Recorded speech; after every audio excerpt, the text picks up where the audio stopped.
Game of the World Tree Chapter 883 to Chapter 929. Arrows flew up and down the city walls like raindrops, and deafening battle cries filled the entire battlefield. The magic crystal cannons roared one after another. Every time they fired, a brilliant firework would explode among the glorious Sun Legion below the city walls, followed by a series of screams.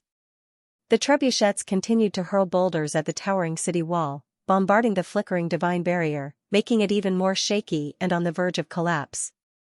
Below the city walls, ladders and siege towers were pushed up to the city walls by the imperial soldiers. The soldiers had already started climbing up the ladders and siege towers like ants. A fierce battle had already broken out on the city walls. The Maple Moon Free Territory's guards and elven players roared as they fought the imperial soldiers who had climbed up the city walls. A fierce tug-of-war unfolded at the city walls. The grey city walls had been dyed dark red by the endless flow of blood. This was August City, the gateway to the north of the Maple Moon Free Territory. It had been 5 days since Joseph gave the order to attack the city. In these 5 days, the Northern Legion had been attacking August City day and night, bringing great pressure to the defenders. Over the past 5 days, the defending army of August City had suffered heavy casualties under the continuous attacks of the 700,000-strong army. Out of the 20,000 defenders, more than 6,000 had died in battle, and countless more had been injured. Of the 10,000 players who helped defend the city, more than 3,000 had died and returned to the Elven Forest, unable to participate in the battle again. There was no other way. The Imperial army was simply too large, and there was no lack of experienced veterans among them. Although there were no heavy siege troops in the entire army, the siege towers and light trebuchets that were temporarily assembled were still a great threat to the defenders of the city. What was worse was that the continuous battle had exhausted the defenders of August City. Even if the players were full of energy, many of them were mentally exhausted after such a long period of high-intensity combat. Commander Arthur had already started recruiting new volunteers from the city. There were many civilians who signed up enthusiastically. In order to protect their homes, everyone's enthusiasm was very high. However, this was just a drop in the bucket. This was because most of the new volunteers were civilians who did not have extraordinary powers. When faced with this professional allied army formed by the private soldiers of the nobles, they had no power to fight back at all.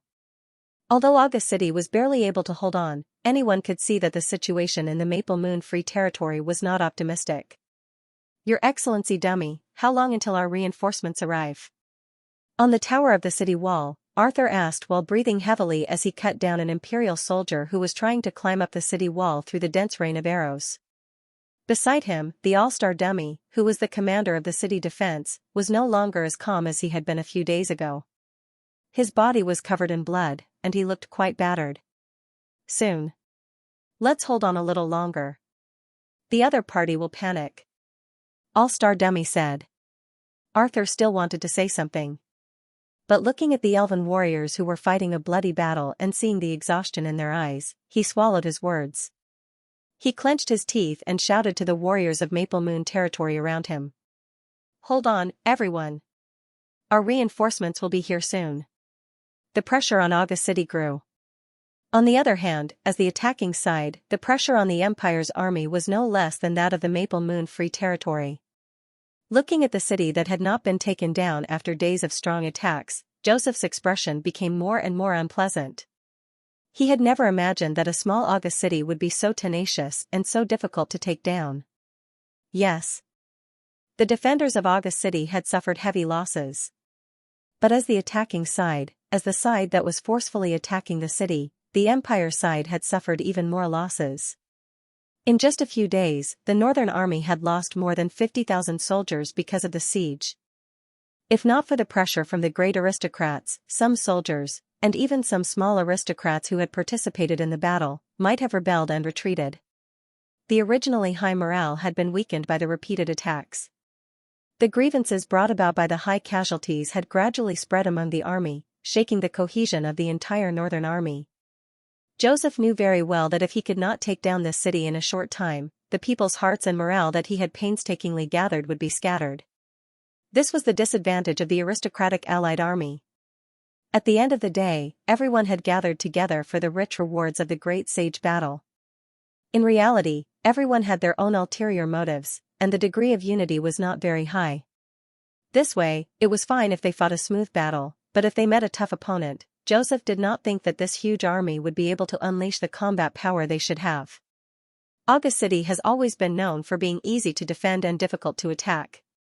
In history, only the elves used airships to successfully take down this city from the air. However, we don't have airship technology, and the aerial griffins are not suitable for attacking a city with a divine spell barrier.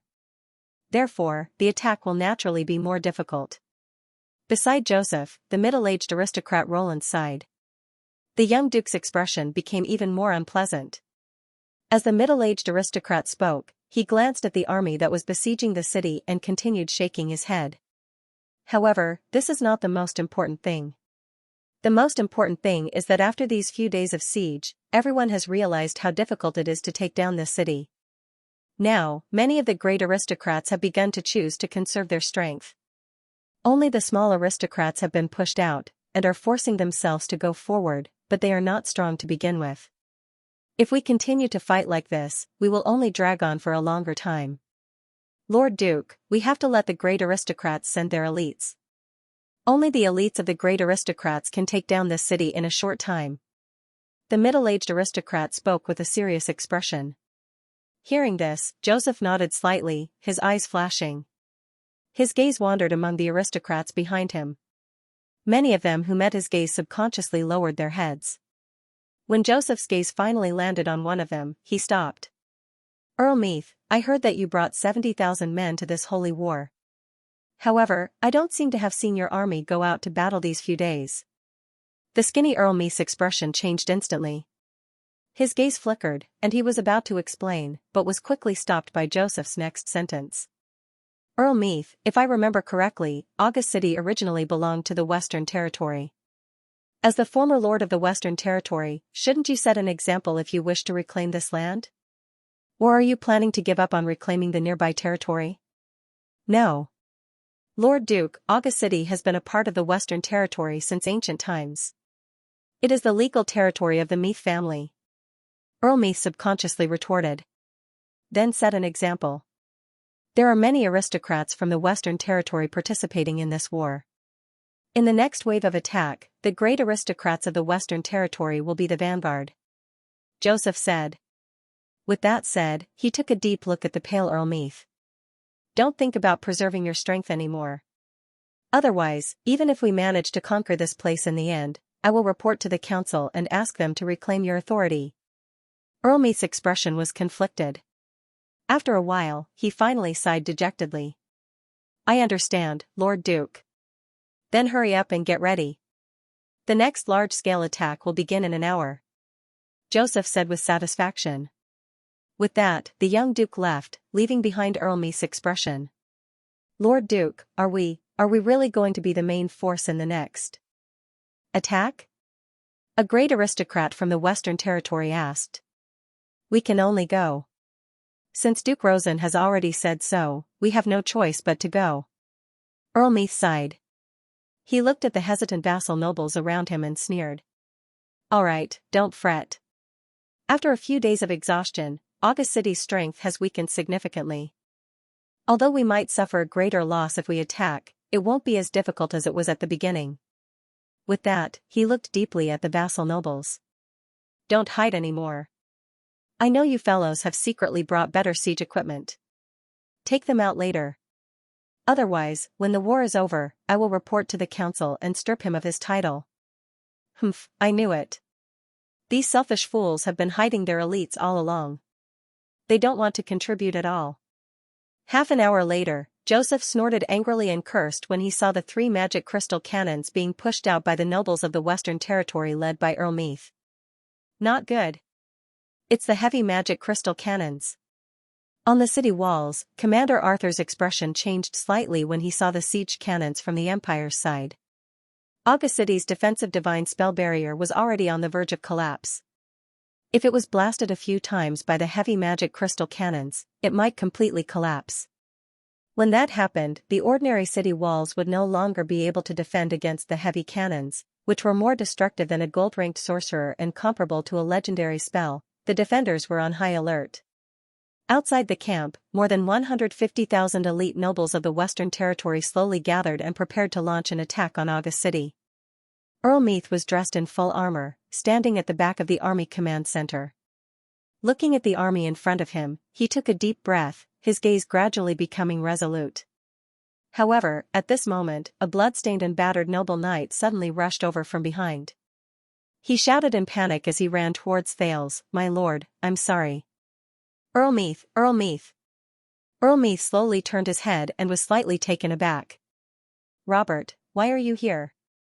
He recognized him as one of the personal knights he had left behind to guard Morning Star City.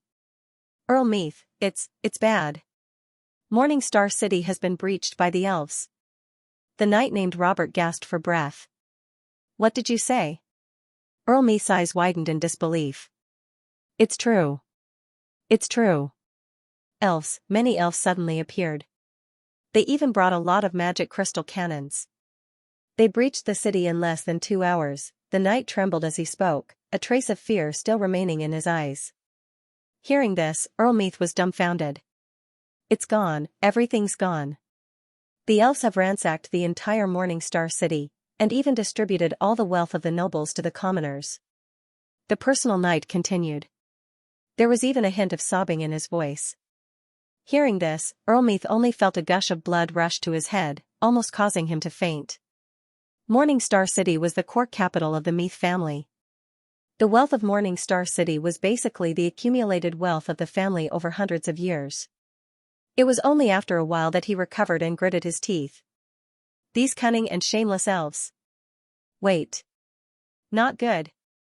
As if he had thought of something, Earl Meath's expression changed greatly. He hurriedly grabbed the personal knight's clothes, his eyes red as he asked. "Where's the Countess? Where's little Phyllis and Mia?" The Countess and the rest were rather lucky. Coincidentally, they went to the castle in the countryside for a holiday a week ago and escaped the calamity. They should have returned to LaSalle stronghold by now. The personal knight replied. Hearing this, Earl Meath heaved a sigh of relief. LaSalle was the second largest city in the Western Territory, and also the main city of the Meath family. It was a city built around a stronghold, and was easier to defend than Morning Star City. The last bit of the Meath family's wealth was there. However, at the next moment, following the personal knight's words, his heart leapt to his throat. However, the elves seemed to have received news, and it said that they're already marching towards LaSalle stronghold. At this moment, Earl Meath's face was completely pale. His expression changed several times, and he clenched his teeth, raised his sword, and roared. "Pass down my orders, all troops, retreat, retreat. Return to the Western Territory. Return to the Western Territory now. Return to the Western Territory. Return to LaSalle stronghold." Hearing this, the other nobles of the Western Territory looked at each other. "No, we can't do this, Earl Meath. We're already prepared to attack the city, we can't retreat now." "That's right. It's too late to rush back now. What we should do now is to attack August City and recoup our losses as much as possible." The nobles of the Western Territory tried to persuade him. The sunk cost of attacking the city was already too great. Although they didn't want to attack by force, since they had already drawn their bows, there was no turning back. Now, not many of them were willing to leave. As for the elves, they weren't the ones being attacked, but their lord, or their lord's lord. Not only were they worried, many of the nobles were even gloating, and almost had mockery written all over their faces. Earl Meath had forcefully dragged everyone into the battle before the start of the war, and many of the nobles were rather dissatisfied. At this moment, many of them felt a sense of satisfaction in their hearts. Heavens will be merciful, who will be spared by the heavens? However, in the next second, the personal knight brought even more explosive news. "My lords, it's not just Morning Star City. The elves seem to have obtained a map of the nobles' territories in the Western Territory. They've scattered their forces, and are attacking many of your castles and towns. They're even using the banner of attacking the nobles, dividing the wealth. Several of your manors and castles have already been torn down by them." The expressions of the nobles of the Western Territory who were secretly mocking Earl Meath instantly froze on their faces. Their gazes gradually became dull. Outside August City, Joseph stood on a hillside and looked at the Western Territory's allied army that had gathered and was ready to attack the city. A trace of satisfaction flashed across his face. The Western Territory was adjacent to the Maplemoon Free Territory. Out of all the participating territories, the Western Territory had the most nobles here. Their overall strength was second only to the Lawson family. August City should be conquered if they were forced to attack. However, just as Joseph was looking at the army outside the city and waiting for them to attack, a surprising scene occurred. All of a sudden, the Western Territory's army became restless. Their neat formation began to fall into disarray. Gradually, they began to retreat to the north, from the front to the back, from the back to the front, and from the back to the front. Joseph was stunned. The nobles from other territories were also stunned. They looked at each other, not knowing what the Western Territory was doing. It was only when the Western Territory's allied army abandoned the siege chariots and siege towers that they had prepared and began to move towards the north that one of the nobles could not help but ask, "What is Earl Meath doing? Is he retreating?" Joseph's expression changed slightly. He was about to instruct his personal guards to check on what was happening when the knight in charge of contacting the allied army rode over. "Your Grace, Your Grace." The knight came up to Joseph with an angry expression. "Earl Meath and the other nobles of the Western Territory have stopped fighting. They want to return to the Western Territory." Stopped? Stopped fighting? The nobles were dumbfounded. Nonsense. Are they crazy? Why are they retreating at this time? Joseph was furious. "It's said that the elves have attacked the Western Territory." The knight added. "Elves?" Joseph was stunned. Some of the more quick-witted nobles immediately understood something and their expressions changed slightly. "Oh no, the elves must have circled behind us and attacked the Western Territory." At the same time, more nobles were confused. "How dare they circle behind us and attack the Western Territory? How many elves can there be? That's not right. Our scouts did not discover any large-scale elven army movements." Of course, there were nobles who shook their heads. "No, maybe it's just a small elven army. I know Earl Meath, he's timid and cowardly. He must have been scared by the elves." "What an idiot. Now is the time to continue fighting. The spoils of war in the Maplemoon Free Territory should be enough to make up for the elves' losses."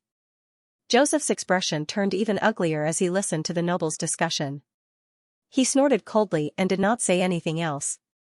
Instead, he mounted his horse and rushed towards the direction of the Western Region's army. "Continue fighting?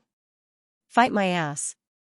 Our territory has been invaded by the elves, and we've suffered heavy losses. Are we supposed to watch you reap the benefits after we win?" At the rear of the Western Allied army, "No, it should be the front now," Earl Meath shouted angrily at the other nobles who were rushing over. Aristocrats did not get along well with each other. Most of the time, strength was the deciding factor. Earl Meath's worries were not without reason. Behind him, all the nobles in the territory followed suit, their eyes red.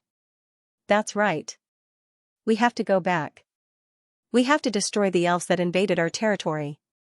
Looking at the anxious nobles of the Western Territory, the nobles of the Empire who had rushed over looked at each other. Earl Meath snorted coldly, pushed the crowd aside, and continued to retreat north with his army. Until Joseph's enraged voice could be heard as he bellowed. "Earl Meath, do you want to go to the Royal Parliament's trial court if you retreat before the battle?" Hearing his words, Earl Meath didn't stop his actions at all. Instead, he continued to speak through gritted teeth. "Duke Lawson, the property of the nobles is sacred and inviolable. The elves ambushed our Western Territory. We have the right to give up on the attack and return to reinforce them." "Idiot. It's too late for you to go back now. Why don't you take down August City and make up for your losses from Maplemoon Free Territory?" Joseph scolded. "We'd be idiots if we don't go back. Once we take down Maplemoon Free Territory, the entire Western Territory will be ruined by the elves. It's just Maplemoon Free Territory. With so many nobles participating in the battle, can the spoils of war really make up for our losses?" Earl Meath retorted. Hearing this, Joseph opened his mouth and was speechless for a moment. He took a deep breath and said with a gloomy expression, "Earl Meath, I'm the commander of the Northern Army. Earl Meath, I'm the Commander-in-Chief of the Northern Army. Since you've joined the army, you should listen to me. As the Commander-in-Chief of the army, I order you to stop retreating immediately. Earl Meath was so angry that he laughed. You're just an elected commander. Do you really think you're a leader? Since your rank is higher than mine, I'll show you some respect. At the end of the day, we're all nobles loyal to His Majesty. As a noble, I have the right to withdraw from the battle. We, the Western Territory, are not going to fight this attack. Nonsense. Joseph was completely enraged. He looked at the nobles around him and ordered. What are you waiting for? Stop them. The nobles looked at each other and did not move. Earl Meath snorted. What? You want to use force to stop us? With that said, he looked meaningfully at the surrounding nobles who were watching the show and sneered. Right, there are probably tens of thousands of elves who ambushed the Western Territory. It's said that most of them are cavalrymen. Many of them even passed through the Western Territory and fled to other territories. The moment he said this, the expressions of many nobles who were watching the show changed. Many of the nobles who were watching from the sidelines were from the Western Territory. Unlike the Western Territory, where almost all the nobles were present, there were still many nobles from other territories who had yet to arrive or even participate in the battle.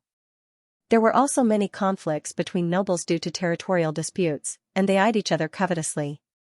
If the elves attacked their territory and they did not rush back in time, although the central government of the empire and the Eternal Church had declared peace after the Great Holy War, and the nobles were forbidden from continuing to fight, it was a different matter if they attacked the territories that the elves had conquered.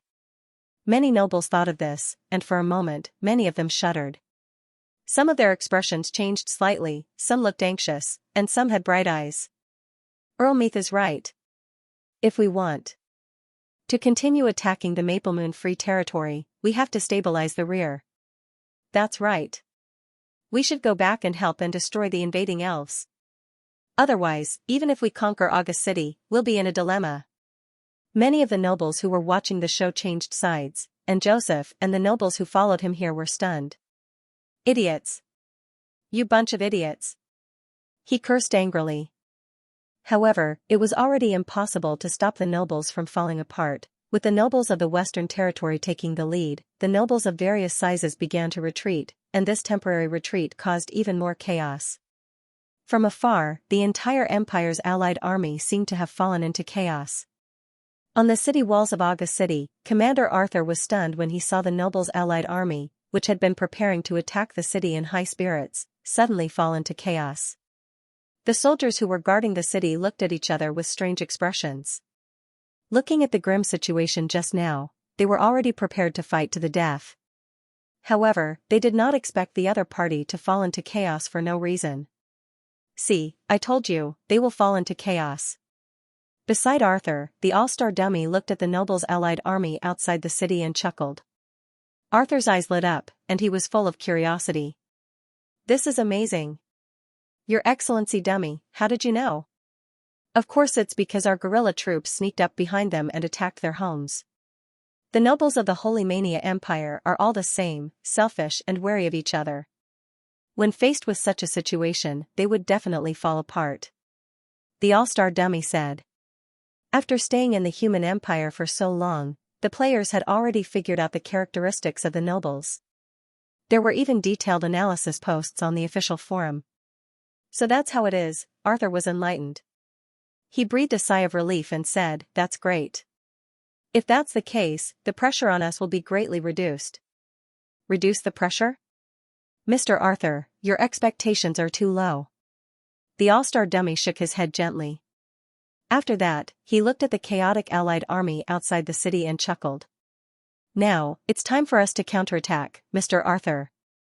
We should prepare to go out of the city and fight. Counterattack? Go out of the city?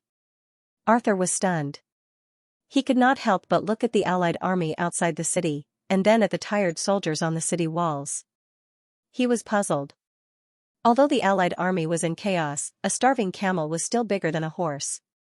Even if the army was in chaos, it was still a huge force. The enemy's strength was definitely not something the exhausted 20,000 defenders could deal with. Arthur could not help but ask his doubts. However, the all-star dummy just smiled.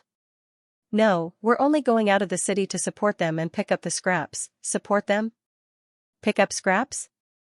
Arthur was even more puzzled. However, at this moment, a faint rumbling sound suddenly came from the east and west of the city. You guys. Do you guys hear something? A soldier with sharp ears could not help but ask his companions. Arthur heard it too. It was like the sound of thousands of horses galloping. As time passed, the sound seemed to be getting louder. Look! Look outside the city. To the east and west. The soldier on the city wall tower suddenly exclaimed. Hearing the soldier's voice, Arthur's heart skipped a beat. He quickly climbed up the tower and looked into the distance. Outside the city, on the battlefield, about 4 to 5 kilometers away from the Allied army, dust suddenly rose from the forest on the east and west side. Like a rolling iron stream, the elven cavalry suddenly surged out. Seeing the elves, Arthur's eyes lit up, but then his expression darkened. The army of the Empire was too large.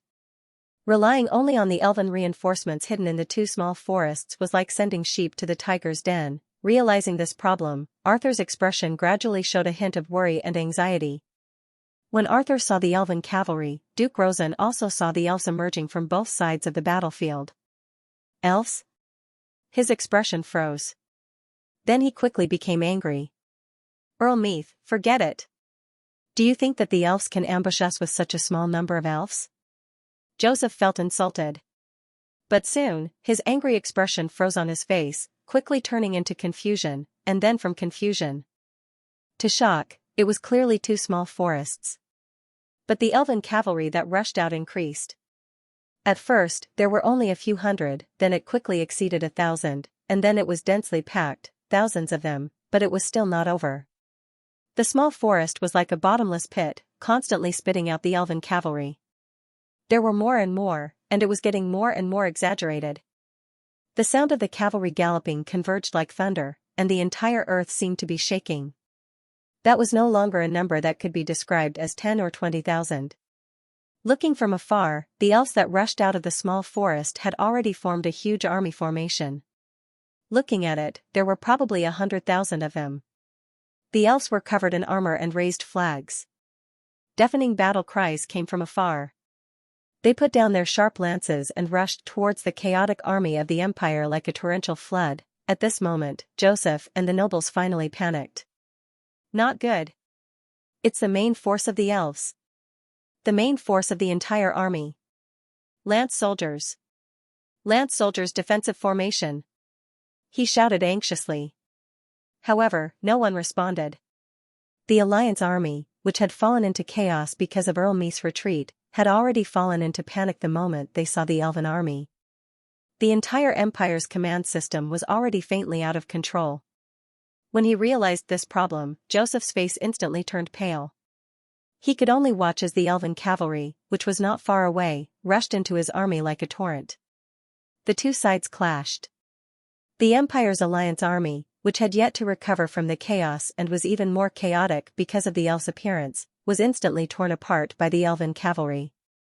In just a moment, the nobles at the outermost perimeter showed signs of collapsing. This is, what's going on? Seeing this scene, the commander of August City, Arthur, was stunned. As more and more fairies gathered, his worried expression disappeared and was replaced by one of shock and bewilderment. How can there be so many reinforcements? The all-star dummy laughed. After laughing, he explained. Mr. Arthur, we don't have a teleportation circle in August City, but we can build a temporary teleportation circle outside the city. In the past few days when we were resisting the invasion, a few of our guild's guerrilla armies had already joined forces with a few guerrilla armies from the Azeroth Guild Alliance to set up a teleportation circle in a nearby city. And the other side of the teleportation circle is near the battlefield. We are indeed no match for an army of 700,000, but that's under normal circumstances. Now, a few of our armies have ambushed the enemy's rear. The Alliance army has obviously received the news and is in disarray. This is when they are at their weakest, and it is also our chance to take the initiative to fight. In 4 days, we have gathered 150,000 troops, and 150,000 troops is enough to deal with the Nobles' Alliance army. After listening to the all-star dummy's explanation, Arthur understood. So that's how it is. Seeing the Nobles' Alliance army crumble under the attack of the elven cavalry, Arthur took a deep breath and excitedly raised his weapon. Pass down the order. Leave the city. Engage in battle. At the same time, in the hinterland of the Western Territory, Xianxia, who was happily looting the noble's castle, suddenly stopped what he was doing. He looked at the game system's chat interface and the world channel, and his expression changed a few times. Then, Xianxia suddenly turned his head and looked at the all-star Kim behind him with a gloomy expression. What the hell, when did your guild and Azeroth start doing this? Starting a war just like that? Not waiting for nature's heart? The all-star Kim smiled faintly. Dima, opportunities are fleeting, of course we have to seize any opportunity to fight. As he said this, he imitated Xianxia's arrogant tone when he besieged Morning Star City. What's the point of attacking Wei to rescue Zhao? This is called blossoming on both sides. Xianxia was speechless. F***ck, I'm being used as a tool. When the first ray of sunlight pierced through the darkness and illuminated the land, ushering in the dawn of a new day, the battle outside August City had completely ended. Flocks of crows circled the skies above the battlefield, making unpleasant cawing sounds. The vast battlefield had already been soaked in blood and turned dark red. Abandoned broken armor and broken weapons were strewn everywhere, and from time to time, burning chariots and siege towers could be seen. Gruesome corpses could be seen everywhere, densely packed. However, a significant portion of them had already been stripped of their equipment. The ragged flags of the nobles were either stuck into the ground at an angle, or had been trampled to pieces, or were slowly turning into ashes in the fire like the burning siege equipment.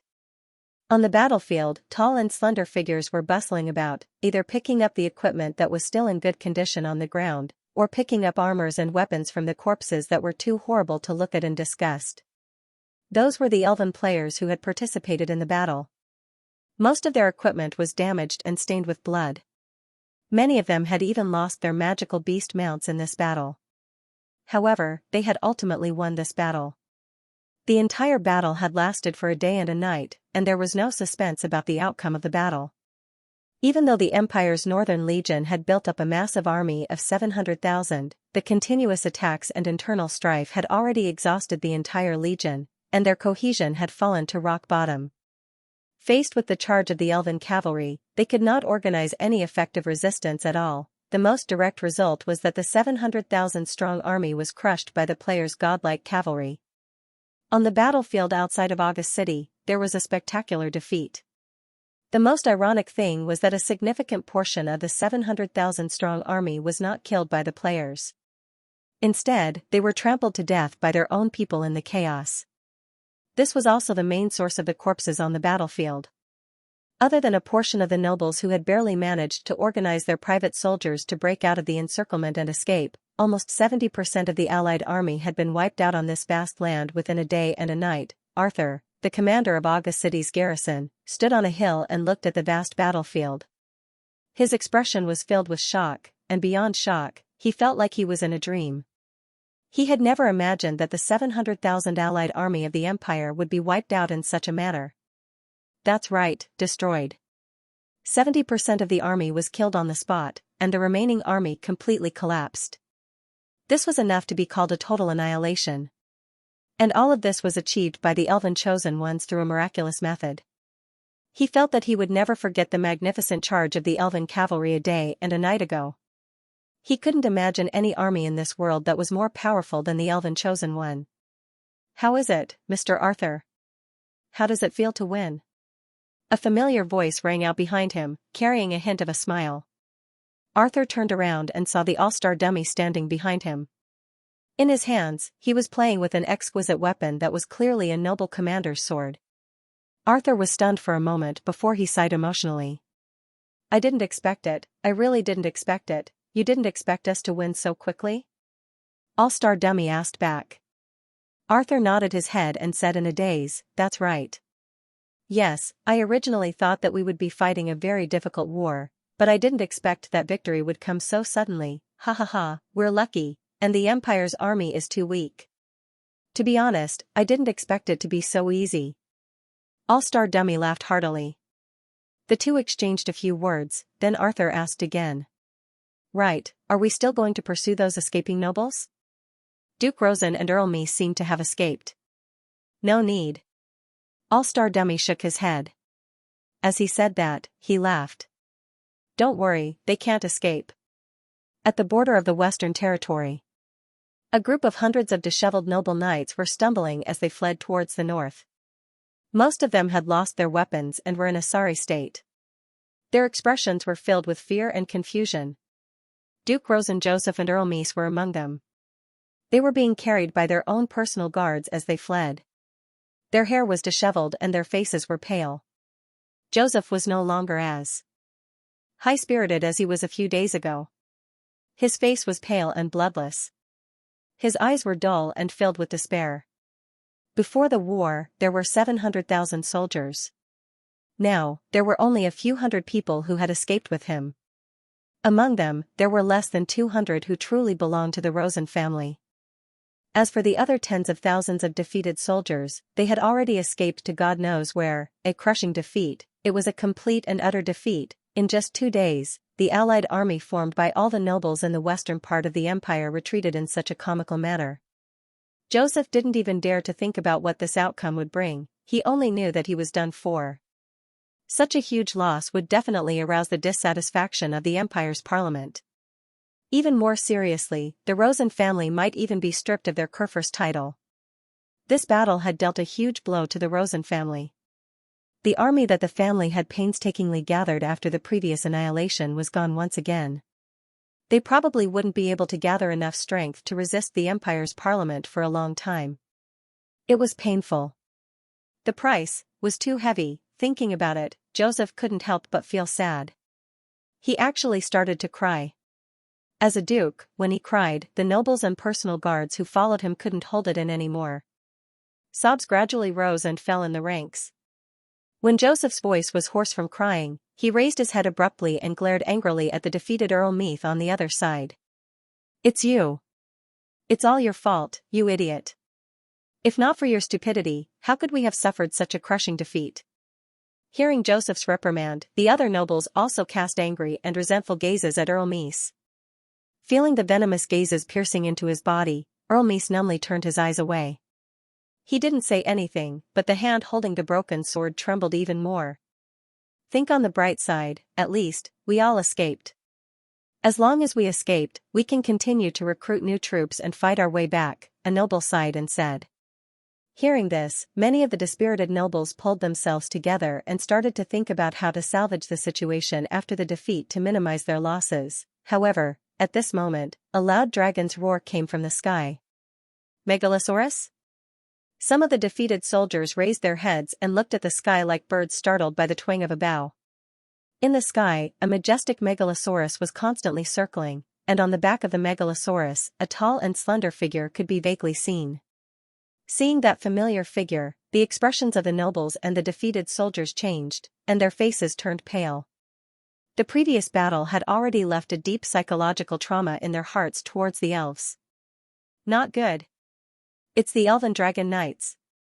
They saw us. Run. Run. In an instant, the defeated troops fell into a great panic and instantly increased their speed of escape. However, before they could escape too far, the familiar sound of iron hooves came from all directions. Along with the billowing dust, the elven cavalry that struck fear into the hearts of every noble and soldier appeared before them once again. This time, the elves didn't come from the rear, but from the front. They were wandering around the Western Territory and didn't participate in the battle. They were in charge of hunting down the defeated soldiers. Soon, the defeated nobles were surrounded, and long spears were placed against their necks. A player who was clearly the commander of the army dismounted from his dragon scale horse and walked out of the crowd. He looked at the ashen-faced Joseph, then looked at Earl Meese, who had a blank look in his eyes. After comparing them with the screenshots in the battlefield channel, he laughed heartily. Ha ha ha. Look what we've found. After laughing, his expression turned serious, and he gave an order. Capture them and bring them back to Aga City. After saying that, under the desperate gazes of the nobles, the elves swarmed forward and tied them up. When the news of the annihilation of the Northern Army reached the center of the empire, the entire upper class of the Holy Mania Empire was shocked. In less than 2 months since the start of the war, an army of 700,000 was wiped out in just the first battle. If this unbelievable news hadn't been confirmed by many parties, no one would have believed it at all. However, the shock of the upper class of the empire was just the beginning. Because soon, they were shocked by one bad news after another until they became numb. The northern battlefield was only one of the battlefields of the entire Great Sage War. At the same time as the northern battle came to an end, battles broke out in the eastern battlefield, the southern battlefield, and the Desert of Death battlefield. On each battlefield, the players faced the allied army of the nobles that numbered in the tens to millions. On each battlefield, the forces of the Church of Life were far inferior to those of the Church of Eternity. However, it wasn't just the northern battlefield. After the battles broke out in all the other battlefields, the situation of the battle shocked everyone. On the Desert of Death, with Sandstorm City as the core, the Meng Committee's army of more than 200,000 players and the 100,000 reinforcements of the Dark Silence Alliance from the underworld fought the invading allied army of the Kingdom of Airs in the desert. Although the army of the Kingdom of Airs was far more numerous than the allied army of the elves, the players relied on the geographical advantage and the resurrection advantage to beat the army of the Kingdom of Airs until they were almost driven out of the Desert of Death. On the eastern side of the Maple Moon Free Territory, the defensive forces of Nature's Heart and the main forces of the Maple Moon Free Territory defended the territory with all their might, breaking out into battle again and again with the strongest army of the Eastern Army. Although the difference in numbers between the two sides was like heaven and earth, under Limu's superb command, the two sides were evenly matched. The entire Eastern theater of operations turned into a cruel meat grinder. At the rear, the players' Ranger Corps promoted Damasia's tactics and turned the rear of the Eastern Army upside down, almost cutting off the logistics of the Eastern Army. In the end, the Eastern Army, which was under increasing pressure, had to give up the fierce attack and confront the Maple Moon Free Territory. The situation in the Southern Territory, where the overall player strength was the weakest, was even more surprising. The Dowchaser alliance formed by Frank exploded with great combat strength, fighting an intense battle with the Empire's Southern Army together with the players' Calamity Knights. Although they suffered heavy losses, the Empire's Southern Army was unable to advance after occupying less than half of the territory of the Southern Territory. Instead, they fell into a sea of guerrilla warfare formed by the players and believers of life. Since the beginning of the Great Holy War, the millions of human armies had been unstoppable. However, not long after the war began, they suffered one setback after another. It was only in the north of the Elven Forest that the first army of the War God Alliance was facing the greatest pressure. However, after the War God Alliance's main force, the Draconian Kingdom in the northeast of the continent brazenly launched an attack on the Draconian Free Parliament and many affiliated forces behind the War God Alliance's army, greatly reducing the pressure on the Elven Forest. More importantly, after the war broke out, the players gradually discovered that the Orc Alliance's fighting spirit was not as strong as they had imagined. After the fierce battle at the beginning, they seemed to be putting on an act and slacking off. Apart from the northern battlefield, the situation of the war on the continent had fallen into a strange stalemate. However, this stalemate did not last for long. After the remaining player armies that had not been attacked entered the battle, the balance of the war began to tilt towards the elves. Several border cities that had fallen in the Maple Moon Free Territory were quickly retaken, and the Southern Territory also showed signs of a counterattack. News of defeat after defeat was sent back from the front lines to the rear of the human kingdoms, and the entire upper class of the human race fell into a state of confusion and panic. They never imagined that their overall strength would be so much greater than the enemy's, but after the war began, they would be defeated so badly. 1,000 years ago, the Crusade army led by the human armies was invincible in the war against the Druidic Order. And it was only then that the players realized that they had expected to face a difficult and disadvantageous situation, but they never imagined that it would be a smooth-sailing battle. The noble alliance of the human world was far more useless than they had imagined. In other words, it was not only the fallen noble soldiers who were too weak, but the players who had the game system and the ability to resurrect were too strong. News of victory after victory was sent back to the Elven Forest, and the morale of the players became higher and higher. However, some sharp-minded people faintly noticed the problem. Something's wrong. Something's very wrong. On the eastern battlefield, Li Mu rode on his unicorn and stood on a hill, looking down at the player army that was chasing after the defeated imperial army. He frowned slightly. The imperial army seems to be too weak. Hey, Brother Mu, it's not that they're too weak, but that we're too strong. Beside him, a Nature's Heart player said proudly. However, Li Mu shook his head slightly. No, as he spoke, he looked into the distance, and his gaze gradually became solemn. Let me ask you, since the start of the war, have you ever seen a legendary profession, or rather, an army of judgment knights? Hearing his words, the Nature's Heart players were stunned. They looked at each other, and someone frowned and thought for a moment before saying with uncertainty. Perhaps? It's not time for them to appear yet? Like how they're weak at first and then strong at last, they'll only appear after defeating the noble army? Li Mu was speechless. He looked at the other person speechlessly and shook his head gently. What time is it now? Haven't you changed your mind? Don't judge Elven Nation by the logic of other games.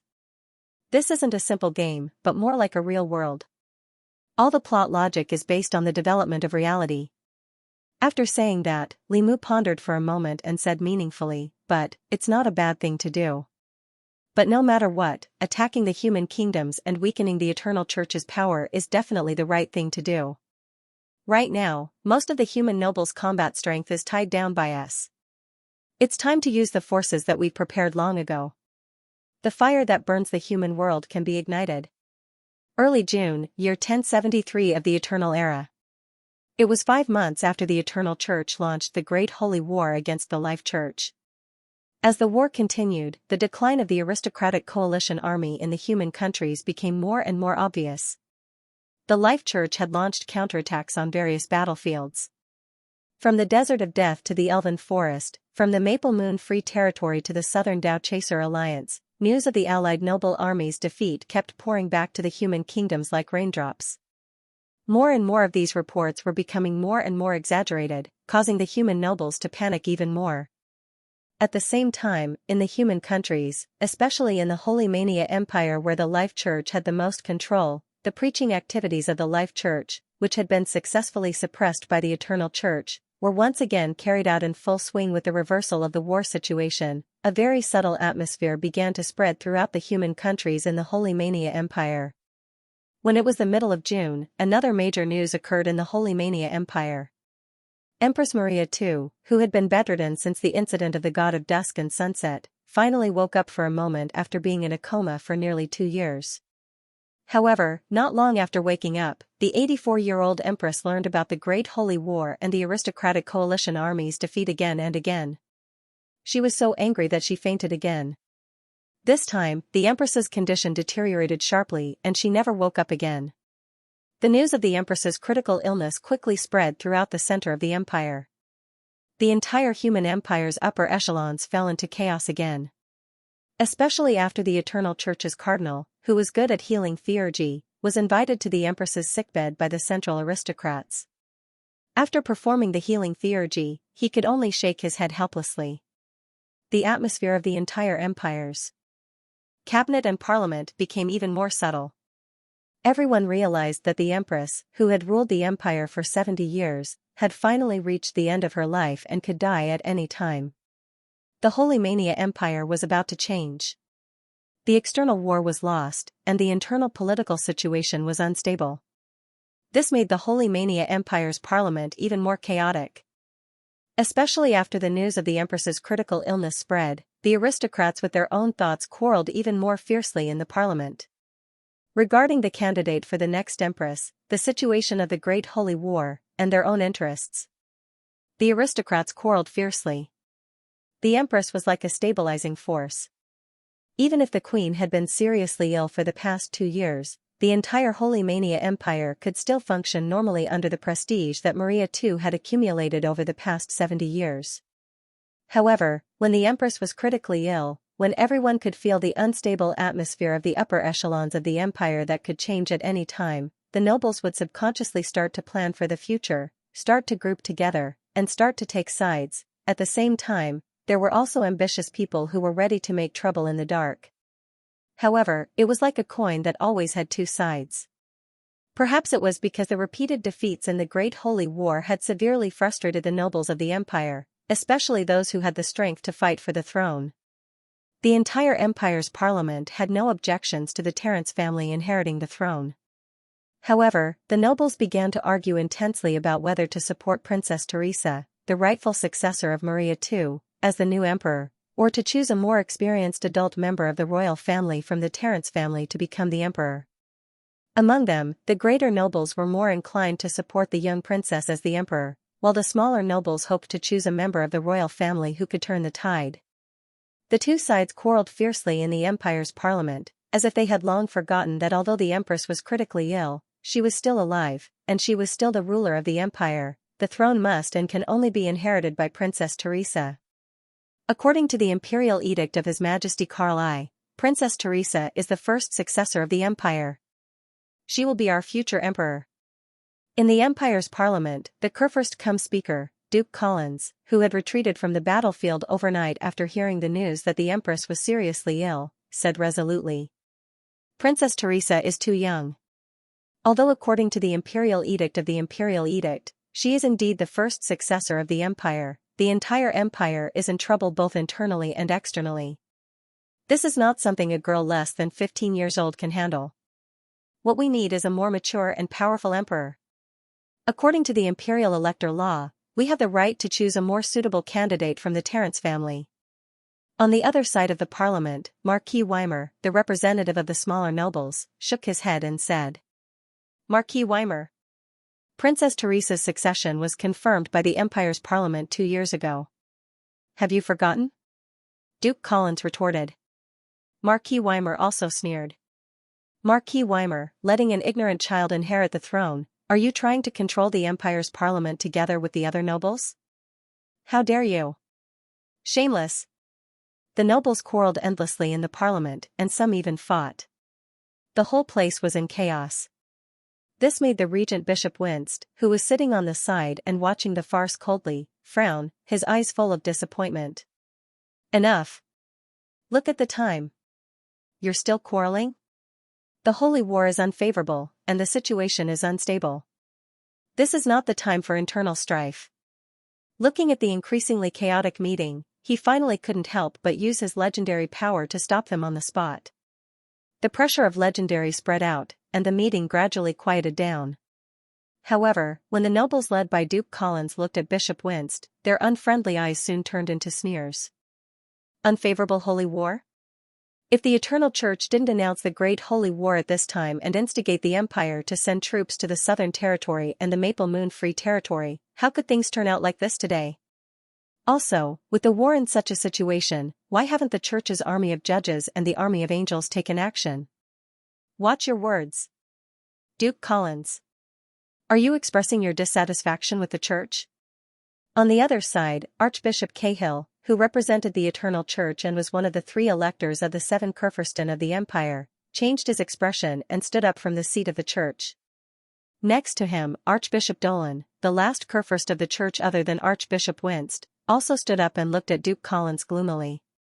Am I wrong? This holy war was started by the Church in the first place. Duke Collins snorted coldly.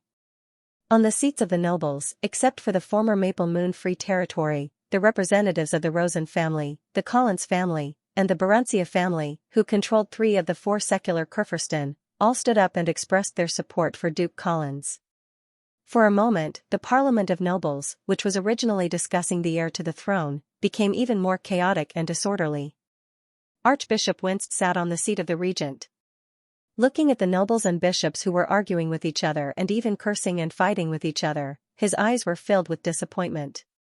He sighed softly and no longer stopped them. Instead, he stood up gently and left the chaotic meeting place.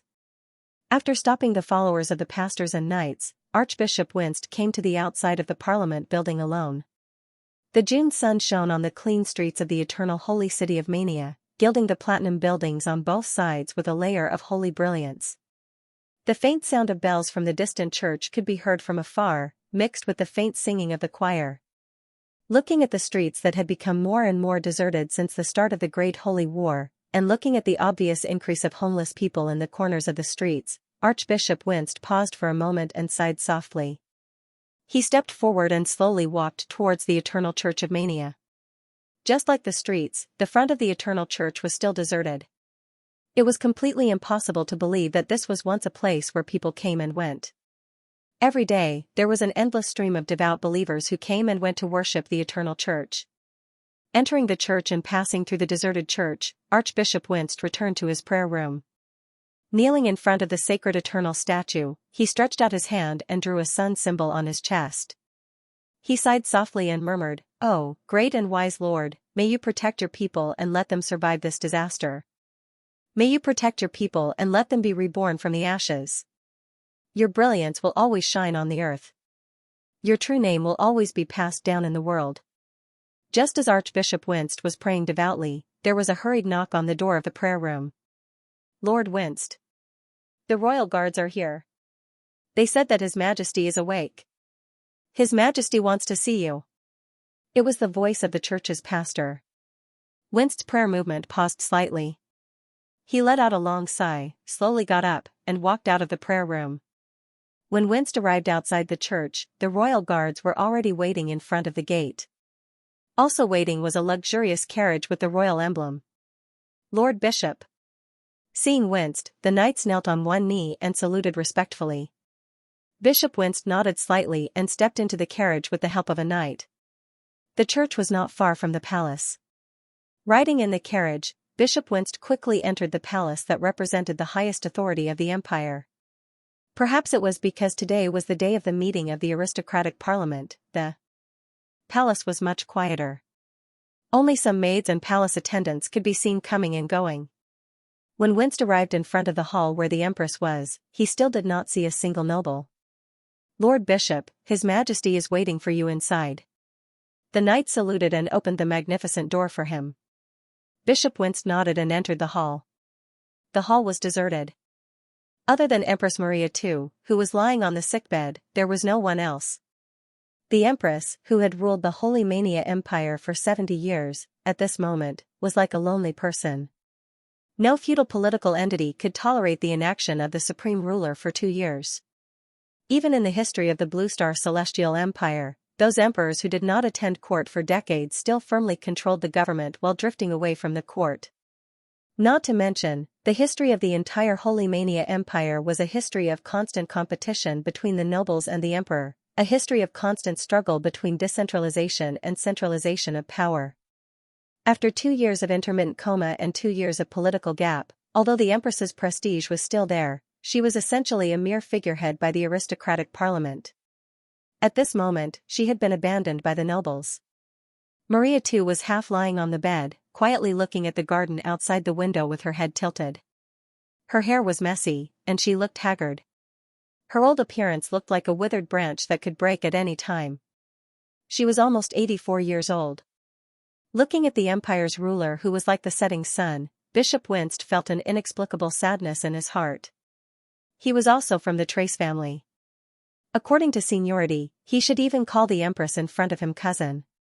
When they were young, the two of them had a good relationship and were once inseparable playmates. Of course, he had stepped into the legend realm and had a lifespan that was far longer than that of ordinary people. Maria II, on the other hand, lacked talent in the path of transcendence. Bishop Winst still vaguely remembered the days when he played with Maria II, who was a princess at the time, in the palace when he was young. Now that he thought about it, perhaps those were the best and most carefree days. 70 years was a long time, but also very short. Bishop Winst witnessed the girl inherit the throne from her father who suddenly died at a young age. At that time, Maria faced the condemnation of the domestic opposition and the covetous eyes of the 4 secular Kurfürst. He witnessed the girl's continuous efforts in the unstable political situation and her continuous learning. Before she was 16 years old, she personally went to war and suppressed the nobles' rebellions one after another, finally stabilizing the situation. He had also witnessed with his own eyes how the girl had started a new policy after she succeeded the throne. She had injected new vitality into the empire that had shown signs of decline decades ago. She had repaired the Holy Mania Empire that had sailed in the ocean of history for thousands of years and had long been riddled with holes. However, the power of one person was too insignificant. Even if this person was an emperor, even if this person was the ruler of an empire. She had done her best, but she still could not truly solve the internal conflicts of the empire. And at this moment, the once innocent, beautiful, and lovely girl, the witty, smart, decisive, and brave girl, had already reached the twilight years of her life. Even if she had worked hard all her life, even if she had toiled all her life, what she left to her successor was a country that was even more chaotic and unstable. Bishop Winst's expression was very complicated, and a trace of guilt flashed in the depths of his eyes. Hearing the sound of the door being pushed open, Maria too gently turned her head. Her cloudy eyes looked at Bishop Winst, and a smile appeared on her old face. Different from the sickly face a few days ago, Maria too seemed to be in a good mood today, and her face was also somewhat rosy. "Rainer, you're here," she called out softly. Rainer was the nickname of Bishop Winst before he entered the Eternal Church and became a monk. His name used to be Linus von Trez. Or rather, Prince Trez. Hearing the name Rainer, which he had not heard for a long time, Bishop Winst's nose turned sour. He sighed softly and bowed. "Cardinal Archbishop Winst of the Eternal Church, greet your Majesty."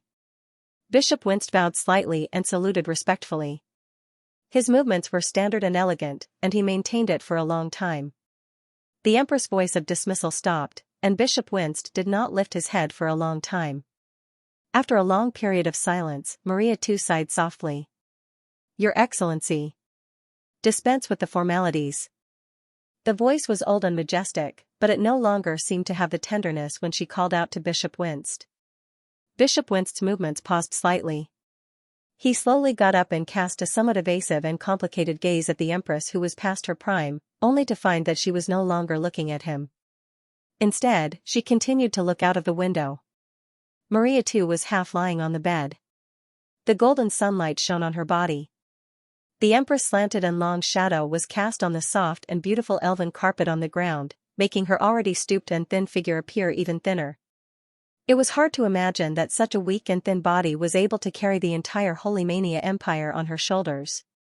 A gentle breeze blew in from the window, making Maria too's somewhat messy hair even messier. Her gaze rested on the lone tall and lush horse chestnut tree in the garden outside the window. She looked at the lush branches and leaves, and at the birds that were happily jumping around the treetops. She was slightly dazed. Bishop Winst recognized it. It was a tree that the Empress had planted with him when she was young and had yet to ascend the throne.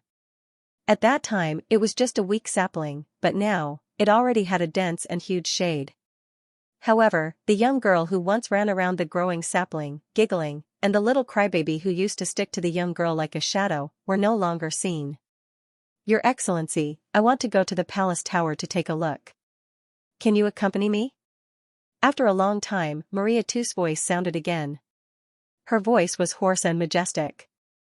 However, under the majesty, Bishop Winst seemed to hear a trace of loneliness-filled pleading. This made the refusal that he had prepared to say, "Her Majesty is weak and needs to rest. It is inconvenient for her to move around." He could not say it out loud. Sighing softly, Bishop Winst slowly turned around and looked out of the door, intending to call the maid in, but was quickly stopped by the Empress. "There is no need to call anyone else. Just the two of us are enough. Help me down." Bishop Winst paused again. He hesitated for a moment, but when he met Maria too's determined gaze, he sighed in his heart and went forward. Reaching out his hand respectfully, Bishop Winst helped Maria too up in the most standard way for clergy to help an elderly queen during a sacrificial ceremony. The Empress's body was smaller and thinner than he had imagined. Her arms had long withered, like withered twigs. Bishop Winst supported her, but he did not feel much weight. "Your Majesty! Why are you up?" The maids and guards were shocked when they saw the Empress, who was supported by Winst, appear at the entrance of the palace. They wanted to help Maria too up, but she shook her head and stopped them. "There's no need. I feel like I have some strength now. I'm going to take a look at the tower, Your Majesty." Looking at Maria too's trembling appearance, the maids and guards had worried gazes. However, facing the Empress's dignified and unquestionable gaze, they could only lower their heads in the end, respectfully falling behind the two of them and following them to the tower in the imperial palace. The tower in the imperial palace was the tallest building in the entire palace. From there, one could overlook the beautiful scenery of the entire Menya city. Maria too had always liked to climb the tower and look at the scenery of the capital from afar. However, ever since she fell seriously ill 2 years ago, she had never gone there again. Winston supported the elderly empress and walked toward the tower. Normally, it would have taken them at most 5 minutes to complete the journey, but now, they had been walking for 20 minutes. When they started to climb the tower, Maria Too's weak body showed signs of exhaustion. She had to rest for a long time after every few steps. "Your Majesty, why don't we go back?" Seeing the Empress in pain, Bishop Winston could not help but ask. Maria too did not answer. Instead, she shook her head resolutely. Her withered arm, which clung to the arm of the chair, was still clinging to the bishop's shoulder. Her trembling body was unprecedentedly resolute. Bishop Winston sighed secretly and quietly transformed a trace of the power of faith into a blessing and sent it into Maria too's body. Maria too paused for a moment. The next moment, her movements seemed to be much more relaxed. After an unknown amount of time, the two finally climbed the tower, the highest point of the imperial palace. Maria too struggled to stand up from Bishop Winston's support and rejected the maid's support again. She panted and held on to the handrail as she came to the observation deck of the tower. Standing on the platform, she looked outside the tower and at the beautiful city that was known as the Light of the Empire.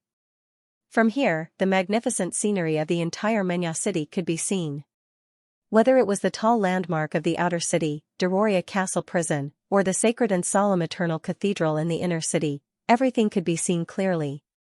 From here, one could see the crisscrossing streets of the city, the rows of elegant buildings, and the sparse number of pedestrians on the streets. Maria too's gaze swept across the steeple of the Eternal Cathedral, the flag of the Empire fluttering in the sacred square, the eerie and solemn Dororia Castle at the end of the main road, and finally stopped at the flame-like red clouds in the sky. The twilight was dim, and the setting sun was as red as blood. At the end of the sky, the setting sun, which seemed to be inlaid with gold, was now a full circle. The radiance was dazzling, and it was like a dream. It was unreal. The church bell rang, and flocks of white pigeons flew from the square and flew around the high tower in the city. The setting sun sprinkled golden light on the earth, and the entire Menya city was covered with a golden gauze like the wings of cicadas. Even the earth was covered with a mysterious color. Looking at the magnificent scenery under the setting sun, the queen's eyes were a little blurred. She gently stretched out her hand and reached into the air as if she wanted to grab something, but in the end, she slowly withdrew her hand. "It's dusk," Maria too sighed softly. "Yes, Your Majesty, it's dusk." Bishop Winston sighed deeply. Maria too nodded slightly. Her cloudy eyes looked into the distance and finally stopped at the aristocrat parliament building beside the sacred square, Grey Castle. The light in her eyes dimmed a little. "The Great Council, is it not over yet?" she asked. "Your Majesty, it is not over yet," Bishop Winston answered. Hearing his words, the aged queen seemed to have thought of something. She sneered and slowly shook her head. "They are all quarreling over who should succeed the throne, right? These vermin have everything in their hearts, except for the Holy Menya Empire." Bishop Winston was silent and did not continue the topic of Maria too. After Maria too said a few words, seeing that the other party did not respond, she seemed to have lost interest. She quietly looked at the setting sun on the horizon and did not speak. Gradually, the setting sun gradually restrained its radiance and became gentle. It walked slowly like a human, slowly approaching the distant mountains. The radiance was no longer dazzling. It was just a bright red ball, like a magic lamp with a gentle flame. "Your Excellency, can I ask you for a favor?" The queen suddenly spoke again. "Your Majesty, please speak," Bishop Winston said respectfully. Maria too slowly turned her head and looked at him. Her cloudy emerald eyes revealed a hint of silence. "Politics is cruel, but little Teresa is innocent. I have never nurtured her as an heir. She should have been a carefree girl." As she spoke, Maria looked at Bishop Winston. Her gaze had a hint of pleading. "Your Eminence, if one day in the future Teresa is in trouble, can you help her for the sake of our friendship?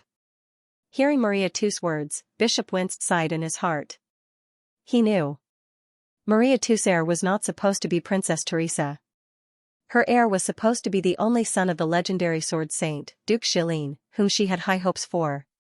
He was an excellent man and a qualified heir to the throne.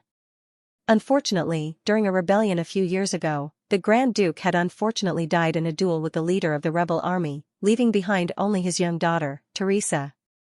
Your Majesty, I am the Cardinal Archbishop of the Empire and one of the electors of the Church. Naturally, I will support Princess Teresa when she encounters difficulties. Bishop winced answered. However, after hearing his response, Maria too did not seem to be too satisfied. She slowly lowered her eyelids. Her voice was a little lonely. Just, a bishop? Bishop winced was silent. After a moment, he opened his mouth to answer but was stopped by the Empress. Forget it, let's leave it at that, Bishop winced, you can leave.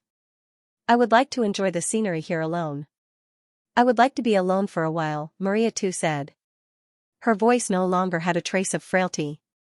Instead, it had completely regained its former majesty. Majesty and alienation. Alienation and loneliness. Bishop winced opened his mouth and looked at the Empress back in a daze. A hint of apology flashed in his eyes. After hesitating for a long time, he bowed deeply to the Empress back. Yes, son of the Empire, your Majesty the Great Empress, then, he slowly took his leave. However, when he reached the stairs of the tower, Bishop winced could not help but stop. He looked back at the Empress, who was becoming smaller and smaller under the setting sun, and sighed deeply. Teresa. She's my granddaughter after all. No matter what happens, I'll protect her life, as long as I am still alive, I will protect her safety. Hearing Bishop winced's words, Maria too's back trembled slightly. She tightened her grip on the railing and slowly loosened it. Bishop winced did not continue to stay. He turned around and left the tower resolutely. The imperial palace at dusk seemed even more lonely. Perhaps it was dinner time, but even the figures of the maids and guards seemed to have decreased significantly. Bishop winced walked alone on the main road of the imperial palace and walked out of the palace. His shadow was very long under the setting sun. Behind him, the magnificent palace had slowly sunk into darkness. Suddenly, a piercing bell rang from afar. Bishop winced's movements paused for a moment. The bell did not come from the direction of the church. Instead, it came from the imperial palace behind him. The bell in the imperial palace was only rung when something major happened in the empire. The last time it was rung was a few years ago when the news of Duke Xilin's death in battle reached the capital. The bell was dull and heavy, deafening. It rang a total of 12 times, echoing in the empty sky of the setting sun. It did not calm down for a long time. Hearing the bell, Bishop winced could not help but turn around and look at the tower. A trace of sadness, and confusion flashed across the depths of his eyes. 12 bell tolls, in the history of the empire, only represented one thing.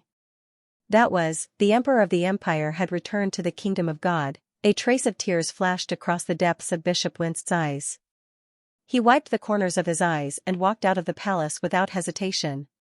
At this moment, Bishop winced knew that with the long ringing of the palace bell, the era of the past was slowly coming to an end. On the 17th of June, 1073 of the Eternal Era, Maria von Terence II, the empress who had ruled the most powerful empire on the Seekers for 70 years, passed away in the tower of the imperial palace at the age of 84.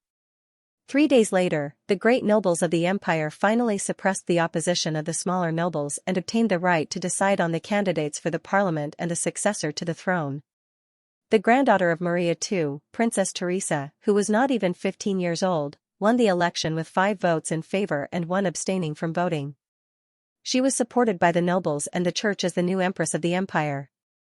In order to distinguish her from the other empress in the history of the empire who was also named Teresa, the new empress was called Teresa II.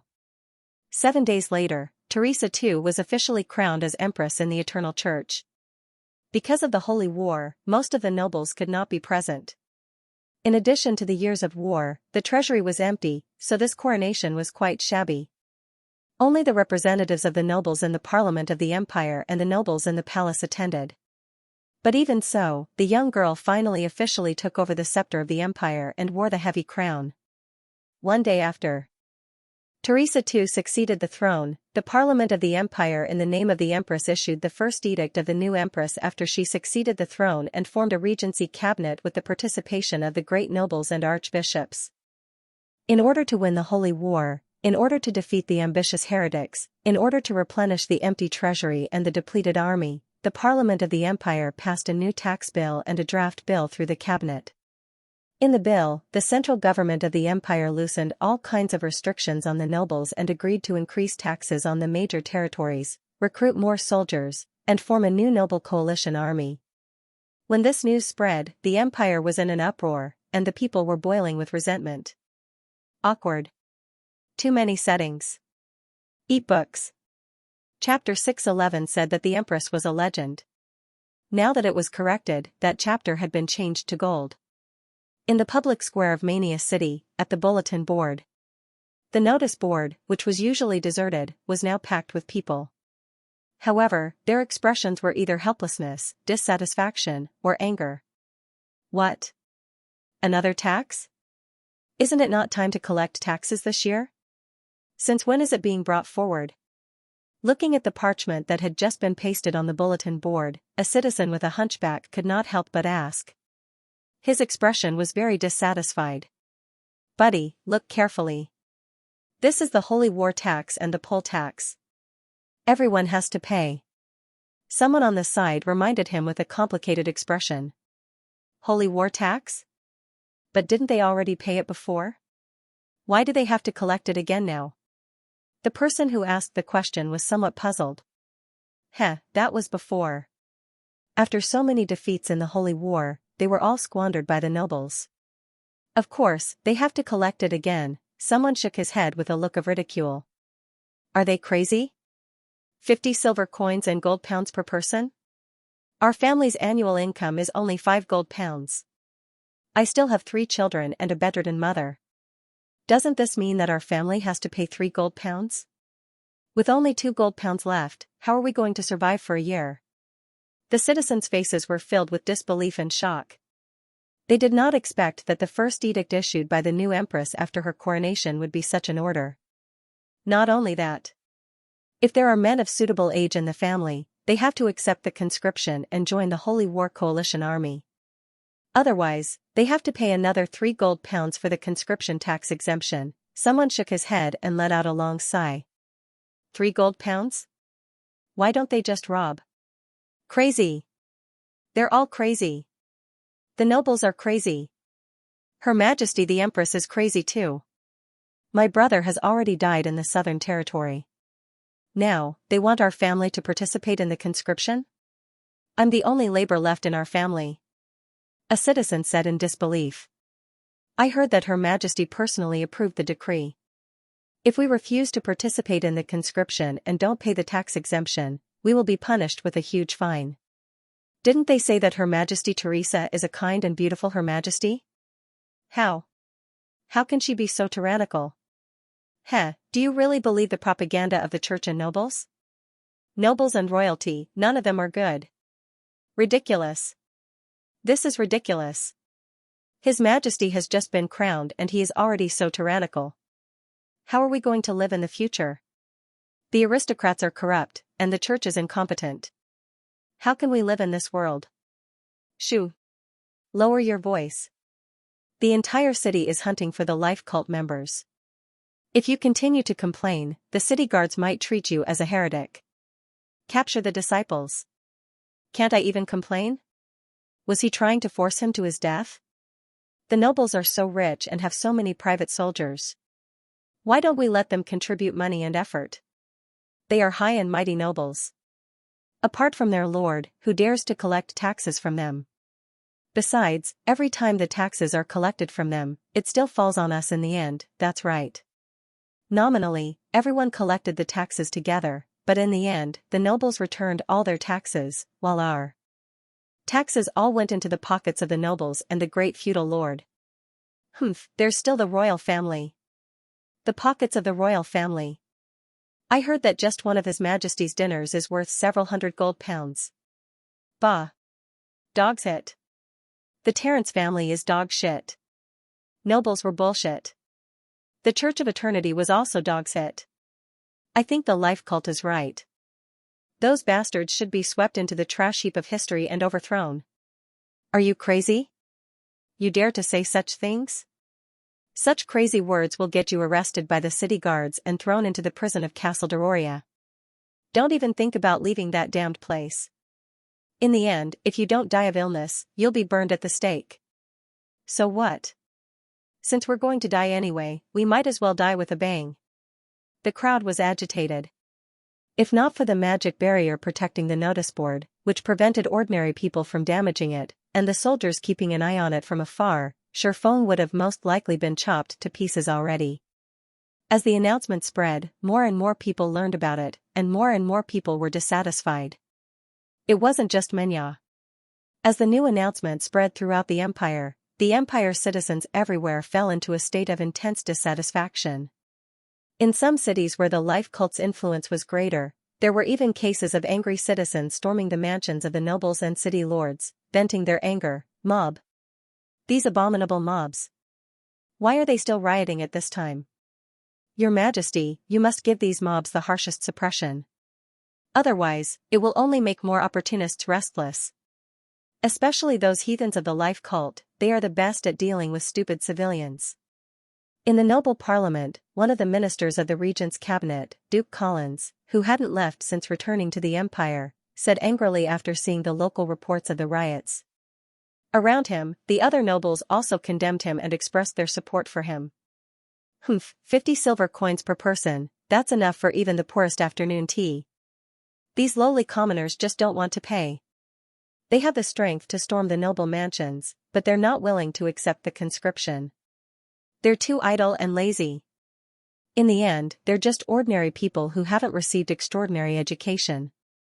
They don't know that they can have such peaceful days today because of our silent efforts behind the scenes, supporting the prosperity of the human world. Your Majesty. They must be punished. Those arrested participants of the riots must be severely punished. And those people venting their dissatisfaction everywhere in Menya. They're also a potential threat, they must be arrested as well. The nobles were all talking at once, filled with righteous indignation. Teresa, who was already the empress, wore a crown on her head and held a scepter in her hand. She sat cautiously on the throne, seemingly at a loss. Your Majesty. Please make a decision as soon as possible. The pressure of the war is getting greater and greater. We must gather enough funds and troops as soon as possible to counterattack. Otherwise, those heathens may attack the remaining lands of our empire. The representative of the Xianxia Kurfürst family stood up and said with a serious expression. Your Majesty. Please issue a decree to severely punish these participants of the riots.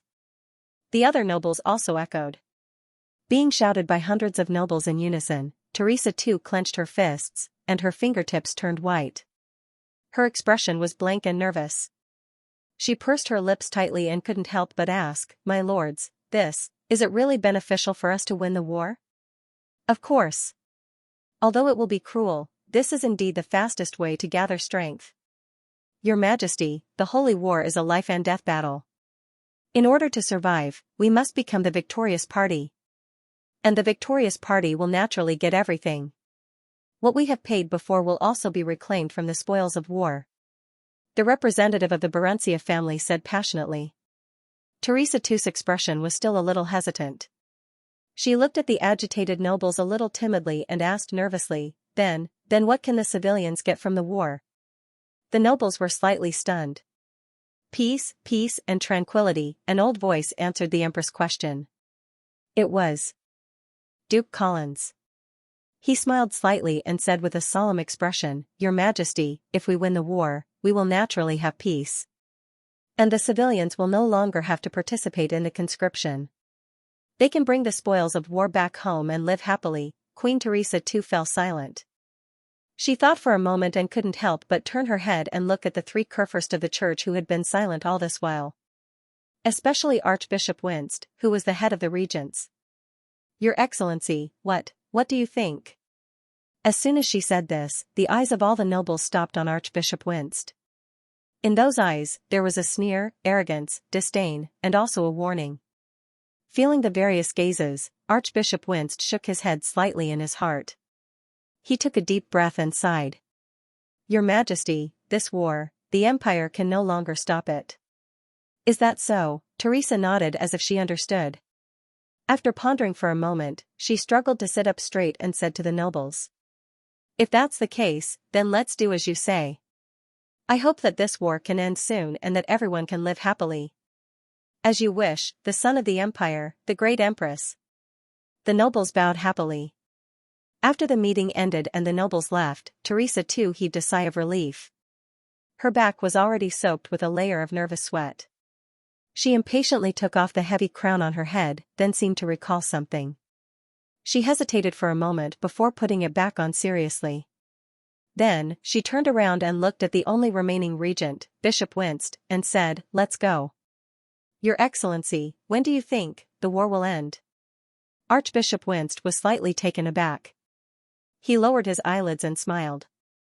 It will, Your Majesty. The war will end sooner or later. Teresa too seemed to be dissatisfied with this slightly cunning answer. She frowned her beautiful eyebrows, but soon she was no longer conflicted. Instead, she stroked the scepter in her hand and murmured, I'll work hard. I'll work hard to become an empress who makes her people happy. I'll work hard. I'll study hard. She said with determination. Hearing the young empress' words, Archbishop Winst's gaze was a little complicated. He lowered his head slightly, hiding the trace of guilt in the depths of his eyes. At the same time, in the eastern part of the Western Territory, in a solemn noble castle, Demacia sat on the throne of the castellan, playing with the exquisite spoils of war he had just seized while scrolling through the various information about the continent in the game system. That was the summary of the players scattered across the continent. Ever since the war, the players in the entire server had been spontaneously doing so. Many of them were provided by the Amway Chamber of Commerce.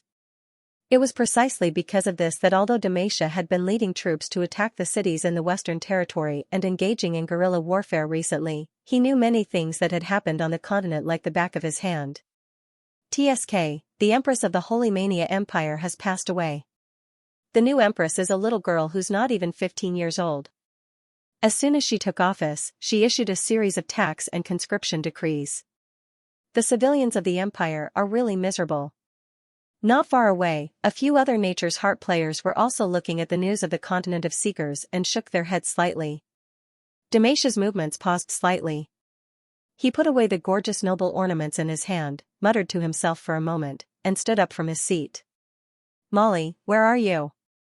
Come over for a moment and help me lead the team. He sent a message in the friend column.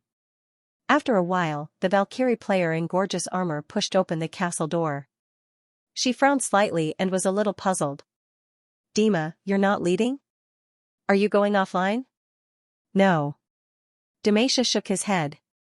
He packed up his equipment and said, I'm going to Mania. I'm planning to make a trip to Mania. I have something to do. Mania City? Now? What are you going there for? Molly under the moon frowned and was very puzzled. Demacia smiled slightly. To fulfill a friend's wish and a promise of mine. After saying that, he walked out of the castle. When he came out of the castle, he whistled. Not long after, a two-legged flying dragon flew in front of him. Demacia did not hesitate and stepped on the wyvern's back. The wyvern spread its wings and flew to the east. Not many players noticed Demacia's departure. After Demacia left the Western Territory, Teresa II's decree was also sent to all parts of the empire. With the new decree issued from the Holy Mania Palace, the empire's nobles began a harsh suppression and pursuit of the rioters. For a time, the people who were angry and rebelled because of the new tax laws and conscription laws were easily suppressed. It could not be helped. The ordinary and unorganized people had limited power after all. In the face of the nobles who possessed extraordinary powers, they were as weak as children. Even if these nobles also lost a lot of strength because of the Holy War, they still had some influence. However, during the suppression process, not many nobles noticed that the guards they sent to suppress the rioters did not seem to be as passionate as usual. The guards were also people. Many of the professionals who became guards were just civilians in the first place. In the face of such a harsh decree, even the guards who worked for the nobles were not as supportive as they appeared to be. However, this calm did not last long. With the official implementation of the decree, as the frequency of the pursuit of rioters and rebels increased, the accumulated dissatisfaction of the people became stronger and stronger. A subtle atmosphere filled with the smell of gunpowder began to spread in Xianxia City and the various cities of the empire. At the same time, in the underground of the empire's cities, where the nobles and priests could not see, the preaching of the Church of Life also began to develop at an even faster speed. This naturally aroused stronger suppression from the nobles and the church. However, the stronger the suppression, the stronger the will to resist. And this will to resist finally reached a critical point with the passage of time and the suppression of the nobles and the church again and again. Resist. We have to resist. Overthrow the nobles and the eternal church and establish a fair and beautiful country like the Maple Moon Free Territory. In a small tavern in Xianxia City, a clearly drunk man angrily said. His voice was very loud and could be heard clearly in the small tavern. The people around him couldn't help but look at him with fear, admiration, and some alienation and pity. Almost in an instant, there was a lot of emptiness around him, leaving only his companion with a frightened expression. He nervously tugged at his sleeve, glancing worriedly in a certain direction of the tavern. He couldn't help but anxiously remind him in a low voice, "Are you crazy? The guards are drinking over there. They heard your complaints and will come to arrest you in a while." Hearing his companion's words, the drunkard burped. His eyes, which were red from drinking too much or being too angry, glared at the silver-armored guard sitting on the other side of the tavern. There was also a large empty seat next to him. Endless flames seemed to be shooting out from the depths of his eyes. So what if I'm arrested? At most, I'll die. Rather than being forced to death by the new tax bill and conscription decree, it's better to stand up and resist. If I die in Dororia Castle, I might even be remembered by the world like Sir St. John. The drunkard slammed his fist on the table and roared angrily. Hearing his words, the people in the tavern had complicated gazes.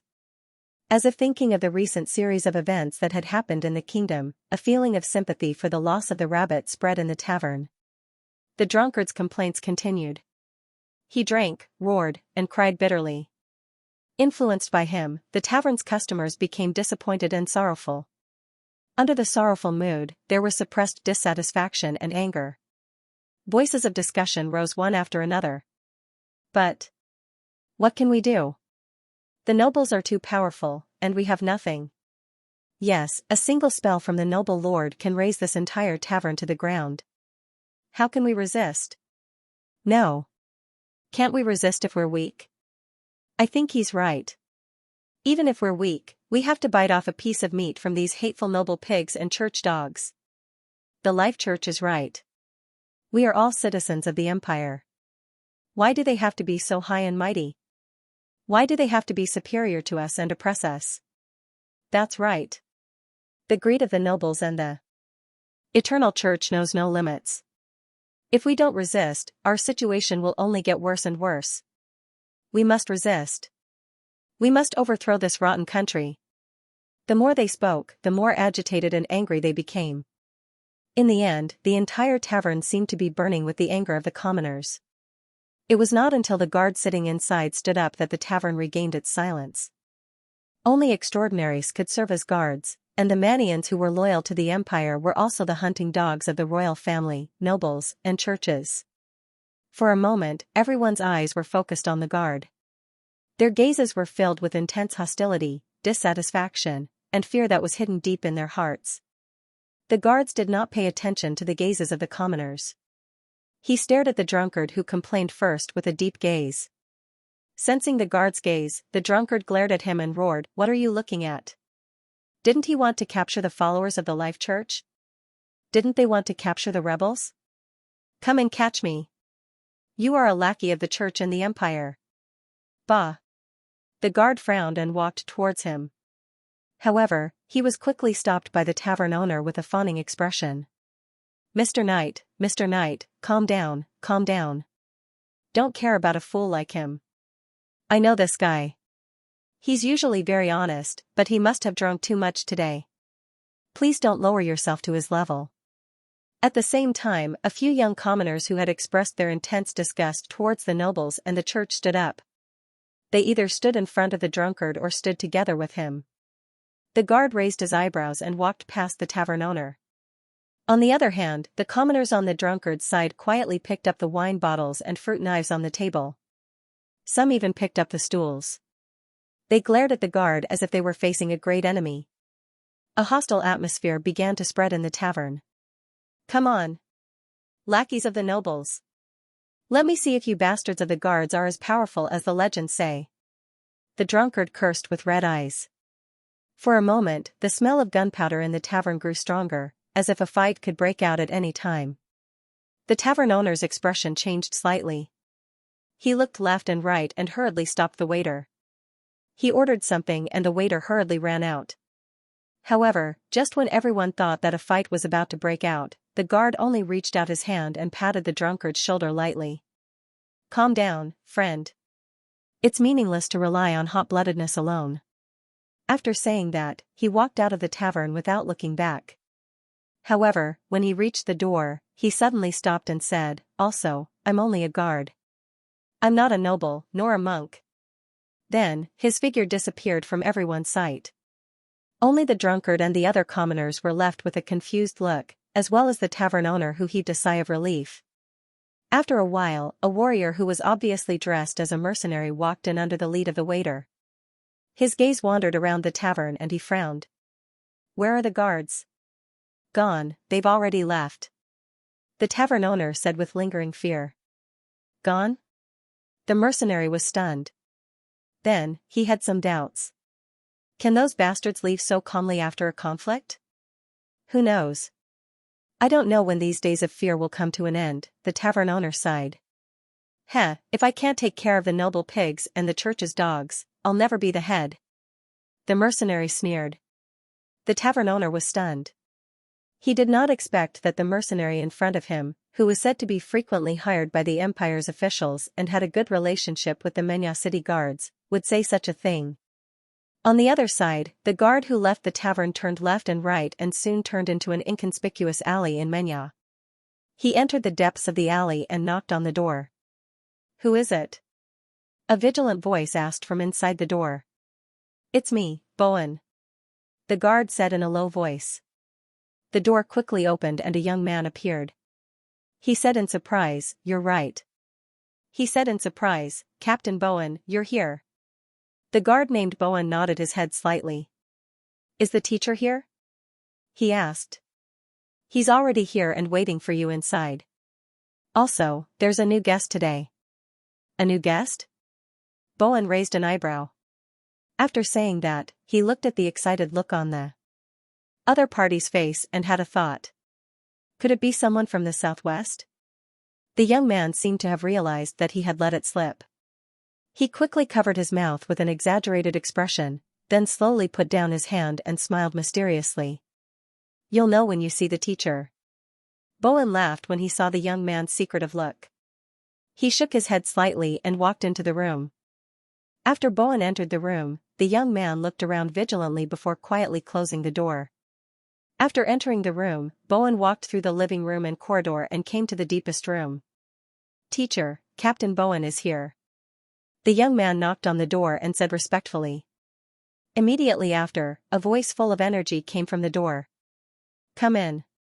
The young man retreated to the side, and Bowen took a light breath, tidied up his armor, then pushed the door open and entered.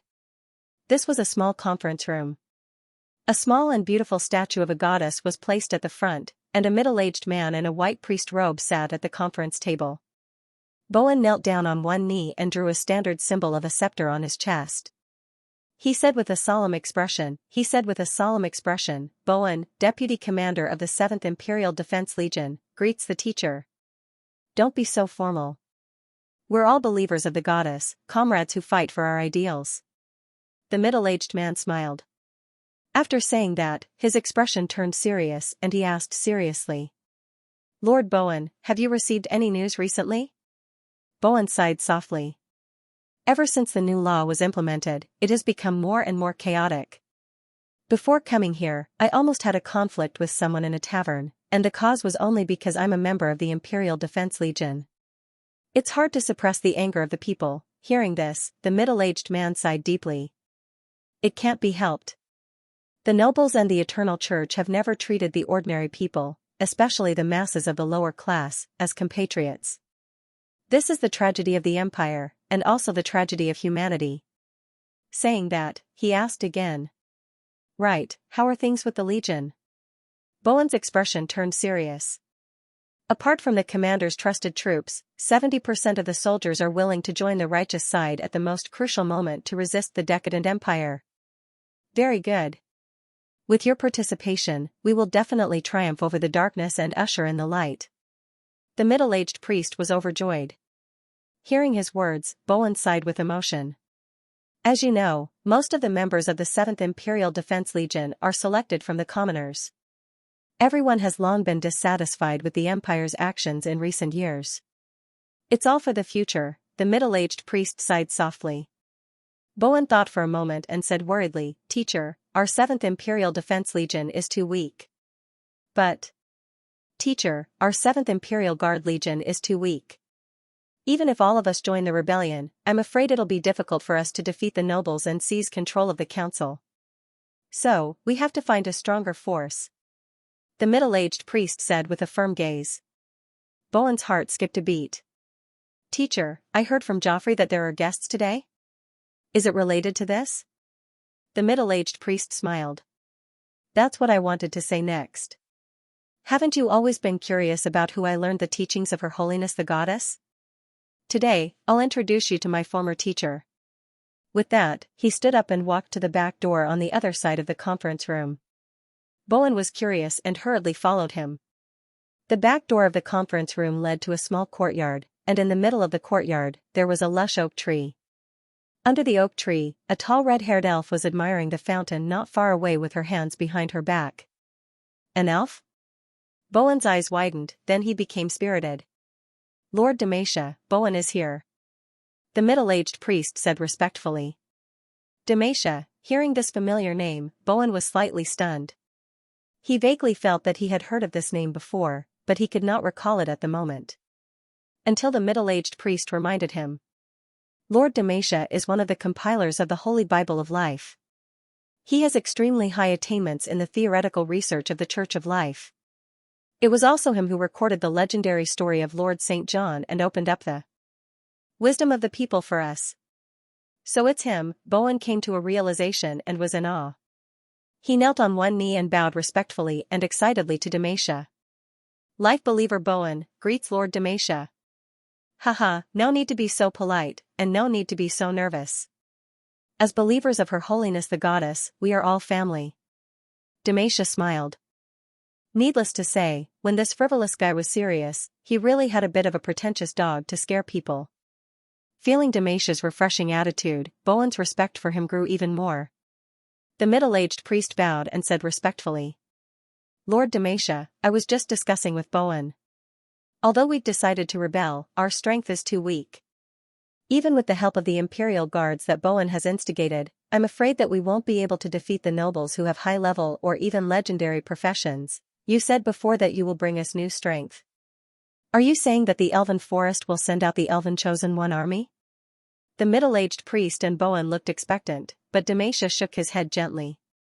No, the crisis of the human world, the history of the human world, of course, is best solved and rewritten by humans themselves.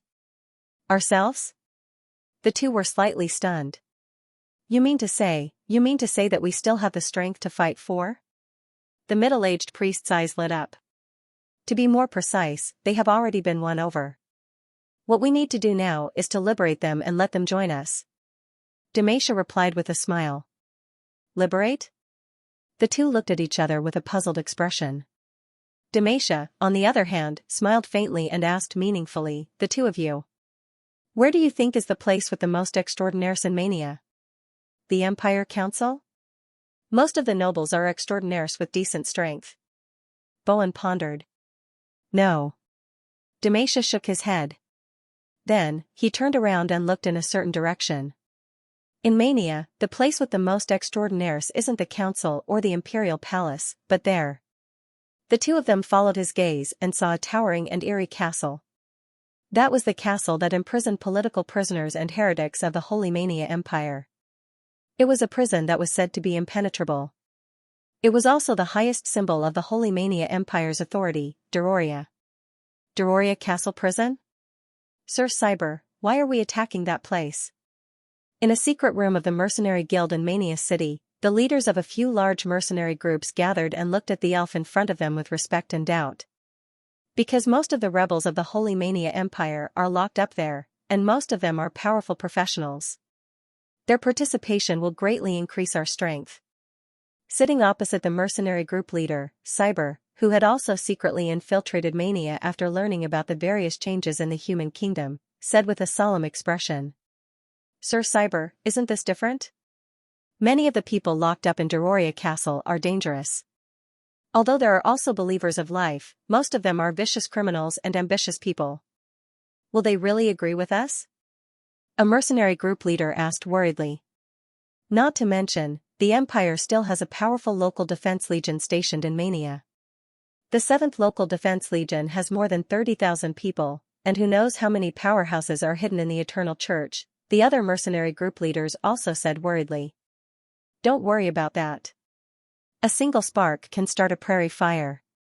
Ever since His Excellency St. John was locked up in Deroria Castle, the hope of life has been ignited in that dark castle.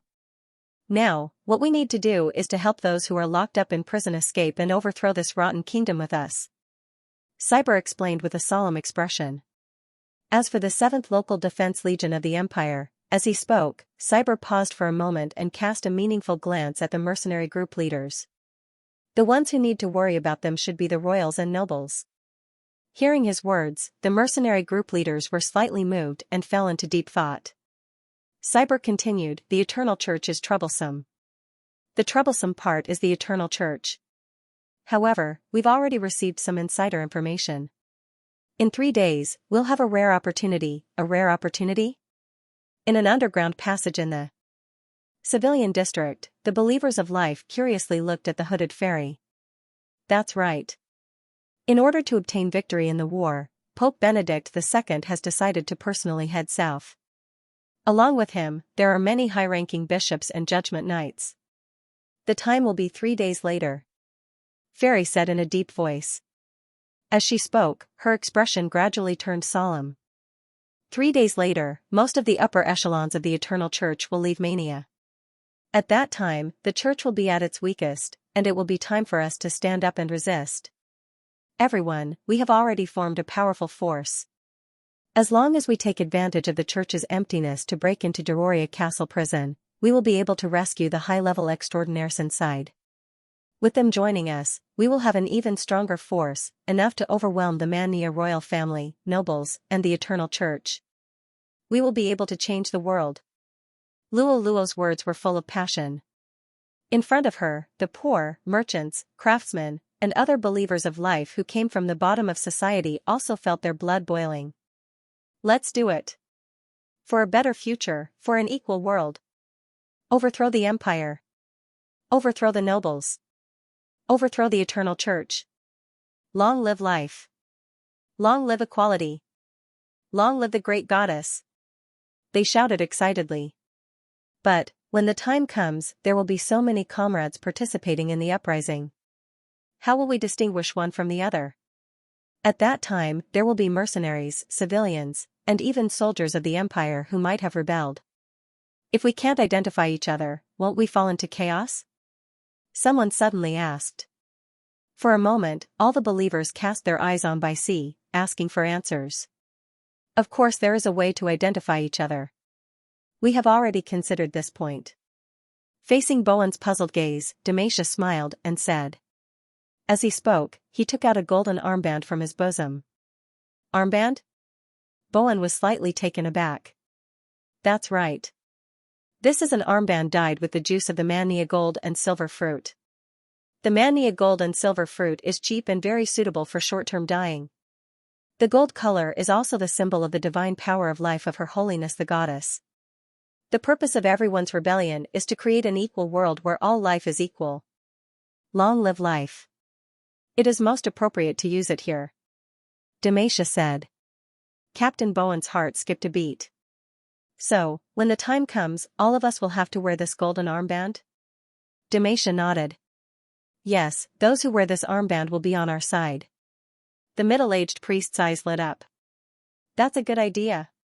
Even the poor can afford the Xianxia gold and silver fruit. Although it's easy to wash off after dying, it's enough for just one battle. Exactly.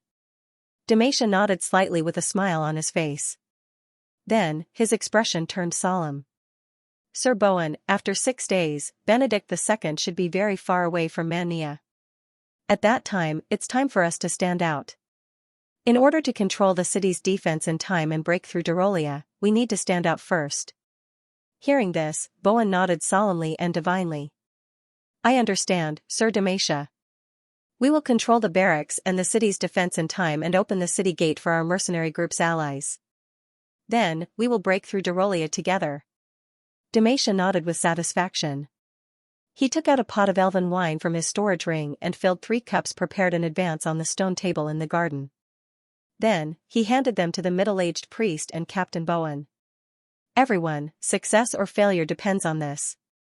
For equality, for the future, let us fight together. He raised the cup and drank it in one gulp. For equality, for the future. The middle-aged priest and Captain Bowen shouted excitedly and drank the elven wine as well. Bowen stayed in the garden for about an hour before leaving. Demacia bid farewell to the middle-aged priest and returned to the Amway Merchant Association's underground stronghold in Xianxia. At the same time, it was also the players' underground stronghold in Xianxia. Other than Demacia, there were also players like Cyber, Bayan, and Caesar. Most of them were famous priest players in. Dima, we've done as you said this time. How confident are you? Bayan took off his hood and asked. I can't say for sure, but at least. I think there's a high chance. Demacia said. Can we overthrow the Xianxia Empire like this? You know, the Empire is backed by the Eternal Church, and we haven't officially fought with the Eternal Church's Judgment Army. Bayan couldn't help but ask. Bayan, the citizens are the foundation of the Empire, and Xianxia is the center of the Empire. If there's a rebellion in Xianxia, there will be a series of chain reactions. When the foundation changes sides, no matter how powerful the Eternal Church is, the Empire will be finished. Cyber said. That's right, so, thank you for your hard work. If we can overthrow the Empire, I'll definitely express my gratitude. Sigh, it's all for the sake of defeating the Eternal Church. I'm also very interested in changing the history of the human world. Bayan waved his hand and said. Then, she looked at Demacia with great interest. Speaking of which, you always don't wake up early without benefits. This operation doesn't seem to have a game mission, so why are you so concerned? You even gave up on commanding? Even if it's me, there's always something I want to do. Demacia sighed. Everyone, when the time comes, will have to fight. Everyone should be prepared. After the meeting, Bowen returned to the 7th Local Defense Legion's base. Recalling his conversation with Demacia, he couldn't calm down for a long time. It wasn't until he calmed down in his office for nearly an hour that he returned to his usual steady self. But deep in his eyes, the light seemed to be brighter. Bowen took a deep breath, stood up, and went to the door. Go and call Captain Fabian. He said to the guard outside the door. After a while, a handsome knight came to Bowen's office. Commander, you're looking for me? He bowed and asked respectfully. Bowen nodded slightly, pondered for a moment, and said with a serious look. Fabian, the time of resistance has been set. Fabian paused for a moment, then became excited. Really? Of course, in order to facilitate the next operation, I have some things I need you to do. Bowen communicated with his trusted subordinates for a long time. It wasn't until late at night that he finally finished and left the base. When he returned home, his 6-year-old child was already asleep. His wife had prepared dinner and was waiting for him in the living room. Dear, why are you back so late today? The young and beautiful commander's wife untied the red cloak on him. There's something important to discuss, Bowen replied. Then, he hesitated for a moment, and suddenly grabbed his wife's hands. Bowen, what's wrong? Looking at her husband's serious expression, his wife was shocked. Ma Nina, tomorrow morning, you take little Bowen and leave Mania in the name of a vacation, Bowen said in a deep voice. Leave? His wife was startled. Soon, she seemed to have guessed something, and her expression changed slightly. She stepped forward and held Bowen's hands. Bowen, have you decided to resist? Bowen's face was a little guilty. He sighed and nodded. I'm sorry, Ma Nina. Although I have more and more power in my hands, I will never forget that I used to be a poor person at the bottom of the hierarchy. Ma Nina, the empire has decayed, and the nobles have fallen. I can't continue to serve such a dark country and continue to oppress the people. I have the responsibility to stand up and fight to change this dark era. This is the mission of a believer of life. Ma Nina, my Ma Nina, I have nothing to fear losing in this life, except for you. This operation is very dangerous, so, for your safety, you must leave this place in advance. I'm sorry, Ma Nina. Facing Bowen's apologetic gaze, Ma Nina sighed slightly. I understand. I understand your ideals, and I also support your beliefs. The teachings of the Church of Life are bright and great. Even I am proud to be a believer of life. I will take little Bowen and leave Mania. I won't let you worry. I will wait for your good news outside. Bowen, my dear Bowen, you must pay attention to your safety. Ma Nina. Bowen. The couple held hands and hugged each other. Their eyes were full of tenderness. The next day, Bowen's wife, Ma Nina, and their child sat on a carriage that headed to the countryside and left Mania City. Bowen, the deputy commander of the 7th Regiment commander, began to contact his companions in the Legion to prepare for the uprising in 5 days. The next day, Mania City was peaceful as usual. Even the thugs who rebelled against the nobles had decreased a lot. Other than people who were surprised to find that the sales of gold and silver fruits and coarse cloth had increased recently, the entire Mania City seemed to be no different from before. 3 days later, a large group of people escorted Benedict II Holy See and set off from the sacred square in the inner city of Mania City. This time, the high-level teaching assistants from the Inquisition and a few cardinals from the Holy Church all followed along. Other than Archbishop Winst, who was the regent, almost all of the high-end combat power of the Eternal Church in Mania City came out. It was said that the clergymen of the Eternal Church would go to the southwest battlefield to help the Empire stabilize the situation. Some people thought that this was the signal that the Eternal Church had officially sent out the Judgment Legion to participate in the war. Some people thought that the Eternal Church finally found the weakness of the Life Church through the battle between the Noble Alliance Army and the believers of Life Church. For a time, the nobles were either excited or cynical. But no matter what, with the Pope's action, the nobles of the Empire finally felt relieved about the future war. It was as if they had found their backbone. Standing on the city wall of Mania, Bowen watched as the Eternal Church slowly left and disappeared into the horizon. He finally let out a sigh of relief. The biggest variable in the upcoming operation was finally gone. What he needed to do now was to make the final preparations and wait. However, one day after the Eternal Church left, which was 4 days after the meeting with Xianxia, Bowen, who was secretly making the final preparations, suddenly received an order from the commander of the 1st Local Defense Legion. The commander wants to see me? Another important mission for the Empire's parliament? Bowen frowned slightly as he looked at the commander's personal guard who came to deliver the message. That's right, Commander Bowen. Commander Wolf is waiting for you in his manor. The guard said respectfully. Wolf was the surname of the commander of the 7th Legion and Bowen's immediate superior. He was the highest commander of the 7th Local Defense Legion. However, he rarely looked for Bowen if there was nothing important. Most of the time, he would just leave everything to Bowen. Bowen nodded slightly. He exchanged a glance with his guards and said after a moment of silence, I understand. I understand. Wait for me outside for a while. I'll go over after I pack up. After receiving his promise, the guard bowed and left. After the guard left, the atmosphere in the office suddenly became serious. Sir Regiment Commander, did the Regiment Commander notice something? Didn't the Empire's Parliament just hold a meeting? Why would he suddenly look for us? One of the personal guards said worriedly. That's right, and at this time, it's already late, another personal guard said the same thing. Bowen frowned slightly. He thought for a moment and shook his head with uncertainty. I'm not sure, but it could be that something really happened. The Pope just left and the security in the city is not stable. The 7th Local Defense Legion has always been responsible for security. After thinking for a few seconds, he said again, but since he's looking for me, then I have to go no matter what. Otherwise, even if he doesn't notice anything, he will notice that something is wrong. After saying that, he instructed the 2 personal guards, don't worry. How about this, after I leave, follow me quietly and pay attention to the situation in the matter. If I don't come out after 2 hours, or if there's any bad news, quickly come back and contact Fabian.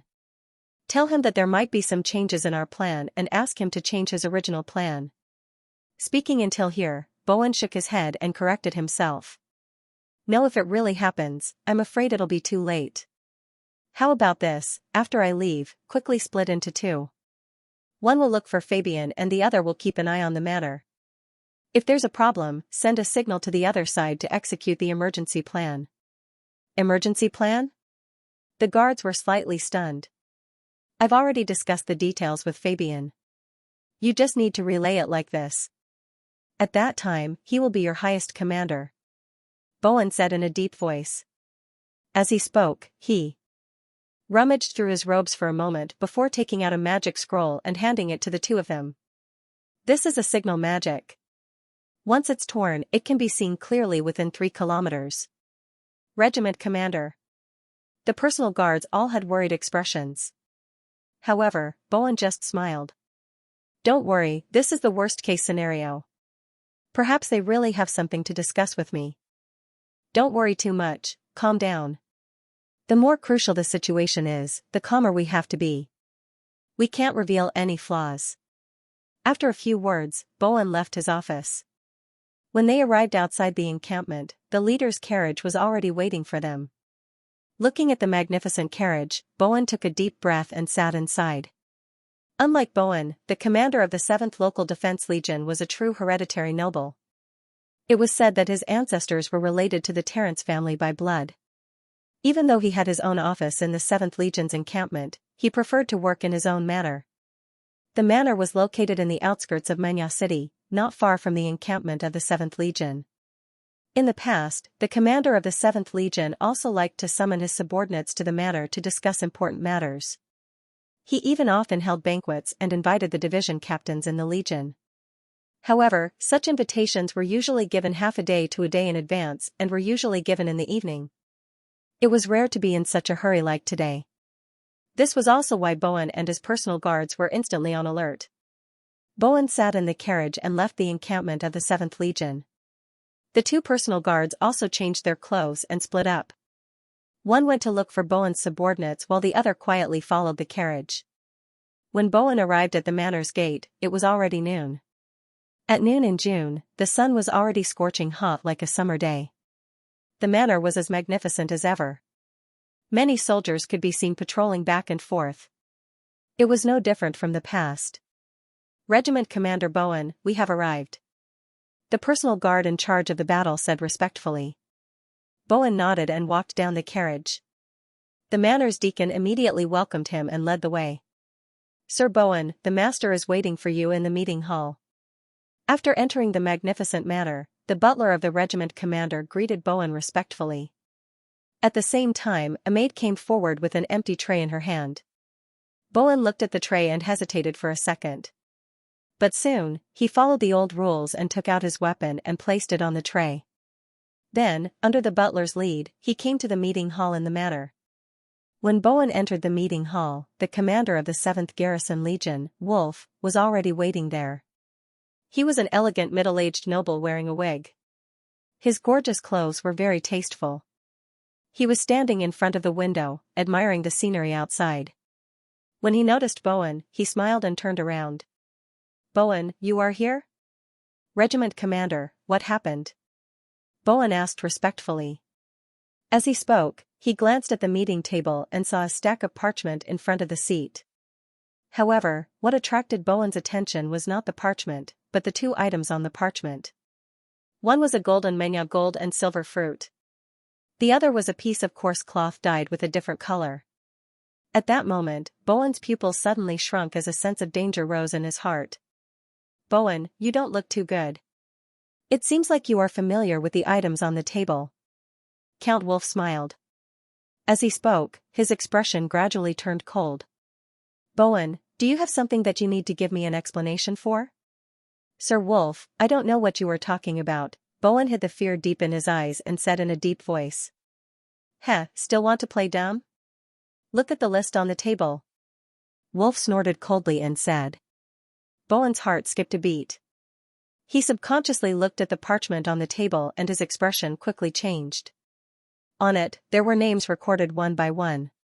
To be more precise, it was the names of some of the high-ranking officers who joined the resistance army and planned to rebel together in 2 days. Bowen's name was also included. Not good. Her private parts were exposed. In an instant, Bowen's heart was in turmoil. He did not hesitate and instantly exploded. With a roar, he took out a hidden dagger from the bottom of his foot and stabbed it toward Count Wolf. However, Count Wolf's reaction was faster. He snorted coldly and kicked Bowen's chest. Bowen only felt a sharp pain. He could not help but spit out a mouthful of blood and flew backward. He hit the wall and slowly slid down. At that moment, Bowen felt that the bones in his body were about to fall apart. It could not be helped. The difference in strength between the two was too great. Although he was a gold upper rank knight, Wolf was a half-step legend. In the next second, a row of fully armed knights rushed in. They were obviously prepared and surrounded Bowen. And among the knights, there was a high-ranking officer. Seeing the high-ranking officer, Bowen's expression changed slightly and then became furious. Andre. It's you. He recognized him. He was one of his trusted subordinates and also one of the earliest comrades in the resistance army.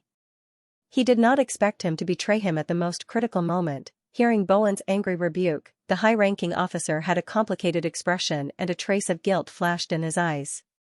He lowered his head slightly, sighed, and said, Sorry, I'm exposed. I'm sorry. Master Bowen, I've been exposed, but I still have my family. I have to think about their safety, you. Bowen was furious. He struggled to sit up as he coughed out blood. But he was quickly subdued by the knights. Count Wolf looked at him coldly. Bowen, tell me your informant and plan, and I can spare your life. Bah. Don't even think about it. You noble dog. Bowen spat out a mouthful of blood and cursed. Wolf's expression darkened. But soon, he sneered and said, You're quite stubborn, however, you don't care about your life, but I don't know if you care about the lives of your wife and children. Count Wolf narrowed his eyes and said. Hearing this, Bowen's expression changed drastically. The next moment, he saw his wife being pushed in by the knights roughly. Ma Nina! Bowen exclaimed. He wanted to struggle, but he was already seriously injured and could not move at all under the suppression of the knights. Bowen, I'll give you a chance. Tell me your plan and your accomplices. Seeing that you've obeyed my orders for many years, I can spare you and your family. Count Wolf said. Bowen's expression changed and showed signs of struggle. However, his wife, Ma Nina, shouted, Don't worry. Bowen. Don't tell him. Nobles can't be trusted. Little Bowen has successfully escaped. I'm not afraid of death. Don't worry about my safety. Shut up. Gag her. Count Wolf roared. Hearing his words, the knights roughly gagged Ma Nina's mouth with a piece of cloth. Ma Nina. Bowen was anxious. The next moment, he saw a trace of determination in his wife's eyes. She took advantage of the knight's unpreparedness and suddenly struggled, slamming into the knight's sword. With a muffled sound, the sword pierced her chest. Blood instantly sprayed all over the ground. Ma Nina.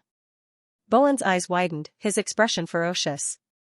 Ma Nina slowly slid to the side. She whimpered a few times, unable to speak, but her gaze towards Bowen was filled with infinite tenderness. Bowen read her gaze. His gaze was filled with consolation and encouragement. Then, she closed her eyes.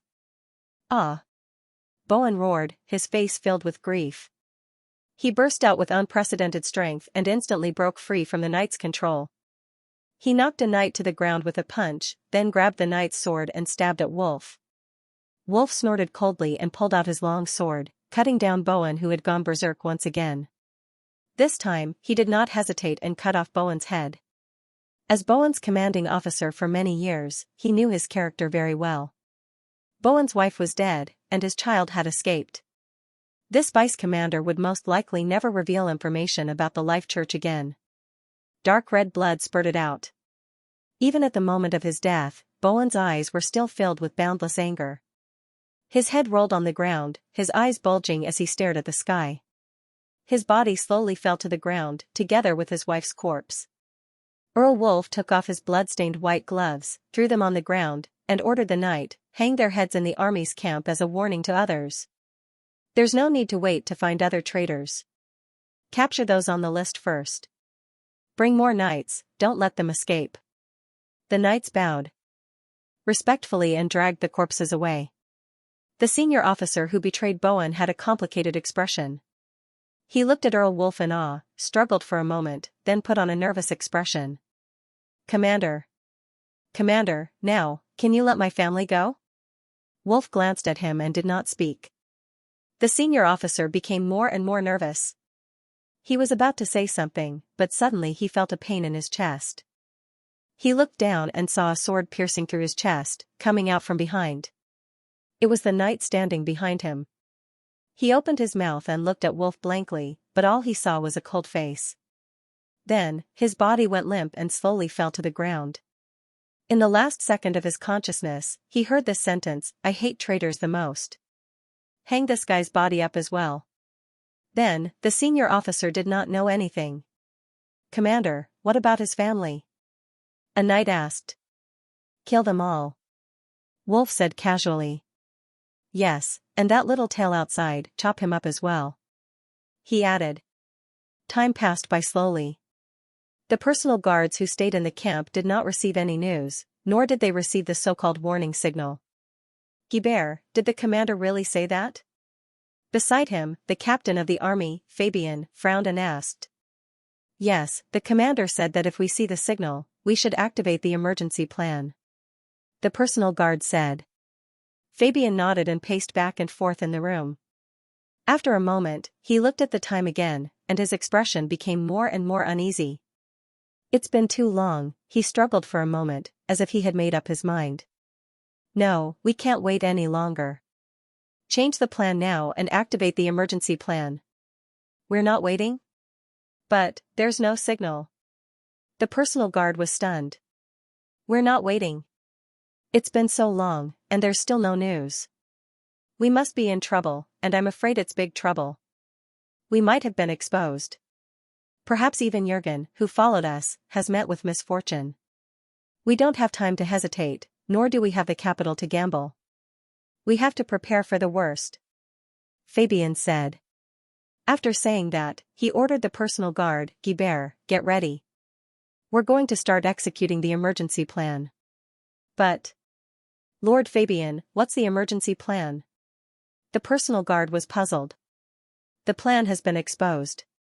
Move ahead. Revolt immediately. Fabian said. As he said that, he took out a new magic scroll from his office, opened the window, and tore it open. A dazzling light bloomed on the scroll. The next moment, a strong light rose from the sky, accompanied by an ear-piercing sound. With a boom, a huge firework bloomed in the sky. At this moment, even those who were far away in Menya City could see it clearly. Menya City, the stronghold of the Amway Merchant Association. Looking at the magic fireworks exploding in the sky, the players who were discussing the details of the operation in 2 days were stunned. Why did they send the signal now? Didn't they say it would start in 2 days? Caesar furrowed his brows. They placed great importance on this operation and made ample preparations, but the time was too short. There were still many things that had not been arranged in the past 2 days. In particular, the defense of the city had not been replaced by the 7th Legion's own people yet. It was still the responsibility of the soldiers loyal to the Imperium. Not to mention, the nodes of the divine spell defensive barrier on the city walls were not destroyed. Menya City used the most complex and powerful defensive barrier, and the nodes were distributed throughout the city. Once activated, it was almost indestructible. That was the most terrifying part. As the holy city of the Eternal Church, the divine spell defensive barrier had terrifying energy. Once activated, the uprising would basically be declared a failure. Thinking of the various unfinished tasks, the players' expressions turned solemn. Could it be that something has happened? Caesar guessed. I'll contact the players hiding in the army and ask what happened. Demacia thought for a moment before speaking. After a while, his expression changed slightly. The operation has been exposed. There's a traitor in the 7th Legion. Our deputy commander, Bowen, was killed. Commander Wolf is leading his personal guards to hunt down the senior officer who instigated the rebellion. The remaining senior officers have decided to bring forward the uprising. Hearing this, the players' expressions turned solemn. Oh no. Doesn't that mean the plan is going to fail? A player asked worriedly. Demacia shook his head lightly. Things haven't reached the worst point yet. Bowen has been keeping an eye on things. Other than the few most trusted and most devout personal guard captains, the other senior officers of the resistance army don't know how many participants there are. Their knowledge is limited. So, we still have a chance. Of course, the operation has to be brought forward. We can't wait any longer. The 7th Legion is very important. It's related to the success of the next operation.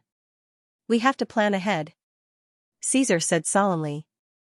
I'll contact the informant in the mercenary guild and have the 3 large mercenary groups nearby support the rebels of the 7th Legion. Caesar said hurriedly.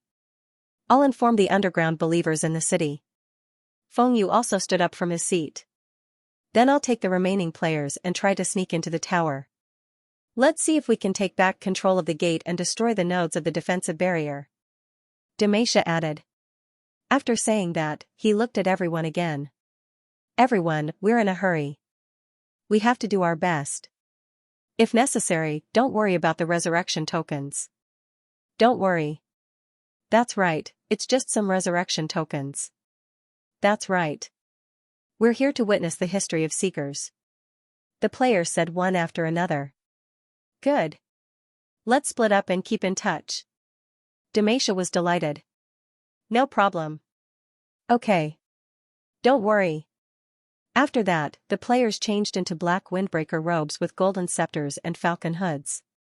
They looked like assassins in large-scale action games, mysterious and handsome. It was said that this assassin costume was custom-made by Demacia, and every player participating in this event had one. After that, everyone put on the golden armbands on their right arms, picked up the weapons that were convenient for movement, and left the stronghold one after another. At the stronghold of the 7th Legion, surrounded by his personal guards, Commander Wolf stood in front of the Legion's campsite with an unpleasant look on his face. It was chaos in the campsite. The Empire's soldiers were divided into 2 distinct factions and were fighting with each other. Among them, most of them wore the golden armbands on their right arms. They looked fanatical, and under the leadership of a high-ranking officer, they were fighting with the guards loyal to the commander. Flags that had obviously been prepared long ago were raised high up in the air and waved non-stop. The flags were red with the golden scepter of life, fluttering in the wind. Wolf's face became gloomier. Looking at the guards who were retreating under the suppression of the rebel army, he snorted angrily, drew his sword, and raised it high. My knights! Follow me and suppress this motley crew. Behind him, the gold knights loyal to the Wolf family raised their weapons and followed him into the battle. Most of these gold knights were low-level nobles with powerful strength. When they joined the battle, the rebel army, whose average strength was only at the lower silver level, instantly felt a lot of pressure. Traces of chaos began to appear among the troops. The operation was too hasty after all.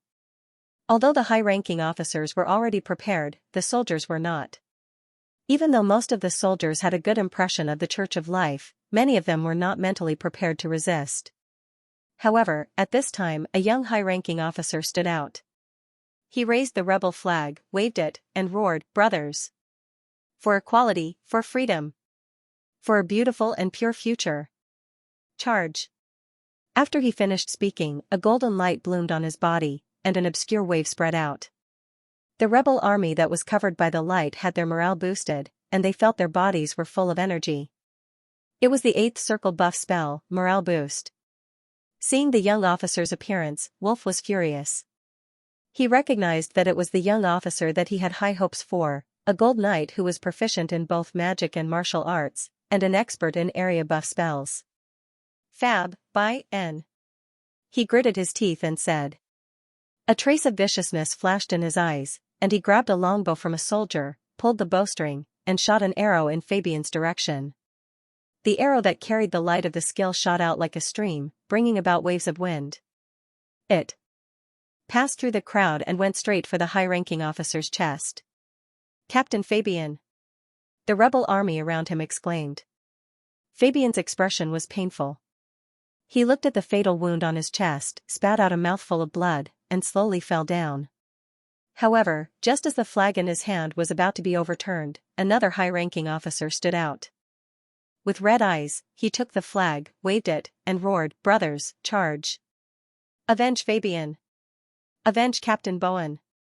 Long live the Church of Life! Long live equality! Destroy these corrupt nobles!"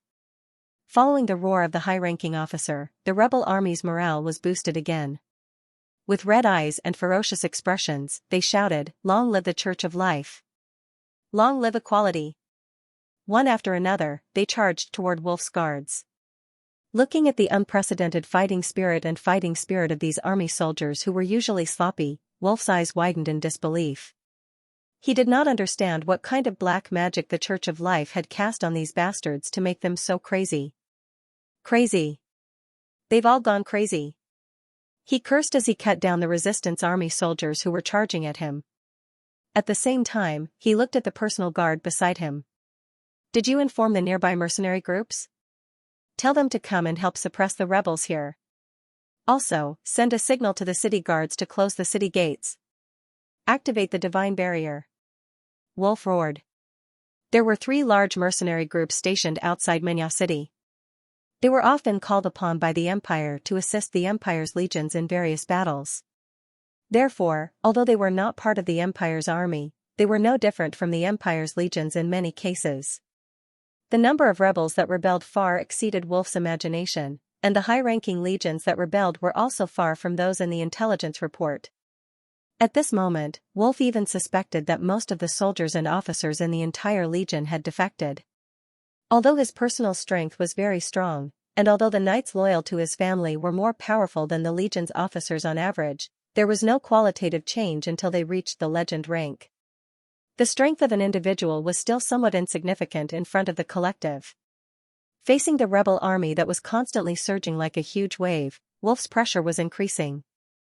The situation was completely out of control. Wolf led his guards and kept retreating under the counterattack of the rebel army. They were forced out of the camp step by step. On the ground was already stained with blood, which was left behind by the rebel army's corpses. Their losses were even heavier, but the huge sacrifice did not diminish their fighting spirit. Lunatics. This group of lunatics. Looking at the ferocious soldiers, Wolf's facial features were distorted, but in the depths of his pupils, there was an inexplicable trace of fear. He did not understand. He really did not understand. He couldn't understand why these soldiers, who were part of the Imperial Guards and had the best treatment, would want to rebel and resist. It was clear that they only needed to listen to orders, and it was clear that they only needed to obey. But now, these soldiers who usually did not even dare to breathe loudly in front of the nobles dared to point their swords at them at this moment. Wolf was at a loss. Of course, he would never know what the soldiers who were born as civilians wanted. He did not know that the treatment he thought was good, but for many soldiers, it was only enough to maintain food and clothing. He also did not know that the strict hierarchical system and the conflict between the nobles and the commoners had long been buried in the army. It was just that it had always been suppressed because of the powerful power of the nobles.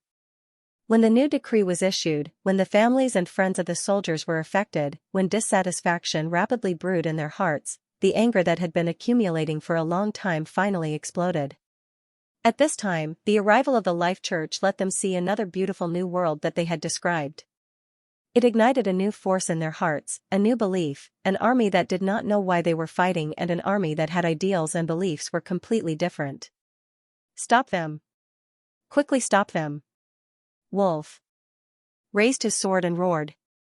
The rebel army closed in step by step, and the knights around him were getting fewer and fewer.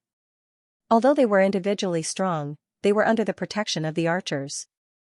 This time even he was exhausted from blocking again and again. Where are the mercenary groups? Where are the 3 damn mercenary groups? Why aren't they here yet? He asked with red eyes. Captain, they should be here soon. The personal guard said. As soon as he finished speaking, he was shot in the head by a stray arrow and fell softly to the ground. Klein. Looking at the fallen personal guard, Wolf's expression was pained. His eyes were red as he gritted his teeth and said, "Damn you traitors. Damn the Life Church." Wolf took a deep breath and glanced at the increasing number of rebels. A hint of unwillingness to retreat flashed in his eyes. He bit his lip and no longer insisted. Instead, he raised his longsword and ordered, "Retreat." "We're retreating." Following his command, the personal guards escorted him and began to rush out of the camp. However, at this moment, the sound of horse hooves, footsteps, and the clashing of weapons and armor came from afar. Wolf hurriedly looked at the source of the sound and saw dust rising from the ground in another direction. Soon, a large number of mercenary cavalry and professional mercenaries with different equipment appeared in his sight. 3 different flags fluttered in the mercenaries' ranks. Those were the 3 large mercenary groups stationed in another direction. At this moment, they had finally arrived. Seeing the mercenaries, Count Wolf was overjoyed. Tim. Finn. Maximilian. Come and help. Suppress these rebels. He shouted. Those were the names of the 3 mercenary group leaders. They were riding on horses and rushing to the strongest side. However, before Wolf's voice died away, he saw the 3 leaders suddenly raise the crossbows in their hands and shoot in the direction of him and his personal guards without hesitation. With a few swoosh sounds, the 3 personal guards were killed on the spot. Count Wolf was stunned and then furious. "Bastard! What are you doing? Are you going to rebel too? Have you forgotten the remuneration I paid you?" The leader of the largest mercenary group and also the leader of the 3 mercenary groups, Hound Tim, stood out. He put away the crossbow in his hand and looked at Count Wolf and his personal guard with an expressionless face. He said calmly, "Lord Wolf, I'm very sorry. The rebels paid a higher commission than you in advance, so, we're now loyal to them." Wolf was stunned, then he shouted angrily, "Bastard! Untrained hyenas! How much gold pounds did they give you? I'll pay 3 times. No, Lord Wolf, you can't afford the price they offered." The mercenary group leader shook his head lightly. Count Wolf was so angry that he laughed. "Ridiculous. They're just a group of commoners, how much money can they have? Tim, give me a price. Our Wolf family has plenty of money. I've said it before, you can't give what they offered." Tim shook his head lightly. Wolf's expression instantly turned ugly. "What did they give you? 2 million gold pounds? 3 million gold pounds? No." Tim shook his head lightly once again. As he took out a golden armband and wore it on his right arm, he said solemnly, "What they gave was equality and freedom, a beautiful future." Wolf was stunned for a moment. "Sir Wolf, it's time for the era of kings and nobles to end. If you lay down your weapons and surrender now, you might have a better ending," Hound Tim said condescendingly as he surrounded Count Wolf and the remaining dozens of personal guards. The mercenaries around him followed suit and wore the golden armbands on their arms. Then, they aimed their crossbows at the nobles and knights in the center. The golden armbands dyed with gold and silver fruits were dazzling under the sun. The arrows with the effects of armor break and sharpness flashed with a cold light. Wolf's eyes were filled with anger as he met the hostile gazes of the mercenaries. His gaze swept across the mercenaries and rebels. Light surged on his body and spots of sword light gathered on the long sword in his hand. Gusts of air blew his cloak up. His hair was messy and his body was straight. He sneered, wild and arrogant. "Surrender to the civilians, haha. The Wolf family can surrender to the royal family and the nobles." But we will never surrender to the civilians. Then, he raised his longsword and roared. My knights, follow me and charge. Behind him, the noble knights also roared and raised the longswords in their hands. Bursts of sword light gathered on the longswords in their hands. Then, the knights jumped up and followed Count Wolf as they charged toward the mercenaries and rebels. That's a pity, Hound Tim shook his head lightly. He raised his right hand and ordered. Release the arrows. Swoosh swoosh swoosh, the mercenaries released tens of thousands of arrows at the nobles and knights charging toward them. With the muffled sound of arrows piercing into flesh, the nobles and knights fell to the ground one after another. Count Wolf, who was charging at the front, finally could not resist the increasing number of arrows after blocking countless arrows and was shot into a hedgehog. He swayed slightly and stopped moving. Looking at the mercenaries in front of him, his expression was ferocious. He spat out a mouthful of blood and then fell down unwillingly. His crimson eyes stared at the sky, as if he did not understand why the guards and mercenaries had betrayed him. Seeing the death of Count Wolf and the noble knights, the rebels cheered. They quickly rushed over and joined the mercenaries. Lord Tim. Lord Finn. Sir Maximilian. The high-ranking officer waving the flag came over to greet them. Where is Commander Bowen? Why don't I see him? Tim glanced at the rebel army and asked. Sacrificed, Captain sacrificed himself, Fabian sacrificed himself, the senior officer said sadly. Tim was slightly taken aback, and then he felt a little emotional. He reached out his hand and drew the symbol of the scepter of life on his chest, silently praying. Sir Tim, the control of the army has been seized, and the soldiers who have not rebelled have surrendered. What should we do next? The high-ranking officer asked. Hearing his words, Hound Tim and the other two mercenary group leaders looked at each other and nodded their heads. Menya City. Let's go to Menya City, he said in a deep voice. Mania City? The senior officer was slightly taken aback. That's right. This is the plan that we've decided on a long time ago. It's also Commander Bowen's original plan. Hound. Tim nodded. After saying that, he looked in the direction of Mania City, and his gaze gradually became firm. We will go to Mania City and assist our companions in the city to capture Deroria prison together. There are many transcendents who believe in the Church of Life locked up in Deroria prison. We can only go there and release our companions in the prison. Only then will we have enough strength to break through the inner city, break through the palace, and break through the empty eternal cathedral. Hearing his words, the rebel army's eyes lit up. Deroria prison, the palace, the eternal cathedral, the senior officer murmured, and his expression became more and more excited. He raised his command sword, looked at his comrades beside him, and shouted, Brothers, take down Deroria, release the believers of life, break through the palace and the eternal cathedral. The rebel army also became excited. Take down Deroria. Break through the palace and the eternal cathedral. Long live life. Long live equality. The senior officer shouted again. Long live life. Long live equality. The soldiers also shouted enthusiastically. Then, the 7th Local Defense Legion, which had completely changed sides, gathered around the flag of the uprising and rushed toward Menya City together with the mercenaries who had joined them. Mania City, Outer City. On the streets, more and more people gathered from all directions. They were dressed in different clothes, old and young, male and female. They held all kinds of simple weapons in their hands, waved red and yellow flags, and confronted the city guards who were maintaining order. The only thing they had in common was the golden armbands tied to their right arms. Looking around, the streets that had become more and more deserted a while ago were now densely packed with people. It seemed that the entire outer city was boiling.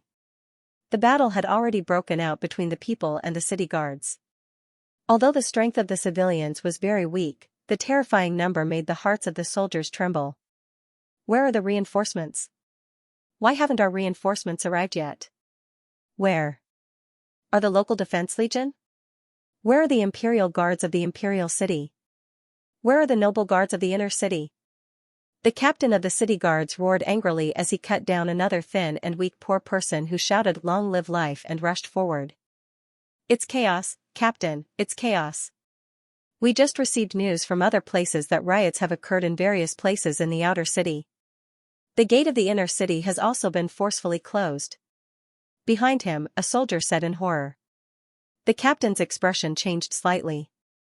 Looking at the increasing number of people and feeling the increasing number of people, the captain gritted his teeth and said, "Retreat. Retreat. Retreat to the outer city wall. Rely on the city wall to resist them." Then, he led the soldiers of the city guards and moved toward the city wall with difficulty. This area was not far from the city wall. After killing a bloody path through the weak civilians, the captain of the city guards, who was covered in blood, quickly retreated to the city wall with the soldiers.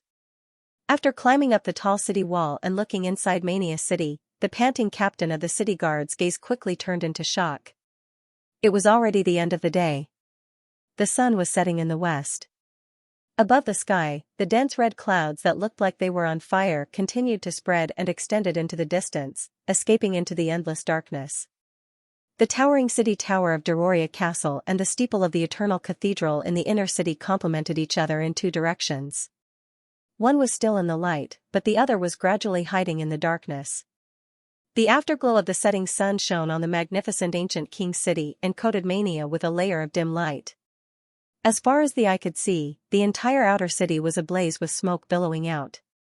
The crisscrossing streets were filled with densely packed people, like a flood or a tsunami. It was a completely different world from the relatively stable and sealed inner city where the nobles resided. Shouts sounded one after another on the streets of the outer city and constantly intertwined with each other. At this moment, even the city wall seemed to be shaking because of the people's shouts. Looking at this extremely shocking scene, the captain of the city guards was a little confused. He didn't know how the situation suddenly took a turn for the worse. The people fell into an unprecedented riot and developed to this extent. He only remembered that it seemed like it was almost afternoon when a beautiful firework exploded outside the city. From then on, the outer city of Mania began to gradually boil.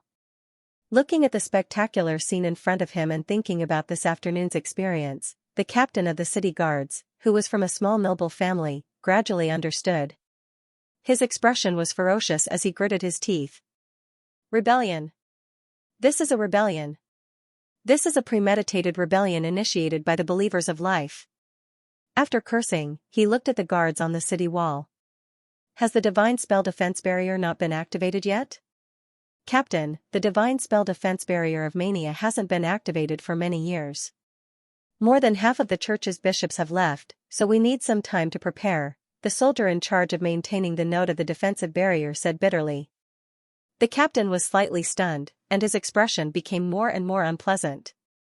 He slashed at the battlements in exasperation and looked down at the city wall. He saw that on the main road nearby, the civilians were holding up red flags with a gorgeous scepter embedded in them. They roared and shouted, "Long live life, open the city gate, and destroy the node of the defense," as they charged toward the city wall. Seeing this scene, the captain of the city guards was even angrier. He raised his long sword with a vicious expression and ordered the archers on the city wall. "Release the arrows. Kill these rioters." The captain of the city guards ordered, but the archers on the city wall were a little hesitant. "Release the arrows. I order you to release the arrows. Didn't you hear me?" The captain of the city guards shouted angrily again.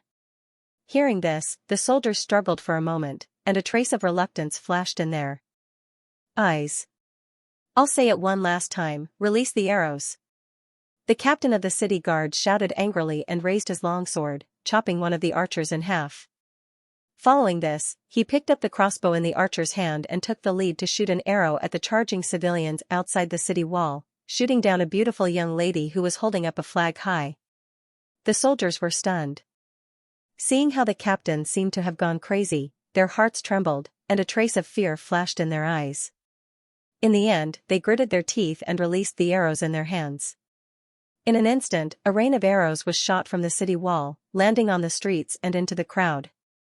The civilians who participated in the uprising fell like wheat being reaped. Soon, a large number of them fell under the rain of arrows. However, the civilians at the back did not stop. Their expressions were even more furious, and their roars were even louder. They raised their weapons, walked over the corpses of their comrades, and took over the flags in their hands. They waved and shouted as they continued to charge toward the city wall. Looking at this group of civilians who were like crazy magical beasts, the captain of the city guards widened his eyes in disbelief. It must be known that in the past riots, as long as arrows were shot at these people, they would scatter and flee. However, this time it was beyond his expectations. Lunatics. These lunatics who have been bewitched by the Life Church. The captain of the city guards cursed. Then, he turned around and roared at the soldiers on the city wall. What are you waiting for? Release the arrows. Continue to release the arrows. However, as soon as he finished speaking, he felt a chill on his neck. Heat rushed out from his neck, and the captain of the city guard saw a trace of fear in the eyes of the soldiers looking at him. His throat gurgled a few times, and he only felt the blood in his throat continue to surge up, and then gushed out like a fountain. Struggling to turn around, the captain of the city guards saw that a tall hooded figure had appeared behind him without him noticing. The other party was slowly putting away the dagger in her hand. And behind the tall figure, there were figures in uniform, wearing eagle beak hoods and golden cuffs. They either jumped over from the buildings beside the city wall, or climbed up from below the city wall, and stood behind him. Gusts of night wind blew past, lifting a corner of their hoods, revealing exquisite and perfect chins, cold eyes, and faintly visible pointed ears. Elf, the captain of the city guard's pupils constricted. He wanted to say something, but the elf in the lead kicked him out of the city wall as if he was a burlap sack. His body flew out like a kite with a broken string, and the captain of the city guard's consciousness gradually blurred. And when he fell from the city wall, he finally saw the clouds of dust rising in the distance outside the city. Large groups of imperial guards and mercenaries appeared on the horizon. Reinforcements. A trace of clarity flashed through his gradually blurred consciousness, and the captain of the city guards finally felt relieved. However, just as he was feeling relieved, he saw the nightmarish red scepter flag fluttering in the middle of the troops again. At that moment, he was stunned. And the next second, he fell to the ground, splattering a cloud of blood, and his consciousness fell into eternal darkness. There was only a pair of stunned eyes, staring at the sky. On the other side, on the city wall, the elf who kicked the captain of the city guards retracted his right leg, lifted his hood, and revealed a head of flame-like red hair. It was Xianxia. He replaced the dagger with a greatsword that he took out from his storage ring, carried it on his body, and looked at the remaining soldiers. Both sides looked at each other. Put down your weapons and open the city gate, or else, you will end up like him. Xianxia pointed outside the city wall with his greatsword and said. And behind him, the other players also drew their weapons. The power of gold rank exploded, showing an unprecedented sense of oppression. The sound of horse hooves came from outside the city wall, and the resistance army formed by the 7th Legion and mercenaries were gradually approaching. The soldiers looked at the elf, and then fixed their eyes on the fluttering scepter flags in the army outside the city, and they all swallowed their saliva.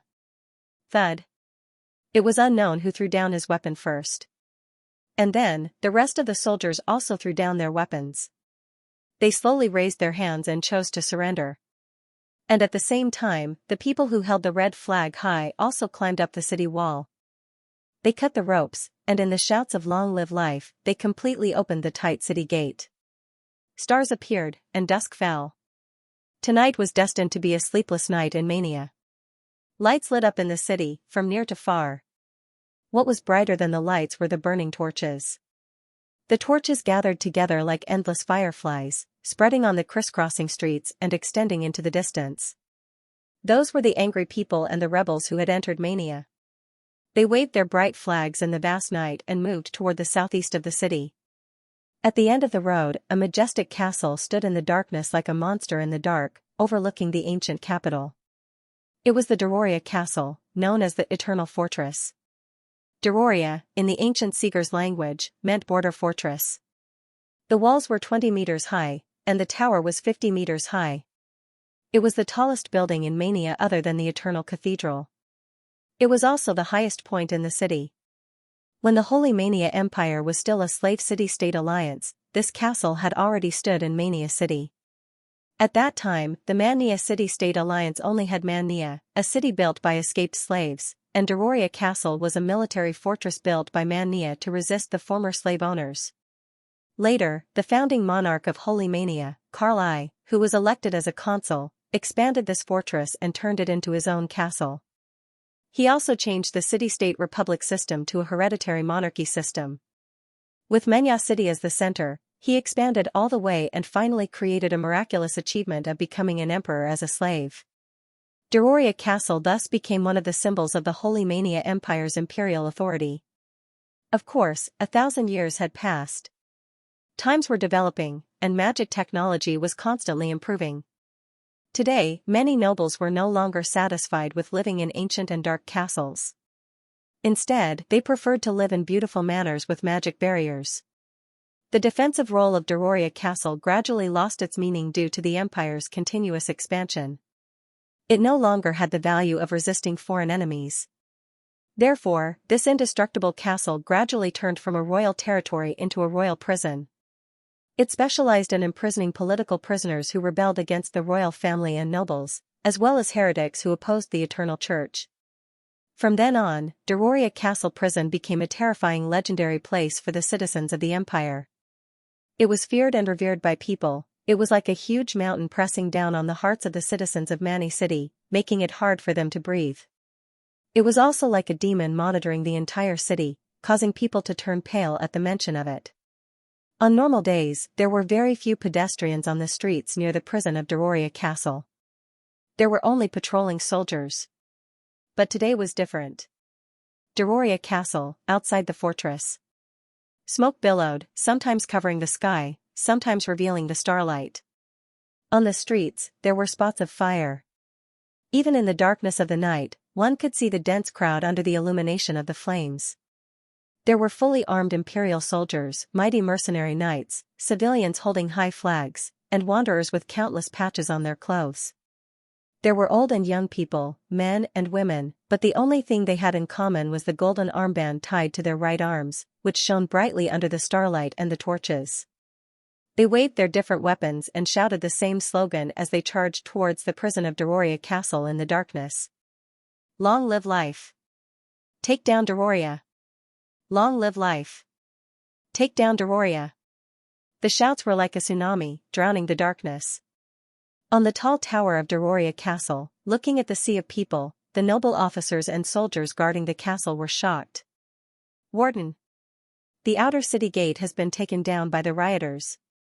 The rebel army has already entered the city and is rushing towards us with the rioters. The messenger hurriedly crawled to the warden, who was standing on the tower and looking into the distance, and said in a panic. Rebel army? Where did the rebel army come from? The noble warden was dumbfounded. The Imperial Guards. It's the Imperial Guards. They are wearing the standard equipment of the Imperial Guards. I'm afraid that the 7th Imperial Guards outside the city have rebelled. Not only that, there are also mercenaries. The soldier who sent the message hurriedly said. Hearing his words, the warden opened his eyes wide, full of disbelief. He took a deep breath, picked up the binoculars from the elven forest, and looked outside the castle. Under the starlight and flames, when the warden saw the iconic silver armor of the 7th Local Defense Legion, as well as the mercenaries and citizens who were rushing in his direction, his expression changed, and he sucked in a breath of cold air. For a moment, his expression became more and more serious. Everyone listen to my orders. Enter the highest alert state. Sir Daniel, please activate the defensive magic. Archers and magic crystal cannons, get ready. Don't let the rebel army in. The warden looked in the direction of the inner city, and then looked at the sky. He pulled out his commanding sword and shouted. Following his order, the magic crystal cannons with deep muzzles were set up by the defenders and aimed at the streets outside the castle, aiming at the people rushing in. The archers also pulled their bowstrings and aimed at the citizens and soldiers who were gradually surrounding the castle. In the darkness, the castle defenders standing on the tower and the rebel army that was gradually surrounding the castle confronted each other. People outside, hurry up and leave. If you take another step forward, we will open fire.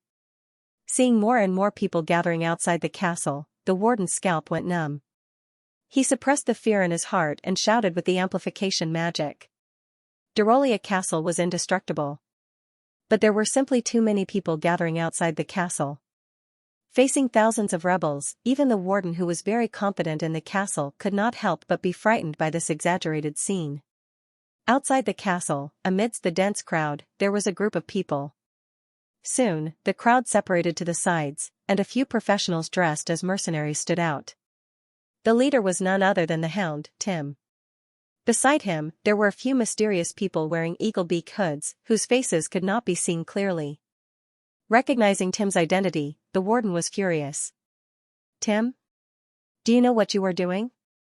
What you're doing now is openly making an enemy of the Empire and the Church." However, the hound, Tim, only shook his head lightly. "Sir Eichendorff, there is no need to say anything meaningless." As he spoke, his expression turned serious. "Open the castle gate and surrender to us. Otherwise, we will storm the castle. If we storm the castle, we can't guarantee your safety after the battle."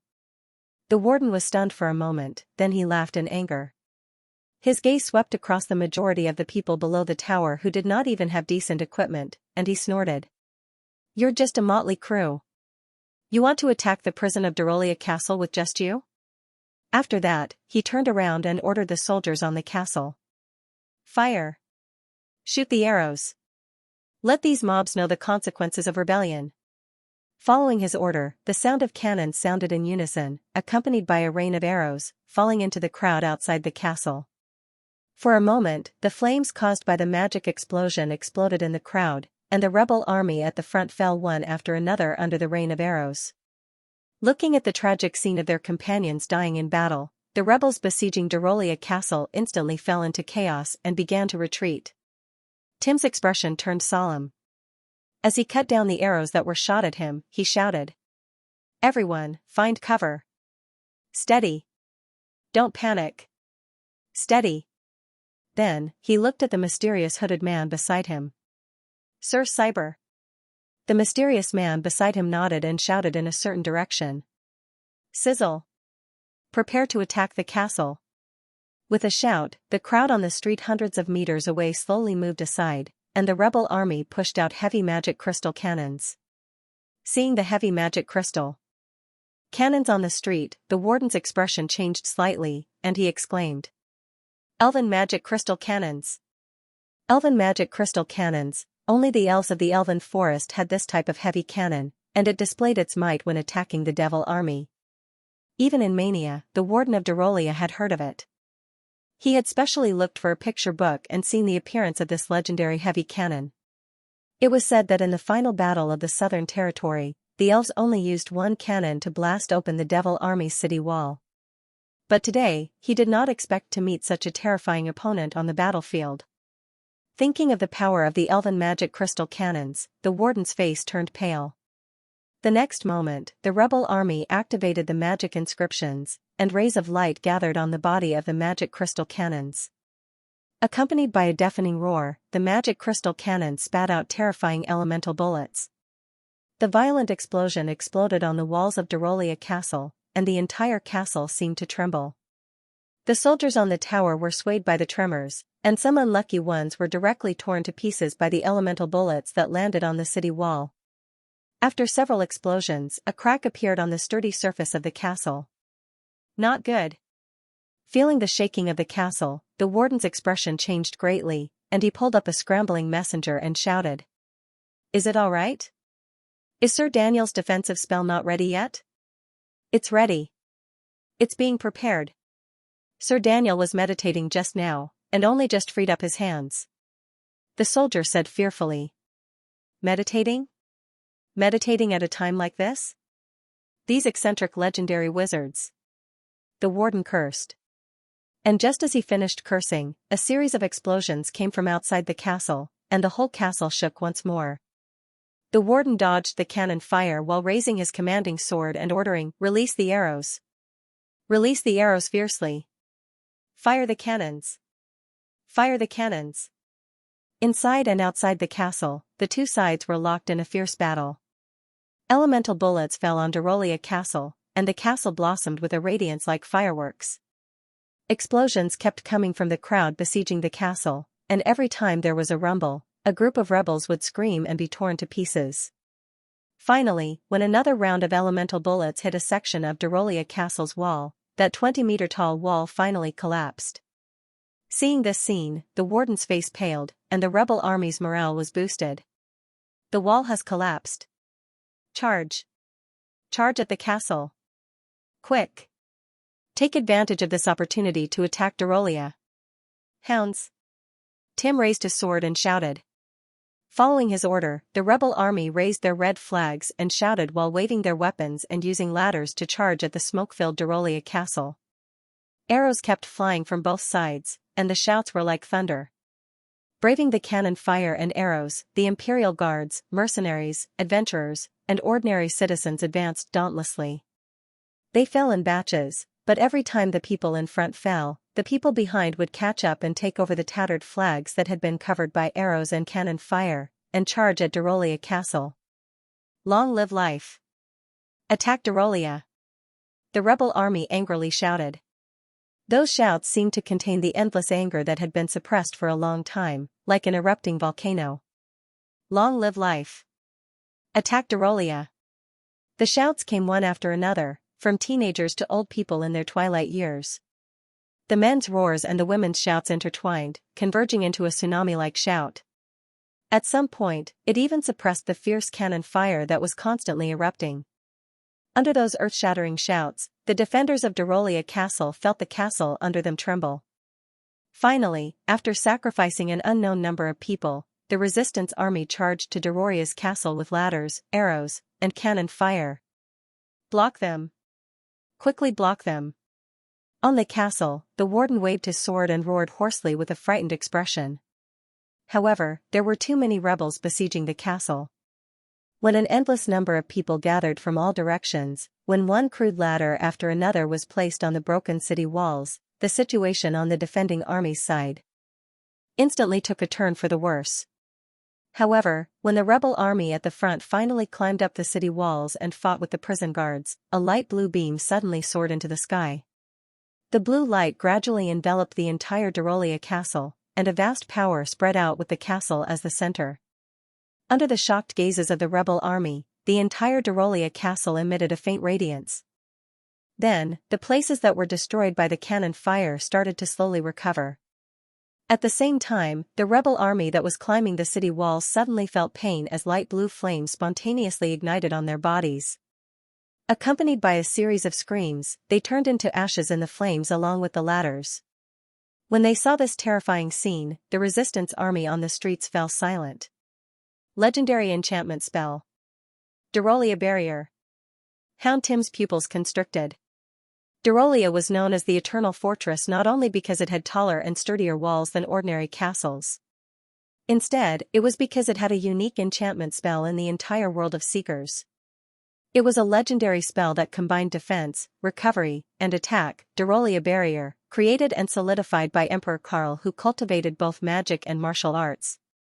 Although this enchantment spell had the drawbacks of taking a long time to activate, having a small radiation range, and having to be controlled by a legendary mage, once it was activated, Darolia would be invincible. On top of the castle, the warden who witnessed the changes in the castle widened his eyes, and his expression quickly became excited. He laughed loudly, and that carefree laughter quickly turned into a sinister grin. He looked at the rebel army outside the city with resentment and raised his longsword again as he shouted to the guards, "The defensive spell has been activated. Fire! Destroy these damned rebels!" However, not long after he gave the order, there was a commotion inside the castle. The warden frowned slightly and looked behind him in confusion, only to see a soldier with a head full of blood running over with a panicked expression. His expression was frightened, and faintly, there seemed to be a bit of confusion. "Warden. Not good. The prisoners in the dungeon are rioting." They rushed out of the dungeon and fought their way into the castle. "What did you say?" The warden was instantly stunned. "About 10 minutes ago." When the angry citizens surrounded the rebel army and began to besiege Darolia Castle prison, the prisoners who were resting in the dark and damp dungeon opened their eyes. Hearing the faint sounds of cannon fire and shouts, looking at the dust that fell from the tremors from time to time, they looked at each other and saw bewilderment in each other's eyes. Soon, with creaking sounds, the door of the dungeon slowly opened. The figure of the dungeon guard captain appeared in the sight of the prisoners. His expression was hurried, and his eyes were bright with a hint of excitement. "There's an uprising. Comrades. Our comrades are revolting in and outside the city. The city gate has already been taken down. The 7th Legion and the mercenary group are besieging Deroria outside. Comrades. Our time is up. It's time to leave this dark place and walk towards the light." The dungeon guard captain was excited. As the existence with the highest prestige in the entire dungeon, Wolfclaw Charles stood up from the ground and asked doubtfully. "Didn't the message say that it would take 2 days? Why is it starting today?" "I don't know. Maybe there's an unforeseen event. But it has already started. There are people outside now. Our people. The besieging of Deroria has already begun. All right. Everyone get ready, I'll open the dungeon for everyone now," the dungeon guard captain said excitedly. Hearing his words, the prisoners' eyes lit up and they could not help but stand up one by one. They rubbed their fists and were eager to give it a try. Then, the dungeon guard captain took the key and opened the cell doors one by one. As he unlocked the doors, he said, "Quick. Now that the guards above have all gathered on the tower, and the legend wizard Daniel is also controlling the enchantment. He can't free himself, and the castle is empty. I've already obtained the key to open the anti-magic chains in the chaos. I'll open the anti-magic chains for everyone now." The dungeon guard captain brought the guards in and opened the cells one by one. He then removed the anti-magic chains that had been on the prisoners for who knows how long. Feeling the power that had reappeared in their bodies, the prisoners were shocked. There were more than 1,000 prisoners in the dungeon, and almost every one of them had extraordinary powers. Most of them were at the upper silver tier, and more than a third of them were at the gold tier. However, the strongest few among them were Wolfclaw Charles and a few others who were at the pinnacle of gold rank. Although they were not true legends, at their level, they did not take the average gold tier professional seriously.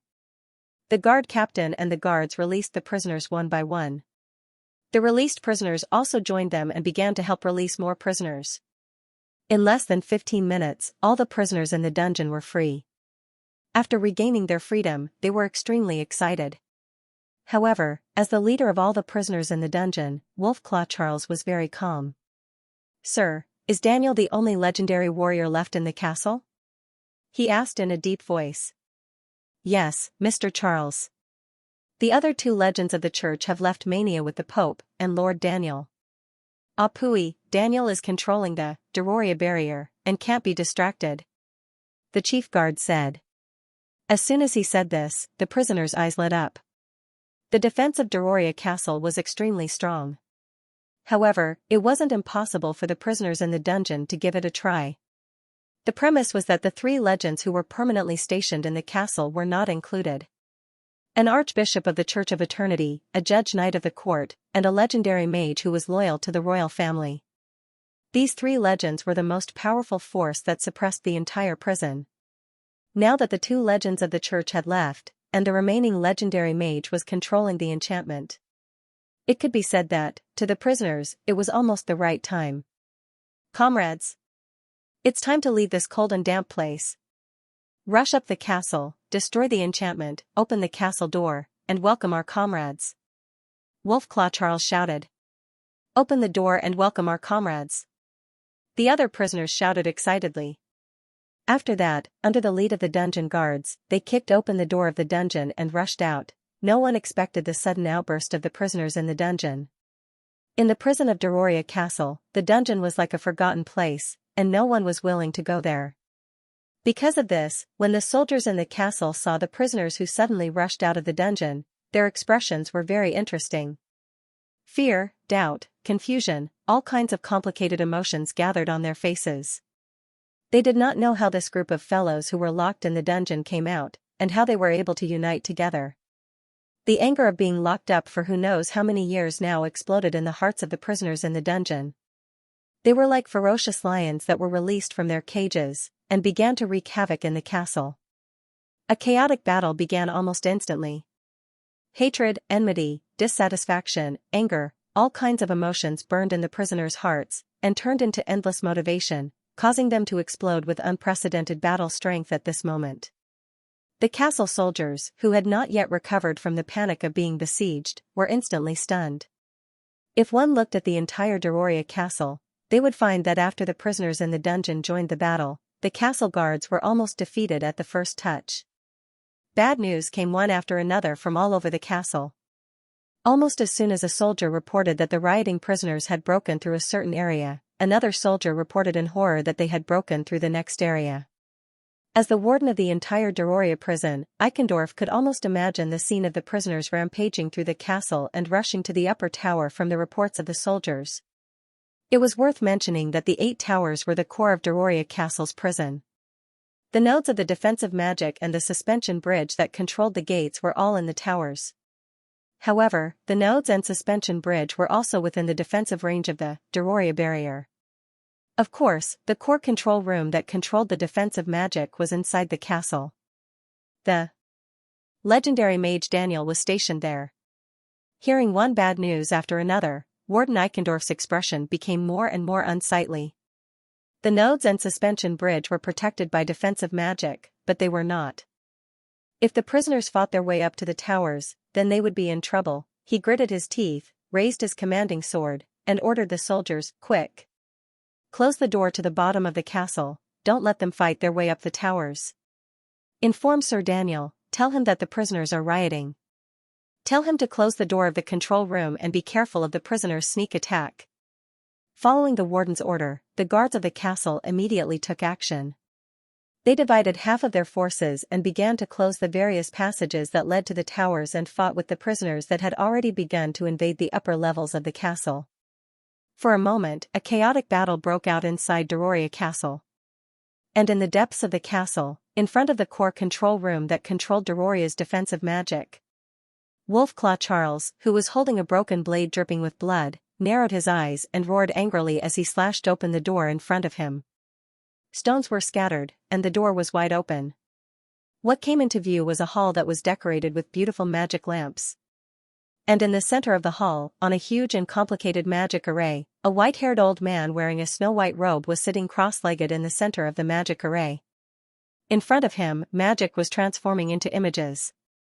There were scenes of the chaotic battle in Dororia Castle, as well as scenes of the resistance army attacking the towers in Menya City. Hearing the movement of the door, the old man raised his head slightly and met Charles's eyes. What entered Charles's eyes was an old face and a pair of muddy eyes.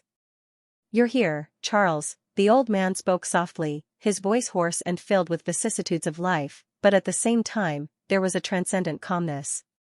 Charles's expression turned solemn. He clenched the broken blade in his hand and looked warily at the old man in the room. And at the same time, all the information regarding the other party flashed through his mind like a revolving lantern. He knew of this legendary mage who was stationed in Dororia Castle. No, rather than being stationed, perhaps it should be said that he was living in seclusion. Daniel von Terence. He was a member of the current imperial family, the Terence family. He was a prince who gave up his right to inherit the throne over 200 years ago, and was a well-known magic genius.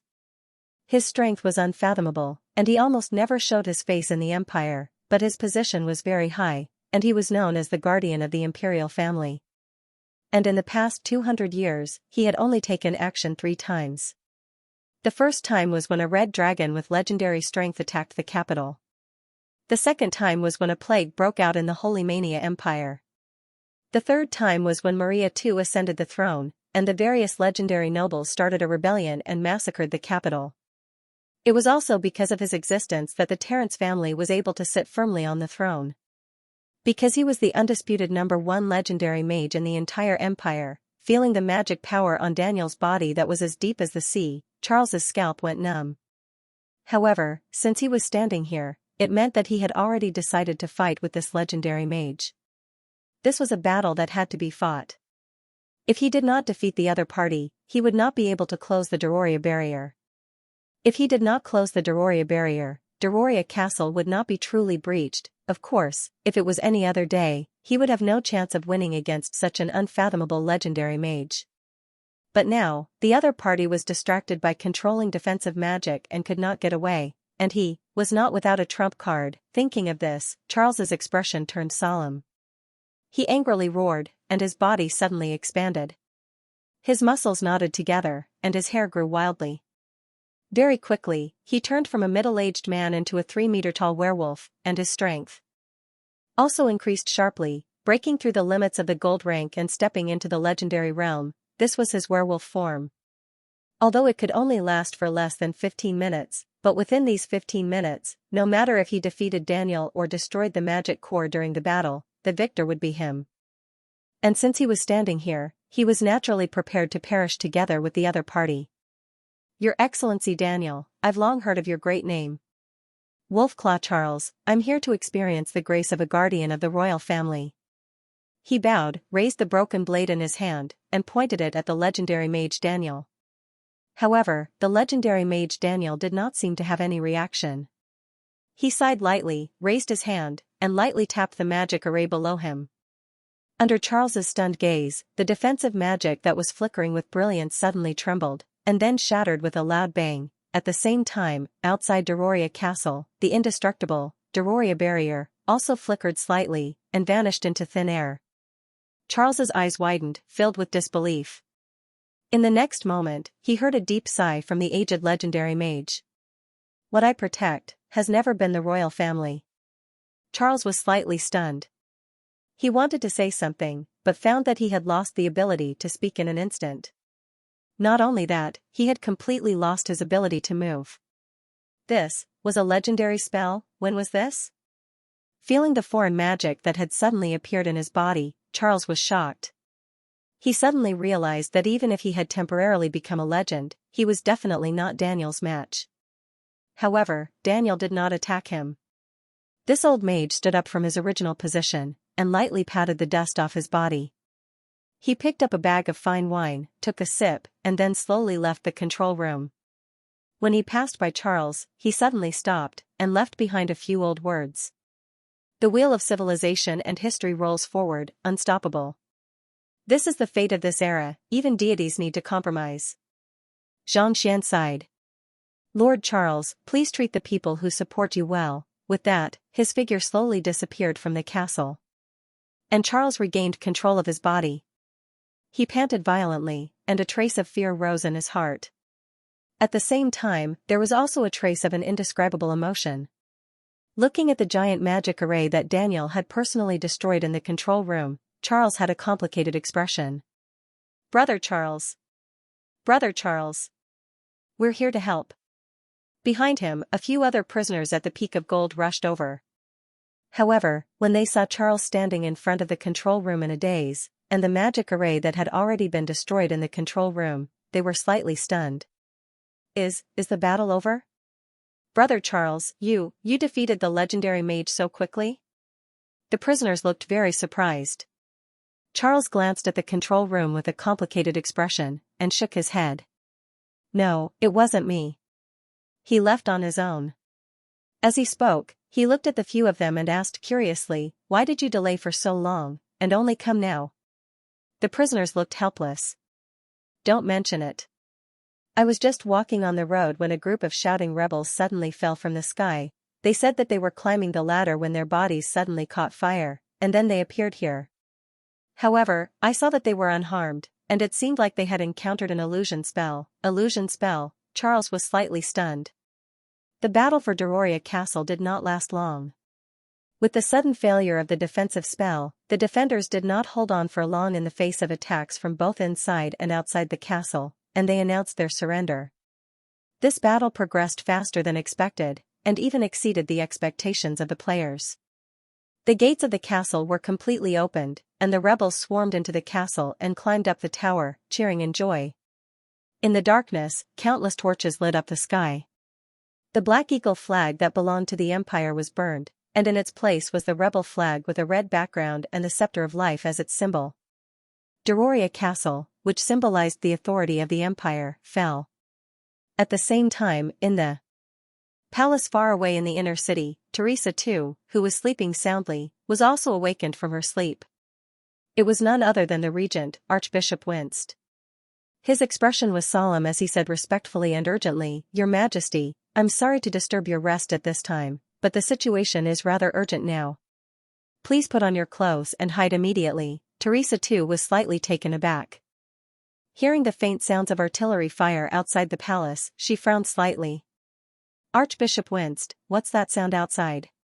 What happened? Archbishop winced, paused for a moment and said, Deroria Castle and Deroria Castle have been attacked. Deroria Castle has been captured by the mutinous guards and citizens. Now, they are using Deroria as a stronghold to attack the city gate of the inner city. Teresa's eyes widened. She couldn't help but hold Bishop Winst's hands and ask nervously, Archbishop Winst, is this a rebellion? Archbishop Winst fell silent. A hint of complexity and guilt flashed in the depths of his eyes. After a moment, he sighed softly. No. Your Majesty. This is a revolution. When the first ray of dawn appeared in the east, the news of Deroria Castle falling and the rebel army besieging the city had spread throughout the inner city. Billowing smoke burned in the ancient imperial city, and all the streets leading to the outer city were occupied by angry people and mutinous troops. Heavy magic crystal cannons were pushed out and set up on Deroria Castle. They fired furiously at the inner city walls, causing ripples on the divine spell defensive barrier. The barely activated divine spell defensive barrier, which had become shaky due to the lack of nodes in the outer city, flickered under the bombardment of the cannons as if it could shatter at any time. On the city wall, looking at the endless number of resistors gathering from all directions and seeing the magic crystal cannons aimed at the inner city from Deroria Castle, the nobles of the empire were extremely alarmed and panic-stricken. Lunatics. These lunatics. They actually dare to start a rebellion. On the city walls, Duke Collins was furious under the bombardment of the rebel army. He glared hatefully at the numbing number of attackers outside the city. He pulled up a noble knight and asked, What are you going to do? What did they say? What do we have to do to make them retreat? Duke. They said that unless the noble parliament is dissolved and the title system is abolished, His Majesty and the cabinet ministers who persecuted the Church of Life are handed over, and the Eternal Church's religious status in the empire is removed, they won't retreat.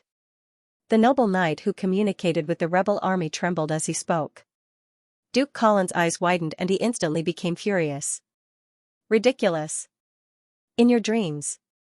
They're just a bunch of mobs. Do they really think they're important? Then. Duke, what should we do? The priest of the Eternal Church said that the divine spell defensive barrier is running out of energy and won't last long. A noble asked in fear and confusion. Running out of energy? That's impossible. Duke Collins subconsciously retorted. Duke, the noble who knew some inside information said bitterly. Previously, the Eternal Church expanded the Judgment Legion and communicated with the true God. They had already used up most of the faith power accumulated in the Holy Church for hundreds of years. Hearing this, Duke Collins' expression changed and his face turned pale. In order to maintain the balance between the nobles and the royal family, the nobles in the inner city weren't allowed to bring too many private troops. Even weapons such as magic crystal cannons couldn't be brought into the city. It could be said that the combat power in the entire inner city was extremely weak. Other than the nobles themselves, they did not have much power to resist the resistance army. However, the number of rebels was simply too great. Even if Duke Collins was a legend, even if he could gather all the nobles and the parliament of nobles in the inner city, even if he had the help of the 3,000 imperial guards in the imperial city, it would be difficult to defeat the resistance army with magic crystal cannons when the defensive barrier of the divine spell was broken. The Duke of Corinth was very old. After all, he was not a mage whose ability would increase with age, but a warrior whose combat ability was extremely dependent on his physical body. Even as a legend, his ability had already passed its peak. Especially after Deroria Castle was breached, those fellows locked up inside were released. Many of them joined the resistance. Although many of those people had yet to reach the legendary realm, they were enough to pose a threat to him. Where is Bishop Winchester? Where is Sir Daniel? Where are they? Collins thought of the other two legends. Lord Winst and His Majesty have gone to the Eternal Sanctuary, where they are controlling the divine barrier. As for Lord Daniel seems to have gone missing. The noble knight hesitated. Gone? Missing? Collins was stunned. Then he became furious. I knew it. That old thing has never been reliable. He only has his own magic research in his eyes. As soon as he finished speaking, another elemental bullet landed on the divine spell barrier, exploding into bright fireworks. The violent energy waves shook the city walls, and the imperial guards were swaying left and right. The nobles raised their heads in fear, looking at the increasingly flickering divine spell barrier, and became even more uneasy. Your Excellency, we can't hold on for too long. Why don't we surrender first? It's just a rebellion. When the army of the church receives the news, when the local nobles receive the news, they will send reinforcements to suppress them. A noble suggested. However, he was soon kicked away by the furious Duke of Corlans. Idiot! The glory of the nobles is not to be blasphemed. Mere commoners want us to bow our heads? Or do you really think that if you surrender to these stupid commoners, they will let you go? After he finished speaking, his gaze swept across the endless rebels on the streets of the outer city, and the nobles on the city walls with different expressions. He sighed softly. Angry commoners are the most irrational and the craziest. If you fall into their hands, I'm afraid you will end up in a miserable state. Everyone. Think of those nobles who were attacked by mobs in the past. As soon as these words were said, the nobles' expressions changed. In the history of the empire, there was no lack of poor people who rebelled against their lords for various reasons, and some even caused a huge commotion. Those lesser nobles whose castles were broken into by commoners generally did not end up well. Of course, the final outcome of these rebellions was that they were all suppressed by the nobles of a higher level. However, those rebellions were extremely small ones. Even if the nobles in the empire had seen a lot of things, it was still the first time they had encountered a rebellion like this that had engulfed the entire capital. Not to mention, even the guards and mercenaries had changed sides this time. Their current identities were not suppressors, but unlucky people trapped in the castle. After thinking through many things, the nobles' expressions became more and more unsightly. Sweeping a glance at their constantly changing expressions, Collins shook his head slightly. At this moment, accompanied by an ear-piercing sound, a few more elemental bombs landed on the defensive barrier of the inner city. They were like the last straw that broke the camel's back, smashing cracks on the defensive barrier of the divine spell. Immediately after, the defensive barrier of the divine spell in the sky finally could not bear the burden and broke into pieces amidst a series of crackling sounds. It's broken. The defensive barrier of the divine spell is broken. Seeing this scene, the nobles suddenly panicked. What are you panicking about? Quiet. Calm down. Looking at the chaotic nobles, Duke Collins frowned and scolded. Then, with a solemn expression, he pulled out his long sword, pointed it to the sky, and shouted, "Nobles of the Empire!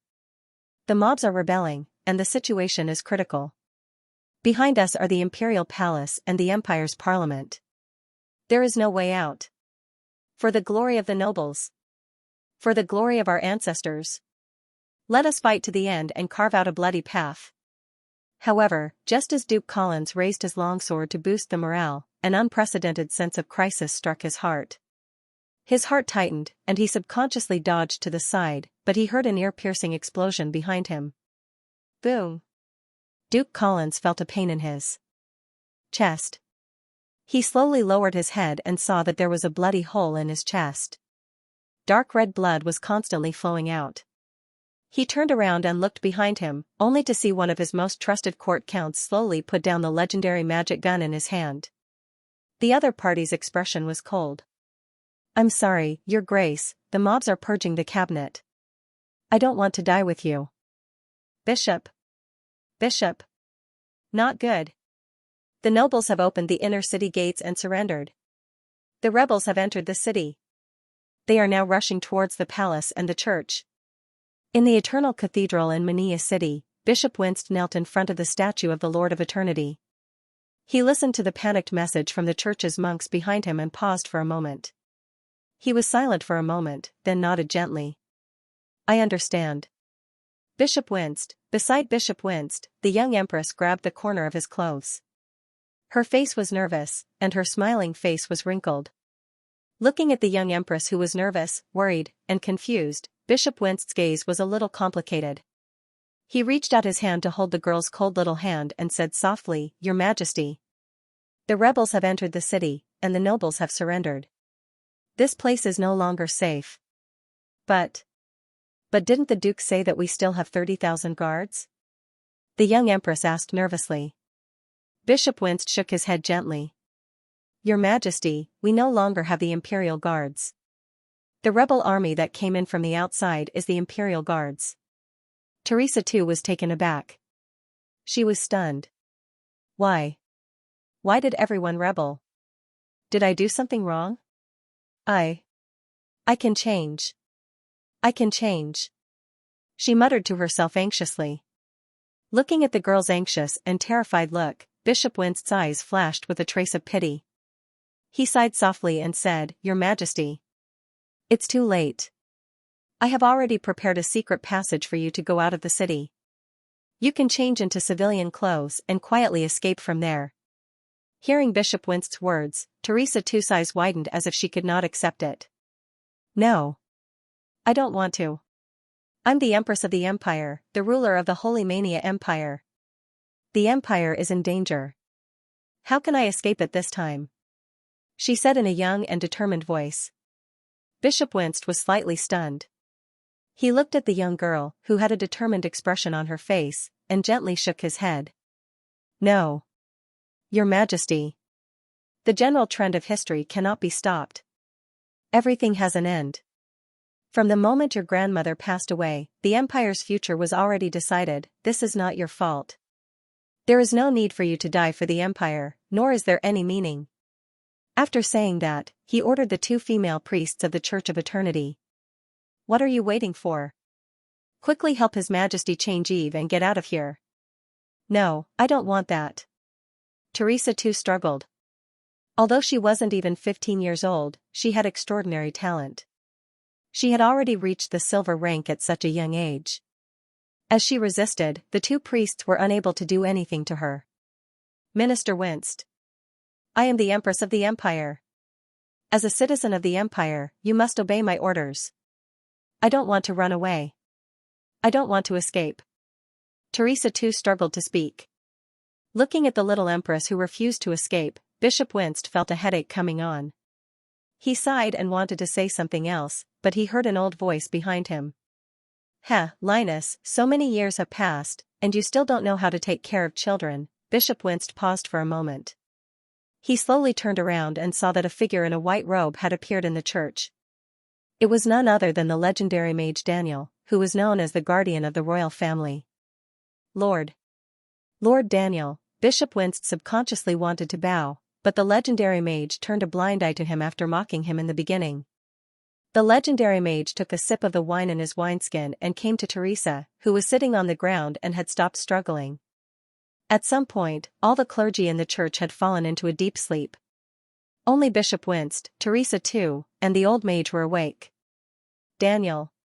Grandpa." Seeing the legendary mage, Teresa seemed to have found a life-saving straw and grabbed the corner of his shirt. I don't want to leave here. Can you save the Empire?" Daniel sighed softly. He reached out and patted the little empress' head, like an elder comforting a child. "Little Teresa." He spoke softly. "Tell me, are you really willing to be an empress?" Teresa paused for a moment. She was startled and slowly lowered her head. She was silent for a moment.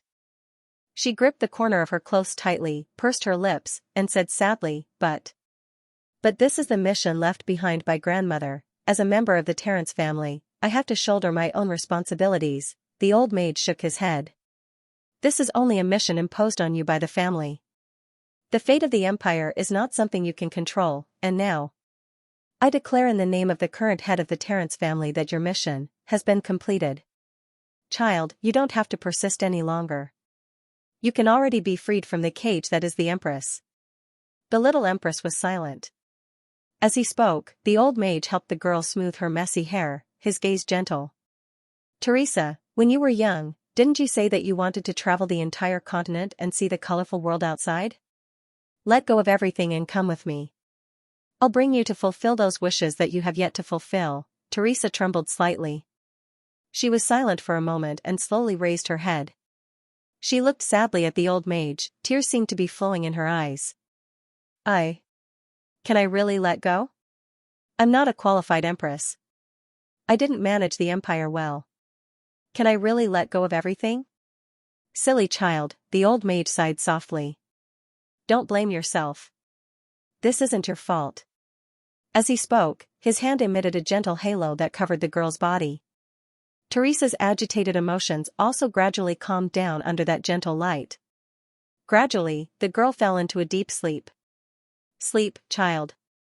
When you wake up, the nightmare will be over. The old mage said softly. As he spoke, he carried the girl and left the church under the complicated gaze of Bishop Winst. Throughout the whole process, he did not even look at Bishop Winst. But before he disappeared, the legendary mage left behind a final sentence. The palace has fallen. The young empress has died in the flames of the empire. Nobility, glory, history. Everything is over. With that, he and Teresa completely disappeared from Bishop Winst's sight. Bishop Winst had a complicated expression as he looked in the direction the two disappeared. He sighed softly and stood up. He cast a cleansing divine spell to awaken the sleeping priests and monks. Bishop. Your Excellency? The priests and monks rubbed their sleepy eyes, feeling a little lost. They seemed to have completely forgotten about the Empress. It was as if they never had any related memories. The rebel army has entered the city. The situation is irreversible. Pack your things and leave. Bishop Winst said calmly as he looked at the clergyman who stayed behind to guard the eternal sanctuary. The priests and monks looked at each other. Your Excellency. What? What about you? Someone could not help but ask. Me? I am a member of the Trace family, and also the archbishop who stayed behind. I will be here until the last moment. Bishop Winst said slowly. As he spoke, he sighed softly again. This is also my atonement. The clergymen opened their mouths and looked at him with a confused and complicated gaze. Some sighed softly, took off their holy robes, and left one after another. Some hesitated for a moment, but as they listened to the noise outside that was getting louder and louder, they finally gritted their teeth and left unwillingly. Soon, only Bishop Winst was left in the church. He was not angry about the departure of the other clergymen. He did not seem to be surprised by this. He sighed softly and bowed deeply in the direction of the eternal statue in the church. Then, he turned around and left the church. Following Bishop Winst's movements, little flames ignited behind him and soon covered the church and the statue. In the blink of an eye, the church was engulfed in flames. The eternal statue could not be desecrated.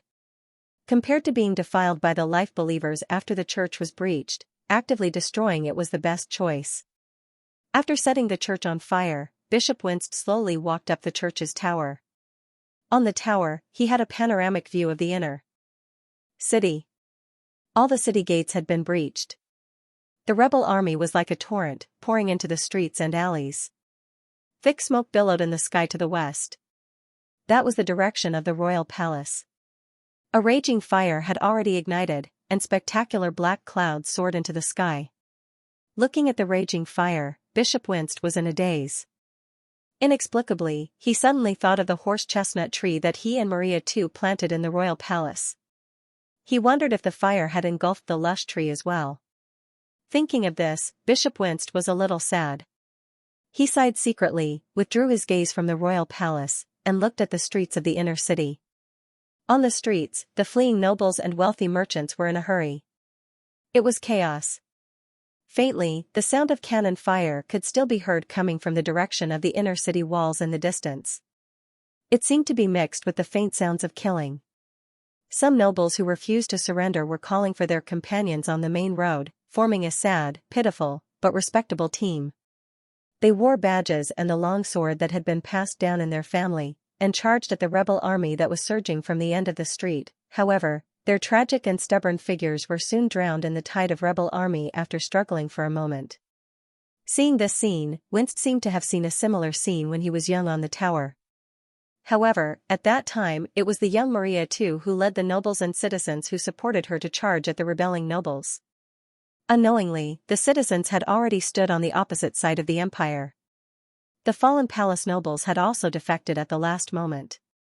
Only these last noble knights were left, holding on to the last glory, but like sand, they dissipated between heaven and earth. A history full of legends and glory seemed to have ushered in an end with this final charge. Bishop Winst sighed softly, his expression sorrowful. Looking down at the city from the tower, he saw that the entire Menya city was filled with the rebel army.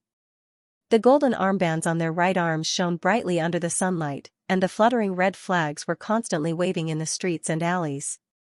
The fastest rioters had already arrived outside the headquarters of the Church of Eternity, and were pouring into this former holy land that had already begun to burn. Slowly retracting his gaze, Bishop Winst shook his head slightly. He exhaled softly and sat down on his knees in the tower. The valve of his distant memories gradually opened. At this moment, he suddenly could not help but recall everything that had happened in the past 100 years since he could remember. The romantic times when he was young, and when he became an adult, he joined the church. From an obscure and unknown clergyman, he became a cardinal archbishop who ruled over the affairs of a region. From a rookie who did not even know magic, he grew into a legendary clergyman who was revered by everyone. Nearly 100 years passed in the blink of an eye. There had been happiness, there had been sadness. Everything jumped around in Bishop Winst's mind like a merry-go-round. But in the end, it all came back to the innocent time he spent in the imperial palace when he was a child, a carefree young man, a pure and flawless young girl. They held hands, giggled, and planted a thin and weak sapling in the garden. Bishop Winst smiled slightly. But soon, that smile slowly faded and turned into a deep look. Sparks of fire gathered around him, and soon the tower was lit up. He reached out his hand and drew a sun symbol on his chest devoutly, murmuring a prayer. "Oh, great and wise Lord, you are the Lord of mankind, you are the eternal light. Your brilliance will always shine on the earth, your true name will always be passed down in the world." The flames continued to burn. Soon, it covered the entire tower and drowned Bishop Winst, who was praying. Bishop Winst's expression was calm. His face was devout and fanatical as he allowed the flames to devour him. In the end, everything turned into ashes in the raging flames. July 14, 1073 of the Eternal Era. The 7th Imperial Guard Legion of the Holy Mania Empire rebelled. They joined forces with the 3 major mercenary groups stationed in the suburbs and the angry people in Mania City to launch an uprising. In less than 2 days, Dororia Castle, the Imperial Palace, the Noble Parliament, and the Eternal Church, which symbolized the authority of the Empire, fell one after another. The palace and the church were burned to ashes in the raging flames. The nobles were divided internally. They either surrendered or died in the resistance. The then Empress, Teresa II, who was only 14 years old, burnt herself in the palace and died for the country. Cardinal Archbishop Winst, who stayed in the Eternal Church, also died in the church tower. 2 days later, the rebels successfully seized control of Mania City and announced the abolition of the feudal system. They purged the nobles in the inner city, confiscated all the property of the nobles and the church, and planted the flag of victory in every corner of the city. The black-bottomed eagle flag that belonged to the empire slowly fell. When this shocking news spread throughout the Seeker's continent, the world was in an uproar. The news of the fall of Eternal Menya City was like a signal. When this signal spread throughout the continent, it quickly caused a series of reactions.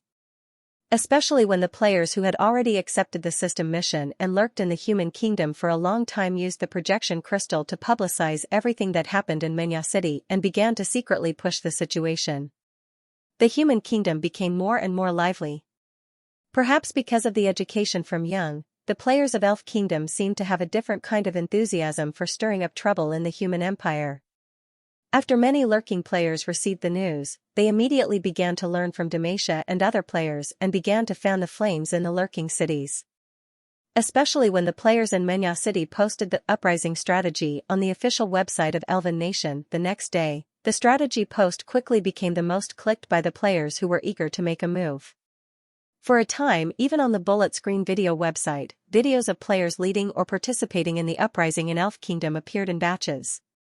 As for the successful and large-scale uprising in Menya City, which was already known as the Menya Revolution by the players, there were even more videos related to it. The rebel army advanced dauntlessly, the noble knights charged for the final glory, the smoke-filled Luo Kingdom city at dusk, and the people standing on the parliament building waving flags and cheering in the dawn. Similar videos ushered in an extremely high number of views on the bullet screen website. Some people sighed, some people were emotional, and some people were excited. But in any case, in the videos of the Menya Revolution, in the videos recorded by the players, in the waves of swords and magic, smoke, and artillery fire, every player who watched the videos seemed to feel a sense of vicissitudes of history. Under the video with the highest number of views, there was even a comment from a player who personally participated in the Menya Revolution.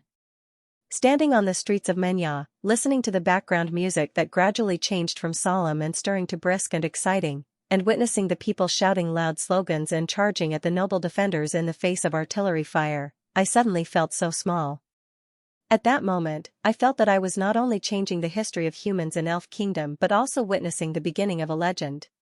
At the same time, I suddenly felt that I was full of respect for those ancestors who created a bloody path in the storm and created a clear sky. Praise the goddess! Long live life! The corrupted nobles and imperial power will be swept into the trash heap of history along with the fallen Church of Eternity. The future belongs to Her Majesty Eve. Let us plant the goddess's flag in every corner of the Seekers. My dear friend, after drinking this fairy flower tea, we will be comrades. The popular video of the game on Blue Star further ignited the enthusiasm of the players. For a time, from the fertile plains to the southern mountains, the entire empire was in an uproar. The angry citizens, under the leadership of the lurking players and life disciples, all followed the example of the citizens of Mania. They joined forces with the local mercenaries and adventurers to seize control of the city and establish the life guards. There are those who succeed, and there are those who fail. However, more than that, it was a crushing victory. Even the people themselves were shocked to find that when they really stood up, the nobles that they once thought were high and mighty and couldn't resist were actually so weak. Times have changed. When the magic power of the Seeker's world recovered, supernatural powers were no longer a privilege of the nobles. When the nobles, who were increasingly greedy for pleasure, became more and more reliant on mercenaries and adventurers, their own strength was actually not as strong as before. Addicted to pleasure, addicted to comparison, and addicted to internal strife, the nobles' sharp swords had been corroded by a layer of rust over time. Coupled with the heavy losses suffered by the coalition forces in the early stages, they had long become paper tigers that could be broken with a poke. The indestructible castle could no longer withstand the fury of the magic crystal cannons, and the glorious charge could no longer trample on the sea of people. The ancient Holy Mania Empire seemed to have sunk into a sea of revolution in an instant. Almost overnight, the entire empire had changed. As time passed, the wave of revolution that swept through the entire Holy Mania Empire began to spread to the entire continent. Similar uprisings began to occur in the Kingdom of Heirs in the south, as well as in the principalities and counts in the east. It was like the waves of the sea, one wave after another. For a time, the entire human world of the Seekers seemed to be boiling. The flames of revolution of the Church of Life spread rapidly like a prairie fire. The exaggerated speed and the explosive enthusiasm made the mythical existences who had been secretly paying attention to the world of the Seekers ever since the Eternal Church started the Great Holy War were all dumbfounded. One after another, ancient existences could not help but cast gazes of awe at the elven forest. It seemed that they had never thought that after sleeping for 1,000 years, the Mother of Gods would have such an infectious and charismatic power. At the same time, more and more mythical existences became more and more curious. Where did the Mother of Gods come from to create these elven chosen ones who were good at causing trouble? The neutral gods cast gazes of awe and fear at the elven forest, while the mythical existences who were enemies of even the Great Holy War collectively fell into silence. As for Yelinos of Dragon Island, it was said that after learning about the changes in the world of the Seekers, she was stunned for a long time. In the end, she laughed a few times, hummed a little tune, and ran to some ancient gods who lived in seclusion to eat and drink. Of course, this was what the Platinum Dragon King, Reinhardt, told Eve later. However, unlike the other gods who were paying attention to the Great Holy War, Eve, as the main character of the entire event, did not feel the slightest bit of excitement or relief from the overwhelming advantage of the situation. On the contrary, through the map projection of the world of the Seekers in her divine kingdom, she looked at the light of faith blossoming all over the continent. Looking at the rapidly expanding faith network, she gradually frowned. There was no other reason. It was simply because everything was going too smoothly. It was so smooth that it was a little strange. Although Eve had seen from the beginning that the nobles of the human empire were unbearable, she did not expect the entire human kingdom to collapse so quickly. This exaggerated speed could be described as a total collapse overnight. Among all this, what puzzled Eve the most and made Eve the most vigilant was the attitude of the Eternal Church. They did not participate. After the wave of revolution broke out in the human kingdom, the Eternal Church of the entire human world did not participate in the suppression. In this upheaval that shook the foundation of the Eternal Lord's faith in the world of the Seekers, it was as if they had collectively disappeared. The Great Holy War had not ended, and the main forces of the Eternal Church had not shown themselves, but the entire Eternal Church seemed to have abandoned the faith of the humans in the world of the Seekers. After all, the spread of faith was not easy. Especially in this wave, the Eternal Church was also on the side that was overthrown. According to Eve's understanding of human nature, under the double influence of the fanaticism of the converts and the trouble caused by the players, the difficulty of the Eternal Church's return would probably be many levels higher. As someone who understood Eve quite well, Eve did not believe that the Eternal Church was unaware of this fact. However, even so, the Eternal Church had allowed the situation to develop.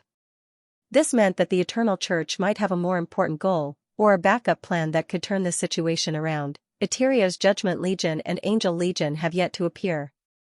Could it be that they have completely given up on the foundation of the world of the Seekers, and intend to directly destroy my main body? After all, the key to this holy war is ultimately the battle between the gods. If the gods fall, then other victories are meaningless. But this doesn't make sense. After all, even if the Eternal Church gave more support to the nobles, the human kingdoms wouldn't have collapsed so quickly. It seems like the Eternal Church is pushing the boat with the current. Could it be that they're secretly planning something else? Eve sat high on the divine throne, frowning slightly as she gently knocked on the armrest of the divine throne. Perhaps I should go to the land of origin to take a look at the stone tablet that records the history of the world of the Seekers. Perhaps I can find some clues from it, Eve pondered. The last time she followed Eulinos to the land of origin, Eve had paid attention to the historical stone tablet in the last temple of origin. At that time, she discovered that the stone tablet was a sharp tool to understand all kinds of major events in the world of the Seekers. Even if it was some secret information, as long as it had a major impact on the history of the world of the Seekers, it would be recorded. Perhaps, this stone tablet that recorded all kinds of major events in the world of the Seekers would give her some clues. If the Lord of Eternity really was plotting something in the dark, no matter how well he hid it, Eve believed that there would be some clues left behind. Thinking of this, Eve pondered for a moment and contacted the key to the land of origin in her divine kingdom. The next second, her consciousness changed, and she appeared in the land of origin. With the experience of entering last time, Eve was prepared and resistant to the power of pollution this time. She was not lost or affected. Pushing open the door of the temple of the land of origin, she went straight to the last temple space. Standing in front of the familiar stone tablet, Eve looked at the mysterious words on the stone tablet. Unlike the last time she came here, there were many more words on the stone tablet. Among them, not only did it describe the creatures of the world of the Seekers destroying the last demon army, but it also emphasized the changes in the human world in the latest records. However, other than that, there was nothing else. Staring at the stone tablet for a long time, Eve fell into deep thought. Looking at the large paragraph of recorded revolutionary events, her heart suddenly moved, and she faintly thought of something. Wait, could it be? Eve's eyes flashed, and her heart skipped a beat. Immediately after, she hurriedly took out the core fragment of the pantheon that the Moonlight Queen, Diana, had given to her from her divine soul. And when Eve saw clearly the progress of the promotion of the Lord of Eternity, her gaze focused slightly. The promotion of the Lord of Eternity suddenly accelerated. The remaining progress on the fragment skipped more than half, almost reaching the end. Seeing this, Eve's expression changed slightly.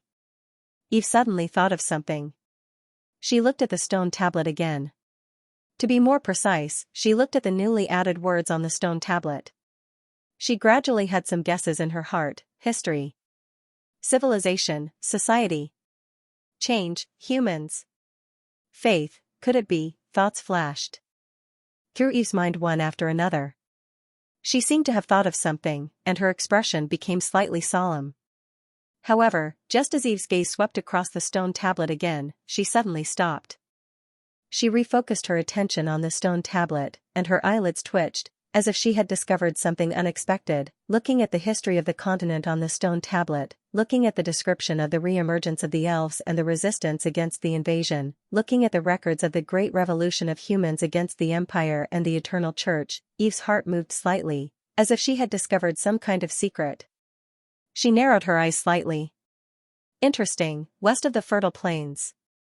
On an open field. Large and small tents were arranged closely together, and the flag of the Eternal Church was constantly fluttering. And in the largest and most solemn tent, the Eternal Pope, Benedict II, knelt in front of the statue of the true God, and was praying devoutly. Suddenly, the pleasant sound of a bell came from outside the tent, and the reverent voice of a priest came in.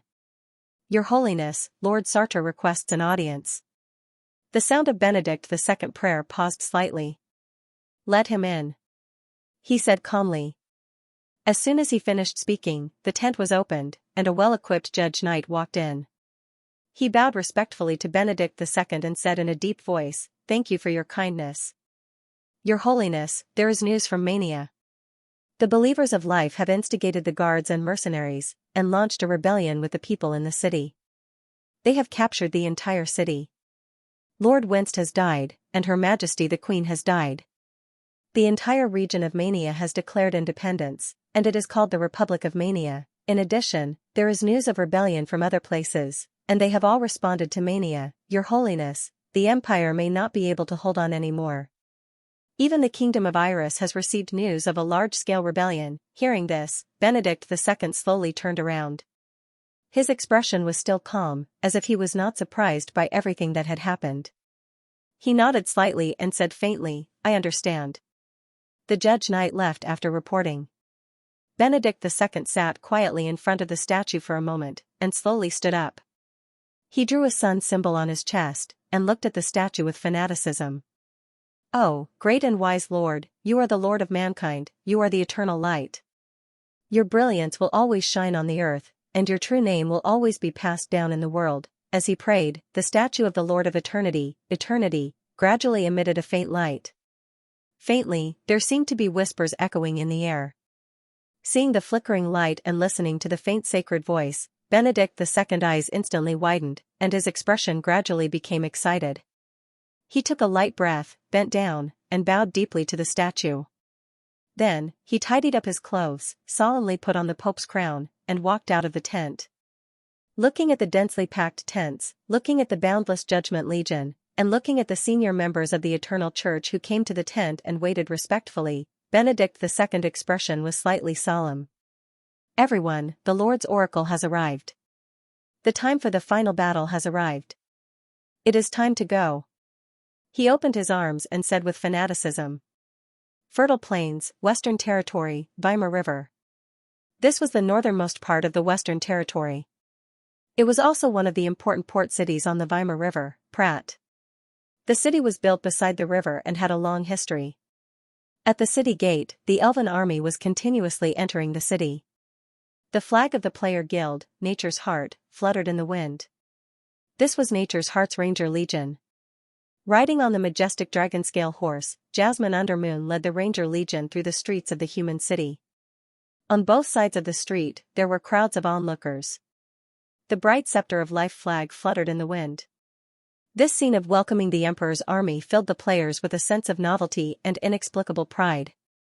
With the fall of Manya City, the flames of rebellion spread throughout the empire. The Western Territory, where the nobles' forces were greatly affected by the players' guerrilla attacks, naturally welcomed the upsurge of revolution. Many cities responded, and the citizens' armed forces seized control of the cities. As a result, the players did not even need to attack cities recently. Basically, everywhere they went, the city gates would be wide open and they would be welcomed. Of course, this was also related to what the players had done a while ago. In order to weaken the nobles' rule and destroy the foundation of the human empire, the players' Ranger Legion would confiscate the nobles' property wherever they went. Apart from taking what they needed, the rest would be distributed to the citizens.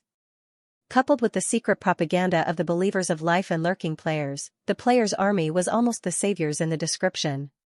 Moreover, the nobles in the cities were different from the central nobles. Most of the nobles' nests were in indestructible castles in the suburbs. For the citizens with limited strength, the difficulty of attacking castles was much higher than occupying cities. With the threat of castles, even if the city's control was seized, it was still not safe. Therefore, the players who especially liked to attack the nobles' castles, which had a lot of good stuff, were even more popular among the citizens. Walking on the streets of the city and looking at the flowers thrown by the citizens, Jasmine Undermoon sighed. From time to time, beautiful girls would run out from the teams on both sides and shyly and nervously handed fruits to the players. This kind of heroic treatment made the players, who carried bricks day after day in the real world and lived a peaceful life, feel flattered. After entering the city, the Ranger Legion disbanded on the spot. On the other hand, Jasmine Undermoon, along with her relatives and friends, went straight to the tavern after inquiring about the location of the best tavern. Every time they attacked a noble's castle, the players would gain large amounts of wealth. Most of the time, it was gold pounds. Therefore, most of the players who entered the city were extremely wealthy. However, to the majority of players, the value of gold pounds wasn't that high. With the various powerful special effects and gorgeous equipment available in the contribution shop, the currency circulating in the NPC world was the most valuable to them when they were in the human world. Therefore, after entering the city, indulging in debauchery and squandering the wealth they had obtained was one of the pleasures of many players. That was another reason why the players were loved by the citizens and merchants. The taverns in the city were not big. As the most common city in the empire, the population of this town did not exceed 100,000. Naturally, its service industry could not be compared to big cities like Morningstar City and Zaloran. However, although Aspero was small, it had all the essentials. All kinds of wine and drinks popular in the human world, and even some specialty drinks from the elven forest, could be drunk here as long as one had the money. Perhaps because most of the citizens had gone to watch the elves, there were not many customers in the tavern. A bard sat in a corner, playing a lively ballad, praising the story of the Great Revolution. Jasmine Undermoon listened to the song. It was still in the elven style, and the tune was a little Blue Star pop. The lyrics often mentioned Damasia's name, praising him as a legendary hero. With one look, one could tell which shameless fellow had come up with this.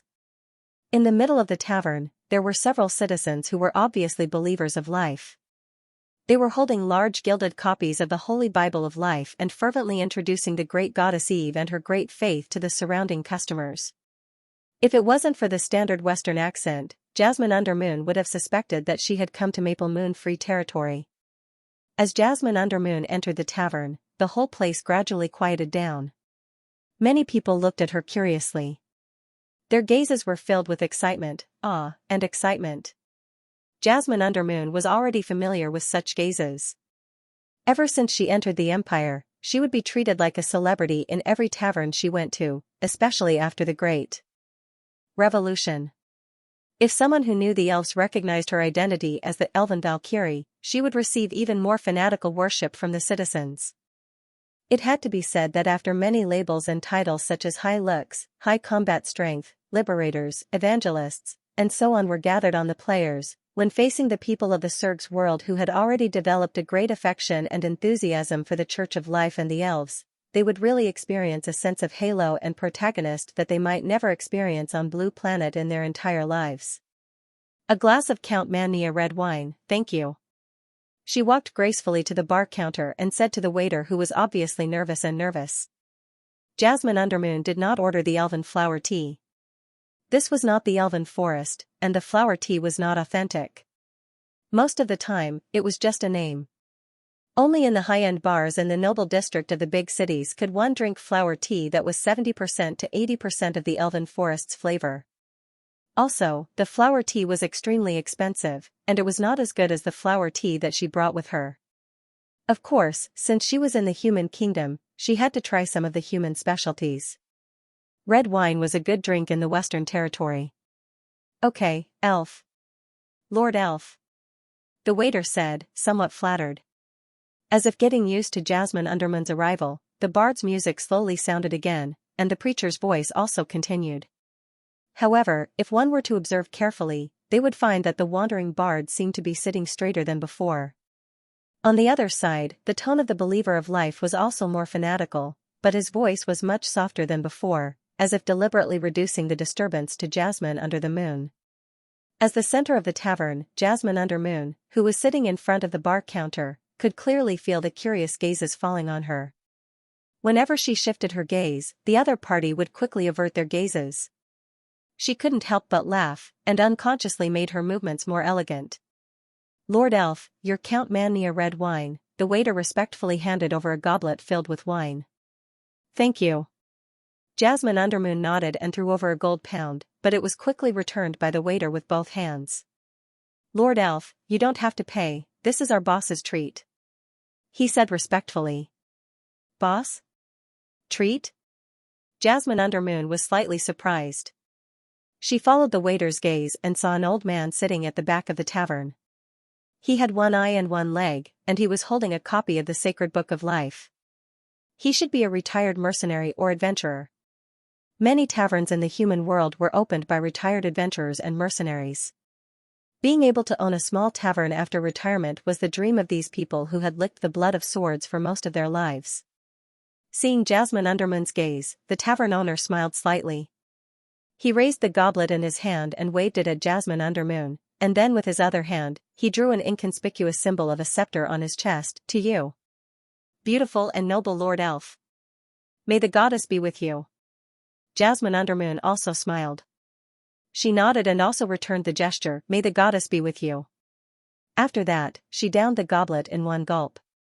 When the sweet wine entered his mouth, it was cool and smooth, making him feel refreshed. Although Jasmine Undermoon's knowledge of wine and taste was almost zero, she could still feel that this was definitely a good wine. "Not bad," she praised. "Of course, this is the Earl wine that I have kept for many years. When I was still an adventurer, I participated in a war between nobles and seized it from the cellar of a marquis," the tavern owner said proudly. After that, he added, "You are the first customer to drink this wine since I opened the tavern." Jasmine Undermoon was a little surprised. She slightly straightened her face and said, "Thank you for your generosity. This is what I should do. You and your warriors helped us defeat the corrupt church and nobles. It's just a cup of Earl wine, so we should be the ones thanking you." The tavern owner smiled. "Thanking me?" Jasmine Undermoon looked at the tavern owner's sincere gaze and sighed. Although their original intention of participating in this mission was just to get rich loot and new legend points, they had to admit that this experience of personally participating in the transformation of the human world was not bad. The sense of accomplishment it brought was no less than building the elven forest. Of course, the most important thing was that most people would be intoxicated by this kind of heroic treatment. The bard's tune became more cheerful and the people sitting in front of the believer of life also began to learn to pray. Jasmine Undermoon held the wine cup in one hand and supported her chin with the other as she leisurely looked at the scenery outside the tavern window. After the massacre, taking a nap was also a kind of enjoyment. The Earl wine was finished and Jasmine Undermoon replaced it with the elven flower tea that she always carried with her. She also invited the tavern owner to a cup in return. The tavern owner was flattered and carefully received the flower tea, which made Jasmine Undermoon smile. "To the beautiful and holy goddess, cheers." She raised her cup. "To the beautiful and holy goddess, cheers." The tavern owner also happily raised his cup and cheered. Then, both sides drank it in one gulp. "Ha ha ha. Delicious. Good." The tavern owner laughed and seemed to be quite excited. Jasmine Undermoon also smiled faintly. She turned her head and continued to look at the scenery outside the window. Outside the window, the sun was shining brightly and the players on the street were talking and laughing with their arms around each other's shoulders. Not far from the shore, one could see the sparkling Weimar River and the noisy docks on the riverbank. Perhaps it was because the war had come to an end, or perhaps it was because the revolution had succeeded, but the number of merchant ships coming and going on the river had increased recently. It was gradually becoming more lively than before the war. From time to time, one could hear the loud roar of a dragon and see the figure of a megalosaurus flying in the sky above the elven forest on the other side of the river. Jasmine Undermoon raised her eyebrows. It didn't look like a player's mount, but more like those big guys that were fooled by Dragon Island. Well, she didn't know how many of them were fooled in the end. She had left the elven forest for too long and didn't pay attention. Gusts of summer wind blew, and the trees outside the tavern rustled and cast a gorgeous light on the window. The years were peaceful. Inexplicably, Jasmine Undermoon thought of this idiom. However, as a player who participated in the Great Holy War, she knew very well that the war was not won. Although the flames of revolution continued to spread in the human countries, and although the nobles' allied army was defeated by the players, the real enemy still hadn't appeared. What is the Eternal Church planning? Jasmine Undermoon muttered as she sat in front of the bar and looked at the scenery outside the window. While she was resting in the tavern, she suddenly heard a commotion on the street. Jasmine Undermoon's heart skipped a beat. She stood up from her seat and walked out. What happened? She frowned and asked when she saw the players on the street looking at the sky in shock. Boss Jasmine. Up in the sky. Look up. Up in the sky, Jasmine Undermoon was slightly surprised. She also looked up at the sky with a solemn expression. Above the blue dome of heaven, there was a dazzling brilliance. Then, a dazzling light suddenly bloomed in the northern sky. A sacred and dignified hymn slowly rang out, and a platinum-colored radiance converged on the horizon, gradually forming one huge and complex array after another. A bright beam of light shot down from the center of the array and fell to the ground. Even from far away, Jasmine Undermoon could feel the terrifying power of the dazzling light. Her expression changed slightly. She looked around and chose a tall tower nearby. With a few steps, she rushed over and climbed up. After climbing up the tower, she looked in the direction of the light. The next moment, Jasmine Undermoon's expression suddenly became serious. In the north, on the banks of the Weimar River, where the beam of light fell, a sacred gate of light slowly formed. At the same time, a magnificent bridge of light spanned the entire Weimar River and connected to the elven forest on the other side. Sacred and solemn figures slowly emerged from the gate of light. They were the angels of faith in silver armor. After the angels of faith, what appeared one after another were the well-equipped knights of judgment. Seeing this scene, Jasmine Undermoon's expression instantly became serious. The main force of the Eternal Church has finally appeared. Sorry, Master Cat interfered with my writing, so I posted a bit late. In a medium-sized guild stronghold in the north-central part of the elf forest. The low-level players were busy, participating in the construction of the stronghold under the guidance of the high-level players. This was a stronghold that could accommodate about 3,000 players. There were many strongholds like this in the entire elf forest. They were usually built by small and medium-sized guilds and were equivalent to the villages in the elf forest. Generally, they would belong to a player's main city nearby. The stronghold in front of them was the main city of the Heart of Nature, Grey Harbor. Like Grey Harbor, this stronghold was also built on the bank of the Weimar River, across the river from the Holy Mania Empire. Oh, no, it might not be called the Holy Mania Empire anymore. It should be called the Republic of Mania. Like Grey Harbor, as a port, this stronghold also enjoyed the benefits of waterway trade. There were often ships that came and went here to replenish their supplies. Therefore, the development of the stronghold was quite impressive. At this moment, on the port of the stronghold, some players were busy loading and unloading goods. Suddenly, a dazzling light bloomed in the sky in the east, causing the players to stop and look at the sky curiously. What's that? Is it a miracle? Looking at the dazzling light in the sky, they were very curious. Some of the new players who had just entered the game even took screenshots excitedly. However, just as the players were looking at the light that suddenly appeared on the other side of the river, the light suddenly changed, and a majestic door of light appeared in their vision. The next moment, the platinum light spread like flowing water and extended to the side of the Weimar River. Under the shocked eyes of the new players, it formed a light bridge that connected the two sides of the river. Unlike the excited new players, the old players saw the bright door of light, the judge paladins walking out of the door of light, and the angel army that began to move along the light bridge toward the elf forest. Their expressions suddenly changed. Not good. Enemy attack. It's an enemy attack. Sound the alarm. Inform Grey Harbor in the chat group. As soon as the voice fell, an overwhelming number of angels flew across the river and descended on the stronghold. The mighty judge army also rode on their warhorses, crossed the river, and rushed toward the elf forest. The battle broke out in an instant. A blinding radiance descended upon the holy angel.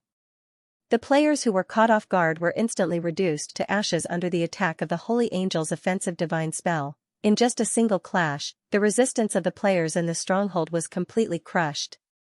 The army of the Eternal Church then swarmed in. Pope Benedict II crossed the Bridge of Light on a white horse and landed on the land of the Elven Forest, surrounded by the Knights of Justice and the Eternal Priests. In the divine kingdom of the Tree of World, Eve, who had returned from the Origin lands, abruptly opened her eyes and looked at the hundreds of stars in the sky that had dimmed in an instant. Is it finally here? His gaze focused slightly, and he patted the throne lightly. Images of the elf forest appeared in front of his eyes. On the screen, holy angels and judgment knights were charging through the forest in the sky. The weakest judgment knight was at the pinnacle of upper silver rank, and most of them were at the gold rank. The holy angels were at least at the gold rank, and there was no lack of legends and demigods. They raised the player's base to the ground and headed straight for the elven forest's core. The white gold holy fire burned in front of them, and the dense forest was reduced to ashes in the flames, forming a path that extended to the southwest. In the forest, the magical beasts fled in terror. The elemental fairies were furious and attacked the holy angels. However, their petite figures soon disappeared in the holy fire of the angel army. Seeing this, Eve's gaze deepened, and her expression darkened. She snorted coldly and communicated with the game system, issuing a new system mission to all the players. At the same time, the divine power in her body surged and radiated from her body. The next moment, the world tree in the core of the elven forest released a faint golden halo, and countless golden photons flew to all parts of the elven forest. Benedict II, who was leading the army of the Eternal Church forward, had a thought and looked at the sky. The faint golden photons flew from the southwest and quickly spread to every corner of the elven forest. The holy fire burning in the forest was slowly extinguished. The next moment, the plants in front of the army of the Eternal Church began to dance. They moved to the sides and opened a path to the southwest. The path had no end in sight. Your Holiness, the eternal bishops looked at each other with vigilant expressions. Finally, their gazes stopped on Benedict II. Benedict II's gaze stopped at the end of the path, and he suddenly smiled. The world tree is indeed the world tree. Even at this time, it doesn't want the creatures in the forest to be affected. It seems that it is ready to fight our Lord. Let's go. Since it has opened the path for us, let's go. After saying this, Benedict II's expression turned solemn. He raised the holy scepter in his hand high, his gaze pious and fanatical. He mustered his strength and used the sound amplification divine spell, shouting loudly, "All troops, march to the world tree! March to the world tree!" Around him, the Knights of Judgment with empty eyes also roared fanatically. At the same time, in the elven forest, the desert of death, the fertile plains, the underground world, and the various subsidiary planes of the elven forest, all the players received a new system mission. Frowny face Ding. Main mission, War of the Gods, begins. As the revolution spreads, the faith of the Lord of Eternity is in danger on the continent of Seekers. However, the Eternal Church has never chosen to sit and wait for death. In order to protect their rule and win the war, the Eternal Church has already prepared a huge army and has decided to attack the Elven Forest directly. The flames of war spread, and the army is pressing in.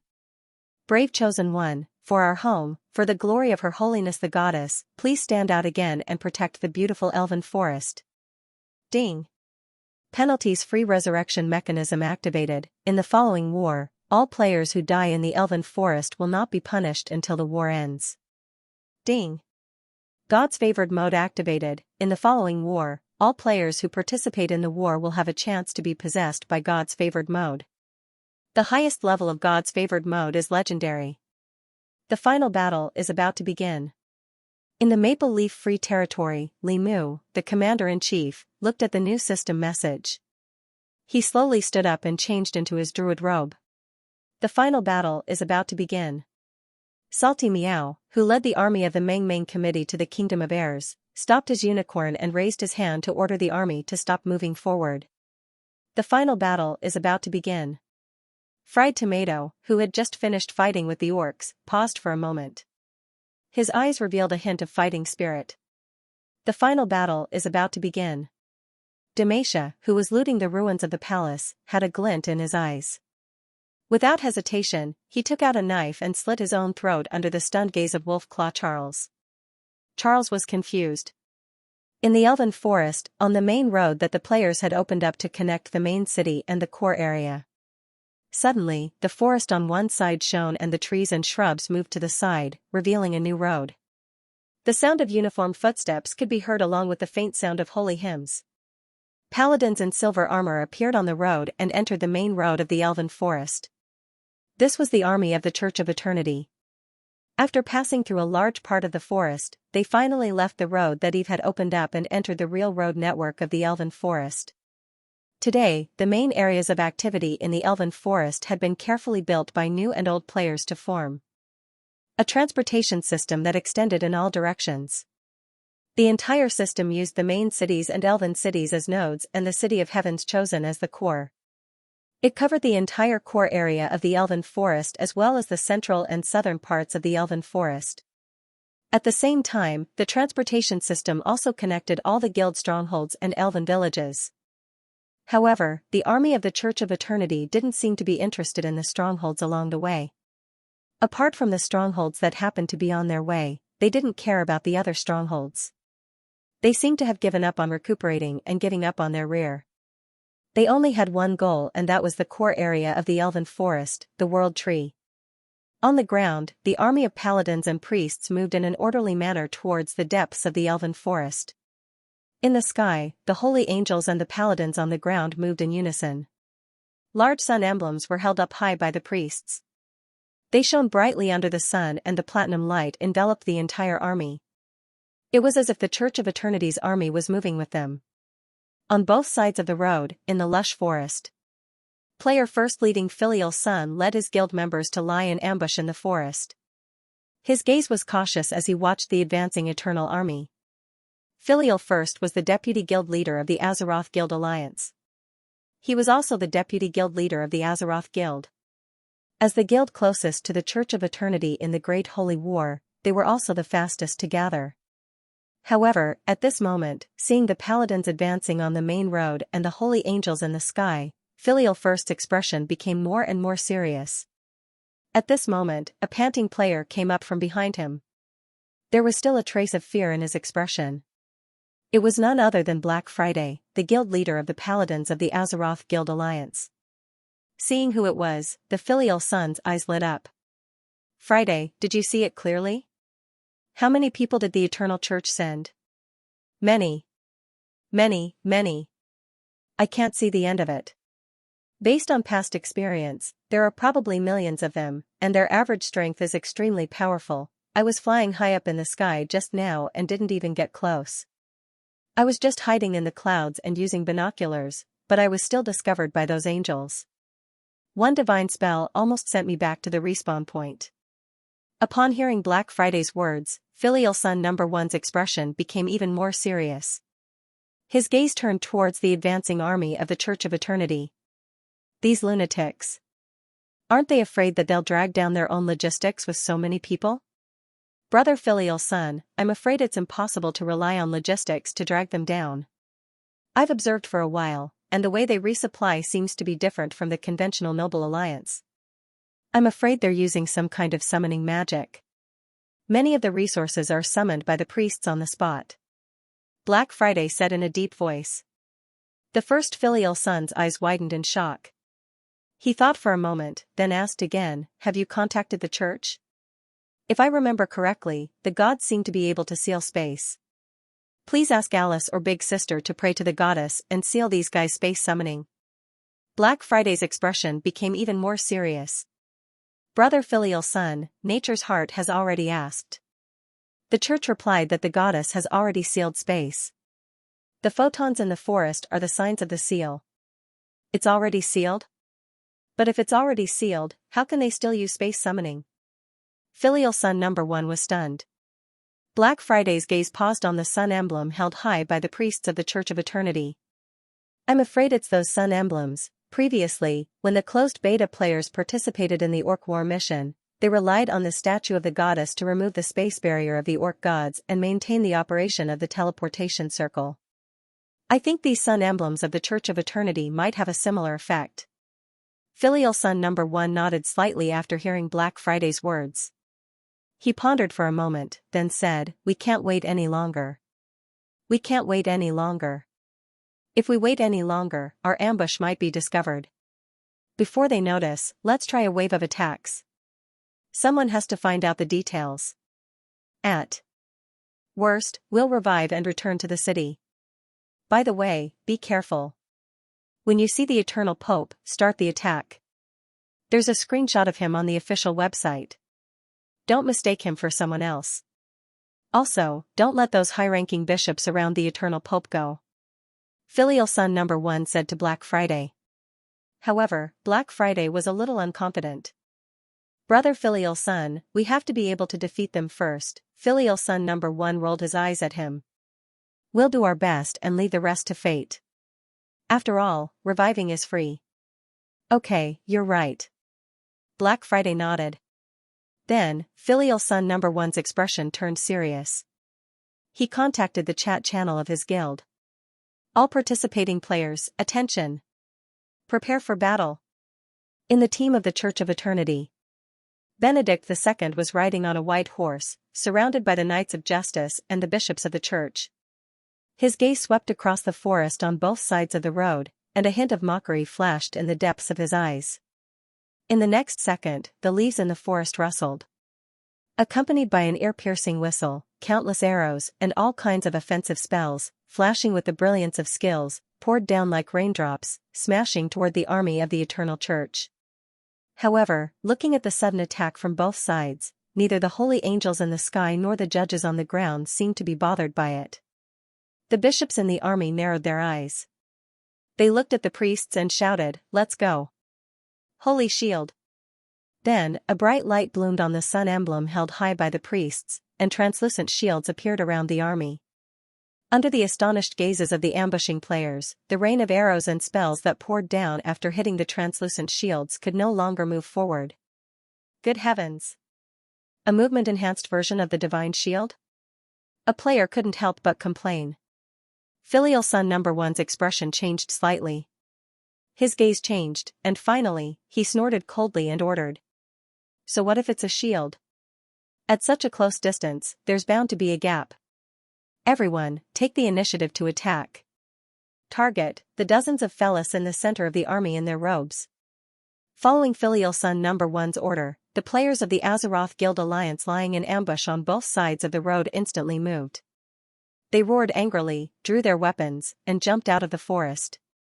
However, the moment the players at the front jumped out of the forest, Benedict II glanced at the trees on both sides, and then his gaze swept across the bishops around him. The bishops understood and looked at the priests, and shouted, "Judgment!" In the next moment, a dazzling light gathered on the sun emblem again, and this time, a platinum flame shot out from the center of the sun emblem, and the target was the forest on both sides. Not good. Dodge. Feeling the platinum flame coming toward him, Filial Son Number 1's expression changed slightly. However, the flame was even faster. In an instant, the platinum flame turned the forest on both sides into a sea of fire, and the ambushing players on both sides were also turned into a sea of fire.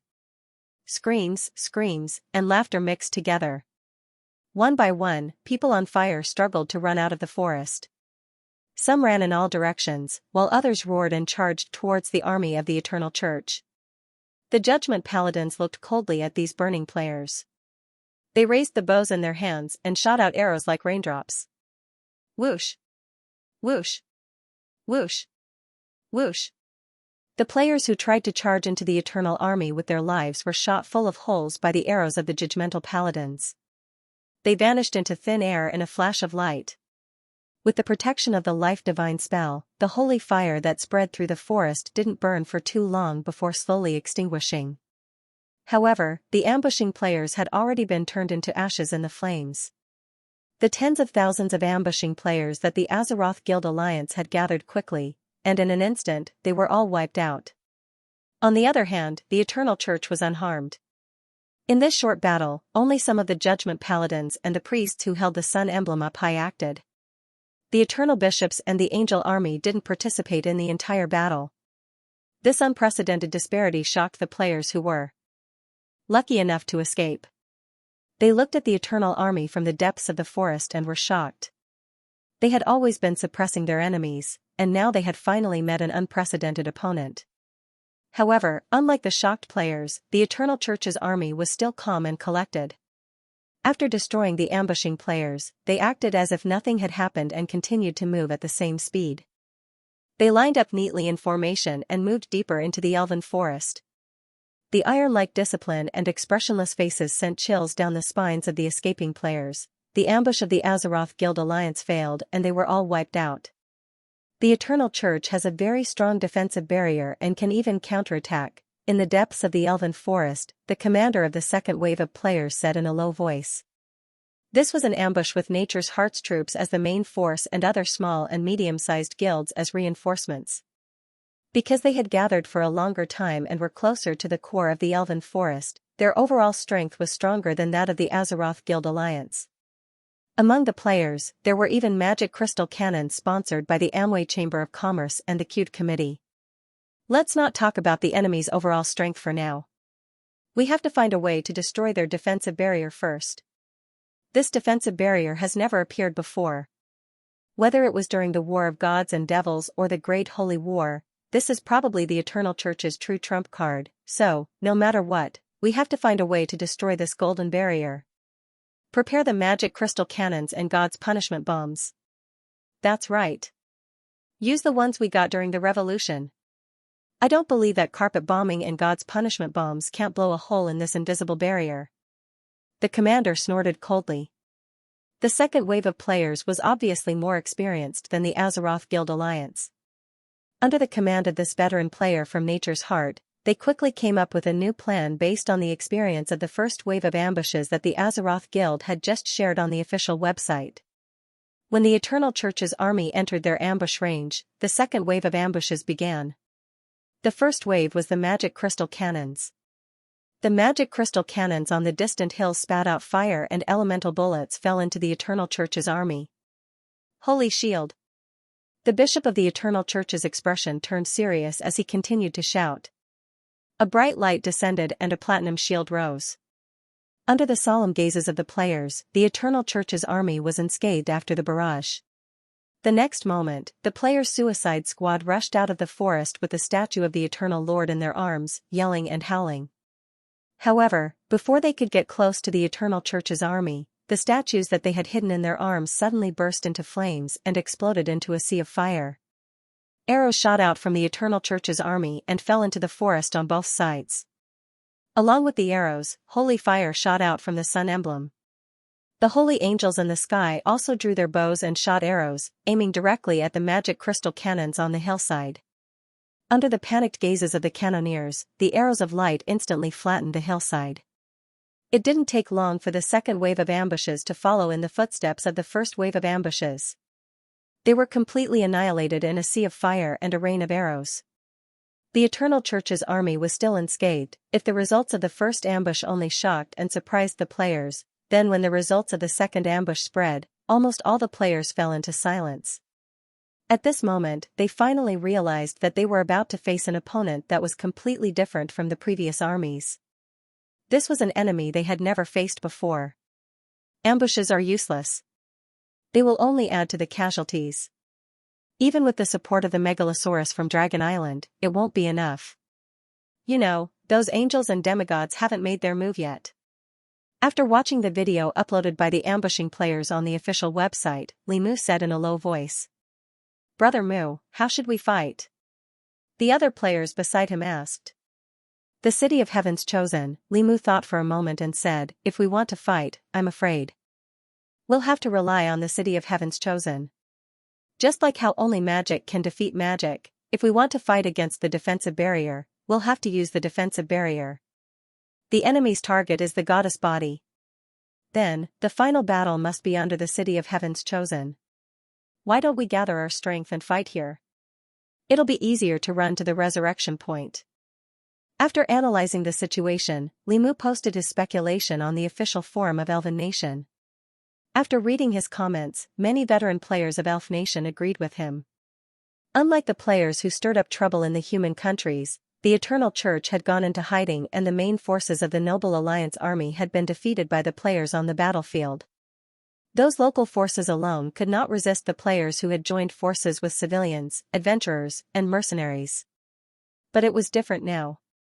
It was the main forces of the Eternal Church that had come to attack the Elven Forest. Whether it was in terms of average level or powerhouses, the other side was superior to the Eternal Church. Even at the level of a true god, no one knew if the Eternal Lord would cast God's descent at the critical moment. At this time, the players could no longer control the situation of the battle by themselves. If they could, they had to fight a defensive battle. Among all the cities, the city of Heaven's Chosen was the most firmly managed by the players. At the same time, they could borrow the power of the goddess to the greatest extent. Fighting a defensive battle in the city of Heaven's Chosen was indeed a good choice. Under Limu's call, except for some player guilds who did not believe in heresy, the major player guilds gave up the ambush and returned to the city of Heaven's Chosen. They began to build defensive fortifications around the city of Heaven's Chosen. And those guilds who did not believe in heresy finally gave up the idea of defeating the Eternal Church's army by ambushing after repeated failures. However, in the process of ambushing, the players also discovered something useful. That was, although they could not defeat the Eternal Church's army by force with their own strength, they could still buy some time. So after a discussion among the higher-ups, the players finally decided to constantly interfere, harass, and obstruct the Eternal Church's army on their way to delay their arrival at the city of Heaven's Chosen. After all, it took time to prepare for battle, and the more time they had, the longer the preparation period, and the more solid the city of Heaven's Chosen would be. Of course, it was much simpler to just delay. They could just take off their equipment and die. After all, they could be resurrected. So the Eternal Church's army was faced with such a comical scene. A group of elves bathed in holy light raised their crude weapons and charged at them while howling. They used all their strength to throw out a consummate skill that could exhaust all their magic or physical strength, and then died. Because of this, a lot of time was delayed. At the same time, in the city of Heaven's Chosen, the players were bustling with activity as they prepared for battle with all their might. The mages drew all kinds of defensive magic circles, the priests strengthened the defensive barriers with divine spells, and the warriors and druids worked together to build the city walls. It was worth mentioning that the city of Heaven's Chosen previously had no city walls. Although there were city walls in the beginning, as the number of players increased, the original plan had been scrapped along with the continuous expansion of the city. However, this wasn't a problem for the highly efficient players. As long as they wanted to do it, they could erupt with unprecedented mobility at any time. The construction of the city walls was not a problem. Although the army of the Eternal Overlords had already entered the Elven Forest, the movement of an army of 1,000,000 was still slow. In addition, with the players, especially the low-level players as the main force of the death squads, they wouldn't be able to reach the city of Heaven's Chosen in 10 days to half a month. This period of time was enough for the players to complete the construction of the city walls. Not to mention, the players had tricked a group of coolies from Dragon Island to transport construction materials, provide magic, and so on. The Megalosaurus were all experts.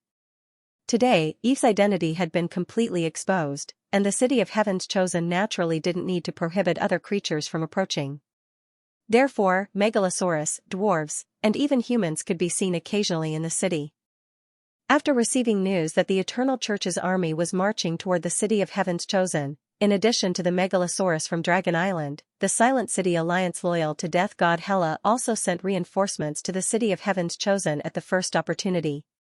With the teleportation circle, the underground world's allied forces were much faster than the Eternal Church's army. The reinforcements, with the Dark Dwarves as the main force, quickly arrived under the World Tree. They brought a lot of excellent equipment and high-quality magic stones for the players. At the same time, more and more players returned to the city of Heaven's Chosen after receiving the mission. The players who were usually scattered all over the world returned to help, making the entire city more lively and crowded. For a time, the city of Heaven's Chosen was very lively, far more than before. The only bad thing was that the price of meat in the city of Heaven's Chosen had skyrocketed recently. It couldn't be helped. There seemed to be too many big lizards that came to make a living. Every day, one could see a big guy wandering in the sky. The farms set up by the players were almost completely eaten up. But it wasn't without benefits. Recently, the various dragon scales that the players traded were completely cheap. The price of dragon scales plummeted. Some rich players' dreams of having a full-body dragon scale armor could be realized almost overnight. Even dragon blood could be obtained as long as one was willing to put in a little effort. Many warrior players even realized their wish of bathing in dragon blood, and their physique was greatly improved. As for dragon saliva, dragon dung, and so on. Damn, it was almost like picking it up for free. They didn't even want it. When new players went out to do missions, they could pick up 1 or 2 piles of dragon dung on the ground, and some were still fresh and hot. Many players even lost their interest in the game. After all, instead of having time to pick up big dung in the corners, it was better to take the opportunity to build a good relationship with the big guys and lick them more. Licking dogs could lick everything they wanted, and they might be able to trick some big guy into signing a Megalosaurus partnership contract. That would be a really big gain.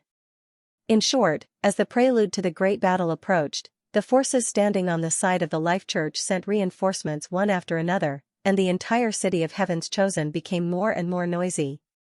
And as time passed, the construction site of the city of Heaven's Chosen's fortifications was also in full swing, changing almost every day. At the same time, the application of new technology researched by some big shots of the players also gradually transformed this player city that was first established. In particular, the introduction of magic gemstone-related technology allowed the entire city of Heaven's Chosen to have a magic power network like a Blue Star power grid. Coupled with the heavy magic crystal cannons, rechargeable magic guns, and so on, which the Meng Committee's Magic Technology Research Center had tinkered with, the defensive firepower of the entire city of Heaven's Chosen had almost taken a qualitative leap. Of course, the most eye-catching thing was the big blocks floating in the sky above the city. That was the 2.0 version of the Zeppelin that the players had improved using magic gemstones on the basis of the Zeppelin airships. It strengthened the basic magic defense system and the divine defense system, and had faster speed, stronger defense, and more powerful firepower. The players had tinkered with no less than 30 of these big blocks. They had originally planned to use them in the decisive battle with the aristocratic Allied army, but they hadn't expected that the aristocratic Allied army would be so lame that the players hadn't even used this secret weapon before the other party was GG. And according to the design team of the airship, their final idea was to create the magic floating city in those fantasy novels. Of course, the distance between the airship and the floating city was still very far. But in terms of the players' own combat strength, in addition to their own continuous improvement in strength and the increasing number of players, with all kinds of strange equipment in place, the overall strength of the players' side had undoubtedly increased significantly. Looking at the city of Heaven's Chosen changing day by day, the players' confidence gradually increased. However, the high-level players of the players' several major guilds, the veteran players who had entered the pit as soon as the server opened and experienced great battles time and time again, were very clear-headed. Speaking of which, from the beginning of this great holy war until now, the highest level that had appeared was only a legend, and they hadn't really made a move. Gold, or even those below gold, no matter how strong their individual strength was, they could be overwhelmed by numbers. Therefore, the experience of the Great Holy War so far was completely incomparable to the battles to come. Legends and demigods were the greatest enemies that the players wanted to win in this war. And it was unknown what effect the players' various preparations would have in the face of such enemies. In the end, it still depended on whether the goddess's divine defense barrier was strong enough. From this point of view, the various preparations that the players had made in the city of Heaven's Chosen were also based on the premise that the goddess, or rather the NPCs, could help fight against the enemies that the players couldn't fight against. If the players didn't have to worry about those high-level combat forces, then their various preparations would be more effective to the maximum. And regarding this, there were discussions and speculations among the high-level players. Most people still had considerable confidence in the goddess's strength. Many players believed that since the goddess had taken the initiative to open the road to the City of Heaven's Chosen, then she was confident that she could defeat the enemy in the City of Heaven's Chosen. This was also the mainstream view. Of course, many people also felt that this design was very problematic. After all, the Elven Forest's terrain was complex. Even if they planned to fight the final battle in the City of Heaven's Chosen, it seemed that there was no need to take the initiative to open the road and let the army of the Eternal Overlords slowly attack. After all, the other players' main cities and elf cities also had divine defense barriers. If the Eternal Overlords opened the road themselves, they would have to take the main roads and pass through these areas. In this way, after one battle after another, not only could they delay time, but they could also consume the enemy's strength. Why not? It could even be said that if they did this, there might not even be a need for the final battle in the City of Heaven's Chosen. Perhaps a player's main city or an elf's main city could send the enemy back. It wasn't as if everyone didn't know that the goddess could send down a divine avatar. Could the army of the Eternal Church defeat the avatar of the goddess? Back then, the goddess had relied on her avatar to go on a killing spree, killing the evil gods one by one in a panic. In the end, the scenes of the evil gods dying or being sealed were still hanging on the bullet screen video network. Regarding this issue, it wasn't just some players who had doubts. In the God's Kingdom, the Fairy Queen, Fennel, who had been assisting even managing the game system and had also been paying attention to the entire Great Holy War, was also puzzled. Your Holiness, why do you want to meet the enemy in the City of Heaven's Chosen? As many players have said, it seems that we don't need to hold the final battle in the City of Heaven's Chosen. Moreover, with your strength, you can completely annihilate the army of the Eternal Church. I've never understood these two questions. I think you must have deeper considerations, but the slow-witted me can't see through your thoughts. Please enlighten me. Looking at Eve, who was sitting high on the throne, Fennel asked doubtfully and respectfully. However, Eve only shook her head slightly. No, Fennel. In this final battle, the showdown between the armies is only the surface. The real battle is ultimately a confrontation between legends. Since the Lord of Eternity announced the Holy War, it means that he's already prepared to fight with me. So, it doesn't matter where the final battle is. In the end, it will probably still happen where my main body is, which is the City of Heaven's Chosen. Hearing Eve's words, Fennel was deep in thought. She thought for a moment and asked again. But, why do you want to open a path for the enemy? Why don't you use the delaying tactics that the players liked so much? Because, the intensity is different. Eve sighed slightly. Intensity? Fennel tilted her head. Eve nodded slightly and looked in the direction of the Eternal Army. Her gaze was deep. I can sense that there are many powerful auras hidden in the army of the Eternal Church. Idio has probably been preparing for this battle for a long time. A conventional delaying battle is probably useless. There's only the possibility of crushing them. If such a high-intensity battle drags on, I'm afraid it will cause serious damage to the recovering world of Seekers. And I don't want this world to be hurt anymore. That's why, since the final battle is going to start, let's start it at the final battle. I'm also prepared for it. Hearing Eve's words, Fennel, the Queen of Fairies, widened her eyes. Her face was filled with admiration and gratitude. Your Holiness Goddess, Fennel admires your benevolence and kindness. No, Fennel, I'm not as noble as you think. Eve smiled gently. As she spoke, she looked at the map of Seekers transformed by divine power in the God's Kingdom and sighed.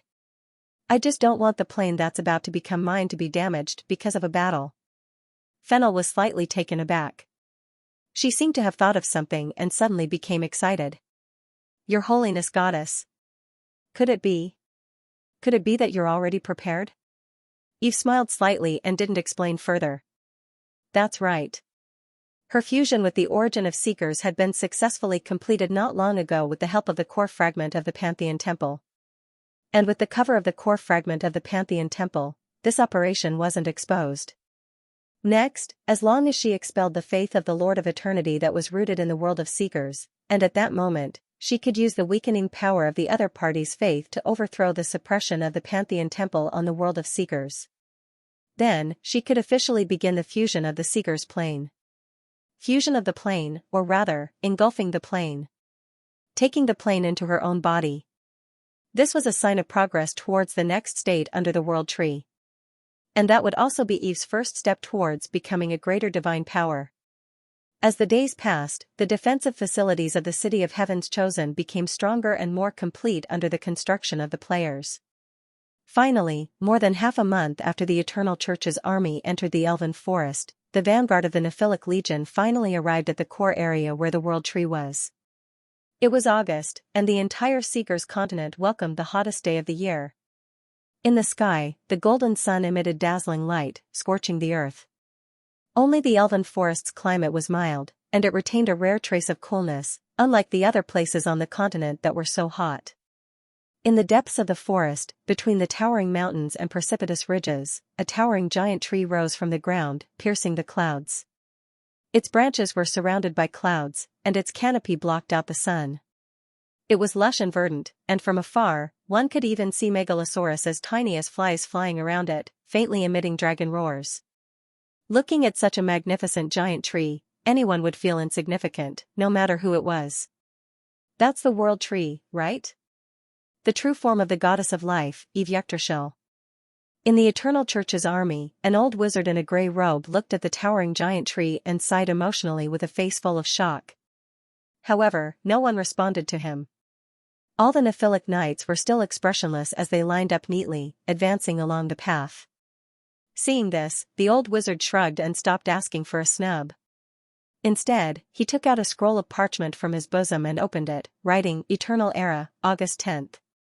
Following the Church's army, I finally saw the legendary world tree. She's so magnificent. So imposing. Even looking at her from afar, I can feel the shock of life and the wonder of nature. It's a pity, our standpoints are different. I don't know where she'll go after this war, and where the Elven Forest will go, the old wizard sighed as he recorded. However, after writing this paragraph, he thought for a moment, erased the last few sentences, and wrote again, It's a pity. The hymn will always sing for the victors. After this war, where will the history of the Seekers continent go? No one can give an answer now, and I'm just a witness to this period of history. After writing, the old wizard looked at his words and nodded secretly, seemingly quite satisfied with this version of writing. At this moment, a high-ranking bishop of the Eternal Church came before him. He sized up the old wizard and said in a deep voice, Lord Ornum. The Pope has ordered that the army will arrive at the World Tree, and war may break out at any time. For your Excellency's safety, please do not cross the battlefield without permission. You must stay with the bishops. I don't have to participate in the war? The old wizard shrugged his shoulders. The high-ranking bishop glanced at him. Your Majesty's Emperor, His Majesty Emperor, you've compiled the history of the Empire, and you're also a well-known historian of the Empire. You're also a former court advisor of the Empire. I believe that no one in the world is more suitable for this job than you. However, after hearing the high-ranking bishop's words, the old mage sighed softly. There are no more empires in this world. There is only a republic called Mania, and I'm no longer a court consultant. But even so, you're still the most famous historian in the entire Seekers world. As someone who almost relied on his research and understanding of history to reach the legendary realm, you're almost equivalent to a representative of history in the world of Seekers. No one is more suitable than you to do this. The high-ranking bishop said. Are you sure? I'm not an eternal believer. No, I think you should know that I hate the Eternal Church. Otherwise, I wouldn't have been locked up in the prison of Castle Doria. The old wizard rolled his eyes and said indifferently. Then, he shook his head. No. Perhaps I should say that I regret agreeing to your conditions and serving you in exchange for a chance to get out of prison. Otherwise, I might have become a witness to the revolution in Mania. Right now, I'm sitting in the Palace of Mania and drinking coffee with the revolutionaries. It's a pity that I missed the opportunity to burn down the Eternal Church with my own hands. Hearing the blasphemy in the old mage's words, the high-ranking bishop's expression darkened. Lord Ofnum, please mind your words. The dignity of a true god cannot be blasphemed. I don't want to hear you say something like that again. You just need to be fair and impartial in recording the course of this war in the dossier that is given to you. Fair and impartial? The old mage asked in a muffled voice. That expression, that tone, there seemed to be a little bit of sarcasm. Of course, fair and impartial. The high-ranking bishop said expressionlessly. Even if the church is the loser in the end? The old sorcerer said with a hint of provocation. The high-ranking bishop glanced at him and did not seem to be affected by his words at all. Lord Offnam, don't worry. My lord will not fail. But what if? Take the Holy Mania Empire for example.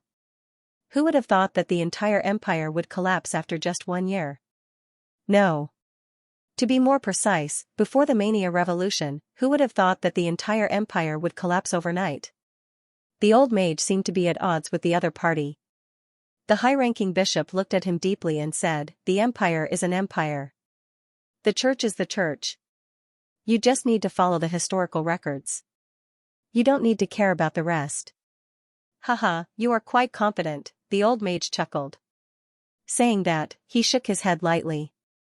However, there is no absolute certainty in anything, even for a true god. So, you should not be too optimistic. Just like the Great Eve and her Church of Life. 8 years ago, who would have thought that a church that had just appeared would develop into an existence that could contend with the Church of Eternity and even become a peak empire? The old mage sighed. He did not hide his good impression and respect for the goddess of life, Eve. However, the high-ranking bishop did not continue his words. He took a deep look at the old mage, then turned and left. Offnam, on the other hand, seemed to be rather bored by his reaction. He shook his head lightly and retracted his gaze. He looked at the parchment in his hand, touched the material, and closed the file. The old mage looked at the complicated patterns on it with a curious expression. As a historian, he could clearly sense the antiquity and mystery of this file. Faintly, it seemed to carry some kind of vast and mighty power. Even he, who was close to becoming a legend and had studied, identify, magic to perfection, could not see through the details of this file. This thing? Where did it come from? The old mage, Offnam, muttered strangely. He shook his head and looked at the aggressive army of the church around him. The old mage pondered for a moment and sighed. He took out his pen again and wrote on the parchment made of an unknown material. But no matter what, after this war, I'm afraid the world of seekers will suffer another calamity. After he finished writing, he could not help but look at the file again. He really could not see any mysteries, so he could only put away the parchment and return to the army of the Church of Eternity. After entering the core area, the roads of the elven forest seemed to have become more intertwined. At the same time, the number and frequency of elves obstructing the Church of Eternity increased as they got closer to the World Tree. This did not cause much damage to the army of the church, but it undoubtedly slowed down their journey. But even so, after 5 days of entering the core area, the entire Judgment Army finally arrived under the World Tree. The City of Heaven's Chosen. Is this the City of Heaven's Chosen in the teleportation? In the bishops of the Church of Eternity, the old mage, Offnam, looked at the magnificent elven city under the World Tree with a face full of excitement. As far as the eye could see, under the mountain-like roots, the magnificent city rose steeply from the ground and stretched out continuously. The strange, magnificent, and enchanting buildings, the lush, beautiful, and pleasant gardens and streets made this city look like a work of art created by the gods. Offnam felt a little heartache at the thought that such a beautiful city was about to face a war and might even be destroyed in the war. At this thought, he could not help but look at the bishops of the Church of Eternity beside him, only to find that they were looking at the City of Heaven's Chosen with a grave expression. The old mage followed their gazes and found that most of the bishops' gazes were focused on the tall city walls outside the City of Heaven's Chosen. At this moment, Offnam noticed that the city walls of the City of Heaven's Chosen were different. The city walls of this magnificent city were equally magnificent. Even from afar, Offnam could tell that the city walls of the City of Heaven's Chosen were probably more than 30 meters tall. Although it looked a little crude and seemed to have been built temporarily, its exaggerated height and thickness, the magical crystal cannons that were set up on the city wall, as well as the defensive inscriptions and divine spell barriers that were engraved on the side of the city wall that could be clearly seen with the naked eye showed that the city wall was not to be trifled with. Offnam also noticed that there were several circles of tall oak trees planted around the city outside the city walls. The moment he saw the oak tree, he also recognized it. It was most likely not an ordinary oak tree, but the legendary oak tree guard. Of course, in addition to the sturdy defense on the ground, the sky was equally spectacular. Even the old mage who had been locked up in the prison of Castle Deroria knew the name of the huge object floating in the air, the elven airship. Not to mention the majestic megalosaurus circling the city and the world tree. A tough battle, Ofnum could not help but mutter. While Ofnum and the clergymen of the Church of Eternity were sizing up the City of Heaven's Chosen and the World Tree, the players gathered in the City of Heaven's Chosen were also coldly observing the army of the Church of Eternity. Limu stood on the tall city tower and looked at the endless silver-armored guards surrounding them from the northeast, as well as the holy angels floating in the air, flickering with holy radiance. His gaze became more and more solemn. More than 10 days of harassment by the players had not only delayed the enemy's pace but also allowed the players to understand the strength of the army sent by the Church of Eternity. Based on the suicidal investigations of the players, it could be confirmed that the Church of Eternity had sent more than 1.2 million judges. Perhaps this number was much smaller than the players, but their average strength was much higher than the players. Not to mention, there was also the terrifying aura of the Angel Legion in the sky, as well as the mythical creatures hidden at the back. The army of the Church of Eternity stopped about 2 kilometers away from the City of Heaven's Chosen. Benedict II dismounted from his horse and looked at the world tree, whose canopy could no longer be seen as they approached the City of Heaven's Chosen. Only the trunk could be seen, and his gaze gradually deepened. Then, he raised the scepter in his hand and roared angrily.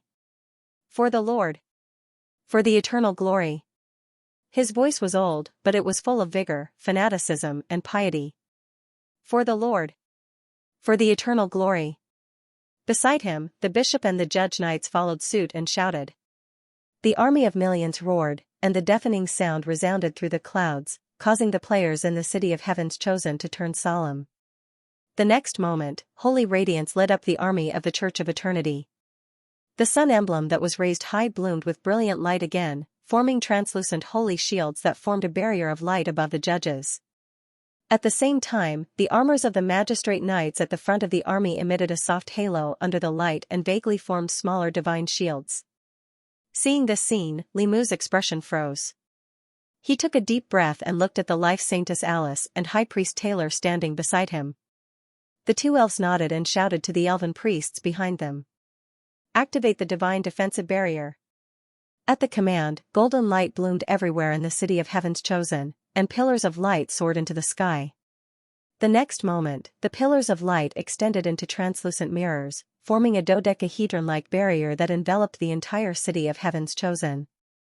Both sides activated the divine defensive barrier, and the confrontation was set. The strong smell of gunpowder spread on the battlefield, and the battle would break out at any moment. However, while the players were guessing how the Church of Eternity would attack the City of Heaven's Chosen, the Church of Eternity's actions stunned them. For the Lord's glory! Charge! Benedict II ordered in a loud voice. Following his command, the judges of the Eternal Church charged toward the tall city walls of the City of Heaven's Chosen without any siege equipment under the astonished gazes of the players. What the hell is the Eternal Church doing? On the city wall of the City of Heaven's Chosen, Ye, who also chose to return, looked at the Judgment Knights rushing over from below the city wall and was slightly stunned. Today, he was no longer the newbie who had just entered the game. He had participated in more than 1 or 2 large and small war missions, so he had a good understanding of the siege strategy in Elf Nation. Although the city wall of the City of Heaven's Chosen was improvised by the players, it was enough to be called a strong city. Facing such a city wall, charging directly was undoubtedly suicide. The normal approach should be to use all kinds of heavy siege equipment to first blast open a section of the city wall and then launch an attack. Are they crazy? This was Ye's first thought. Is there a bug? This was the thought of many players who saw this scene. For a moment, the players cast doubtful and surprised gazes at the Judgment Knights below the city wall. They did not know what the Eternal Church was up to. However, what happened next was beyond everyone's expectations. Many players who were waiting to see the Eternal Church opened their mouths wide in shock. The horn sounded, and the army pressed in. The Judgment Knights shouted and rushed toward the City of Heaven's Chosen like a tide. As they charged, a platinum light gradually bloomed on their bodies. The light continued to spread and finally covered the entire battlefield outside the city of Heaven's Chosen. For a moment, the entire battlefield seemed to have turned into a platinum ocean. It was an incomparably rich power of faith, so rich that it almost materialized. It was so rich that players with the priest profession were stunned when they saw it. The concentration far exceeded the strength of ordinary divine spells or the strength of divine favor. The Judgment Knights were wrapped in the power of faith and looked like platinum light people.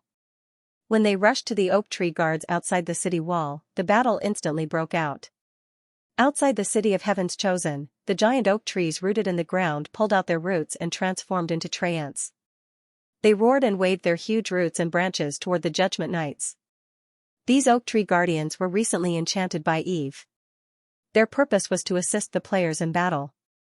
With the steady improvement of Eve's strength and divine power, she no longer cared about the cost of enchantment of these oak tree guards. In the past, Eve couldn't let the oak tree guardians join the battle due to their sensitive identities, but things were different now. The world tree's identity was already known to the world, so naturally, they could use the oak tree guards without any worries. These oak tree guards were very powerful. Each of them had the strength of at least lower gold. They were extremely strong and had the ability of a war priest just like the players. However, their defense was far beyond the average level of the players. Not only that, but as long as they didn't die on the spot, they would be able to recover instantly under the illumination of the life divine spell. It could be said that these oak tree guards were the first line of defense in this war. The players on the city walls were already prepared for the Judgment Army's vanguard to be entangled by the oak tree guardians. They would then use various long-range attacks to harvest the Eternal Church's leaks. However, what happened next left everyone stunned. Just as the oak tree guards were about to draw the Judgment Knights, the platinum light quickly spread to their bodies. Then, the light suddenly changed and turned into raging sacred fire, burning the bodies of the oak tree guards. In just a moment, the first line of defense formed by the oak tree guards was engulfed in a sea of fire. The oak tree guards wailed in pain. They struggled and cast various purification spells, but the platinum flames couldn't be extinguished. They couldn't be purified at all and kept burning on their bodies. In the blink of an eye, the powerful oak tree guards were reduced to ashes by the mysterious white gold flames. Only the oak tree guards who sensed that something was wrong, reacted quickly, and retreated to the back of the city walls in time, barely escaped. As for the Judgment Knights, they crossed the first line of defense formed by the oak tree guards and continued to roar as they charged toward the city walls of Heaven's Chosen. They were unharmed.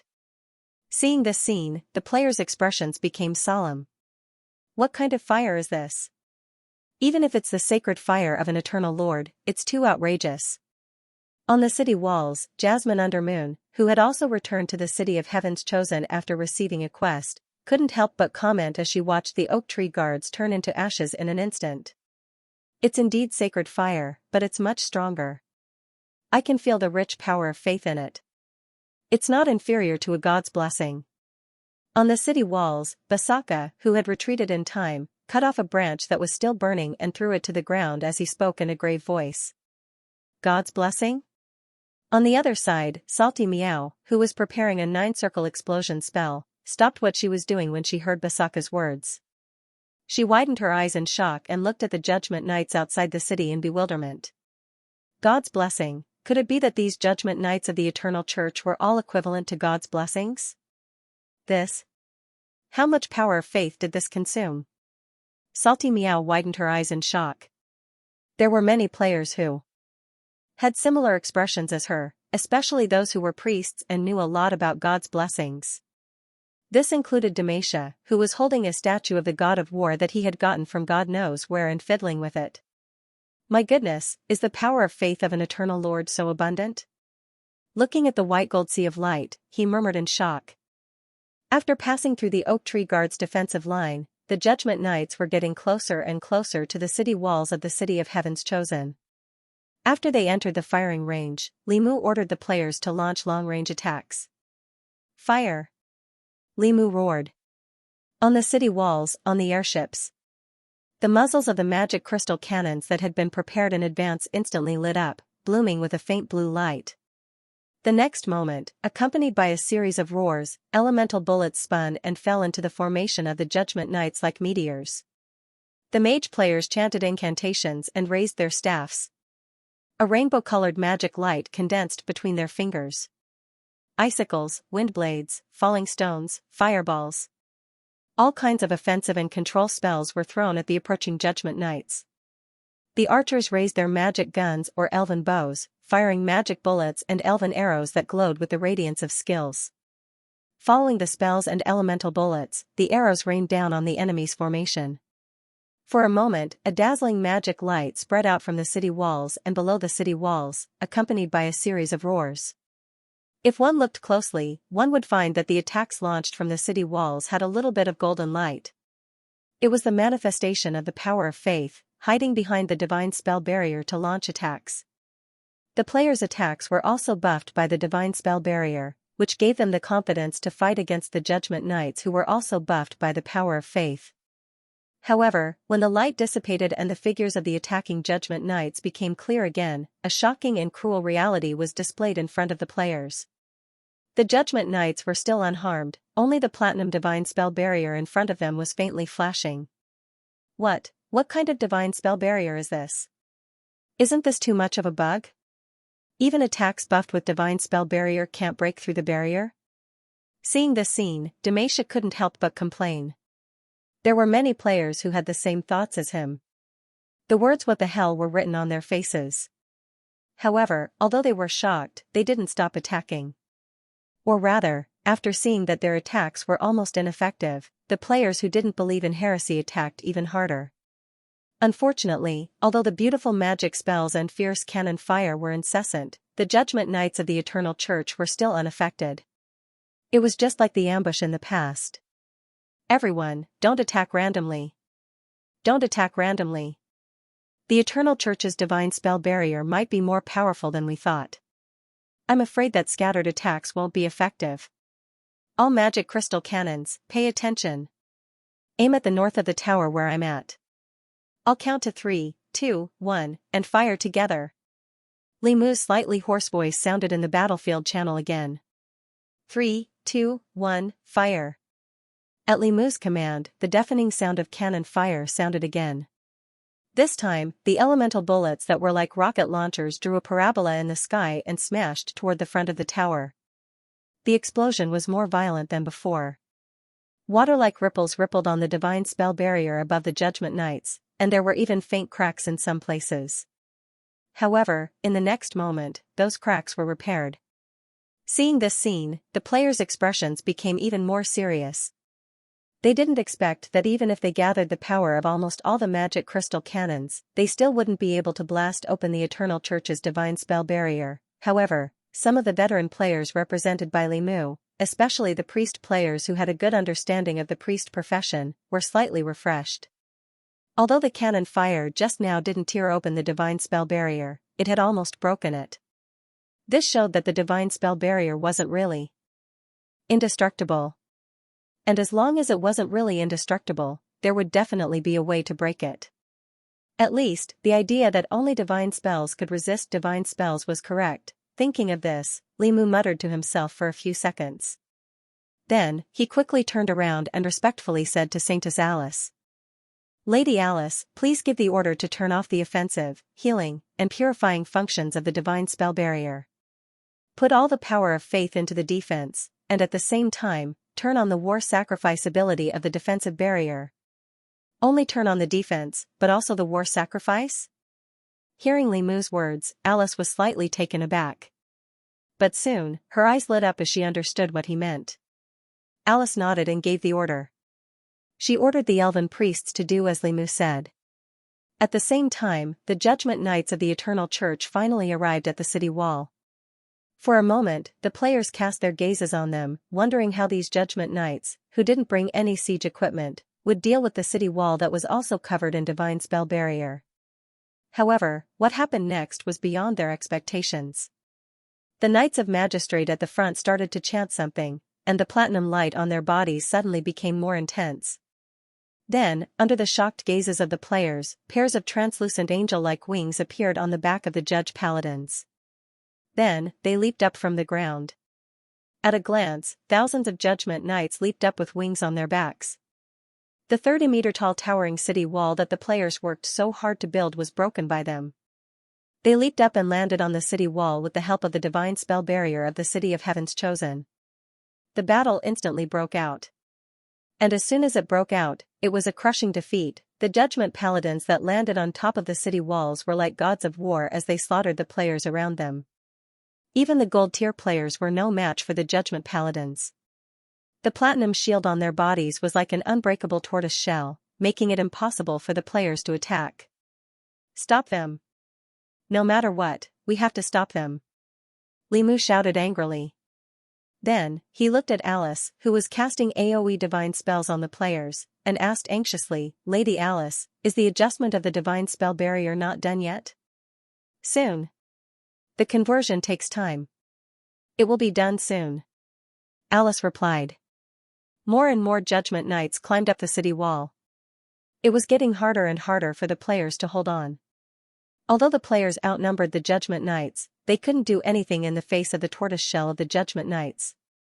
The battle on the city wall gradually reached a stalemate.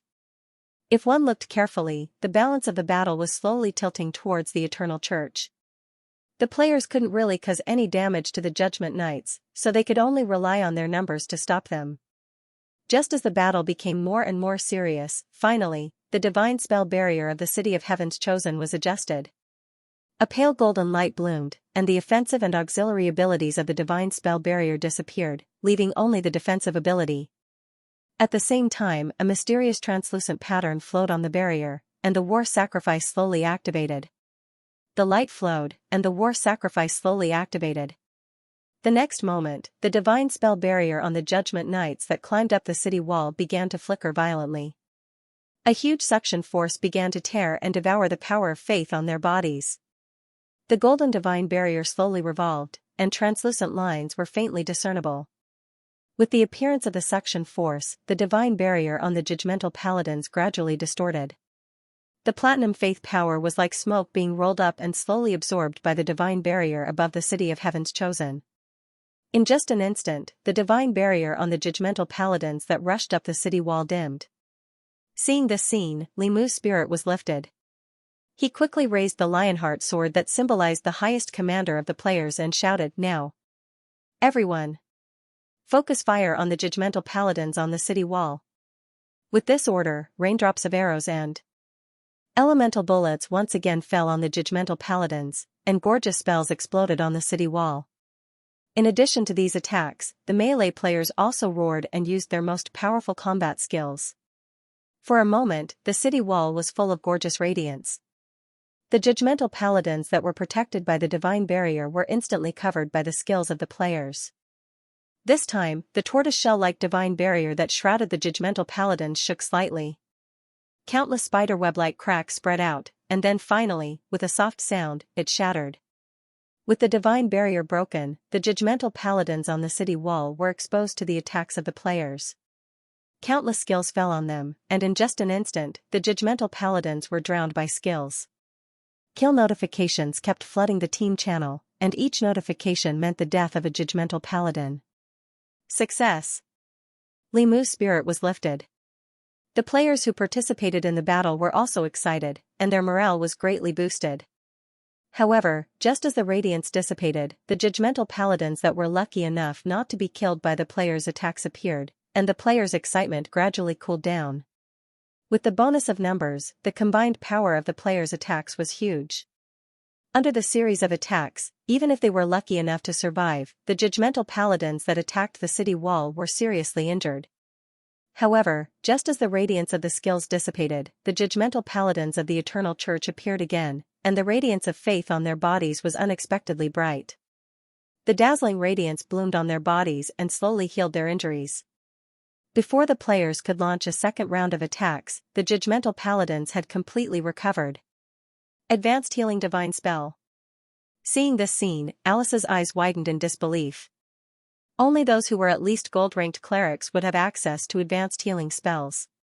And if one wanted to heal a severely injured high-grade professional in an instant, the effect of the divine spell would be close to that of a legendary. In other words, the magistrate knights who had climbed up the city wall were collectively baptized by an almost legendary level advanced healing spell. Seeing this scene, the excited players couldn't help but curse.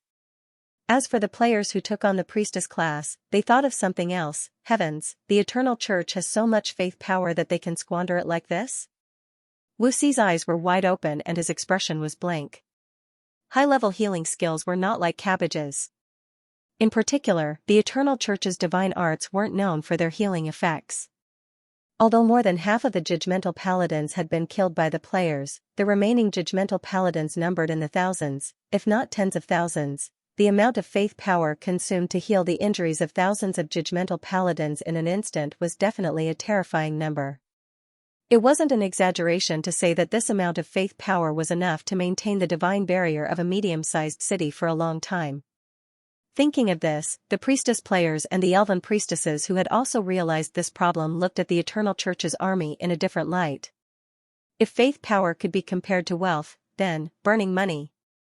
This is a blatant burning of money. Looking at the judgmental paladins who were covered by the divine barrier, Damasia's face was filled with pain and envy. Li Mu was speechless. However, perhaps this high-level healing spell had consumed too much power of faith, or perhaps the goddess's divine barrier had devoured enough power of faith. Although the injuries on their bodies had healed, the divine barrier that enveloped the Judgment Knights was much weaker than before. Their luster seemed to be getting dimmer.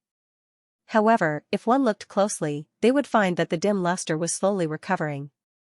Especially outside the city walls, when the sun emblem held up by the priestesses lit up again, the recovery speed would be even faster. Noticing this, the expressions of many players turned serious. Brother Mu. The sun emblem is replenishing the energy of the judgmental paladin's shields. Meng Han exclaimed as he used Eagle Eye to observe the changes in detail. Li Mu's expression was also solemn. He nodded and quickly shouted in the battlefield channel. Everyone, pay attention. Listen to my orders. I'll count to 3, 2, 1, and fire together. At Li Mu's command, the players began to move again. After experiencing countless battles, their teamwork was much better than before. After Li Mu gave the order to fire, countless attacks rained down on the judgmental paladins like a meteor shower. Before their divine shields could recover, they were shattered by a new wave of attacks from the players.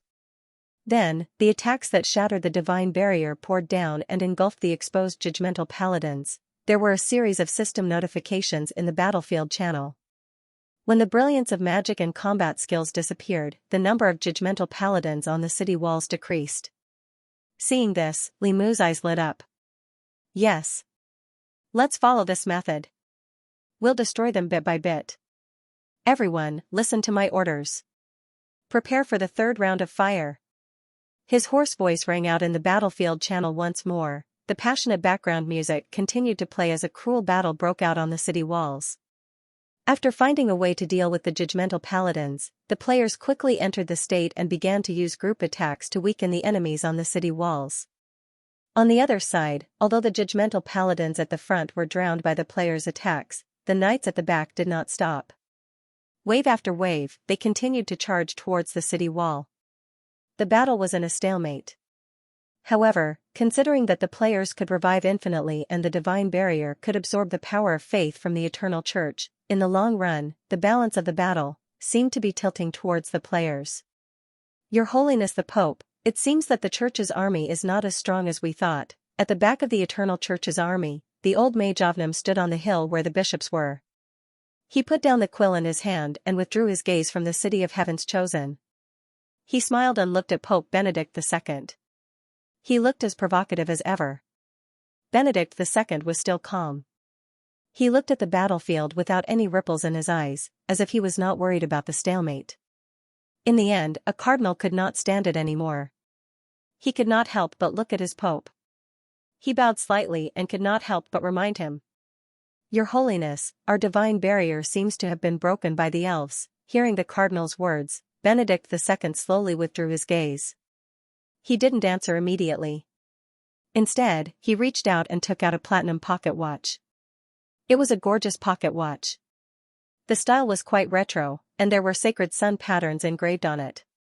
However, unlike other pocket watches, its scale was not the time. Instead, it was an interval of 10 numbers from 0 to 100. There was only one hand on the pocket watch, and it was pointing at the position of about 89. If one looked carefully, they would find that the hand on the pocket watch was still slowly moving to 90 as time passed. "It's about time," just as the cardinal could not help but remind him again, Benedict II suddenly spoke. He gently closed the pocket watch and looked in a certain direction in the air. He bowed and said respectfully, "Your Holiness, the Holy War has come to a critical juncture. Your Majesty Uriel, the Holy War has reached a critical moment. Please lead your army to attack the Life Church." As soon as he finished speaking, a platinum radiance blossomed in the sky. A handsome angel with golden hair and golden eyes wearing silver armor slowly appeared. He had 6 wings on his back. He was actually a 6-winged seraph at the demigod level. He nodded slightly, raised the silver spear in his hand, and pointed it in the direction of the city of Heaven's Chosen. The next moment, accompanied by a sacred hymn, the army of angels surrounded by holy light moved. The sky was filled with holy angels spreading their wings, drawing their weapons, and flying in the direction of the city of Heaven's Chosen. "It's the army of angels." Looking at the holy angels that appeared in the sky, the players on the city wall had a slight change in expression. When the Great Holy War had just begun, the players had already learned about the angels' participation in the war from certain intelligence channels. As the main army of the Eternal Lord, some players who had participated in the war of gods and devils, especially those who had attacked the first level of hell, were no strangers to them. Although they had never directly fought with these holy angels, the players clearly knew that the strength of the holy angels was absolutely not to be underestimated. They were at least at the gold level, and with the enhancement of the power of faith, they almost all had the ability to fight beyond their level.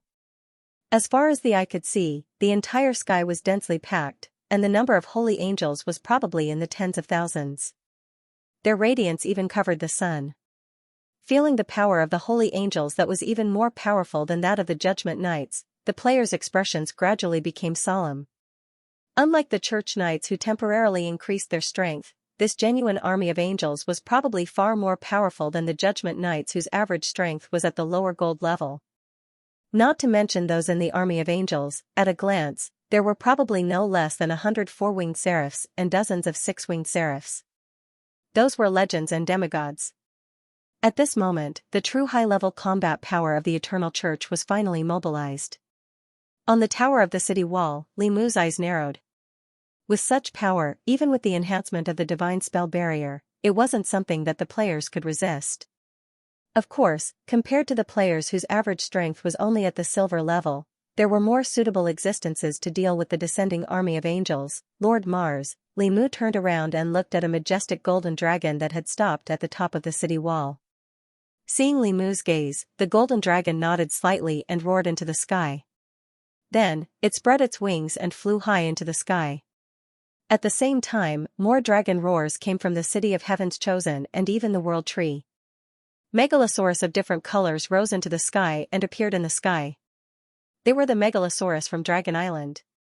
These naturally warlike giants were now excitedly looking at the holy angels that were shining with radiance, and their huge dragon eyes were full of fighting spirit. "Fight! Beat these glowing birdmen to death! Ruadash!" One of the colored dragons let out an excited roar. Soon, more Megalosaurus roared excitedly and rushed toward the holy angels. At the same time, along with the sound of a horn, deep magic formations formed around the World Tree. Then, Einherjars in black armor with blue flames flickering in their eye sockets slowly appeared. That was the Death God's army of Einherjars. The moment they appeared, they waved their weapons and rushed toward the Eternal Church's angel army together with the soaring Megalosaurus. After a resonant wolf howl, the majestic figure of the demonic wolf Fenrir slowly appeared. He, Gold Dragon Mars, Silver Dragon Mercury, and Venus charged toward the 6-winged blazing angels in the angel army. In an instant, an even more intense battle broke out in the sky. Surrounding the majestic World Tree, the Megalosaurus, the Einherjars, and the holy angels continuously flew and chased after each other as they fought.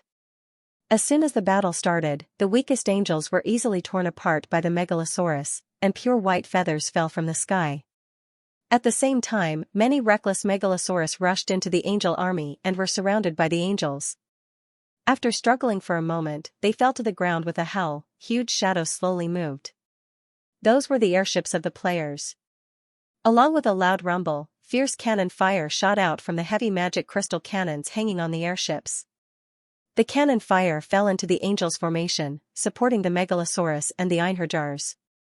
In an instant, the pressure on the Megalosaurus and the Einherjars decreased slightly, and the entire sky fell into an intense chaotic battle. Your Holiness the Pope, the Church's angel army doesn't seem to be as powerful as the legends say. In the bishops of the Eternal Church, the old mage Ovnum chuckled as he watched the holy angels fall into a fierce battle and continued to mock them. However, Benedict II still had a calm expression, as if he wasn't worried about the stalemate. The dragon's roar continued, and the holy hymn was intermittent. From time to time, a heavily injured Megalosaurus would fall from the sky, and holy angels would be torn apart by the Megalosaurus or heavily injured by the Einherjars. A rain of blood fell. There was the red of the Megalosaurus and the pale gold of the angels. Benedict II once again took out his pocket watch. The number on it had already reached 92. The roar of the Megalosaurus and the roar of the magic crystal cannons intertwined, and sacred hymns echoed in the sky. With the addition of the angel army, the Megalosaurus, and the heroic spirits to the battlefield, the intensity of the war reached a new height. Above the sky, the clouds kept rolling, lightning flashed, and thunder roared, and the light was faintly discernible. It was the battle between the Megalosaurus, the magic wolf Fenrir, and the Seraphs. The power of the demigod level completely erupted, and the whole sky fell into a magnificent color. The clouds were distorted, forming a magnificent vortex. From time to time, one could see the huge bodies of the Megalosaurus after completely revealing their original bodies, as well as the holy angels who had also enlarged their bodies to facilitate the battle. Around the World Tree, the battle had also reached its climax. The Megalosaurus and the angels kept chasing each other, fighting, soaring between the branches of the World Tree, shuttling between the City of Heaven's Chosen and the ancient forest. On the ground, the battle was also in a stalemate. The Judgment Knights continued to charge toward the City of Heaven's Chosen. The platinum divine shield shone on their bodies, blocking the arrows, magic, and artillery fire from the players. They held up their shields with the symbol of the sun and shouted for eternal glory. They flew up the city wall and fought with the players. On the city wall, the players had some experience. Under the command of Li Mu, they used the devour ability of the divine shield to constantly consume the divine shield of the Judgment Knights who rushed up the city wall. They used a unified method to eliminate and repel them bit by bit. Every moment, there were Judgment Knights who died in battle. Every moment, there were players who turned into photons and returned to the World Tree. Even in the sky, as the battle continued, more and more Megalosaurus and holy angels fell under the joint attack of the Megalosaurus and the heroic spirits. The forest around the City of Heaven's Chosen was a mess under the flames of war. The entire core area of the elf forest seemed to have become a meat grinder for the professionals. Magnificent and shocking. Looking at the Megalosaurus and angels that filled the sky, looking at the endless eternal army outside the city, looking at the treacherous and surging clouds in the sky, the players only had this feeling in their hearts. Even the veteran players who had participated in countless large-scale battles couldn't help but feel a surge of excitement as they watched the battlefield. Especially with the high-spirited background music, when the impassioned battle song "For the Glory of the Goddess" was played, their fighting spirit reached a climax. For the glory of the goddess. For the elven forest. For our homeland. Kill. The players shouted as they fought. Beside them were the elves of the elven forest. The Frost tribe, the Inferno tribe, the Dark Shadow tribe, all the elven tribes that had returned to the elven forest had sent their most elite elven warriors to join the battle. Alice, the Saintess of Life, stood on the city wall.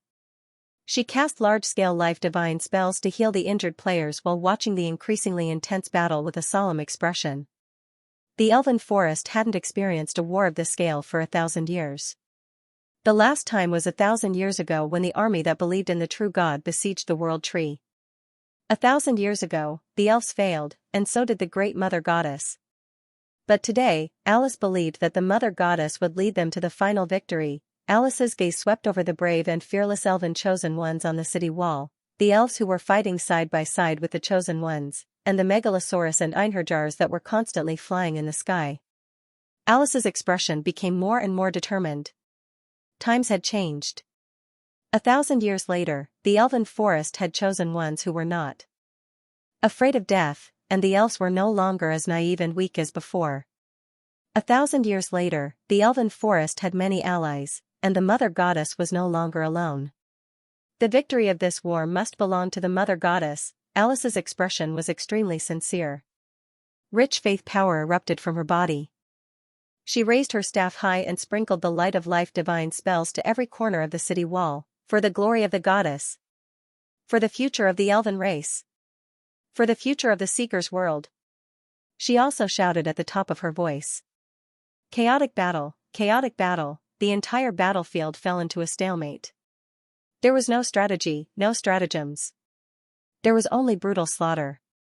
And the only thing that didn't change on the entire battlefield was the towering giant tree in the center of the battlefield, as well as the priests and bishops in the Eternal Army who were holding up sun emblems and releasing divine spell shields. The tall city wall of the City of Chosen One was gradually dyed dark red by the blood of the Judgment Knights, and the level of the players who participated in the battle also slowly increased unconsciously. And some mage players who released magic and had sharp minds seemed to have discovered that as the war continued, as more and more professions died in battle, the magic power in the air seemed to be more active. Especially after the fall of the myths who participated in the war, the first to fall was a seraph. After all, the strength of the myth megalosaurus was much higher than that of the seraph. Even if the seraph was blessed by the divine power of the Eternal Lord, the myth megalosaurus from Dragon Island had lived for many years and were only one step away from the real dragon god. There were more than a dozen of these myth megalosaurus from Dragon Island. They fought with the seraphs together with Mars and the other myth megalosaurus who were loyal to Eve. There was no significant difference in the number of the two sides. And there was no significant difference. For the slightly weaker seraph, it was enough to decide the outcome. The golden dragon Mars roared and swooped down, biting the seraph's wings in half. The pale golden blood of the seraph sprinkled down, and the whole sky ushered in a golden rain of blood. The seraph groaned and fell unsteadily, and the myth megalosaurus seized the opportunity to spit out terrifying dragon breath at her. The destructive dragon breath covered the sky and completely swallowed the seraph's figure. The first seraph fell just like that. And with the first seraph, there was soon a second.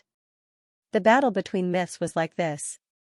When the delicate balance was broken by one side, the other side would usher in eternal damnation. The fall of the first seraph made the gap between the myth combat power of the two sides instantly widen, and the pressure on the holy angel's side instantly increased. Soon, the second and third seraph who participated in this myth battle fell under the bite and dragon breath of the megalosaurus. The pale golden rain of blood continued to sprinkle on the ground. With the death of the seraph, the magic concentration on the battlefield seemed to be thicker, and the agitated magic elements were almost moving. Although the battle that happened above the clouds could not be observed by the people on the ground, the blood rain that was still faintly shining with holy light had already explained many problems. On the side of the elven forest, looking at the blood that was constantly sprinkling, the priests were excited.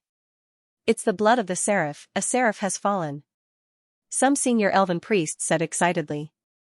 Loud dragon roars came from the sky, with encouragement and excitement, as if they were also cheering. The players were excited, and their fighting spirit was even higher. In the world of Seekers, the power of myths was always the core power. When myths participated in the battle, the outcome of the battle between myths was enough to determine the direction of the entire war. Not to mention, until now, the true master of the elven forest, the great world tree goddess Eve, had yet to make a move. Haha, the eternal church is just SOSO. Looking at the golden rain of blood and blood-stained feathers falling from the sky, Demacia laughed and collected some while he was at it. How many times have I said that as long as the seal of the world of Seekers is not broken, Her Holiness the Goddess is the strongest, and so are we. Salty Meow said confidently while gulping down potions after releasing an explosive spell. As the seraph's feathers continued to fall, the battle above the clouds became more and more obvious, and the morale of the players rose. However, on the side of the Eternal Church, there was no wavering or chaos because of the loss of the myth battle. The Judgment Knights seemed to have been deprived of their emotions. They were still expressionless as they continued to charge toward the city wall and toward the players. The fall of the seraph and the death of their companions did not affect their emotions at all. They looked like war machines that only knew how to fight. On the other hand, the pastors of the Eternal Church were vaguely uneasy. In the Episcopal Council, the archbishops looked at the clouds in the sky with a hint of anxiety and worry in their eyes. Many of them closed their eyes and began to pray devoutly. Old Mage Ovnum withdrew his gaze from the sky and looked at the pastors and bishops before finally looking at the eternal Pope beside him. He smiled and put down the quill in his hand again. Your Holiness, the situation of the war seems to be not very favorable for us, or, do you have any trump cards that you haven't used yet? Ovnum looked at Benedict II with curiosity and provocation. However, Benedict II did not seem to panic because of the disadvantageous situation of the myth battle. He was still calm as if he had expected the current situation. He took out the retro watch from his pocket again, looked at the hands on the watch, and smiled. No hurry, Your Excellency Ovnum, the war has just begun. Ovnum was slightly taken aback. He could not help but look at Benedict II. His gaze paused on the pocket watch in the other party's hand and saw a number flash by. 98. What was that? A hint of doubt flashed in Ovnum's eyes. Her Holiness the Goddess. Another seraph has fallen. The demigod angels of the Eternal Lord have already begun to be defeated. In the World Tree's God Kingdom, the fairy king Fennel looked at the myth battle projected in the Supreme Temple with a face full of excitement. However, when he turned around and looked at Eve, who was sitting on the throne with a calm expression, he was slightly taken aback. Your Holiness the Goddess? The war is about to be won. Aren't you happy? Fennel asked curiously. Victory? Eve slowly retracted her gaze from the projected battle. She shook her head gently. No, Fennel. The war has just begun. Fennel was taken aback and looked a little lost. At this moment, in the battle projected by divine power, another seraph was torn to pieces by the myth Megalosaurus. A light golden rain of blood fell to the ground, and feathers flew everywhere. At this point, almost half of the seraphs who participated in the battle had fallen. The continuous deaths seemed to have reached the limit of the seraphs' endurance. The remaining seraphs gave up on continuing the battle and began to retreat. Seeing this, Fennel's spirits were lifted. Your Holiness the Goddess. The seraphs have retreated. However, Eve shook her head and sighed. No. It's a myth that died in battle, that's enough. Myths that died in battle were enough? Fennel was stunned. Suddenly, as if she thought of something, her eyes widened. She hurriedly used her authority to call up the various real-time data related to the world of Seekers in the game system. When she saw two values in the real-time data of the world of Seekers, or more accurately, the values of magic power concentration and magic element activity, her expression finally became serious. At this moment, the basic values of these two Seekers had already broken through a certain critical point marked in the system. More accurately, it was the critical point of the seal of the world of Seekers being unsealed. At this moment, Fennel finally realized what the Eternal Church had been doing since the start of the war: release the energy, unseal. She suddenly stood up and muttered with an ugly expression. At the same time, behind the Eternal Church's Holy War Army, Pope Benedict II of the Episcopal Conference looked at the numbers on his pocket watch and smiled. Time's up. The numbers on the pocket watch. It had already pointed to 100. Ovnum was stunned, not knowing what Benedict II meant. The next moment, an indescribable throbbing came from the depths of the earth. At that moment, the entire world seemed to tremble slightly. Above the sky, a rainbow halo suddenly spread and quickly covered the entire sky. Everyone couldn't help but raise their heads and look at the sky. What's that? Many of the players were shocked. In the sky, the rainbow halo spread, and a translucent barrier slowly appeared. That barrier stretched as far as the eye could see, like a huge cover that covered the entire world. The next moment, with a soft sound, countless spider web-like cracks suddenly extended from the translucent cover and finally shattered with a loud bang. The seal that had shrouded the world of Seekers for thousands of years was finally unsealed. Then, a platinum light bloomed above the sky, and countless pale golden ripples slowly appeared in the sky. Accompanied by ethereal hymns, the platinum runes kept flowing, and circles of ripples rippled in the space, covering the entire sky. Then, in a sea of holy light, holy angels and petitioners with powerful auras slowly descended, the Eternal Lord's divine war army had descended. At the same time, with an even more dazzling light, traces of vast auras slowly appeared. A seven-colored halo flashed across the sky, and the entire world of seekers trembled slightly. From the elven forest to the fertile plains, from the desert of death to the northern icefield, from the endless sea to the eastern seekers. Almost every place in the world of seekers had a surge of magic power. Looking at the world of seekers from the endless void, one could see an unprecedented void storm erupting in the entire void. A huge suction force came from the world of seekers, slowly absorbing the massive void power. At the same time, all over the continent, whether it was in ancient ruins, on inconspicuous hills, in cities, or in fields, all kinds of unknown places, the space suddenly distorted. A faint fog spread, halos appeared, and faintly discernible doors of light appeared all over the continent.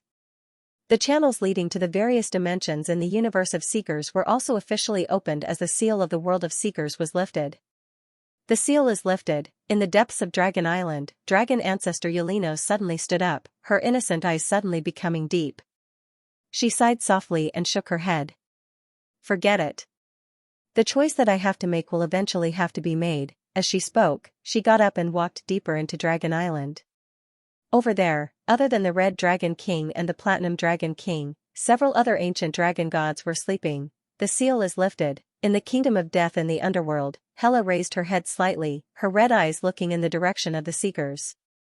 She pondered for a moment, patted the armrest lightly, and summoned several stalwart figures. The seal is lifted. In the Silver Frost Icefield, the god of war and destruction, Lord, narrowed his eyes slightly and slowly stood up from his throne. His expression was a little hesitant. The seal is lifted. Somewhere in the void, the guardian of the stars, Rigard, smiled slightly and put away the pen in his hand. He glanced in the direction of the world of seekers, his figure flashed slightly, and he disappeared on the spot. The seal is lifted. In the mountain temple of Dreamland Island, a faint blue light slowly emerged from the magic lamp, and the figure of the ancient god Guei gradually appeared, his gaze complicated. He sighed softly and looked emotional. The gazes of the ancient existences were cast over, landing on the Sagus continent, landing on the magnificent battlefield in the elven forest. At this moment, the world of seekers had become the focus of the entire crystal wall system. Meanwhile, in the core area of the elven forest, where the world tree was located, the situation of the holy war became even more confusing due to this sudden change. The players widened their eyes and looked at the countless whitish gold vortexes in the sky in shock.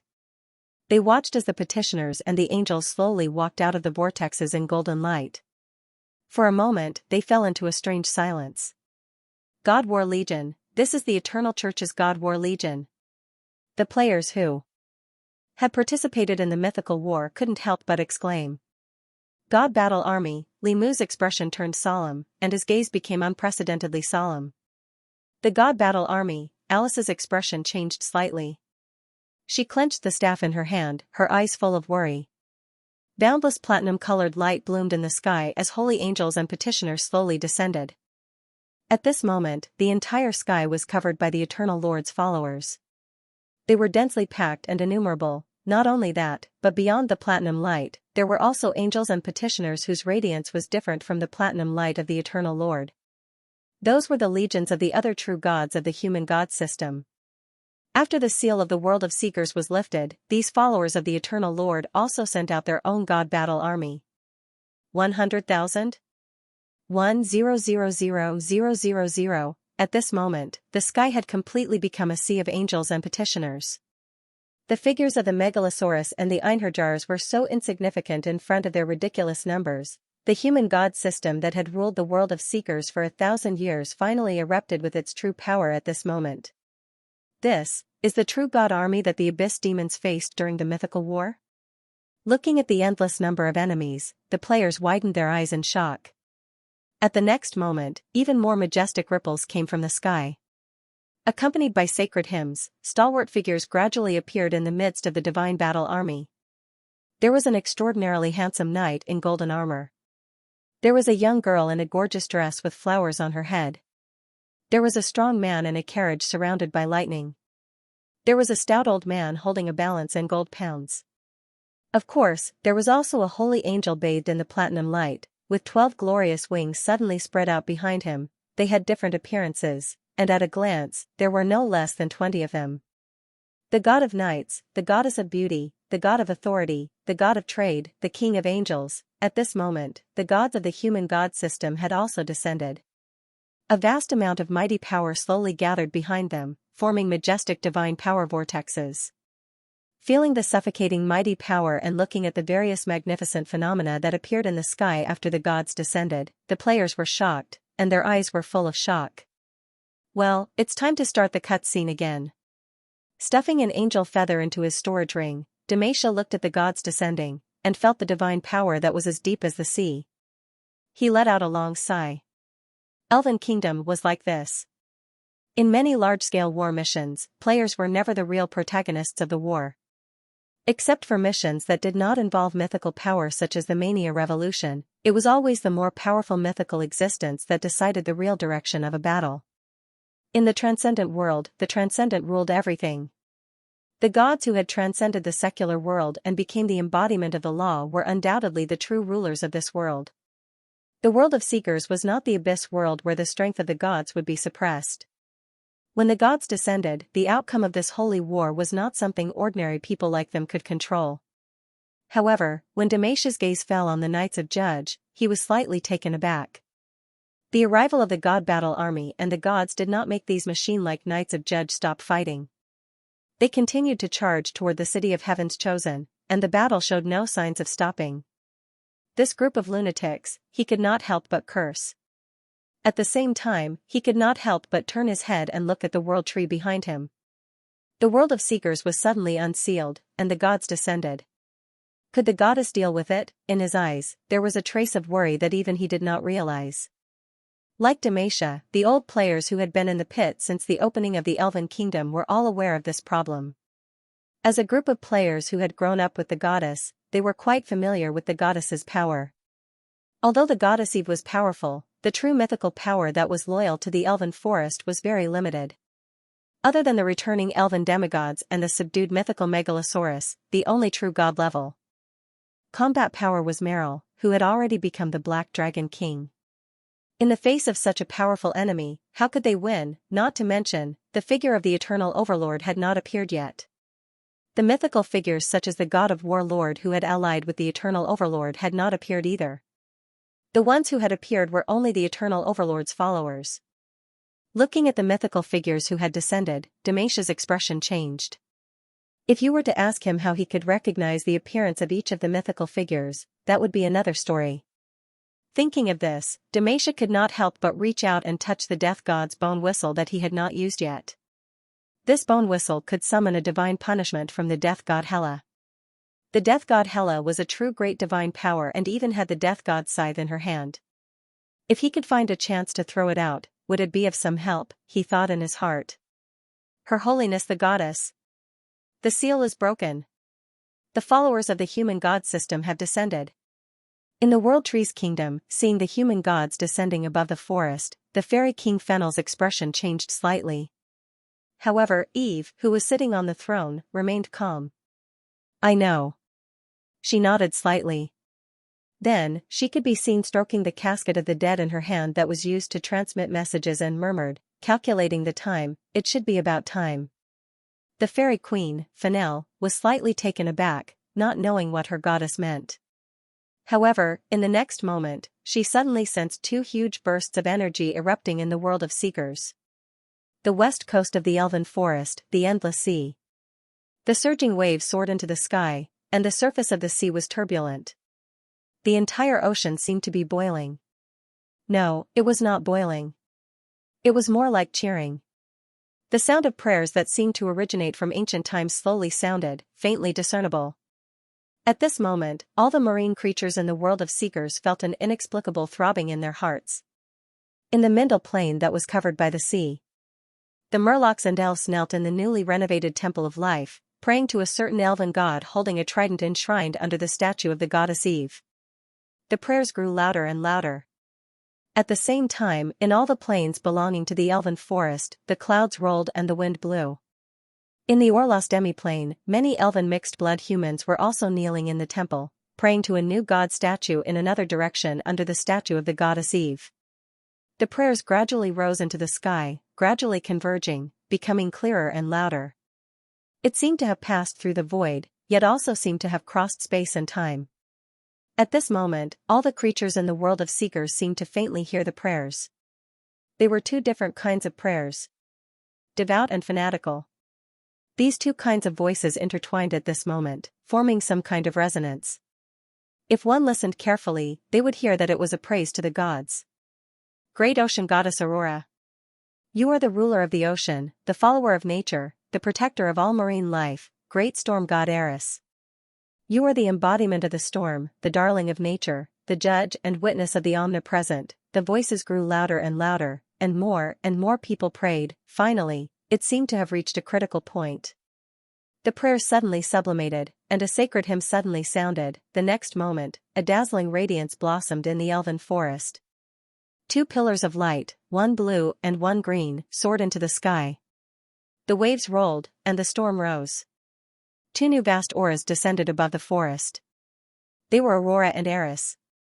Their figures slowly emerged, and they looked significantly different from the past.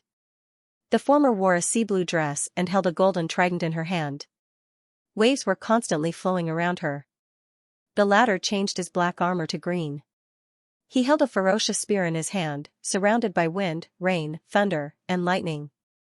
Ocean Goddess Aurora. Storm God Eris. At this moment, these two former elven demigods had finally achieved the final fusion with the help of the power of laws that had skyrocketed when the world of seekers was unsealed. They had become true myths, surging power of faith erupted from their bodies. It was the faith of the ocean and the storm that Eve had stripped from Leviathan after seizing the Mindel Plain. With Eve's secret support, the impact of the primal faith, and the unsealing power of the world of seekers, the two elven true gods who had fused with divinity to become myths had their strength skyrocketed as soon as they became gods. They had risen to the level of a mid-level god. In the next moment, a deep radiance blossomed around the world tree. A series of teleportation portals slowly appeared, and a total of 4 imposing figures in black robes slowly appeared. Their appearances were different, but each of them had a deep and vast aura. They were the other 4 existing true gods of the underworld other than Death Hela. Each true god had at least the strength of a low-level god. After they appeared, they stood together with the 2 elven true gods. Their stance of advancing and retreating together was unmistakable. Immediately after, with a loud dragon roar, another huge black dragon soared into the sky. He had a body that covered the sky and the sun. His skull-like faceplate was hideous and terrifying. He let out a long roar, spread his huge dragon wings, and stood beside the 2 newly promoted mythical gods. The Black Dragon King Meryl. This dragon god who guarded the entrance to Hell had also joined the battlefield at this moment. However, this was not the end. The moment Meryl appeared, more dragon roars were heard, and majestic megalosaurus of different colors soared into the sky. Their auras were vast, and each one was stronger than the other. These were actually dragon gods: red dragon, white dragon, blue dragon, green dragon, brass dragon, red copper dragon. Apart from the Black Dragon King Meryl who had already followed Eve, 6 of the other 9 dragon gods with the divinity of their races had arrived at this moment. After the seal of the world of seekers was broken, these existences whose strength had been suppressed and whose main bodies had chosen to sleep also appeared one after another, bursting out their true strength. That was a power that was more powerful than ordinary mythical gods, enough to make the expressions of every human god change slightly. The 6 dragon gods descended and stood in front of the world tree. Their expressions were arrogant and full of fighting spirit. The leader was a huge red dragon. He roared excitedly and let out a long roar. For the Yu-Gi-Oh! Limited card. Let's kill these hypocritical human true gods. The players. The dragon gods. Holy light shrouded the world of seekers, and nearly 40 mythical gods descended above the elven forest. For a moment, the entire continent could see the divine halos that symbolized the gods in the sky. On the side of the human god system, led by the first subordinate god of the Eternal Lord, Night, god of honor and aristocracy with mid-level divine power, Night, honor and aristocracy, a total of 24 true gods of faith, ranging from weak to mid-level divine power, gathered together and surrounded the world tree. In front of the world tree, although the number of gods was smaller, there were still 13 of them. 7 dragon gods, 4 true gods of the underworld, and 2 true gods of elves. Although the number was less than half of that of the human god system, their momentum was not weak at all. On the other side, even if the number of gods on the side of the Eternal Lord was overwhelming, these human gods still looked solemn. Dragon God. Is Dragon Island also going to intervene in the dispute between us and the World Tree? In the sky, Night looked at the mythical megalosaurus that descended in front of the World Tree with a cold expression, and a trace of fear flashed in the depths of his eyes. Although the number of gods on the side of the World Tree was smaller, most of them were ancient gods, and ancient gods were originally stronger existences of the same level. Especially when the battle of gods took place in the world of seekers, and not in the divine kingdoms of the gods of faith. Balancing quality and quantity, the gap between the two sides was actually not that big, or it could be said that they were evenly matched. Hey, Knight, the elves are friends of our dragon race. As a noble megalosaurus, if a friend needs help, of course I have to help. On the side of the megalosaurus, the great elder of Dragon Island, Red Dragon King Hector, raised his proud dragon beast and said with a serious face. Of course, if he had not shouted at the top of his lungs when he appeared, perhaps his words would have been more convincing. After hearing Hector's words, the other dragon gods around him rolled their eyes in unison. Hector seemed to have noticed the expressions of his companions, and a trace of embarrassment flashed across his face. Unfortunately, his dragon scales were red, or else it would have been obvious if he was blushing. The Red Dragon King coughed softly, his gaze sweeping across the human gods, and then he grinned. Hey! Why don't I see the gods of the war god system? Didn't you all ally with the war god system? After hearing the Red Dragon King's words, the human gods that descended looked a little unnatural. Speaking of which, this great sage war had caused a huge commotion. When the war had just begun, the war god divine system had announced a high-profile alliance with the human god system and joined the war. But no one expected that when the war began, the war god system was of the god system, was of the war god system. Apart from a symbolic attack on the north of the Elven Forest in the early stages, the war god faction's offensive clearly decreased after the Draconid Kingdom declared war against the Free Half-Dragon Council and other factions that believed in the war god. Of the god system, it was of them was of the war. Of the god of the war god system, 2 of the war god system, and people, of them, the of the god system, people of the war god system. This was also the strangest point. If the war god pantheon didn't really want to form an alliance, but instead wanted to be the Oriole after the event, then the collapse of the human empire should be the best time for the war god faction to make a move. When the Empire's revolution broke out, the entire human kingdom fell into chaos. Most regions were in a state of extreme weakness. If at this time, the Orc Alliance declared war on the human world with the excuse of purifying the believers of life, not only would it be a valid reason, but it would also expand their sphere of influence.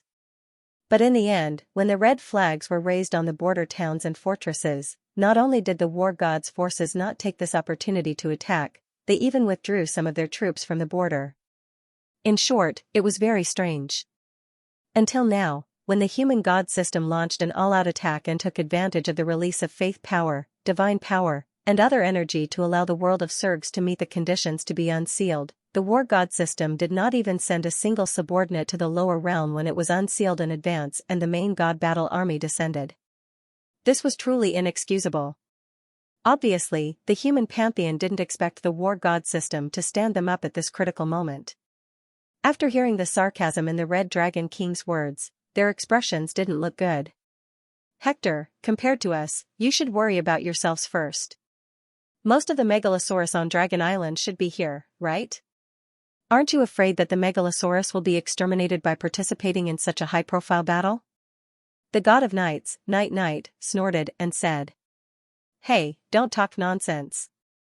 Since you're here, let's fight.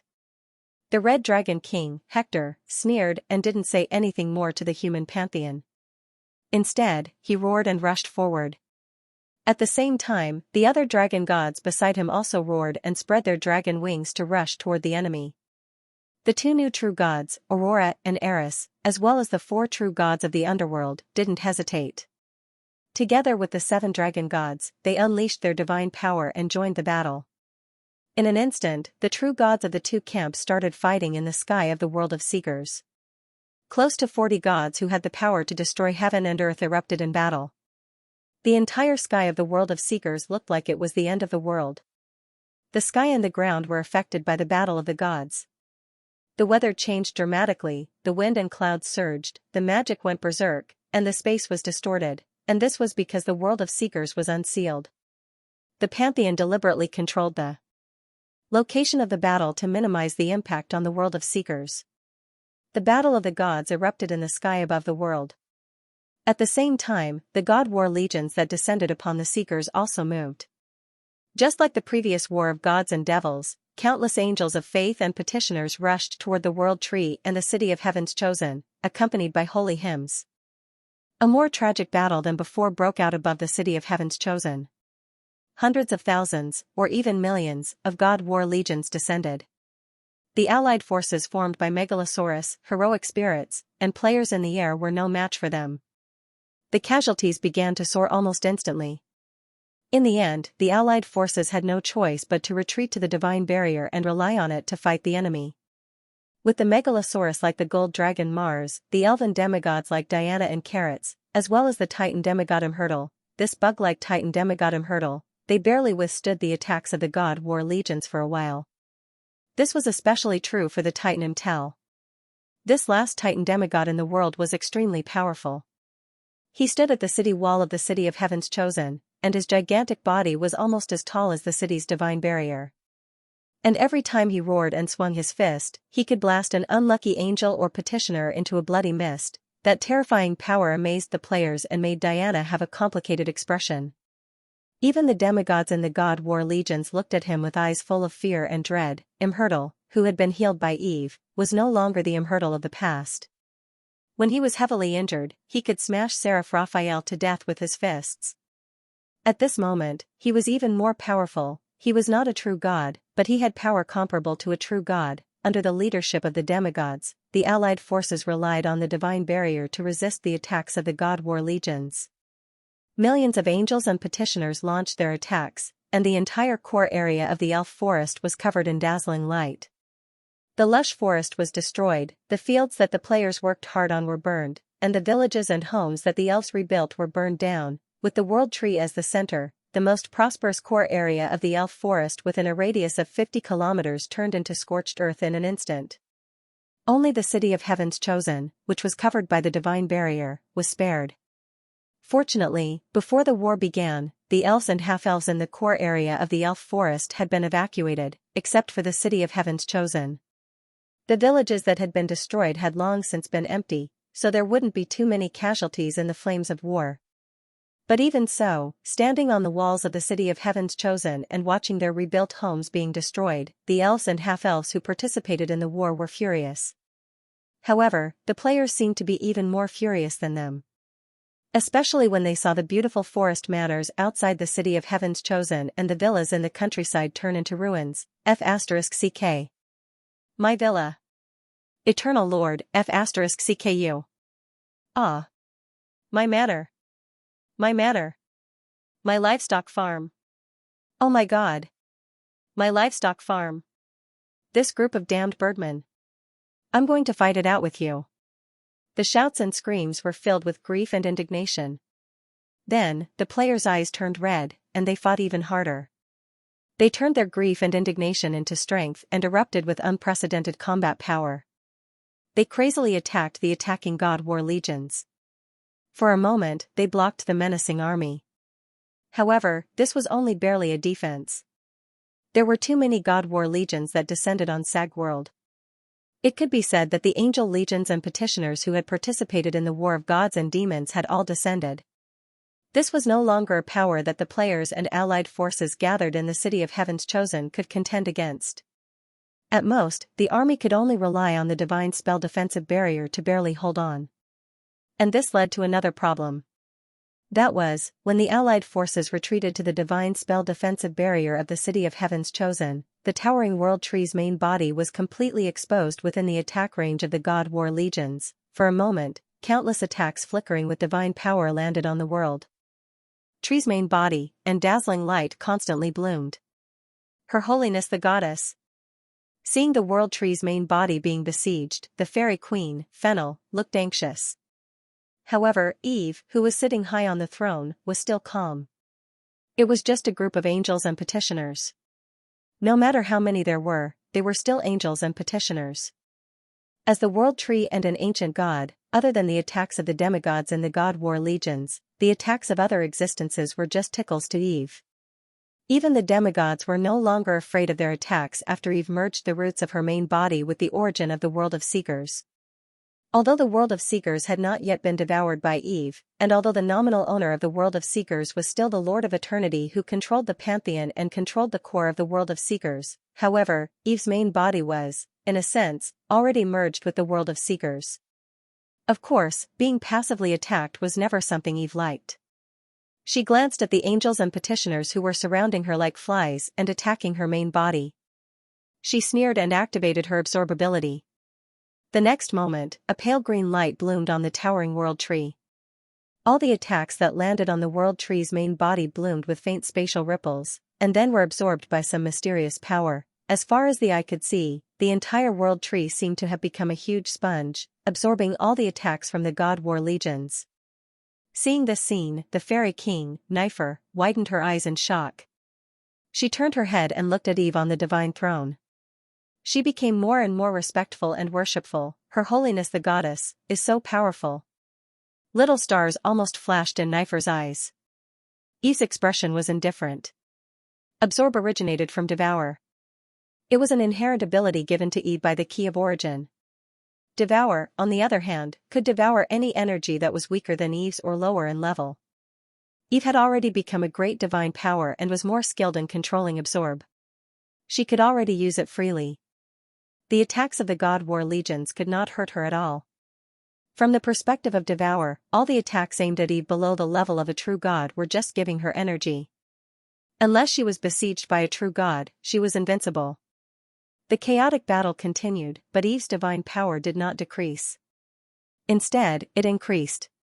However, Eve didn't feel the slightest bit of joy or excitement. On the contrary, her heart was very calm. Today, as her identity was exposed, her devour ability was probably no longer a secret. And as her greatest enemy, the Lord of Eternity, Idio, had no reason not to know. But even so, the other party still chose to fight in such a way. He had been giving divine power to her from the beginning. Other than using this method to indirectly increase the concentration of magic in the world of Seekers and then achieve the opening of the plane channel in advance, there was probably another purpose, and in fact, Eve also had some guesses about this. Her eyes flashing, Eve gently reached out and once again took out the core fragment of the pantheon that the Moonlight Queen, Diana, had given to her. As expected, on the fragment, the light that symbolized the great progress of the Lord of Eternity's achievement became stronger again. Looking at it with rapt attention, it had almost reached the end. Eve frowned slightly, deep in thought. If that's the case, it's about time to descend, she said softly. As soon as Eve finished speaking, the entire world of Seekers trembled slightly. An aura that was even more enormous, vast, and divine came from the distant horizon. A platinum radiance bloomed in the sky, and an aura that was deeper, thicker, and grander than any of the previous gods spread out. All the gods who were fighting stopped what they were doing at the same time. Both in the sky and on the ground, the two sides who were fighting lost their ability to move, trembling under that vast pressure. The holy angels and petitioners looked fanatical. They all bowed and worshipped in the direction of the radiance. The holy radiance shrouded the world, and countless white feathers drifted down from the sky. At this moment, even the sun in the sky seemed to have dimmed a little, as if it was worshipping its king. Accompanied by a solemn holy hymn, a majestic figure bathed in platinum radiance slowly appeared in the sky. It was a tall, handsome human man. He had golden hair and golden eyes, and wore a platinum robe decorated with golden edges and sun patterns. The robe was also decorated with many symbols such as light, order, and thunder. The ruler of the eternal era, the main god of the human god system who was in charge of the sun, light, order, and thunder, the Lord of Eternity, had arrived. The players stared blankly at the figure bathed in platinum radiance in the sky. However, before they could see his face clearly, they felt a buzz in their heads, and they could not see anything. If one stood beside them, they would see a horrifying scene. All the players who looked up at the Lord of Eternity had their eyeballs explode, and the weaker ones even had their heads explode on the spot. Returning to the World Tree, "Don't look up at him. Don't look up at him." The players who came to their senses hurriedly exclaimed. Don't look directly at a god. At this moment, this setting that the players had long forgotten because of their soul immunity came into effect again. In front of the World Tree, the gods who were already familiar with the players saw this scene, and their expressions changed slightly. In the world of seekers, without the permission of the true gods, mortals could not look directly at the gods. This was because the souls of mortals were too weak, and when they looked directly at the gods, they could not withstand the suppression of the gods' souls. But the players were different. Their souls were not in the world of seekers, and they were immune to the soul punishment. Although the gods, including the Red Dragon King Hertos, did not know why the players were immune, it did not prevent them from discovering this strange trait of the players when they communicated with them. But now, this trait was ineffective. This proved that even if he ignored the suppression of the soul, the power of the eternal Lord Idio was so strong that just looking at him was unbearable for mortals. At the same time, the frightening fluctuations of divine power emanating from this great divine power further confirmed the speculations of the gods. Even the Red Dragon King Hector, who wasn't much weaker than the Platinum Dragon King Reinhardt, felt a sense of crisis as if he had met his natural enemy. There was no doubt that even though they were both true gods, Eternity Lord Eternity, Eternity, who had controlled the eternal era for 1,000 years, ruled over hundreds of material planes, and had believers spread across tens of thousands of planes, his true power was probably far beyond that of other mythical beings. For a moment, the deities standing on the World Tree's side looked at Idio with fear.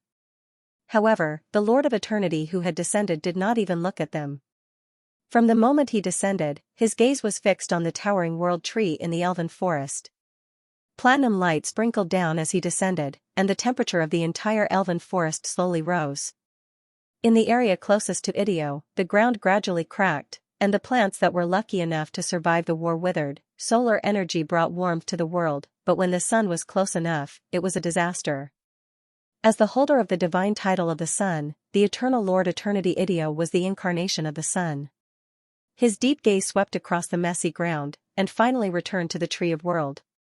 Your Holiness Eve, if you don't act now, the elven forest will be completely destroyed. The eternal Lord Eternity Idio smiled slightly. As soon as he finished speaking, a pale golden light bloomed on the World Tree, and a cooling power spread out from the World Tree. Under Idio's somewhat surprised gaze, the power of the sun was constantly suppressed and devoured, and the land that was in a mess from the war gradually sprouted new green, and new life emerged. Golden photons flew, and a gentle and warm power surged into the bodies of the players and the supporting allied forces. The injuries on their bodies quickly disappeared, and even some of the curse power left behind by looking directly at the Eternal Lord was purified. Goddess! It's the power of the goddess! In the city of Chosen One, the elves and half-elves were excited. The players were also energized, and their gazes toward the World Tree were full of anticipation. The next moment, a golden light bloomed in front of the World Tree, and plants sprouted, and flowers bloomed. A sacred and beautiful figure slowly appeared in front of the gods on the World Tree's side. Long silver hair, magnificent purple eyes, and the iconic nature crown and scepter of life. It was the incarnation of the World Tree, the true God who controlled the three great divine titles of life, nature, and elves. Eve here. A vast aura full of vitality slowly rose, resisting the power of the Eternal Lord. Your Holiness Eve, Your Holiness the main God. Seeing Eve appear, the gods all bowed. The Eternal Lord Eternity Idio was a little surprised. He carefully sized up Eve, who had appeared in the incarnation of a true God, and the World Tree behind Eve. He chuckled and spoke in the ancient language of the gods. Your Holiness Eve, the strength of your divine power is much stronger than I imagined. I also have to thank Your Holiness Idio for the divine power you sent over. If you hadn't started this war, perhaps I wouldn't have so much divine power now. Eve glanced at Idio and replied in the same language. The Eternal Lord laughed, as if he didn't hear the sarcasm in her words. Then, he looked at Eve meaningfully and narrowed his eyes slightly. Haha, I also have to thank you, Your Holiness Eve. If you hadn't helped to weaken my church in the world of seekers and devour my contaminated divine power, perhaps the world of seekers wouldn't have been unsealed so quickly, and I wouldn't have been able to free myself from the corruption of faith. So it was true. Hearing Idio's somewhat arrogant answer, Eve sighed in her heart. The moment the Eternal Lord Eternity Idio descended, she sensed that his divine power seemed to be pure. Previously, when the Eternal Church didn't save the faith of humans, and when Idio's progress in achieving greatness sped up, she had a vague premonition. Later, when the Knights of Judgment and the Army of God launched a meaningless charge, Eve's guess deepened even more. Now that the Eternal Lord had made it clear on the spot, Eve was finally certain that the Eternal Lord was indeed using her to achieve his goal of further advancement. That was right. The Eternal Lord Eternity Idio, who had long been deeply corrupted by faith when he became the Epic Lord, was unable to take the final step. During this period of time, the reason why he was doing this was entirely to use Eve's power to free himself from his own corruption. And now, he might have succeeded. With this thought, Eve's expression gradually became serious. His gaze paused on the image of human on the robe of the Lord of Eternity, which was clearer and more real than the last time they met. His gaze was slightly focused. Then, she had a sudden realization. Your Holiness Idio, I'm afraid that's not all. If I'm not mistaken, the human priesthood that you've been dreaming of is about to be condensed successfully. Retracting her gaze from the Eternal Lord's robe, Eve said meaningfully. As soon as she said this, the expressions of the gods beside Eve changed slightly, and their gazes gradually became serious. Although they did not know the deeper secrets of the universe of seekers, they still knew some superficial knowledge or related legends. One of them was publicly acknowledged by the gods, and that was that the Eternal Lord Eternity Idio had always been seeking to condense the human priesthood. Rumor had it that as long as he successfully condensed the human divinity, he would truly have the qualifications to strive for greatness. Many true gods only knew this rumor, but they did not know the principle behind it. However, Eve knew. Humans were foreign species to the universe of seekers. If he could successfully condense the human divinity, then in a sense, he would achieve transcendence against the universe of seekers. At this time, if Idio used the power of the key of origin that he had obtained and used the human divinity as an anchor, it was possible for him to achieve assimilation with the universe of seekers while maintaining his own consciousness. In other words, he could achieve assimilation with the true creator behind the universe of seekers and replace it. And then, he would truly embark on the path to greatness. Moreover, he would be more powerful than Neo, the king of the gods, a greater divine power that had truly achieved transcendence. As she thought of this, Eve's expression gradually became serious. Her gaze fell on the Eternal Lord, and she pondered for a moment before speaking. Your Holiness Idio, I'm very curious. Your human divinity has been unable to condense successfully all this time, but now it's suddenly close to perfection. This is really surprising. Regarding this, can you enlighten me? I have to thank you for this, Your Holiness Eve. Idio smiled faintly. Holy radiance flickered behind him, and the divine power around him surged, transforming into images. In the images, people raised their flags high and attacked the nobles' castles with angry expressions. In the images, people overturned the statues of their lords and cheered. Those were actually images of revolutions and uprisings in the human world, and if one looked closely, they would discover that the flags waved by the humans in the images were not the red scepter flags that symbolized the Church of Life, but white and gold flags with the sun and human images as symbols. At the same time, if one looked closely at the images, they would discover that the architectural style in the images was more or less different from the human buildings in the world of seekers, including the clothing. These images were not images of the world of seekers. Eve's gaze focused, and then her heart skipped a beat as she came to some understanding. Seeing Eve's expression, the Eternal Lord smiled faintly and said, "Looks like you've noticed it too. That's right, these are not images of the world of seekers, but images of other prime material planes that I control. For 1,000 years, I've been pondering a question, and that is why I've been unable to condense the human divinity even after I've become the Epic Lord and taken in the human faith of the entire Seeker's crystal wall system. Later, I finally understood that it's because the human race is different from other intelligent races, and I'm also different from the true gods who created certain species. The divinity of an intelligent race includes the race itself, the race's civilization, and then the race's history. Especially the human race, which pays attention to heritage and culture. And the history of an intelligent race that pays attention to heritage and progress is constantly flowing and moving forward. As the race grows stronger, civilization and heritage will also play a greater role in the divinity of the race. To condense the divinity of a race, one must reflect the guidance and evolution of the gods for the race. In other words, it's a revolution. However, while faith gives an intelligent race power, it also imprisons their thoughts. The stronger the faith, the stronger the imprisonment. Just like a huge ship sailing in the sea, the larger the ship, the harder it is to change direction. However, apart from the race's creator who can ignore the race's civilization and condense the divinity of the race, if one wants to condense the divinity of the race by relying on faith alone, one must break through the shackles of civilization and history, and break through the shackles of thought. And this is the problem that has been holding me back for 1,000 years. My excessively strong faith, while providing me with sufficient power of faith, also prevents the possibility of civilization advancing further. It can't allow me to break through the shackles and condense the human divinity. In the past, I couldn't figure out this problem for a long time and was troubled for nearly 1,000 years, but it's different now. Only by breaking away from the old and rotten can we usher in a new life. Since faith has become a burden, it should be destroyed and rebuilt on the ruins. Condensing the divinity of a race with such a large population and a prosperous civilization like the human race should be this way. Thus, inspired by you, I've imitated your church in the various faith planes of the Seeker's universe and started uprisings and revolutions. Of course, the one leading the uprisings isn't your life church, but the Eternal Church's Reformation Church, the Eternal New Church.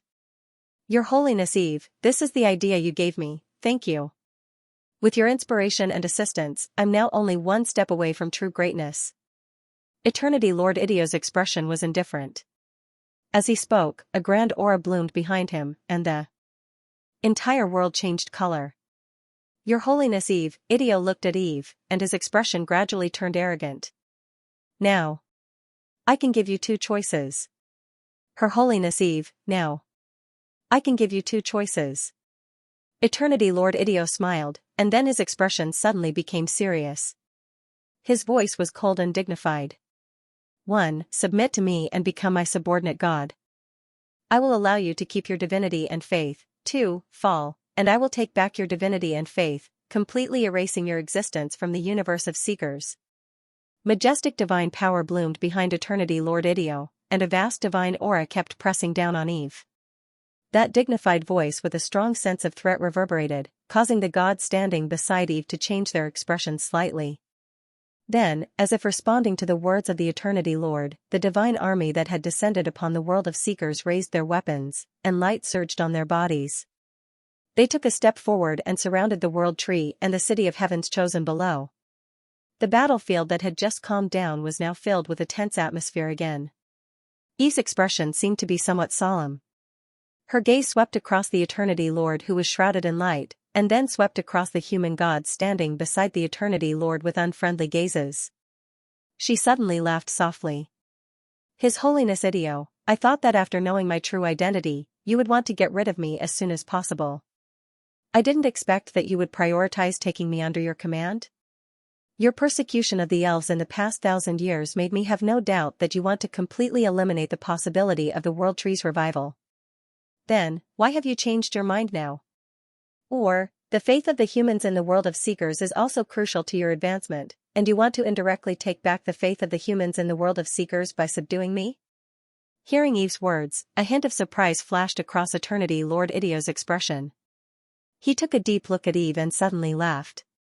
Her Holiness Eve, I have to admit that the problem you mentioned is indeed one of the reasons, but it's not the main reason. That's right. The world of seekers was indeed the cradle of my faith. It would be best if I could reclaim the faith of the plane of origin when I achieve greatness. Still, even without the human faith of the seekers, it makes no difference to me. The faith of the seekers is no longer necessary for me now.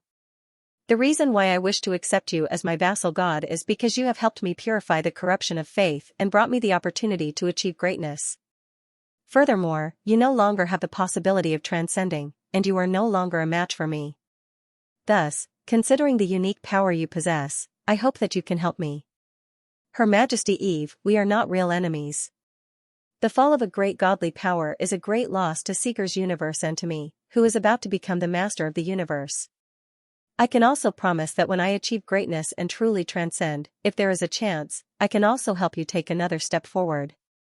This is a win-win situation. How about it, Your Majesty Eve? Are you willing? Eternity Master Idio asked with a smile. That smile was a smile of confidence, and also a smile of pride.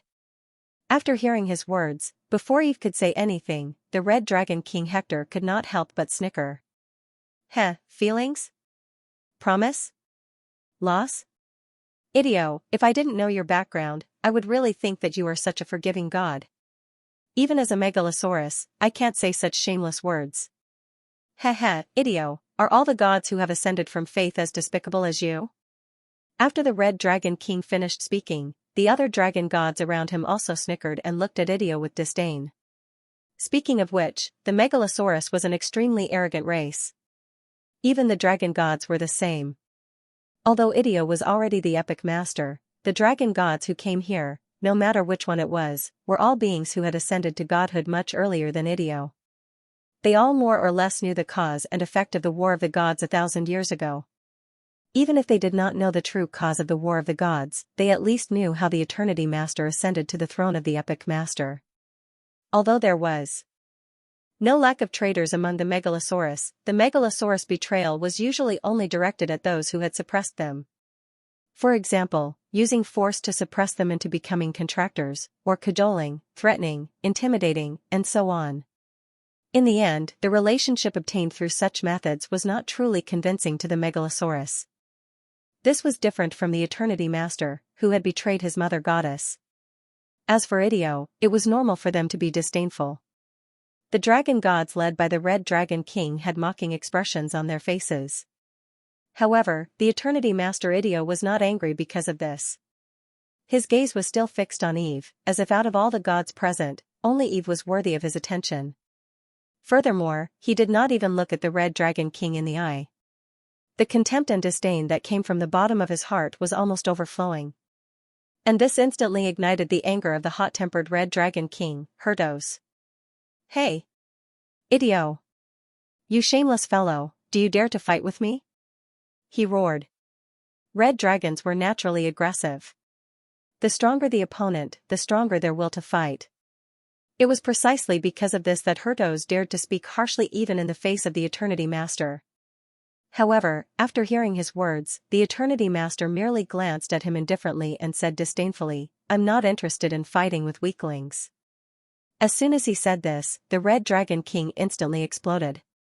Humph, then a weakling like me will insist on fighting with you, the so-called epic master. After saying this, he let out a long roar and spread his huge dragon wings, pouncing toward the Eternity Master. Vast draconic aura spread out with the Red Dragon King as the center, sweeping toward Idio. The terrifying draconic aura and the burning red dragon fire made every god who felt the power change slightly. A dragon god was a dragon god after all. Although he was not a great divine power, the Red Dragon King, who had come to the elven forest in his true form, was now bursting forth with all his power. The power he displayed was enough to make any god below great divine power feel immense pressure. At this time, many true gods remembered that although the Red Dragon King had always kept a low profile, as one of the rare Megalosaurus existences whose power was on par with the Platinum Dragon King, he was completely capable of fighting a great divine power head-on. To be able to compete with the bug-like titans, the mythical Megalosaurus itself was enough to be called a bug-like existence. It was only after the Twilight Era that the Megalosaurus fertility became lower and lower that they voluntarily withdrew from the stage of dominating the world. Otherwise, with the existing power of the Megalosaurus, they still had the ability to turn the entire universe of Seekers upside down. The great power that the Red Dragon King burst forth with shocked all the gods, but Idio's expression did not change much. He glanced at the charging Red Dragon King and did not even move a finger. This disdain made Heroes even angrier. He roared and spat out a blazing dragon breath at the Eternity Master. Bright red flames spurted out, and the scorching heat distorted space. Even the air exploded with it. For a moment, the entire sky was covered in burning flames. These were not ordinary flames, but the flames of doomsday filled with the Red Dragon King's power and laws. This was a terrifying power that could easily destroy a dimension. In just a moment, the Eternity Master's figure was drowned by his dragon breath. Seeing Idio's figure disappear into the sea of flames, the Red Dragon King sneered and was about to continue mocking him. However, before he could speak, the terrifying flames of doomsday turned into a whirlpool and slowly disappeared. The Eternity Master, Idio, was still standing in the same place, unharmed. In fact, he didn't even move. Seeing this, the Red Dragon King's expression froze and finally became serious. The Eternity Master slowly turned his head and looked at the Red Dragon King. He shook his head gently and sighed. Too weak. Hearing Idio's words, the Red Dragon King was furious. He roared angrily and rushed out again, launching an attack at Idio. Mythical power even more terrifying than before burst forth, turning into endless flames of doomsday and rushing toward the Eternity Master. This time, Idio finally moved. He raised his right hand slightly. A platinum-colored brilliance bloomed around him. At this moment, he seemed to have turned into the sun.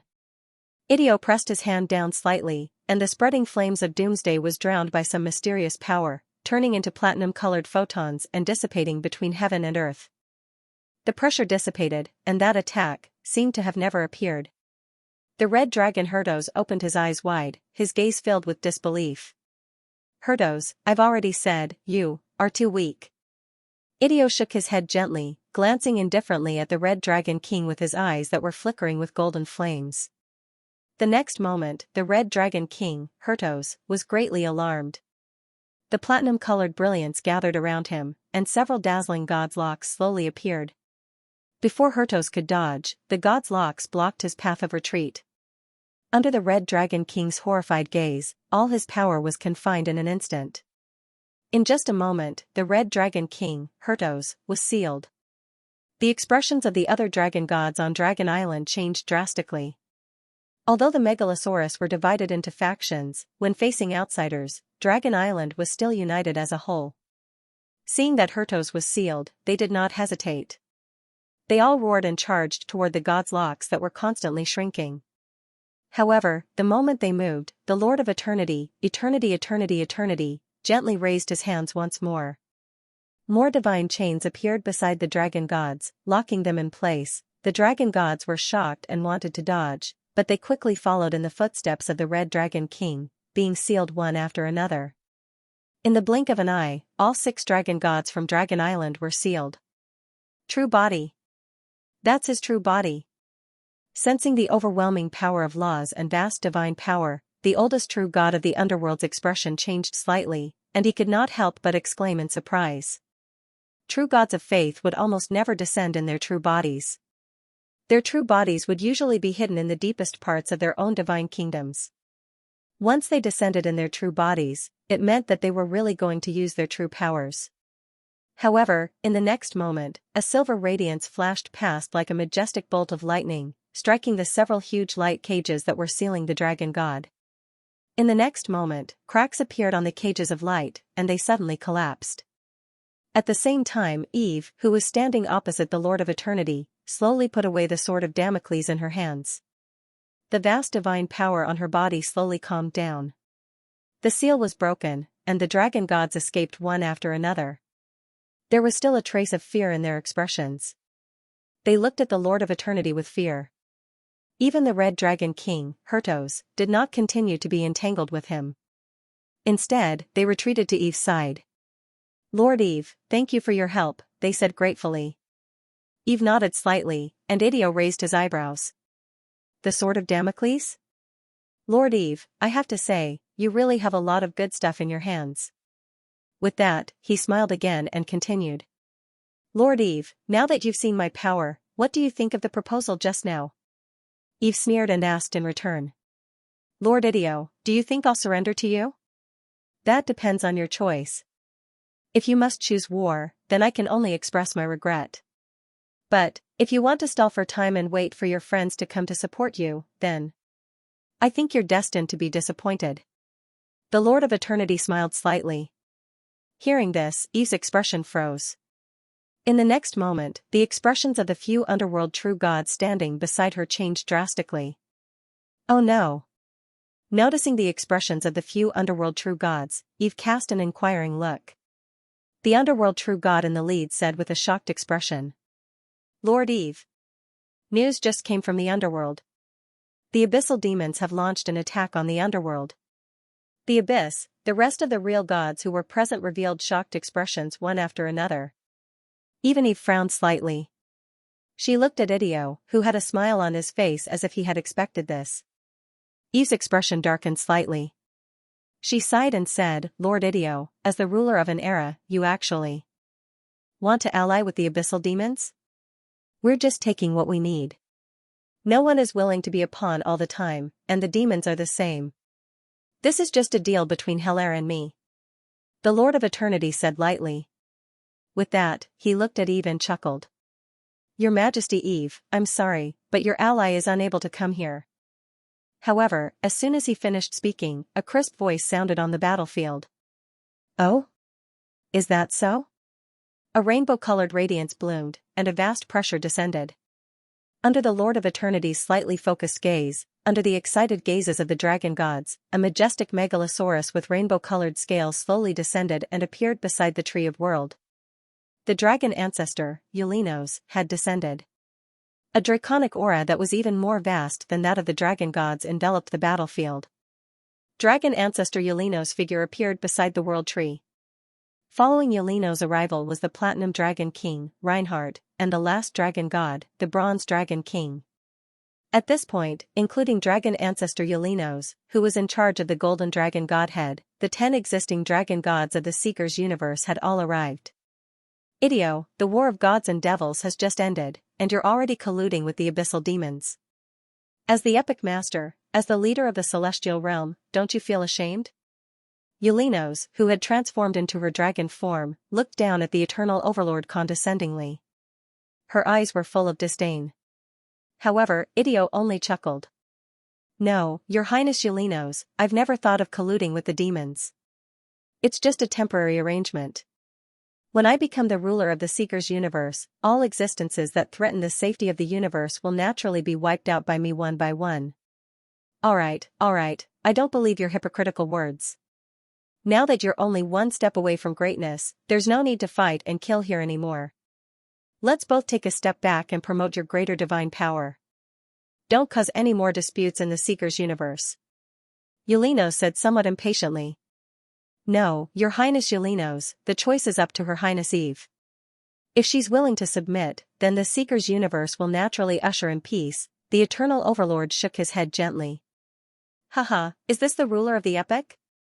Forcing Her Highness to submit, and then pushing the responsibility of the War of Gods onto Her Highness. How shameless! Hearing the Eternal Overlord's words, the Black Dragon King Meryl was so angry that he laughed and said sarcastically. However, Idio did not get angry. This human master still had a smile on his face as he looked gently at the expressionless Eve. How is it, Your Highness Eve? What do you think? Your Highness Eve, don't listen to this guy. I finally understand that this hypocritical bastard Idio can't be trusted at all.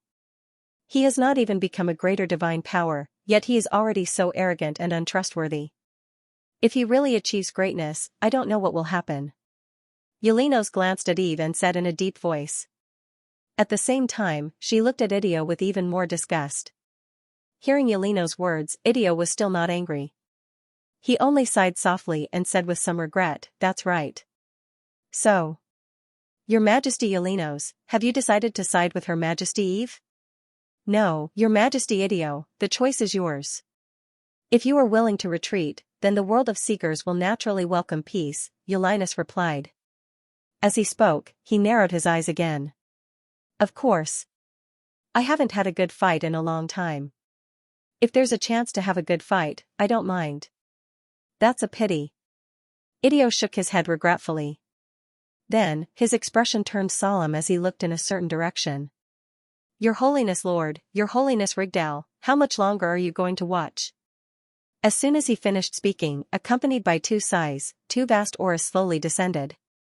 One was silver gray, and the other was silver blue. It was the god of war and destruction, Lord, and the guardian of the stars, Rigdal.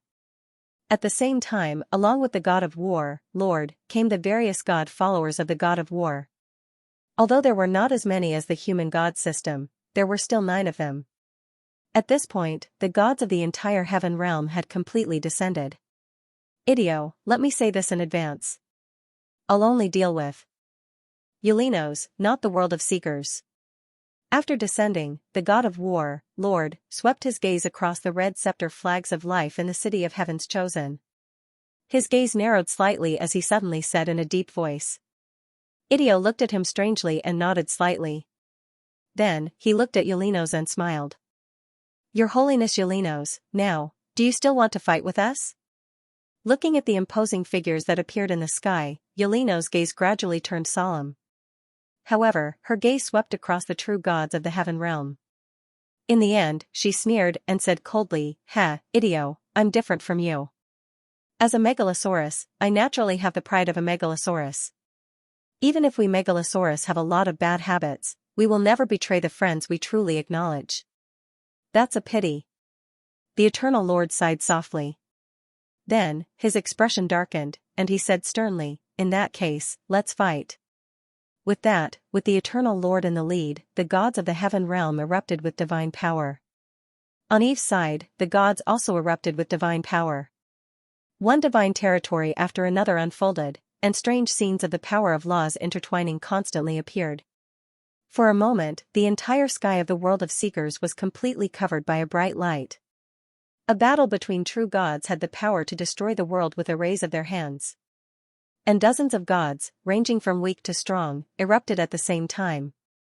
The power generated was enough to turn the universe of seekers upside down. Even if they did not choose the battlefield on the world of seekers and deliberately left the plane, the remaining waves were enough to destroy everything. However, a battle between gods naturally had a tacit understanding between them.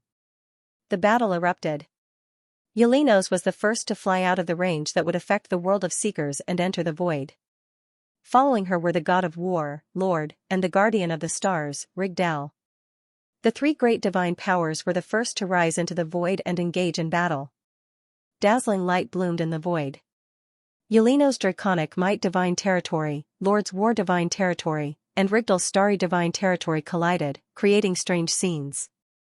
The vast power, even just the aftermath, was enough to seriously injure a demigod. Any existence below demigod could easily be destroyed. As the original megalosaurus, as one of the oldest ancient gods of the world of seekers, Eulinos was indeed an experienced great divine power. Even if she was fighting 1 against 2, she was not inferior. Her huge figure shuttled through the void. Although she was facing the god of war and destruction, Lord, and the guardian of the stars, at the same time, she was not at a disadvantage at all. In addition, the other dragon gods and the 2 new true gods of the elven race also came to the void and fought with the gods of the heaven realm. Vast and terrifying power erupted in the void around the world of seekers. All kinds of majestic divine territories collided with each other. There were even unlucky small planes that collapsed and were destroyed in the battle of the gods. Looking from the world of seekers, one could see the sky flickering with light. Illusory figures kept flashing, and as the illusory divine figures flashed, stars exploded and collapsed one after another. Each star represented a plane that could be observed in the world of seekers. For a moment, with the world of seekers as the center, the void of the universe presented a terrifying scene of doomsday. In the center of the vortex, in the world of seekers, only Eve and the Lord of Eternity, were left facing each other. Your Holiness Eve, now, only you and I are left. Eternity stood in front of the God War army and looked at Eve's divine avatar in front of the world tree. He smiled proudly. Behind him, the angel army and the petitioner army, shrouded in holy light, slowly moved and surrounded the world tree. At this moment, the divine power that shrouded the ground dissipated. Let me see how strong you are now. With that, the Lord of Eternity gave the order, and the God War army suddenly moved. They shouted for eternal glory and attacked the city of heaven's chosen. In just an instant, the divine spell defensive barrier that shrouded the city of heaven's chosen shattered because it couldn't withstand the attacks of the God War army. Seeing this scene, the expressions of the players in the City of Heaven's Chosen who had also regained their mobility changed slightly. But soon, their hearts were filled with an even stronger fighting spirit. Stop them!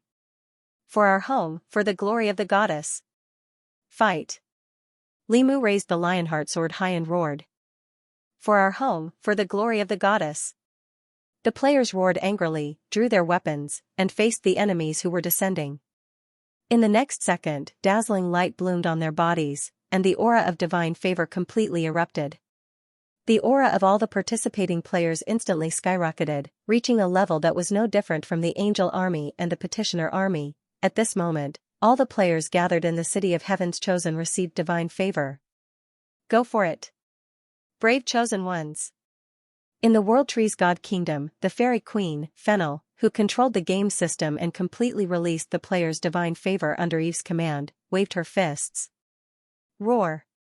On the battlefield, the Titan giant Imhedel pounded his chest and pounced on the descending seraphs and demigod saints. With a ferocious expression, he tore a charging angel into pieces. His violent appearance made the descending angels and petitioners' expressions change slightly. On the other side, a few elf demigods also roared and joined the battle. Carice waved his long spear, and Diana raised her divine bow. Together with gold dragon Mars, silver dragon Mercury, and Venus, they tangled with the demigods in the god army. At the same time, the Megalosaurus from Dragon Island and the Einherjars from the underworld also joined the battle. Dragon roars sounded everywhere. Together with the players, they began to fight the god army that invaded the City of Heaven's Chosen. At the same time, the Lord of Eternity also took a step forward and came to Eve's side. On his body, a vast divine light instantly erupted. Eve snorted coldly and gently pulled, opening up a different space that enveloped her true god avatar and the Lord of Eternity. Seeing the sudden change in the scene, the Lord of Eternity was a little surprised. He smiled faintly and said, "Lord Eve, you're still so benevolent. Even at this time, you still haven't forgotten to open up a different space. However, don't forget that if you don't use your true form to fight me here, you'll only be defeated faster. Stop talking nonsense. Let's fight first." Eve sneered. After saying that, a red light bloomed in her hand, and a crimson cage enveloped Idio's body. The next moment, the cage flashed slightly and entered Idio's body. Idio's originally powerful aura instantly fell by a lot. Withering heart? Sensing the sealing power that appeared in his body, Idio's gaze was a little surprised. He sighed slightly. "I have to say, Lord Eve, you really have a lot of good things in your hands." Looking at the Lord of Eternity who was hit by the withering heart but whose aura only fell a little, Eve's gaze became more solemn. She snorted coldly, and the space behind her tore apart. The roots of the world tree slowly appeared. Then, a golden green light bloomed, and the divine realm of nature and life completely opened up. The divine realm of nature and life? Idio raised his eyebrows and reached out his hand to lightly touch the towering giant tree formed by divine power. The giant tree suddenly burned to ashes in the platinum flames. The next moment, a platinum sun bloomed behind him. Dazzling light accompanied by thunder descended and spread continuously in the alternate space. He also opened up his own divine realm. The divine realm opened up, and the platinum light quickly engulfed the golden green divine realm of nature and life. In just a moment, the alternate space opened up by Eve shattered with a loud bang, crushed. Even if he was sealed by the withering heart, the power displayed by the Lord of Eternity was still crushed by Eve's true God incarnation that was comparable to a great divine power. The light dissipated, and Idio's figure once again appeared in front of the world tree. At this moment, Eve's divine power incarnation had already been severely injured in the collision of the divine realms just now. Surrender. This is your last chance. Your withering heart doesn't have much effect on me. The current you is unable to defeat me. Surrender. If possible, I don't want the world of seekers to be on the verge of collapse again. Idio said calmly. Looking at his confident look, Eve's gaze focused slightly. Then, she suddenly laughed. "I'm sorry, Your Holiness Idio. I've never considered the possibility of bowing down to you." As he spoke, he changed the topic. "Moreover, do you really think that my withering heart is just to suppress your power?" Idio raised his eyebrows slightly. He turned his gaze to Eve. He saw that Eve's body suddenly bloomed with light, and her body slowly began to turn transparent. Immediately after, the translucent true God incarnation turned into light and merged into the world tree's body. The next moment, the towering world tree trembled slightly and released a dazzling light. An obscure energy wave spread out from the world tree and quickly spread to every corner of the world of seekers. The entire world of seekers trembled slightly. The vast power of the void poured into the world of seekers. In the starry sky, the gods who were fighting stopped what they were doing and looked at the world of seekers in shock and bewilderment. The world of seekers seemed to have transformed into a huge vortex and began to devour the surrounding void energy. Even the planes that were destroyed in the War of the Gods were being pulled toward the world of seekers. They kept collapsing and finally turned into the most essential energy, which was devoured by the world of seekers. At the same time, above the world of seekers' origin, the pantheon that was suppressing the origin suddenly trembled. Red light bloomed on the pantheon. That was none other than the power of the withering heart. This sealing-type true God artifact did not seal Idio's divine power. Instead, it used Idio's divine power as a springboard to suppress his control over the pantheon. The next moment, as if it could not withstand the pressure of some kind of power, cracks appeared on the pantheon. Then, this temple that had suppressed the world of seekers for thousands of years collapsed with a loud bang. With a loud boom, the pantheon temple that had been suppressing the origin of the world of seekers for thousands of years collapsed. At this moment, all living beings in the world of seekers felt a throbbing that originated from their souls. Then, an obscure energy wave radiated from the deepest part of the world of seekers in all directions and quickly swept across the entire world. This world known as the plane of origin suddenly began to tremble. Feeling the trembling of the world and the inexplicable throbbing in their hearts, the players subconsciously stopped fighting. When they raised their heads and looked at the sky, their expressions all fell into a state of shock. "Look! The sky!" They couldn't help but exclaim. In the sky, with the crown of the world tree as the center, a brilliant golden light burst forth. A golden-green barrier slowly formed and began to spread in all directions. There were strange patterns on the barrier that resembled meandering roots. Soon, the golden-green barrier spread to the ends of the world. At the same time, countless golden-green photons sprinkled down from the sky like snowflakes and descended to the ground. Then, a strange scene appeared. After the photons fell to the ground, they quickly disappeared. Everything that the photons touched released a faint golden radiance: tall trees, lush shrubbery, magic beasts running around. Everything touched by the golden-green photons began to glow. Even the players were no exception. When they saw the drifting photons land on their bodies, they were also surprised to see the faint golden radiance blossoming on their bodies. It was different from the radiance of the gods. It was softer and more mysterious. Soon, not only the players, but even the city of Heaven's Chosen was covered by the golden radiance. The radiance continued to spread and expand, following the footsteps of the golden-green barrier in the sky.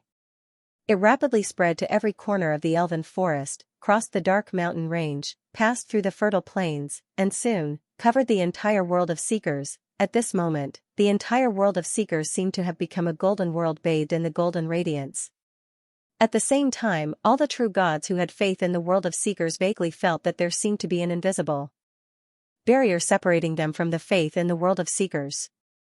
It was like the seal in the world of seekers, but it seemed to be more powerful than that seal. Not only that, as the golden radiance spread in the world of seekers, they also felt that their connection with their faith was getting weaker and weaker.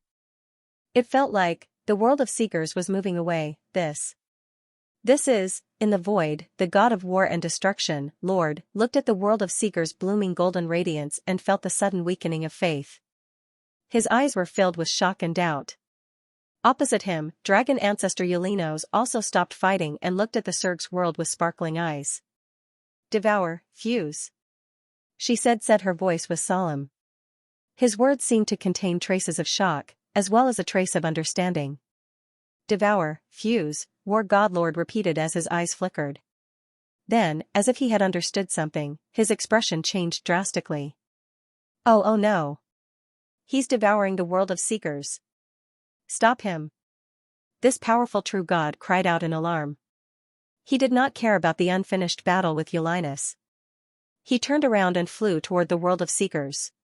But the next moment, with a dragon roar, Eulinus' majestic figure blocked in front of him.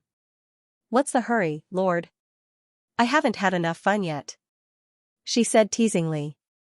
"Eulinus." Looking at the dragon ancestor's smiling face, Lord of War was furious. However, although Eulinus could not defeat the two powerful gods, Lord of War and Ridgar, she was more than enough to stop them from going to the world of Seekers. At least, it would not be a problem to stop them for a while. Das Dragon might spread out, and Eulinus' divine domain slowly unfolded, blocking in front of the two powerful gods. Sensing Eulinus' explosive power, Lord of War's expression darkened. "Eulinus? You lunatic. Do you know what it means for an old antique like you who can no longer obtain enough power to maintain your huge body in the universe of Seekers?" He roared in exasperation. However, Eulinus only smiled faintly. "Of course I know, but, compared to the surprise that Her Majesty Eve might bring me, this is nothing." Lord of War's expression changed slightly. He glared at Eulinus angrily, turned around, and roared at Ridgar. "Ridgar! Help me stop this lunatic. I'm going to stop Yggdrasil." However, when Lord of War turned around and looked at Ridgar, he found that this ally of his was looking at the world of Seekers bathed in golden light. He had no intention of continuing to fight with Eulinus.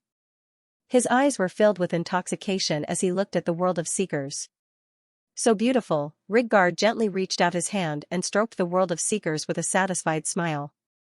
Lord of War was stunned when he saw how intoxicated he was. In the world of Seekers, in the elven forest, the descending god army looked at the golden light that gradually enveloped the entire world and also fell into panic. The golden light that enveloped all things enveloped almost all existences except for them. At the same time, the angels and petitioners were shocked to find that they seemed to have some kind of estrangement from the world of Seekers. They were clearly standing here, but they could not come into contact with everything in the world of Seekers. At this moment, the entire world of Seekers seemed to have become an illusion. They were clearly right in front of them, but they could not sense anything. Forests, buildings, elves, at this moment, all of this seemed to have turned into a mirage. They could only see it, but they could not sense it, let alone touch it. Gradually, as the light that spread in the world of Seekers became stronger and stronger, everything in the world of Seekers seemed to gradually become blurry in the eyes of the god army. As far as the eye could see, there was only a magnificent light spot left. On the other side, the player saw a different scene. The magnificent light enveloped the entire world, and the image of the god army that was fighting with them just now gradually became distorted and illusory. At the same time, the sky covered by the golden green light seemed to become more and more hazy and distant. Look! Look at the world tree!" Someone cried out in surprise. Hearing this voice, the players all turned around and looked at the world tree behind the City of Heavens. Chosen. Then they found that even the world tree began to become illusory. A vortex that distorted space appeared at the base of the world tree, distorting the entire world. The towering world tree began to enlarge, enlarge, and enlarge, then it distorted. It looked like the huge world tree had turned into a Van Gogh oil painting, and it seemed to have been hit by a two-dimensional reduction in science fiction. It gradually turned from three-dimensional to a distorted plane that spread across the entire sky. At this moment, the entire sky seemed to have become the background of the world tree. At the same time, the god army that descended in the world of Seekers seemed to have disappeared completely. Then, a huge suction force came from the sky, and the picture scroll of the world tree that filled the sky suddenly began to enlarge. In the end, the only thing that caught the players' eyes were the vigorous roots. The magnificent roots of the world tree continued to enlarge and enlarge. Then, in a dazzling light, it drowned the entire world. The next moment, the entire world of Seekers dimmed slightly. The vision of all living creatures suddenly flickered and fell into a vast expanse of white light. When their vision recovered, the players were shocked to find that the world tree that had stood tall since the beginning of the server behind the City of Heavens Chosen had disappeared. In its place was a slightly distorted, resplendent door of light that glowed with light. The golden green light slowly faded from the sky, and the azure sky revealed its original color. However, there were no more twinkling stars or the invading god army. The entire world of Seekers seemed to have returned to peace as if nothing had happened. Oh, no. There were still people left behind. On the opposite side of the players, the Judge Knight Legion of the Eternal Church that was still attacking the city stared at the players on and off the city walls of the City of Heaven's Chosen. These living creatures that originally belonged to the world of Seekers were also enveloped by the golden light just now. However, on the side of the Judge Knights, the divine shield that enveloped them had completely disappeared at some point. It was eerily quiet. "Your Holiness the Pope. Do you know, what's the situation now?" Slowly retracting his gaze from the sky, the old mage Ovnum, who was holding the parchment, turned around and looked at Benedict II behind him with a smile. However, his slightly trembling arm showed that his heart did not seem as calm as his expression. However, when the old mage saw Benedict II, his expression froze slightly. Benedict II, who had always been calm and collected, turned ghastly pale at this moment. "Oh no," the Pope, who had always been calm and collected, trembled as he murmured. At the same time, in the City of Heaven's Chosen, the players looked at the Judge Knights with increasingly unfriendly expressions. A dangerous aura began to spread among them. Kill these ***stards. After a few seconds of silence, one of the players roared excitedly. Then, more players roared angrily, raised their weapons, and charged toward the Judge Knights whose divine shield had already dissipated. The battle began again. However, facing the players who were blessed by the gods, the battle situation was completely different. However, not all the players entered the battle immediately. Some of the more observant players quickly noticed the difference in the sky. In the sky, they seemed to be able to vaguely see the illusory shadow of a towering giant tree. The shadow was very faint, as if it was very far away, but also as if it was right in front of them. However, the massive body and the angle of view made the players feel as if they were ants looking up at a towering tree from the roots of a tree. What's going on? They had blank expressions on their faces. Another angle. In the void outside the world of Seekers. A dazzling light exploded in the world of Seekers, attracting the attention of all the gods. Then, a huge vortex appeared in the light that represented the world of Seekers, twisting the void and devouring energy. The world of Seekers, under the shocked gazes of the gods, kept twisting and finally was swallowed by the vortex that suddenly appeared. No, that wasn't a vortex. After the world of Seekers disappeared, the flickering golden vortex suddenly expanded, and a huge branch stretched out from it. Then, a towering giant tree slowly appeared.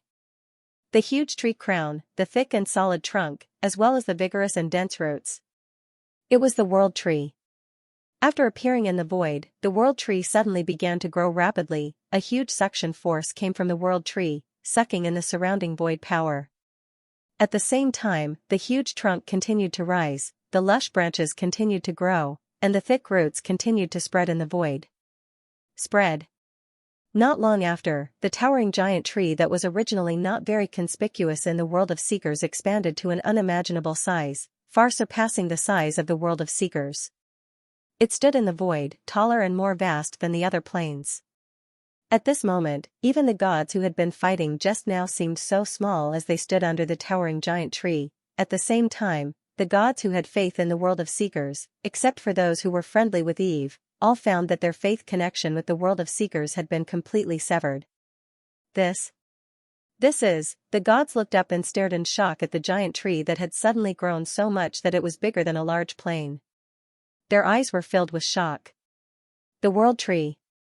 This is the real world tree. In the void, the guardian of the stars, Rigdal, reached out a hand to the world tree, his eyes full of solemnity. On the other side, under the towering world tree, the Lord of Eternity, Eternity, looked up at the majestic giant tree, and his gaze gradually turned serious. Behind him, the divine army shrouded in holy light slowly appeared, but they were already in the void. At the same time, Eve slowly opened her eyes. One plane after another rotated around her, forming a colorful galaxy. At this moment, the entire universe seemed to be under her feet, and her aura instantly soared, rising to a level that was almost on par with the Lord of Eternity. Golden green light slowly condensed in front of the world tree. Eve's true god avatar reappeared. She still had silver hair and purple eyes. She still wore the natural crown and held the scepter of life. However, other than that, there were some new patterns on her silver-white divine dress. It seemed to be the shadow of a giant tree. Around the shadow, there seemed to be stars revolving around the giant tree. No. Those were not stars. Instead, they were all planes. Or rather, they represented the images of the planes, all kinds of patterns gathered together and shone faintly. It made Eve, who originally looked extremely sacred, look even more mysterious and noble. In particular, at the roots of the world tree, there seemed to be a mysterious ball of light that kept flowing. That represented the world of seekers. After using the withering heart to influence the power of the eternal overlords and then forcibly destroying the pantheon temple that suppressed the world of seekers, Eve finally succeeded in absorbing the origin plane into herself. At this moment, the world of seekers had been absorbed by Eve into the derivative space of her world tree's main root. It had completely merged with her.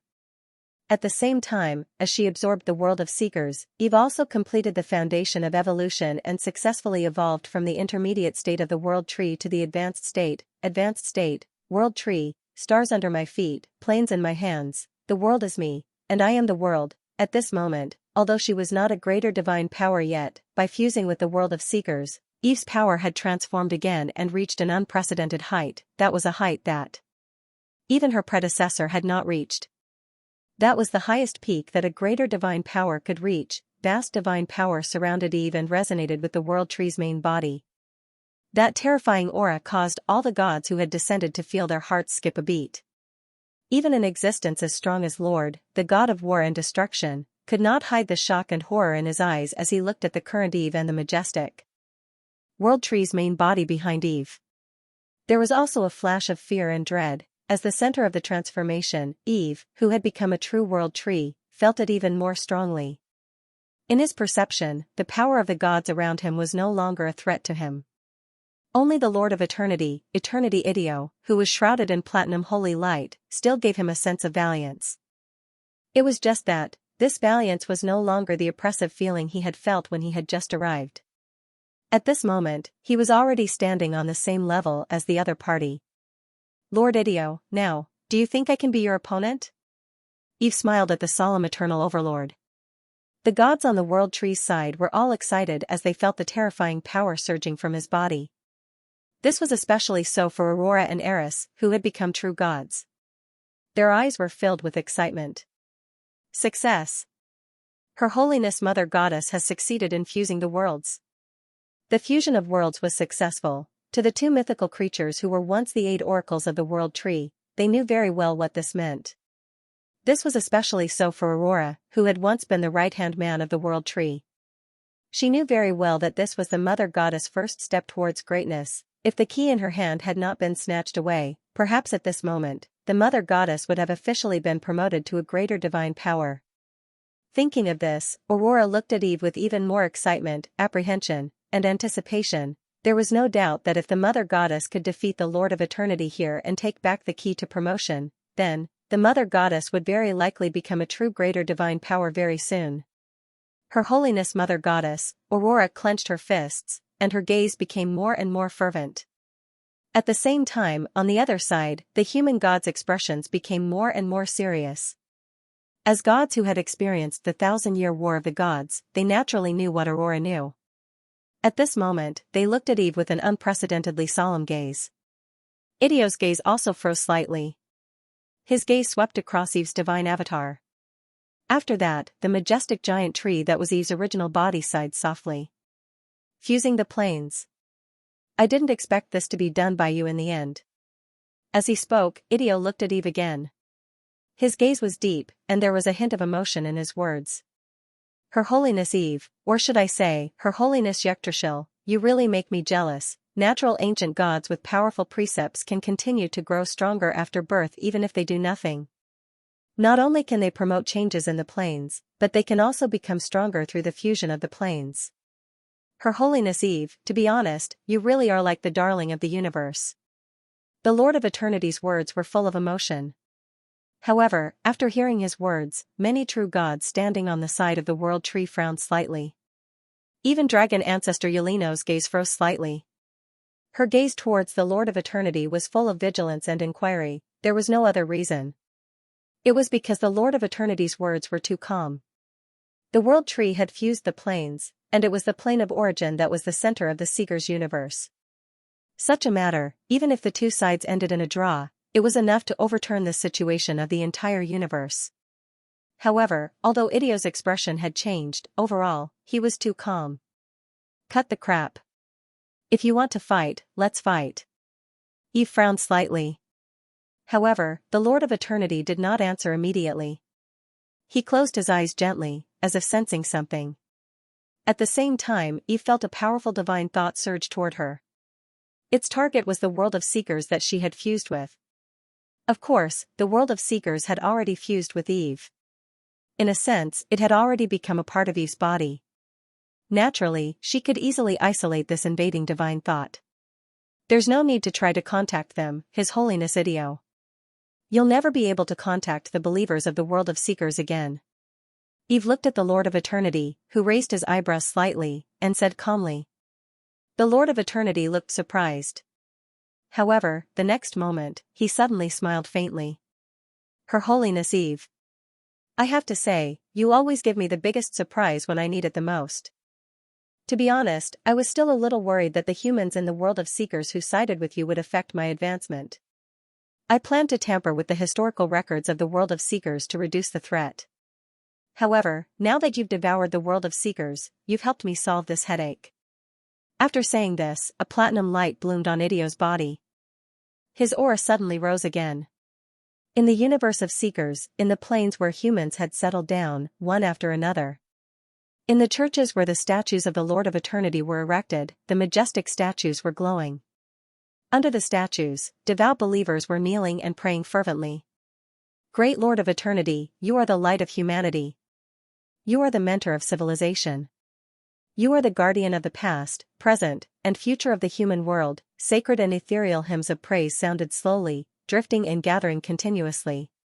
That devout and ethereal voice resounded in the sky, passing through the crystal wall system and finally echoing in the boundless void. Great Lord of Eternity, you are the light of humanity. You are the mentor of civilization. You are the guardian of the past, present, and future of the human world. The hymns kept echoing, getting louder and more orderly. Even on the battlefield of the gods in the void, the gods could hear the prayers that seemed to come from all directions. At the same time, as the center of the prayers, the Lord of Eternity who was bathed in light suddenly opened his arms. Golden patterns began to intertwine and converge on his gorgeous robe, and a vast and ancient aura slowly rose from his body. Countless illusions began to intertwine and converge behind him, changing constantly like a revolving lantern. In the images, there were human tribes that drank raw meat and drank blood, human castles that were constantly being built, and magnificent and solemn palace cities. In the images, there were farming and hunting, killing and war, magic and creation. Those images were the history and changes of the entire human civilization in the universe of seekers. The images kept changing and deducing, from the barbaric and ancient Titan era when humans first appeared, to the Twilight era when the environment was harsh, and from the Twilight era when the environment was harsh, to the prosperous Silver era. Finally, it reached the peak of human civilization, the Eternal era when their footsteps were spread across almost every plane in the universe of seekers. The sacred sun emblem that represented the Lord of Eternity also penetrated through the images. Faintly, a sacred figure could be seen walking gently through the images. The images kept changing, and the illusory figure gradually became clearer. When the final revolution came, the ancient order collapsed, and the illusory figure gradually solidified. It was none other than the Lord of Eternity, Eternity. To be more precise, it was Eternity, who represented the image of humans, the manifestation of the divinity of humans. His figure quickly overlapped with Idio, who had his arms spread wide open. At the same time, on Idio's white gold robe, the pattern representing humans instantly lit up. The human godhead had been successfully condensed. A vast amount of power erupted from Eternity Lord Idio's body. His expression became more and more dignified. The divine army shrouded in holy light bowed and worshipped him. At this moment, Eternity Lord Idio seemed to have become the center of the universe. At this moment, he had finally become the true master god of the human race. Did you succeed? Looking at the Eternal Lord's sudden increase in divine power and new power of law, Yelenos's gaze was very complicated. Eve's expression gradually turned solemn. Light flickered, and Idio gently opened his eyes. A golden light flashed in his pupils.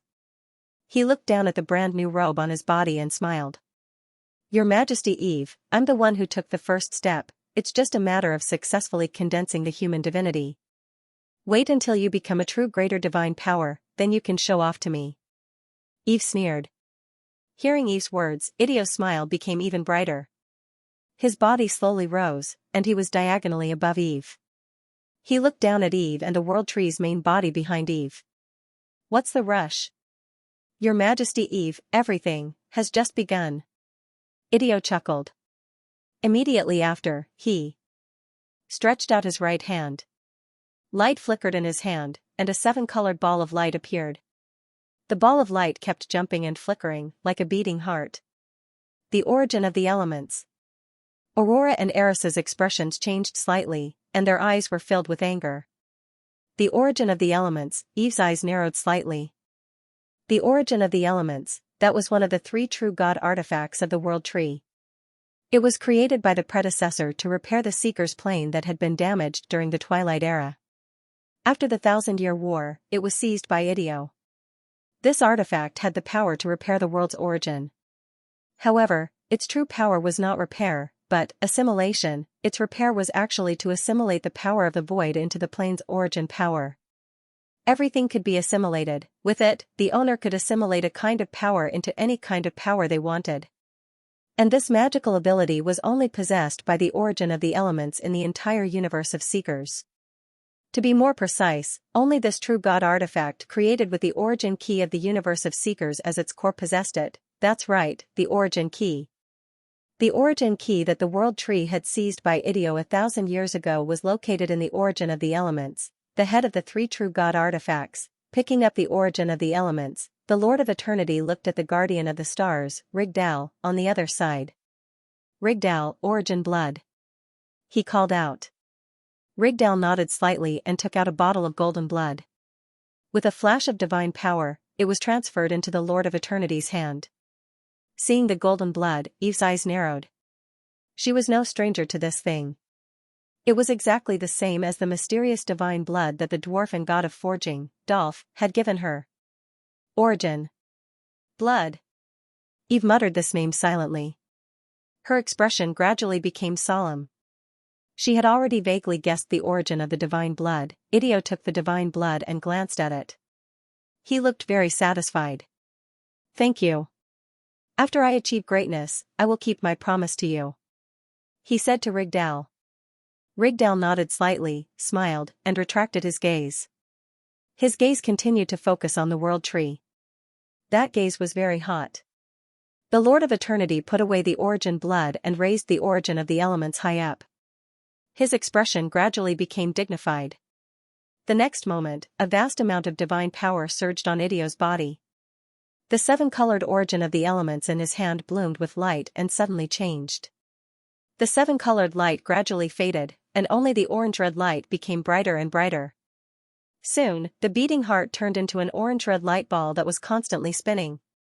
Oh no! He wants to assimilate the origin key of the universe of Seekers. He wants to assimilate the entire universe and become a greater divine power. Stop him! Yeleno's expression changed drastically as she cried out in alarm. Since he had chosen to stand on the side of the world tree, the Megalosaurus could only fight against the Lord of Eternity. Seeing that the Lord of Eternity had begun the final assimilation and promotion, the ancestor of the Megalosaurus of the world of Seekers hurriedly issued an order to the dragon gods. Following his order, the dragon gods roared and pounced on the Lord of Eternity. On the side of the Lord of Eternity, the human gods also unleashed their divine power and blocked in front of Idio. The battle of gods broke out again. Yelenos rushed to the front. As an ancient great divine power, especially the Megalosaurus, none of these gods could fight against him. Lord, Rigdal. Idio glanced at the dragon ancestor who was rushing toward him and called out the names of the 2 great divine powers. Humph. Lord snorted softly and glanced at the Lord of Eternity somewhat reluctantly, but in the end, he still stood in front of him and blocked in front of Yelenos. Rigdal also smiled slightly and retracted his burning gaze from the world tree, standing side by side with the god of war Lord. The 3 great divine powers were once again engaged in battle. On the battlefield of the Battle of Gods, only Eve and Idio were left fighting. Idio raised the orange-red ball of light high up, and the orange-red ball of light quickly fused with him. "Assimilate," Idio said in a cold voice. At this moment, his body suddenly erupted with a golden-red light, and a wave that made the hearts of the true gods palpitate rapidly spread with him as the center. The next moment, as if a supernova had exploded, a dazzling brilliance bloomed in the void of the universe of Seekers. The entire universe of Seekers shook, and in the void, an energy storm erupted, and the power of the laws of the entire universe seemed to be boiling at this moment. At the same time, the true gods were shocked to discover that even the power of laws they controlled was showing signs of losing control. The terrifying energy tide radiated out to the entire universe with Idio as the center. The energy was so vast that even the floating dimensions were pushed far away. Sensing Idio's increasingly powerful and terrifying majestic aura, Yalinos let out a long howl and completely unleashed her power, attacking the two great divine powers who were blocking her. With this reckless outburst, the two great divine powers who were entangled with Idio instantly fell into a passive state, and the situation of the battle immediately reversed. However, just as Yalinos' divine power erupted and was about to rush out of the two great divine powers' obstruction, the terrifying energy tide slowly dissipated. The next second, an unprecedented sense of danger surfaced in the heart of this Megalosaurus ancestor. She was greatly alarmed and hurriedly retreated. However, it was already too late. "Seal." A calm voice slowly sounded. For a moment, endless void energy and the power of laws flowed toward Yalinos. Under her horrified gaze, they turned into golden red chains and imprisoned her. In just an instant, she lost all of her power. The light dissipated, and Idio's figure reappeared. He stood in front of the god of war Lord and the guardian of the stars Ridgar, and his image had undergone a huge change. His white gold divine robe was dyed with a layer of golden red, and the style became even more noble and majestic. A mysterious pattern appeared on both sides of his golden divine eyes. However, his aura had disappeared. He was clearly standing there, but none of the gods could sense his existence. However, although they could not sense his aura, when the gods looked at him, they could not help but feel a sense of reverence from their souls. Unconsciously, they seemed to want to lower their proud heads and submit to him. "Yalinos, I've said many times, I'm destined to be the final victor." Idio looked down at the imprisoned dragon ancestor and said calmly. His voice seemed to have an ethereal quality. Dragon ancestor Yalinos' eyes widened. She looked at him with shock and horror, and her voice was hoarse. "Master of the universe, greater divine power," Idio smiled faintly. With a light tap of his finger, Yalinos' massive body was instantly suppressed. Then, he looked at the expressionless Eve and chuckled. "Your Holiness Eve, I thought you would take advantage of my promotion to attack, but I didn't expect you to be so calm. Could it be that you've already realized your failure and have completely given up?" Looking at Idio, who was looking down at her, Eve stared at him for a moment, then shook her head gently. "Even Her Holiness Yalinos has to take action personally. Your Holiness Idio, these words should wait until you've truly merged with the universe of Seekers and completely become a greater divine power." Hearing this, the Eternal Overlord was slightly taken aback, then laughed. "Your Holiness Eve, your observation skills are quite sharp. Assimilation is indeed not that fast, but there are some things that, once started, are no different from success. Of course, I also hope that this process can be faster." The Eternal Overlord smiled. With that, he took out the golden blood, his eyes blurred. "Your Holiness Eve, do you know what this is?" With that, without waiting for Eve to answer, he explained to her. "Do you know? This is called the origin blood, the blood of the true creator. Just this little bit of blood, if obtained by a mortal existence, can use it to comprehend the power of laws and become a true god. As for true gods, they can speed up their comprehension of laws and easily step into a higher domain. What a magical power. I really can't imagine how great the power of the true creator will be." The Eternal Overlord Idio looked fanatical. With that, he looked at Eve again, and his smile gradually faded. "However, you'll be able to experience it very soon." With that, he raised the origin blood high and drank it in one gulp. Dazzling brilliance once again erupted from the Eternal Overlord's body. Feeling the increasing power, he opened his arms with an intoxicated expression. However, at this moment, a red light suddenly shot out from behind him and hit Idio right in the middle of his back. That red light was so strange that it seemed to carry some kind of mysterious power. Even Idio, who was one step away from becoming a great sequence, could not dodge it. The red light entered his body, and Idio's divine power suddenly boiled. A vast and boundless aura suddenly erupted from his body, his expression changed drastically, and his face became pained. His body kept trembling. Immediately after, swollen lumps swelled on the surface of Idio's body one after another.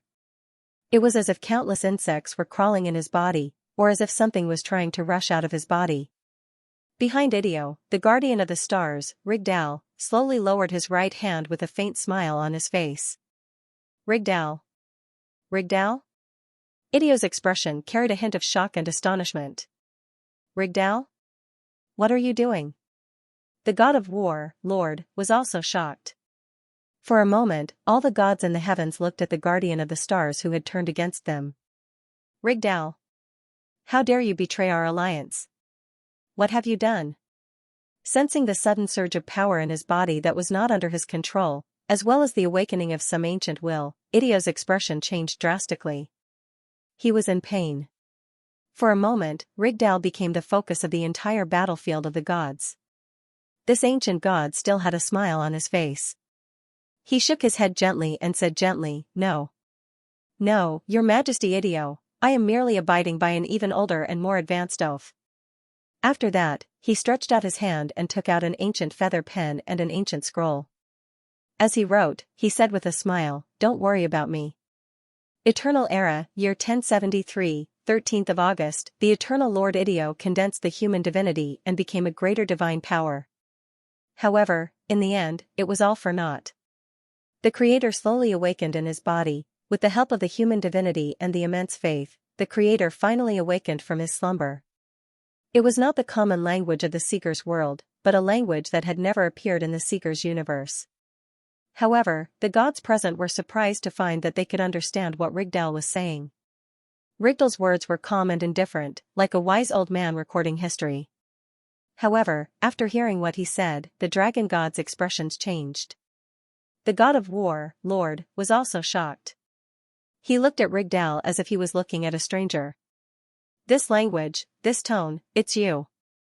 The recorder on the stone tablet of origins, is you. Yelinos could not help but exclaim. Rigdal. Rigdal. The Eternal Lord was furious. Dark red patterns began to spread on his body.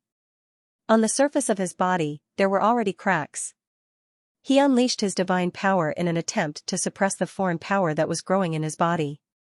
However, the power of the foreign will was far beyond his imagination. The more he resisted, the faster the other party's power grew. Your Majesty Idio, there's no need to struggle. Do you really think that you have successfully condensed the human divinity? No matter what power you use now, it will only speed up the Master's recovery. Looking at the Eternal Lord's pained expression, the guardian of the stars smiled. Rigdal. Idio let out a roar of resentment. At this moment, more than half of the lines on his body were dyed with dark red lines. Even the divine power that surrounded him gradually turned into a blood-red color. Under the effect of the mysterious power, his body twisted and swelled unnaturally, and more cracks appeared on the surface of his body. Lord, save me. Idio struggled to reach out his hand to the god of war Lord, who was already in shock. However, when the god of war Lord saw the boiling red divine power on his body, his pupils constricted, and his expression became even more fearful. Save me. Idio then looked at his followers. However, at this moment, the human gods were also shocked and did not dare to take a step forward, feeling the terrifying power of the eternal overlord that could easily destroy them. They were terrified and kept retreating. Save me. The eternal overlord looked at Eve. His eyes were full of despair, and there was a strong pleading in them. In the next second, his body suddenly exploded, crimson light burst out, and a cloud of blood mist spread out from the place where the eternal overlord's body exploded. Soon, it spread to the god war army and the gods of the celestial realm. The next moment, an even more horrifying scene appeared. The huge god war army did not even have time to scream before they were swallowed up by the strange red mist. All the gods who were affected by the red mist began to melt like burning candles. They let out painful howls and were swallowed up by the red power in the blink of an eye. Seeing this, the god of warlord's expression changed greatly. He no longer cared about the dignity of a true god and turned to flee. However, he was too close to the eternal overlord. That strange red mist reached him in the blink of an eye. Even as a great divine power, he could not break free in time and was swallowed up. Howls of pain came from the red mist. The god of war and destruction, Lord, kept struggling, but his body was slowly melting like the other gods of the celestial realm. Lord, I warned you not to get close to anything related to red. Rigdal sighed softly and said. The figure of the god of war Lord was quickly submerged in the red mist and could no longer be seen. The remaining gods were all stunned. All of this happened so suddenly that before they could react, almost all the gods of the celestial realm were swallowed up by the red mist. Then, that strange red mist, which was getting bigger and bigger, surged toward the remaining true gods. Not good. Everyone, run. The sealed dragon ancestor Yelinos exclaimed. Mother goddess. Seeing that the dragon ancestor was about to be affected by the red mist, the dragon gods anxiously called out. No one left. Eve's expression was solemn. She gritted her teeth, and the divine power in her body surged. She was ready to summon the reversal gate and rescue the dragon ancestor Yelinos. However, just as she was about to use her divine power, an old sigh slowly came, a faint red light exploded on the battlefield and quickly covered the entire area of the red mist. Then, a strange scene appeared. The strange red mist suddenly stopped moving, as if time had been paused. Gradually, as if it had lost the power to advance, the strange red mist continued to shrink and finally turned into a huge beating heart. The heart continued to beat, and the ferocious blood vessels continued to spread around. Faintly, new flesh and blood could be seen being reborn with the heart as the center. At the same time, the faint red light seemed to have exhausted the last bit of its power and quietly dissipated. An ancient aura slowly descended, and a light blue translucent figure appeared beside the dragon gods. He gently tapped, and the faint red light appeared on Yelino's body again. The seal that enveloped Yelinos trembled slightly, and the flow of divine power instantly stopped, as if the pause button had been pressed. Then, the seal that had lost the circulation of divine power flickered a few times and finally collapsed. Looking at the figure who had attacked, a trace of surprise flashed across Yelino's eyes. Lord Guai? The existence that had descended was none other than the ancient god Guai. However, the ancient fire god, Surtur, was beside him and he was holding an ancient oil lamp. Lord Yelinos, long time no see. Ancient god Guai slowly nodded and smiled. Thank you.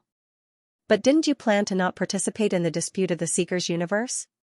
Why did you attack now? Yelinos asked. Guai let out a long sigh.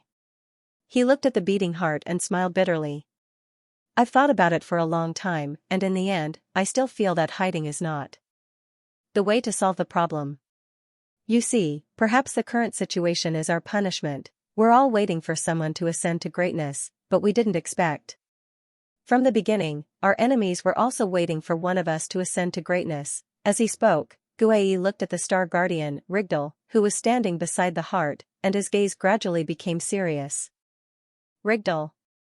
I always felt that there was something wrong with you, but I didn't expect you to be the backup left behind by the Creator. Ancient god Guai, looking at the illusory figure that appeared on the battlefield, Rigdal raised his eyebrows slightly. Then, he smiled slightly.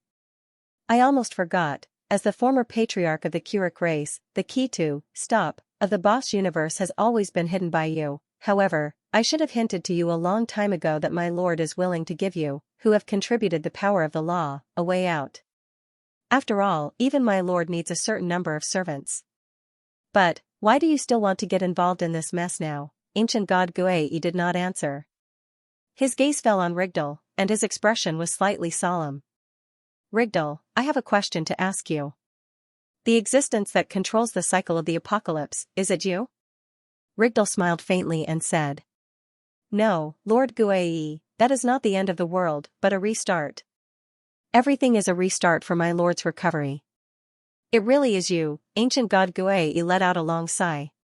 Then, traces of hatred appeared in the depths of his eyes. If that's the case, then I have no more concerns. After that, he stood beside Eve and stood side by side with dragon ancestor Yalinos. Lord Eve, you are right. Now, I am willing to fully support you to become the new Lord of the universe, he said in a deep voice. At the same time, Yalinos also let out a long sigh and roared into the depths of the void. What are you still looking at? Look at the time, the culprit whose goal is to destroy the Seeker's universe has arrived, but we are not here to unite. Are we really going to let the enemy destroy us all?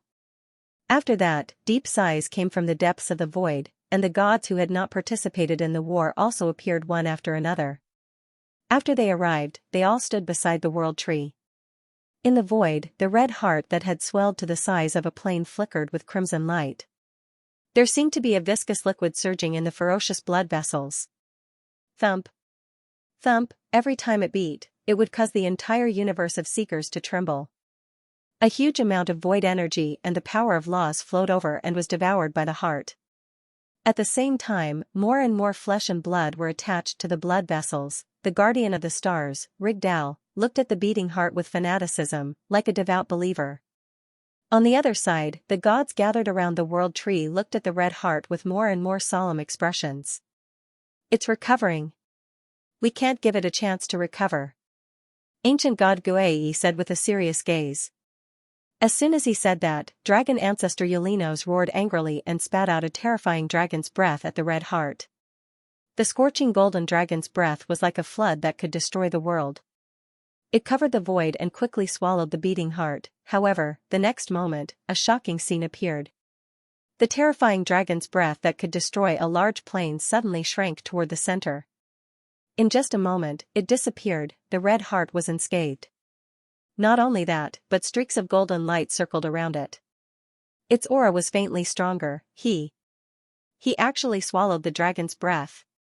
A true god could not help but exclaim.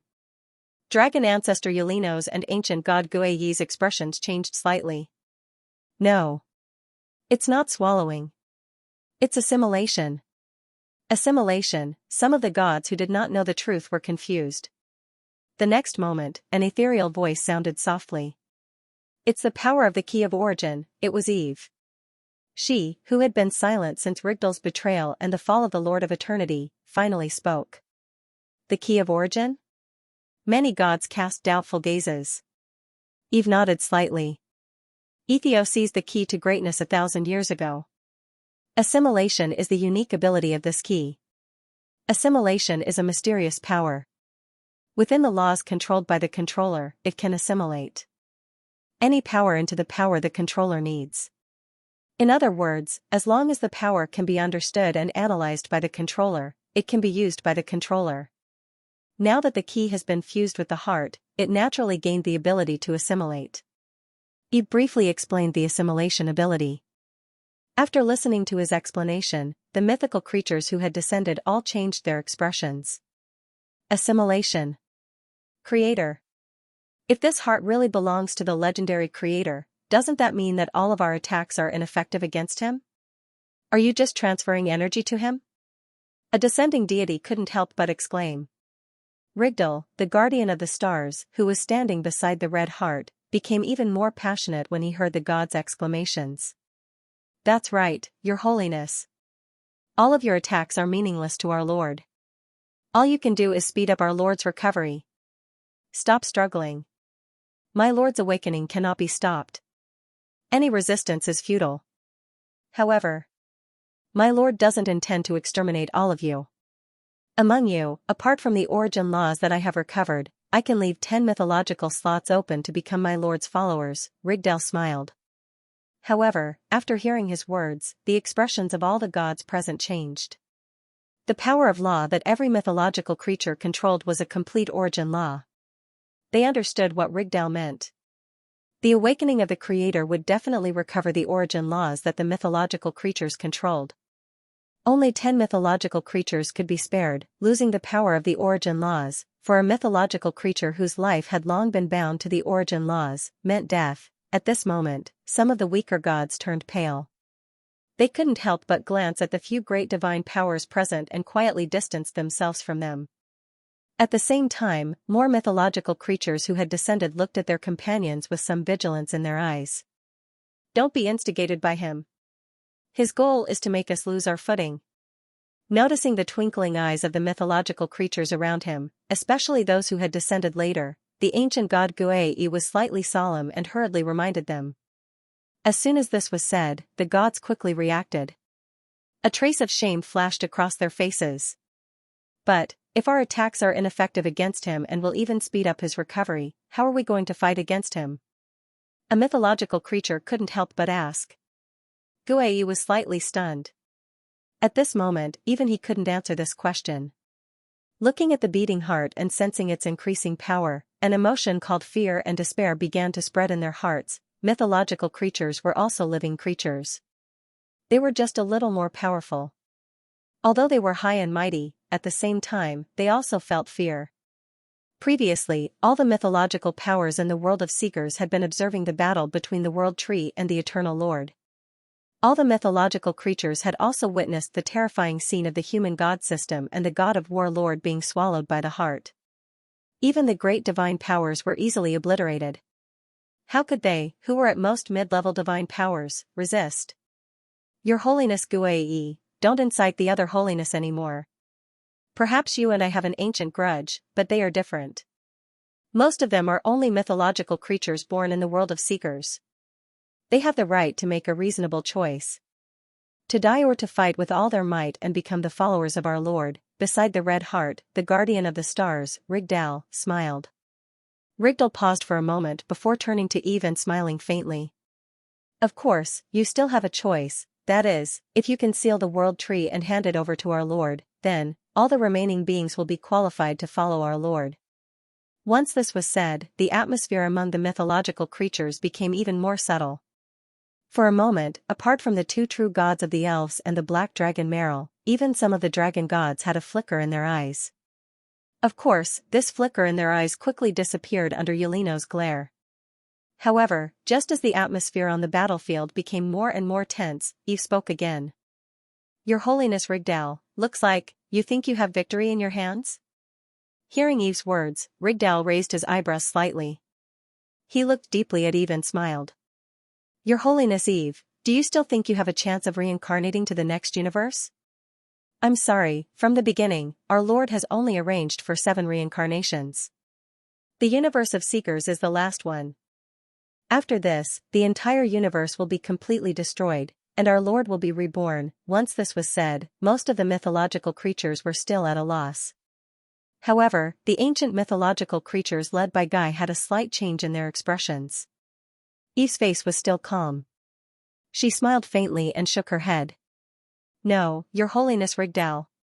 From the moment you used the human divinity that Eterio had just condensed as the core to try to awaken the Creator, you had already failed. Failed?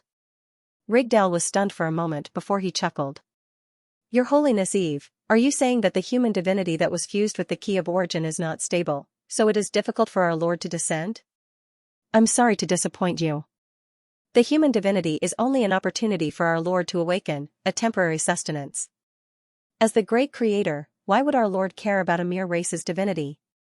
It's just a tool that can be destroyed after use. Whether it is stable or not is not important to our Lord. Rigdal had a smile on his face.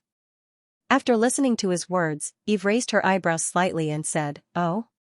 But what if this tool breaks down before it's done its job? Rigdal was slightly taken aback.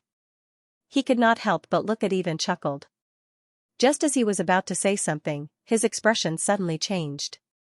In front of him, the red heart that was still growing and expanding suddenly trembled. All kinds of strange images appeared around the heart. Those were the illusions when the Eternal Overlord condensed the human divinity. However, in the scrolls of human civilization and history, there were some strange things that appeared. There were steel behemoths that flashed past like long snakes. There were mysterious cities that were densely packed with majestic castles that were taller than mountains. There were steel eagles that flew in the sky with flaming tail feathers. Those were scenes that had never been seen in the Seeker's universe. In those scenes, there were humans in strange clothes that could be seen in the behemoths' bodies. In the cities, immediately after, the red heart seemed to have lost control and began to crack. The aura that was rising suddenly became chaotic and disorderly. The collapse of faith? Looking at the red heart that suddenly went out of control, Rigdal was shocked. The collapse of faith, that was a situation that happened when the faith of the true God could no longer maintain the operation of the divinity. The final outcome was usually the collapse of the divinity. This situation often happened in the race's divinity. It was most likely to happen when the faith level supported by the divinity of the race greatly decreased. Generally speaking, other than the creator of the race who could ignore this situation, the gods that relied on faith to condense the divinity of the race must maintain the faith level of more than 70% of the race's population to prevent the collapse of the divinity of the race. For the newly condensed divinity of the race, the requirement was even higher. It often required more than 90% of the race's faith ratio for a period of time. All kinds of information about the divinity of the race flashed through his mind. Rigdal, the guardian of the stars, widened his eyes. This is impossible. This is impossible, even if the humans in the Seeker's universe who had lost their faith were included. When the Eternal Overlord condensed the human divinity of the race, the faith ratio in the universe was far more than 90%. My Lord replaced him and obtained all the faith in his divinity of the race. How could it collapse now? Rigdal's heart trembled, and his expression was one of shock. Eve smiled slightly. Your Majesty Rigdal, you don't really think that other than the Seeker's universe, Ethio has all the faith of the humans, do you? Let's return to the time when Eve returned to the Temple of Origin. In the land of origin, in the Temple of Origin that represented the Seekers, Eve stood in front of the stone tablet that recorded the history of the entire universe. Her gaze was focused on the newly added history of the human revolution on the stone tablet. To be more precise, other than the world of Seekers that the players participated in, the events of the human revolution on the other main material planes in the universe, religious revolution, ideological awakening, that was the record of some believers of the Church of Eternity who, under the guidance of the gods, founded the Church of Eternity and overthrew the old system. The time of its occurrence was almost immediately following the pace of the human revolution in the world of Seekers. Looking at the trajectory of the revolution recorded on the stone tablet that was so familiar that it could be directly copied from the past, Eve raised her eyebrows slightly. She then took out the core fragment of the pantheon that Diana, the Queen of Moonlight, had given to her. On the core fragment, the light that symbolized the progress of the Eternal Lord's advancement was about to reach its end. Her gaze moved between the stone tablet and the fragment. Eve's heart skipped a beat, and a flash of realization appeared in her eyes. Interesting, so that's how it is. Destruction and reconstruction, to obtain a new life. As she said that, she sneered. I never thought that there would be a day when I would be touched to cross the river. If that's the case, the Eternal Lord should want to use the rekindled faith after the revolution to reach the top and condense the human divinity in one fell swoop. So that's how it is. Idio has the origin key of assimilation. According to part of the information that Diana told me, combined with the records on the stone tablet and the progress of the light of the Pantheon fragment, I'm afraid that his true purpose is to use the semi-detached human divinity to try his best to assimilate the creator of the universe. If he can successfully assimilate, he will successfully advance to a greater divine power and become the master of the universe. Thinking of this, Eve's expression gradually became solemn. He must be stopped. Although I have a feeling that the creator of the universe of Seekers should have a backup plan, and Idio shouldn't succeed so easily, it's better to be safe than sorry. If he really succeeds, then it'll be troublesome. We can't let him successfully condense the human divinity. As long as he does not possess the human divinity, he will not be able to obtain transcendence independent of the Seeker's universe. Without transcendence, he naturally wouldn't dare to attempt the suicidal assimilation of the universe. Because if that's the case, even if he succeeds in achieving greatness, it's not certain whether he'll be an eternal lord or an awakened creator. I have to stop Idio from forming a human godhead. But, how can we stop him? He has already obtained more than 90% of the power of faith in the Seeker's universe. At this level, if it weren't for the contamination of the power of faith, he would have already begun to try to condense human divinity. Unless I can lower his faith ratio among humans. Let his unstable divinity and faith become chaotic and collapse. Take advantage of the fact that he hasn't succeeded in attacking his other faith planes? Impossible, there's not enough time. Throw the players to other planes with humans to preach? This won't do. I'm afraid it'll take even longer. Thinking of this, Eve frowned slightly. If only I could count the population of my hometown. With the number of humans in Blue Star, his faith ratio would be diluted to a pitiful level in an instant. Eve pondered. But when she thought of this, she shook her head gently. I'm afraid it won't work. The laws of the Seeker's universe are different from those of Blue Star, and they are separated. If I could do that, I would have been able to travel between the two universes long ago. What a headache. The key of origin left behind by His Holiness Neo isn't enough to completely open the gateway between the two worlds. I can't really go to Blue Star at all, unless I become a greater divine power. No, if I could become a greater divine power, then I wouldn't have to worry about Idio at all. I would have already won. However, without the power of the origin left behind by His Holiness Neo in the Blue Star universe, I won't be able to become a greater divine power in a short time. According to my speculations, when I fused with the origin of Seekers, the amount of power of the origin needed to become a greater divine power is too much. I'm afraid that it would be difficult to collect enough origin laws in the Seekers universe now. This is simply a dead end, unless there's a way that can let me temporarily gain the ability to communicate between the two worlds. I don't need to be stable, just an instant. Whether it's by getting the origin laws there or by messing with Idio when he's condensing his divinity, I can turn the tables in one fell swoop. Wait, something's not right. Before His Holiness Neo became a greater divine power, how did he leave the universe of Seekers?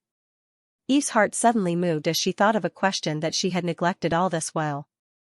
Yes. How did he leave? What I can be sure of is that he used the blue light in my soul. But that alone isn't enough. He must have found a weaker spot in the universe of Seekers. Even if he wasn't a greater divine power, he could still use the blue key to leave a weaker spot. No, if there really was one, I should have been able to sense it the moment my consciousness arrived in Blue Star after Boxed Lunch died. What exactly is the problem? Eve frowned slightly. She circulated her divine power, and her thoughts flew quickly as she integrated all sorts of thoughts. Suddenly, her eyes lit up. That's not right, all this time. I've been neglecting a place. There's a place that I can't sense normally, even if it's an area with a weak barrier. And, in terms of the history of the universe, that's probably the most likely place to have an area with weak space. Thinking of this, Eve suddenly looked up and whispered a name. The Abyss, that was a place that could isolate the perception of a true God. Even Eve, who had a strong resistance to the power of the Abyss, could not avoid interference. The land of origin was a clear example. This place was located in the Abyss. Here, apart from her own faint belief network and game system, Eve could not even sense the situation of the universe of Seekers at all. Thinking of this, she immediately left the land of origin and entered the surface of the Abyss through the Nirvana wasteland that was easier to sense. After arriving here, she immediately used the blue ball of light in her divine soul and carefully sensed. As she sensed, she gradually sensed that somewhere in the Abyss, when she strengthened the connection with the universe of Blue Star, there was a similar rhythm faintly. Her heart moved, and she quickly rushed toward the rhythm in the unseen world.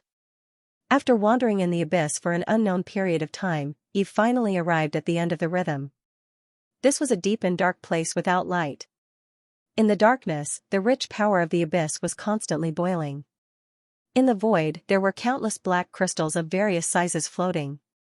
After seeing the black crystal, Eve was slightly startled. She took out the black crystal obtained from the gold mine demon, looked at the floating crystals around, and then looked at the item in her hand. The barrier of origin? She was a little surprised. Could it be, the so-called barrier of origin is the dimensionally reduced boundary of the universe of Seekers? Eve had a bold guess in her heart. Thinking of this, she quickly explored this abyss. As she explored, she continued to strengthen her connection with the universe of Blue Star, and rushed in the direction where the connection in her perception was getting stronger and stronger. Finally, after an unknown period of time, she finally arrived at the end of her perception. It was an area where the power of the Abyss was extremely chaotic. The entire void seemed to be torn apart, and there were cracks like a spider web. A large number of fragments of black crystals floated around. That said, a powerful sealing power could be sensed from the crack. It was sealing everything. The source of the seal was an ancient temple. And the temple's appearance was somewhat similar to the Pantheon temple. Seeing this temple with a familiar style, Eve knew at this moment that she had found the place. This temple was clearly Neo's handiwork. Behind this crack, what could be? The universe of Blue Star? Or somewhere else? Looking at the crack of the seal, Eve's eyes narrowed slightly. It shouldn't be the universe of Blue Star. If it is, Neo doesn't need to seal this place at all. However, this place can indeed make it easier for me to contact the universe of Blue Star. This means that the place behind this crack is more or less related to the universe of Blue Star. She muttered. After thinking for a moment, Eve's consciousness once again connected to the universe of Blue Star. This time, she was pleasantly surprised to find that the difficulty of communication had been greatly reduced. However, even if the communication was much easier, it still did not reach the level she expected. No. I still can't completely open the passage. However, if I use the power of the reversal gate, perhaps I can strengthen the connection between the two worlds for a short time. With my connection to the Blue Star Network, I can connect all the human souls on the Blue Star Network to the universe of Seekers for a short time. For the people of Blue Star, this is equivalent to them being in a trance for a moment. For the universe of Seekers, this is equivalent to having an additional group of humans at this moment. As long as I choose to do this before and after condensing the human divinity, then the new divinity of the Lord of Eternity will definitely collapse due to the collapse of faith.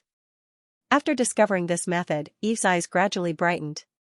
However, after calculating the divine power and preparations required to realize the plan, she frowned slightly.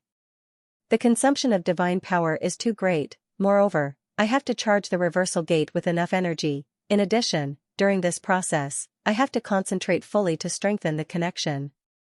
Otherwise, all my previous efforts will be wasted, and I'm afraid I'll lose the ability to fight during this period. Divine power is easy. The Lord of Eternity is being lenient, so I'm afraid I can devour a lot of power from him. The problem is my safety when communicating with the universe of Blue Star. If I'm besieged at this time, especially if the Lord of Eternity personally attacks, I'm afraid it'll be quite dangerous. I'll prepare for the worst and fight it head-on. This matter is too important, and will directly determine the failure of the Lord of Eternity. For safety's sake, I can't easily tell others.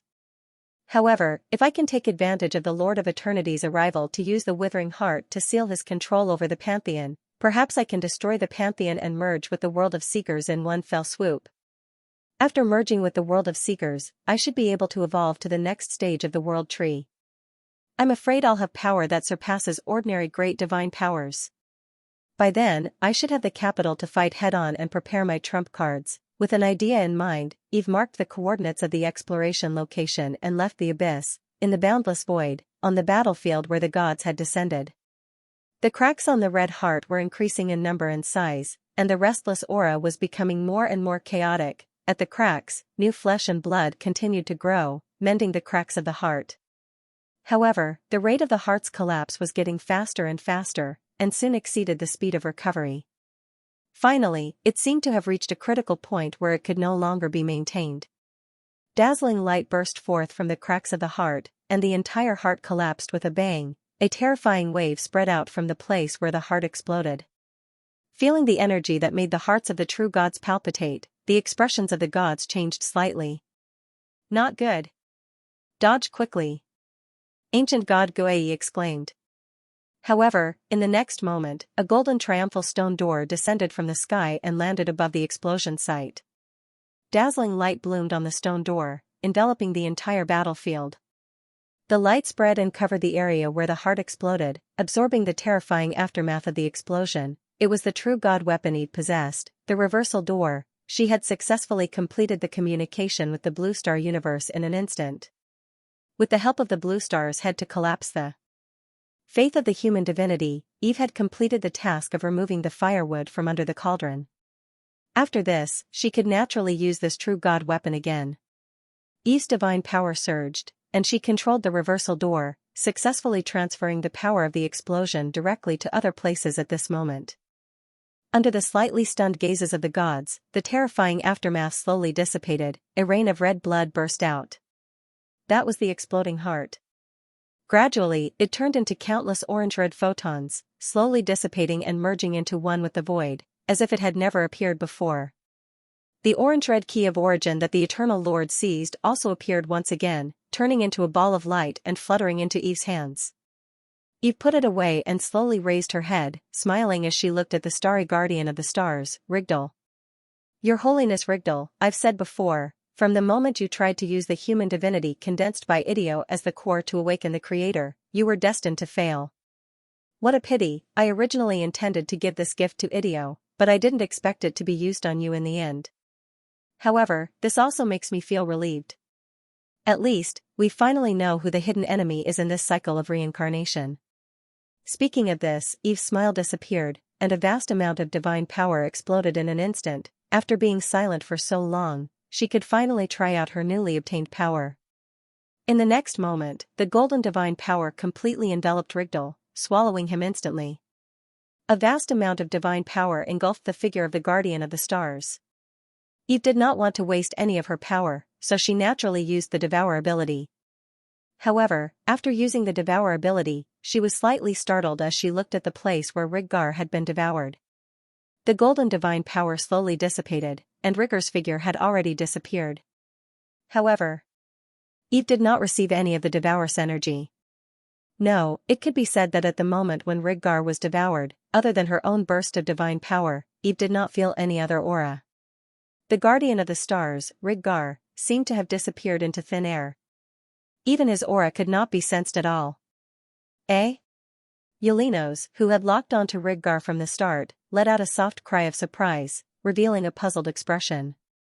Even the ancient god Guei was slightly startled. The next moment, a chuckle came from the other side. The gods' hearts trembled as they looked towards the source of the sound. Not far away, the guardian of the stars, Riggar, was standing in the void, unharmed. Your Highness Eve, it's a pity that you can't attack me. He shook his head lightly. Hearing his words, the gods were slightly startled. Eve also frowned slightly, and her vast divine power once again locked onto Riggar. This time an even more turbulent divine power burst forth, and Eve completely blocked off Riggar's escape route. The golden light once again engulfed Riggar. However, at the moment when Riggar was engulfed, his aura disappeared once again. After a mere moment, the guardian of the stars, Riggar's figure once again appeared in another place out of thin air. Eve snorted lightly, and continued to burst forth with divine power. The vast divine power burst forth, and every time it was wrapped in a mighty force that could destroy a plane, leaving behind terrifying aftershocks in the void. However, almost every attack was dodged by Riggar in this strange way. Gradually, the gods' expressions became more and more serious. Eve, who had already merged with the world of seekers, had increased her power again. Although she was not a greater divine power yet, she was already far stronger than most great divine powers. Even Yelinos and ancient god Guei felt their hearts skip a beat when they saw the terrifying energy contained within those attacks. However, Rigdal was able to dodge them with ease. This surprised the gods. After all, even though the star guardian, Riggar, was an experienced greater divine power, his strength was not outstanding among the greater divine powers. Not to mention an existence like Eve, even the god of war, Lord of War, would be able to suppress him when the Pantheon Temple's alternate dimension made a mistake. With such strength, how did he avoid the attacks of Her Holiness Eve, who was getting stronger and stronger? The gazes of the deities became even more solemn. After trying a few more times, Eve finally gave up and stopped attacking. He knew that he would not be able to defeat his opponent for the time being. However, Eve also vaguely noticed some clues after repeated probing. She calmly looked at the star guardian Rigdal, who had appeared once again, and suddenly chuckled. Your Holiness Rigdal, the key to the elemental universe, is in your hands? The key to the elemental universe. Hearing this, most of the gods were at a loss. However, Yelinos and ancient god Guei were stunned, and their eyes flashed with a hint of realization. The key to the origin of the elemental universe, that was the most mysterious key other than His Holiness Neos' key. It was said that its ability was related to time. Thinking of the strange situation where Rigdal dodged the attack, ancient god Guei closed his eyes and sensed something. Then, his expression changed slightly, and his gaze became serious. Time stop. When the gods heard this, they were either at a loss or at a loss. Eve's eyes flashed slightly. She had already confirmed in her heart how Rigdal dodged her attack. Looks like, it really is the origin key. If that's the case, that key really is related to time control. She gently shook her head. If she was not wrong, Rigdal probably controlled time to stop or speed up the time in the area of attack, and thus dodged the attack. Controlling time, this was almost unbeatable in battle. At this moment, Eve understood that she would not be able to kill Rigdal in a short period of time. Rigdal's expression had also returned to normal. He seemed to have recovered from the shock of his failure, and became as calm as ever. Even his face had returned to its usual gentle smile. He looked just like a benevolent and wise elder. However, if one looked closely, one would still see a hint of regret and pity in the depths of his eyes. He did not answer Eve's question, but not answering was already the best answer. He gently raised his right hand, and touched the last few illusory photons that belonged to the red heart that dissipated in the void, and sighed slightly. Looks like, it's not the best time yet. As he said this, he turned around, and under the watchful eyes of the gods, he looked at Eve again and smiled. Your Holiness Eve, congratulations. This time, you have won. However, this is only the beginning. The final victor will definitely be my lord.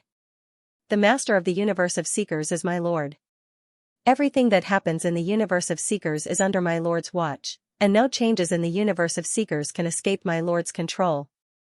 This is true for the ancient gods, the Titans, Megalosaurus, Neo, and even the eternal overlords. Of course, you are the same. All the great existences in Surgs will awaken the recovery of our Lord. All the existences living in Surgs, even the former outsiders, will never be able to escape the imprint of our Lord. This is fate that the gods cannot escape, and it is also the inevitable fate of all living beings and seekers. The bell of the end has rung, and the day of the end is coming. No one's fate can escape my Lord's control. Your Holiness Eve, I look forward to the day when you take the last step. At that time, let us meet again.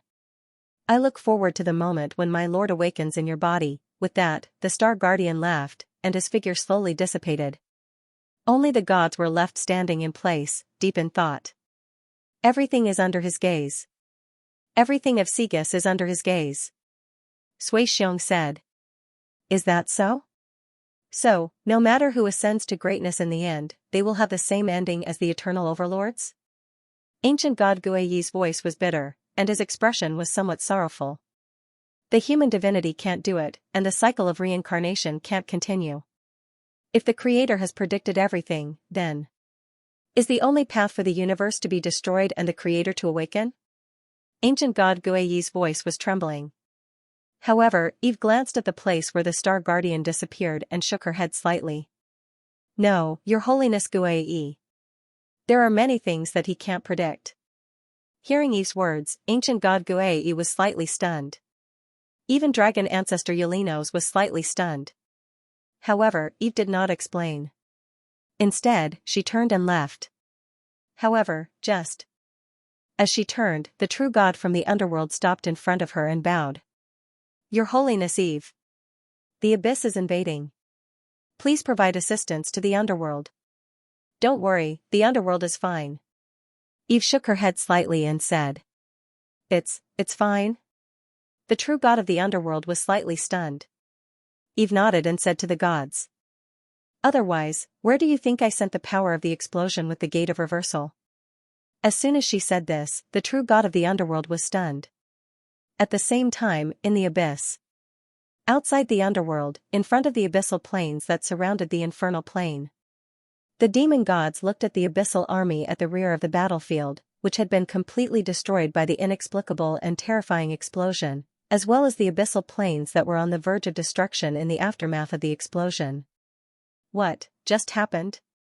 It didn't take long for the abyss invasion of the underworld to end. It had to be stopped. Eve's dimensional reduction strike directly destroyed the army that the abyss world had painstakingly put together. Even if the invading demon gods wanted to continue, they were powerless. Especially after the fall of the Lord of Eternity, the annihilation of the gods in the heavens, and the news of Eve's successful integration of the world of Seekers and the defeat of the mastermind behind the plot to destroy the world of Seekers spread, no matter how unwilling the abyss myths were, they could only obediently retreat into the abyss and be cowards. The life goddess Eve. Ever since the War of Gods and Demons, almost every abyss myth would have a slight change in expression when they mentioned this name. The last time in the world of Seekers, when Eve slaughtered the invading abyss myths, she had only just become a great divine power. Now that she had integrated the plane of origin and ascended to the peak of the true gods in the world of Seekers, no evil god was willing to continue provoking her. Even in the first level of hell, perhaps because Eve controlled the hell passage, there was even a large-scale migration of abyss creatures. A large number of demons escaped from the first level of hell to the second level of hell and even deeper. The more powerful they were, the faster they ran. Eve naturally noticed this too. She didn't hesitate and let nature take its course and officially brought the first level of hell under her control. After integrating the world of Seekers, she had become a true world tree and needed to find a suitable place to take root. In comparison, the first level of hell, whose core was already under her control, was the most suitable.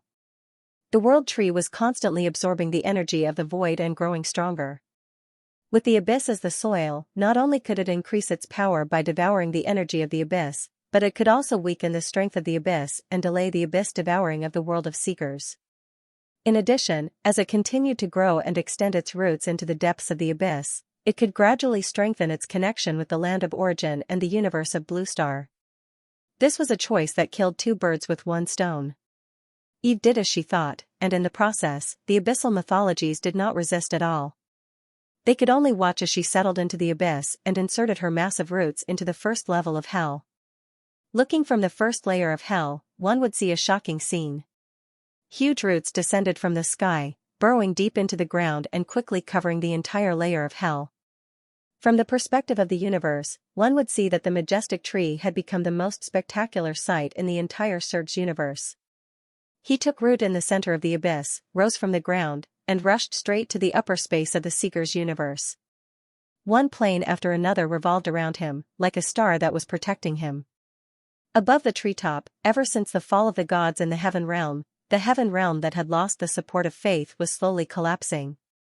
It was like a slanted galaxy, constantly sprinkling colorful light onto the treetop of the world tree. The colorful light was the fragments of the celestial realm. They slowly fell onto the tree of world and were captured by the leaves of the tree of world. The dissipated divine power was swallowed by the tree. And the fragments of the heaven realm and the divine kingdom merged with the leaves.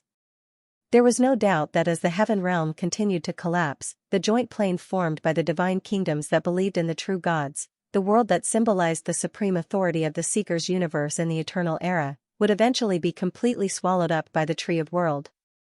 The leaves of the world tree that had merged with the fragments of the heaven realm would continue to grow and gradually form a world of its own inside, forming a new world that was like a plane. At this time Eve also had a kind of realization. She knew how she was going to ascend to greatness. There were only two paths. One was to continue to grow and swallow the planes of the Seeker's universe one by one. When all the planes of the Seeker's universe were under her control, naturally, it was almost the same as swallowing the entire universe. Then, she would break through the universe, like breaking out of a cocoon, obtain a new life, and achieve true greatness. The other path was to continue following the previous plan and strengthen the connection with the Blue Star universe. She would obtain the origin laws that Neo left in the Blue Star universe and rely on those origin laws to ascend to a greater divine power in one fell swoop. And after ascending to a greater divine power, she would then swallow the Seeker's universe and obtain freedom. Without hesitation, Eve quickly chose the second path.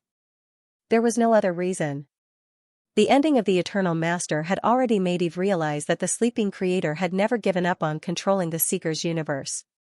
Although continuously swallowing the planes of the Seeker's universe could rapidly strengthen oneself, it would also leave behind hidden dangers.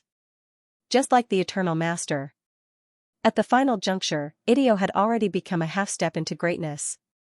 Although he was not a true greater divine power, logically speaking, he should have been able to slightly contend against the Creator who was in a state of slumber. At least, he should not have been defeated so quickly. But the truth was, after the Star Keeper had made his move, he was almost instantly replaced by the Creator's will. There was only one explanation for this, and that was that the Eternal Master had long been infiltrated by the Creator's power, and the human faith that the Eternal Master relied on had long been assimilated by the Creator. The Starkeeper's final move was merely to trigger all of this. Thinking of this, Eve sighed slightly. There was no doubt that the creators will had never disappeared.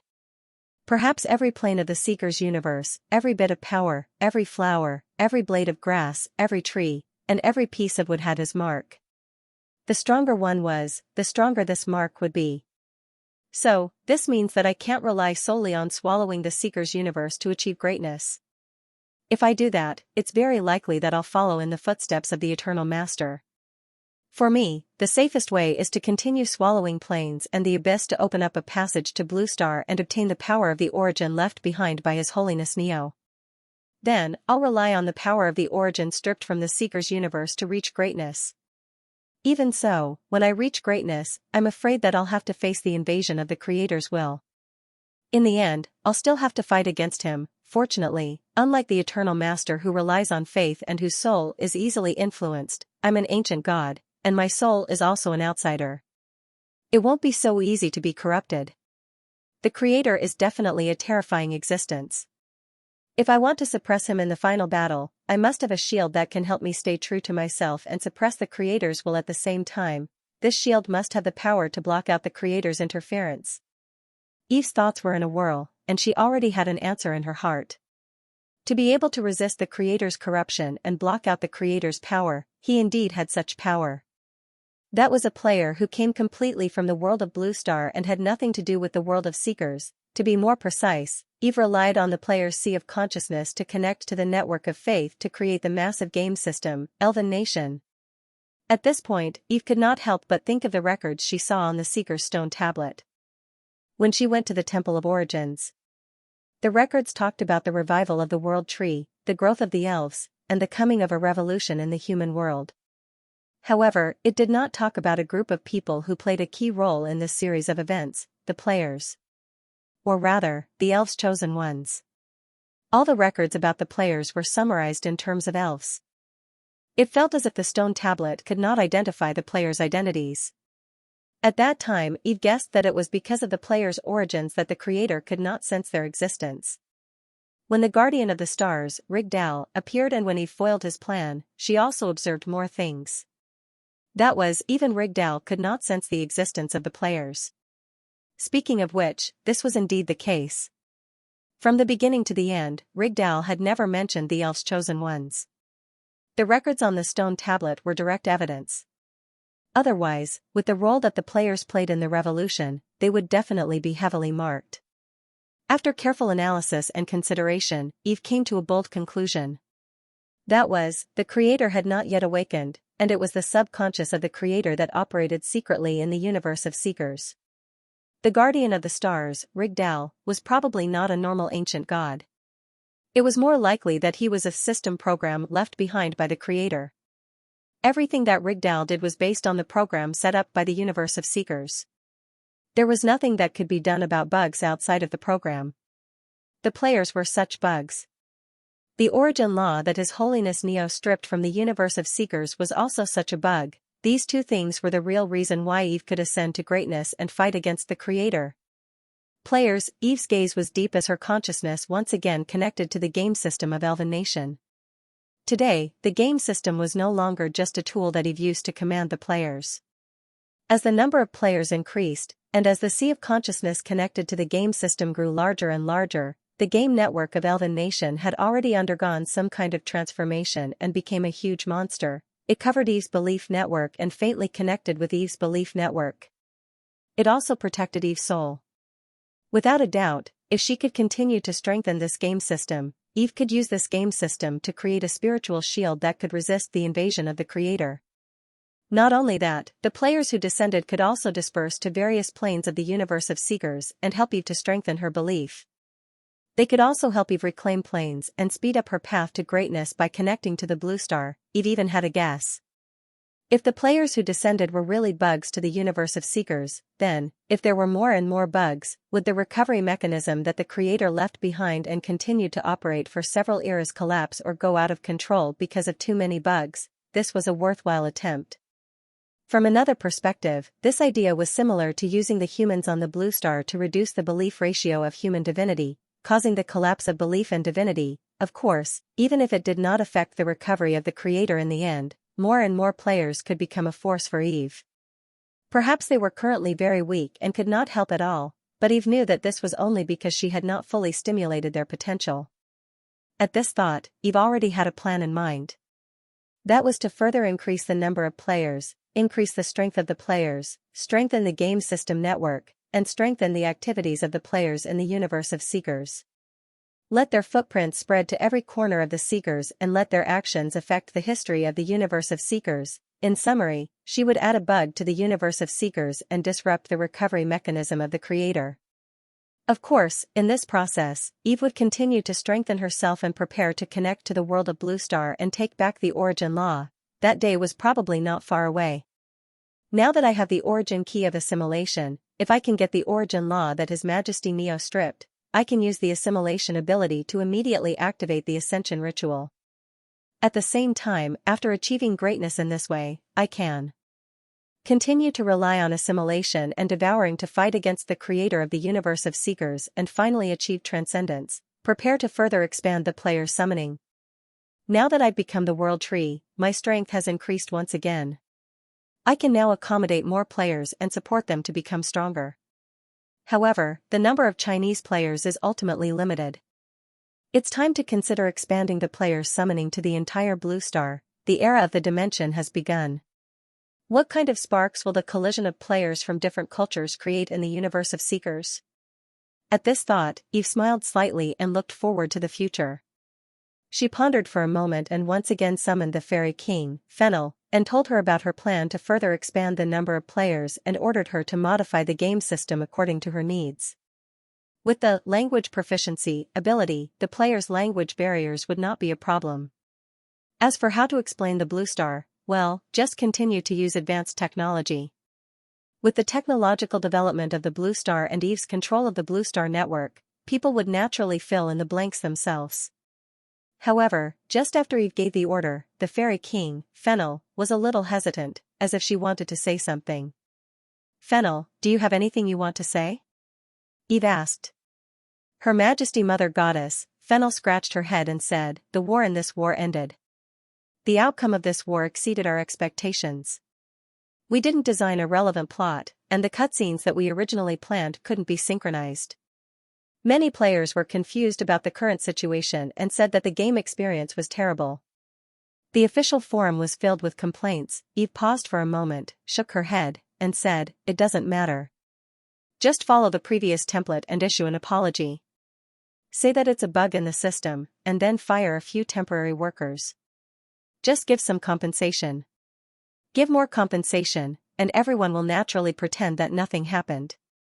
Fennel paused for a moment and nodded in agreement. Celestial Empire, Imperial Capital, University City. Li Mu sat in front of his laptop and looked at the foul discussion area on the official forum of Elven Nation. He shook his head gently. Just yesterday, the Great Sage War that had lasted for more than a month finally ended. However, the outcome of this Great Sage War was quite unexpected.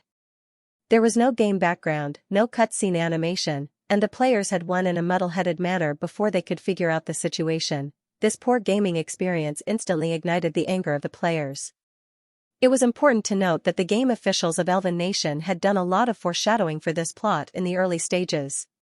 All kinds of plot CGs were released one after another, and the high level of participation had already raised the players' expectations for the final victory to an unprecedented level. However, the players who thought that they would be the saviors who turned the tide discovered that they were just tools for the plot in the final battle. That was fine. After all, in many online games, the players were all tools when it came to the crucial plot, and the decisive factor was often the important NPCs. But the problem was, shouldn't you at least give an NPC battle CG, muddle-headed victory, muddle-headed end? What's going on with no game CG? Also, where did the World Tree in the City of Heaven's Chosen go? How did the goddess body disappear in the middle of the battle? With all kinds of doubts gathered together, coupled with the uncomfortable gaming experience, it would be strange if the players didn't explode. Thus, Elven Nation was completely drowned in spittle. The official forum, Tieba, Weibo, Baihu. All the places where the netizens frequented had all turned into crusading posts for Elven Nation. All kinds of profanities came one after another, and the greetings to the planning and operations had already reached 18 generations of ancestors. All kinds of quitting voices were increasing. I'm tired, I'm tired. This trashy game is a waste of emotions. I've been looking forward to the final battle for a long time, and this is it? Where's the goddess? Where's my goddess? How did the goddess disappear in the middle of the battle? I'm dying of laughter. It's okay that the faction leader disappeared. Let's plan first. Trashy game, a waste of time. Pay up and quit. I'm quitting, I'm quitting. I'm not playing this time no matter what. This game hurts my liver too much. All kinds of angry posts flooded the Blue Star network. Limu sighed deeply as he looked at the angry comments section of the Elven Nation forum. To be honest, as one of the earliest players to fall into the pit, his feelings and efforts for Elven Nation were definitely at the forefront even among the players in the entire server. The Great Holy War in Elven Nation had come to an end. Even though he had always been tolerant, he was still in a bad mood. He even planned to make a video to complain about it. However, displeasure was displeasure, anger was anger. When he saw the game that he loved and was disappointed in being condemned by the entire internet, he felt an inexplicable sadness, or rather, disappointment at the game for not living up to his expectations. The higher you climb, the easier it is for you to fall when something goes wrong. With such a huge commotion this time, I'm afraid that other than the speed at which the trash on the official website of Elven Nation was disposed, there are also other game companies adding fuel to the fire behind the scenes, Limu said with a sigh. However, just as he refreshed the website and was about to upload the video he had just made to the video network, a system prompt suddenly sounded in the chat group. It was the most active offline chat group for Elven Nation that he had joined. The members of the group were almost all gamers who had participated in many offline activities. There were many big names. Limu's heart skipped a beat. He clicked on the chat group and saw none other than Elven Nation, Xianxia, brothers. The official website of Elven Nation has issued an apology. Optimist, apology announcement? Are you trying to shift the blame to the temp workers again? Chopin, hey. Elven Nation's traditional skills. Shaman, I'm not playing anymore, it's not over. It's time to quit and study hard. Otherwise, I won't be able to graduate. New messages flashed through the chat interface one after another. Everyone was still full of resentment. Until Xianxia's next message appeared, what the F***CK? 50% discount in the limited time shop? There's also a month of free game membership and online subsidies? What the F***CK? What? Where's the link? The next reply was filled with a series of exclamation marks. 50% discount. Limu was stunned. Then, his eyes lit up. This? If it was true, it was definitely a big deal. One had to know that there were a lot of gold legendary level equipment in the Elven Nation shop.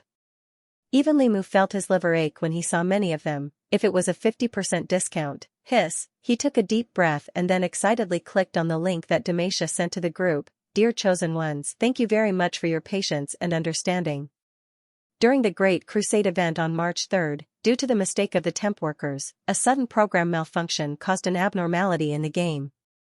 The developers have identified the cause of the malfunction and conducted an emergency repair. They have also fired the relevant personnel. Here, we sincerely apologize to every chosen one. Due to the game's abnormality, which will have a huge impact on the game's normal environment and server ecology, in order to continue to provide a stable game growth and interactive experience, the game will be under continuous maintenance from 2100 hours on March 4th to 8 o'clock on March 5th for data correction processing. The maintenance time may be extended based on the actual situation. Elven Nation is Bluestar's first large-scale virtual online game that focuses on historical immersion and participation. After the update, this abnormality will be explained with a reasonable game plot and will not be reset. We hope all the chosen ones will understand.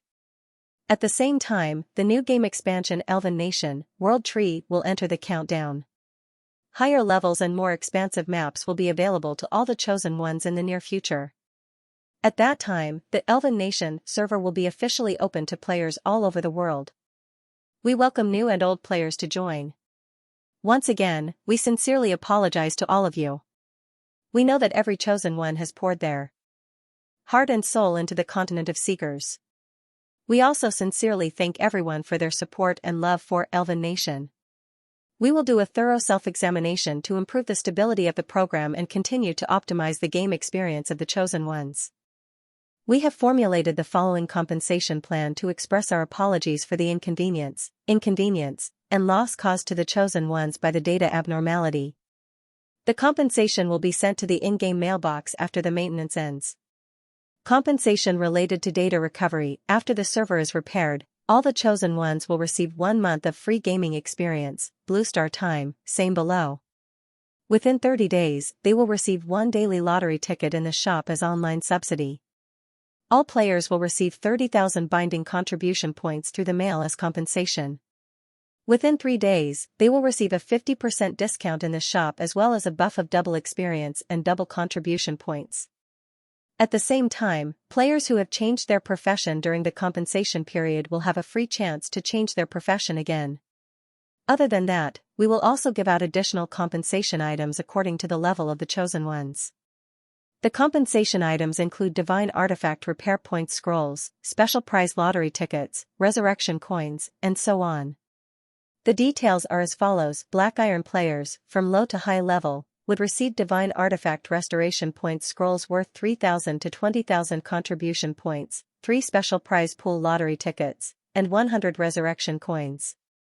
Silver tier players, according to their level from low to high, would receive Divine Artifact Restoration Points scrolls worth 30,000 to 50,000 contribution points, 5 special prize lottery tickets, and 300 resurrection coins.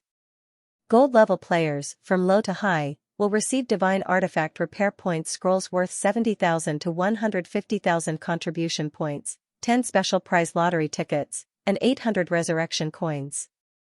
Once again, we sincerely apologize to the chosen ones. Elven Nation Official Operation Committee. After reading the entire official apology announcement for Elven Nation, Li Mu's eyes widened. 1 month of game membership, contribution points compensation, lottery ticket subsidies, 50% discount, double experience and contribution points, and compensation for items. Wow. Wow. This is really a big deal. There are 3 million players. Just the membership alone, how much money would this cost? He murmured, still in disbelief.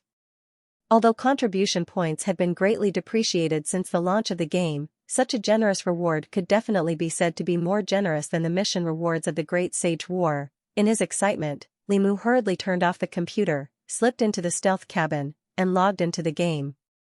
The higher the level, the higher the compensation. There was still 1 day before the compensation would be distributed, and with 4 times the thinking speed acceleration, it would be 4 days in Elven Nation. He had accumulated enough experience points, so he had to take advantage of these few days to level up 1 more level, and the compensation would be greater. In addition, he had to quickly prepare the contribution points to buy equipment, so that he could grab the equipment he wanted as soon as the 50% discount was available. The higher the level of the equipment in the shop, the fewer there were, and many of them were out of print. If his hand speed was slow, it was very likely that he would be robbed by others. He had to prepare enough contribution points as soon as possible before the discount was available. He could ask Alice for some high contribution missions. If it was still not enough in the end, he could just borrow some from Demacia. If he wanted to level up, he would go to the first level of hell. The evil gods there had run away, and there were many demons suitable for farming. Soon, Li Mu arranged his plans for the next few days, in the game world. As for the roast video he had just made, what was that? Was it delicious? After throwing the roast video to the back of his mind and logging into the game as quickly as possible, Li Mu once again returned to the world of Seekers. The Nephilic Judge army that had besieged the City of Heaven's Chosen had been completely wiped out by the players. Before Li Mu went offline last time, the Nephilic Judge army's level had suddenly and inexplicably dropped collectively. The remaining strength was no match for the players at all, and it was a complete one-sided slaughter. The Eternal Pope, Benedict II, had also died in battle. However, his death was a little strange. Li Mu remembered that he seemed to have actively sought death, which was similar to suicide. His expression before death was ferocious and desperate. There were also some eternal believers who had fled and scattered in the elven forest. However, the elven forest was the players' territory, and it was only a matter of time before these stray dogs were wiped out. Limu didn't need to worry about these details. The reinforcements supporting the elven forest had left one after another. Only a few gluttonous and playful megalosaurus licked their faces and stayed, eating and drinking in the elven forest all day long. Their figures could be seen in the sky from time to time. The war was over, and peace was restored to the lush elven forest and the bustling city of Heaven's Chosen. However, this war had caused great damage to the city of Heaven's Chosen. More than 30% of the buildings had been destroyed in the war, and it would probably take a lot of time to rebuild. Not only that, but the destruction of the elven forest was also quite severe. Especially the core area, under the attack of the Eternal Army and the Divine Battle Army, many forests had been reduced to ashes. It was a tragic sight. Everything needed to be rebuilt. When Limu arrived at the city of Heaven's Chosen, he saw a busy scene. Despite their dissatisfaction, there were still many players who continued to play the game. After the war ended, the players' reconstruction work had been ongoing. Of course, it wasn't just the players who participated, but also the NPC elves. In the city of Heaven's Chosen, a large number of players arrived one after another, waking up from their deep slumber. Obviously, they had seen the apology announcement and were seizing the time to go online to save money or level up. Limu even saw the figure of Feng Wu, who was cursing and wanting to quit the game in the group. He chuckled and went up to say hello. When Feng Wu looked a little uncomfortable, he joked, "Yo, Feng Wu, you're online too?" "Ahem, well. I'm seeing how much experience I have to level up." "Didn't you say you wanted to quit the game?" "What? Brother Mu, what did you say?" "I don't remember." "Maybe you heard wrong." Feng Wu's eyes wandered. Limu laughed loudly. The elven forest became lively again. On the official forum, a large number of posts praising the sincerity of Elven Kingdom's apology appeared. Take the 50% discount in the shop. Everyone, pretend nothing happened. What? What happened? I forgot. I don't know, I'll always love Elven Kingdom. I'll always love the Elven Forest. Long live the goddess. Elven Kingdom is the best game.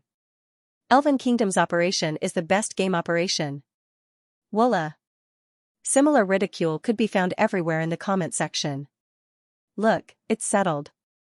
In the World Tree Kingdom, seeing the players who had regained their enthusiasm, Eve slowly retracted her gaze and smiled at the fairy queen, Fennel, who had a look of admiration. Then, she used her divine power to shroud the elven forest that had been destroyed in the war. The next moment, a golden light descended, and a large number of photons fell from the sky. The entire forest was bathed in a golden ocean. Plants sprouted, trees grew, and the destroyed elven forest slowly regained its vitality. Seeing the bright light and the slowly recovering elven forest, the players stopped what they were doing, and their eyes were filled with shock. They had to admit that the miracle of the goddess was spectacular no matter when they saw it. Golden divine power poured out and shrouded the elven forest. The wounds caused by the Great Holy War slowly recovered under the vast divine power. Looking at the lush forest again, the elves were excited. They knelt on the ground and kept chanting the true name of their mother goddess. Pious praises floated in the air above the forest. Eve's divine power transformed into the appearance of the gods chosen, Zero, and walked in the forest. After the war, the city was being rebuilt in full swing. The ruins of the destroyed elven village were also bustling with activity. Players and elves were cleaning up the ruins and rebuilding their homes. The battle to kill the Eternal Army was coming to an end. In this forest full of tall trees, the players were the masters. No one knew the terrain and map of the elven forest better than them. To escape their pursuit in this place, one had to be at least a legend. Dear elves. No, elven friends, please listen to me. I'm really not an eternal believer. Believe me. Nervous shouts and sounds of struggle rang out, attracting Eve's attention. She turned her gaze and saw that on the road leading to the depths of the forest, a few gold players were escorting an old mage who was tied up and heading toward the city of Heaven's Chosen. It was a mage who didn't look young. His grayish-white robe was tattered, and his messy beard and hair were tangled together. No one knew how long he had been fleeing in panic. He had dark circles under his eyes. It was obvious that he had been punched hard by a player. "Don't talk nonsense. You're fleeing with the Bishop of the Church of Eternity, and you say you're not a member of the Church of Eternity?" One of the escorting players snorted coldly. "No. I'm really not. I was also coerced by the Church of Eternity." The old mage widened his eyes and hurriedly explained. "Keep lying. Who doesn't know that humans are treacherous?" Another player complained. He had forgotten to take off this layer of skin. After all, he was also a human. Seeing one of the escorting players looking curiously at an ancient scroll that obviously didn't belong to a player, Eve's heart skipped a beat. He walked over without batting an eyelid and asked, "What happened?" "Lady Zero, big sister." The players exclaimed and hurriedly bowed in excitement. "When we were chasing after the Eternal Church, we caught this guy. This guy's actions were a little strange. After investigating, we found that he wasn't a believer of the Eternal Church. We thought that there might be some hidden plot, so we caught him," they said. Hearing the player's words, the old mage widened his eyes. "No. So you already know that I'm not an eternal believer? Then why did you capture me?" "Cut the crap. I'm talking to Big Sister. Why are you interrupting?" One of the players, who was obviously a hot-tempered guy, glared at the old mage. The old mage shut his mouth obediently. Eve's gaze gently swept across the few of them. She looked at the old mage with disheveled hair with a hint of playfulness in her eyes. Although the old mage was in a sorry state, his eyes were bright and even a little excited. "Who are you?" Eve glanced at him and asked. "Ofnam. Beautiful elven lady, my name is Ofnam. I'm from the Holy Mania Empire." "Oh. I'm a historian of the human world." The old mage broke free from the player's control and bowed respectfully as he said, "Thank you for your help." Then, he carefully glanced at Eve and asked with some anticipation and excitement, "What's the matter?" "Black-skirted armor, beautiful appearance, powerful strength. Beautiful elven lady, are you the legendary blessed of the goddess of life, Lady Zero?" Eve looked at the old mage who called himself Ofnam in surprise. She didn't expect the name of her alternate account to spread so far. She didn't comment. She glanced at the ancient dossier in the player's hands and asked, "What are you doing in the elven forest?" Noticing Eve's expression, the player hurriedly revealed a flattering smile like a lackey and handed over the spoils of war with both hands. Eve took it and flipped through it. On the cover of the ancient dossier, there were a few large golden words written in ancient mania, "A brief history of humans." A brief history of humans. Eve felt that although most of the divine power in the dossier had dissipated, there was still some residual divine power. Connecting the dots and the identity of this old mage and the timing of his appearance in the elven forest, she already had some guesses. She opened the dossier and read it. It recorded the history of humans, from ancient legends to the previous Great Sage War. Not only that, but when she was curious and secretly appraised it, she discovered that this dossier wasn't just a tool to record history but also a rare true god-level artifact. True god-level artifact, lies of history. History is full of lies. When there are too many lies, it becomes true history. Effect. Description: this is a god-level artifact left behind by the god of history, Mira. It has the ability to tamper with any recorded history. All the history recorded in this artifact can be tampered with to the desired appearance of the artifact holder. This effect is immune to beings more powerful than the holder. Looking at the various descriptions of this true god-level artifact, Eve's heart skipped a beat. Lies of history, so that's it. This was probably another plan left behind by the Lord of Eternity. Although this dossier didn't have a mark, it was obviously blessed by divine power.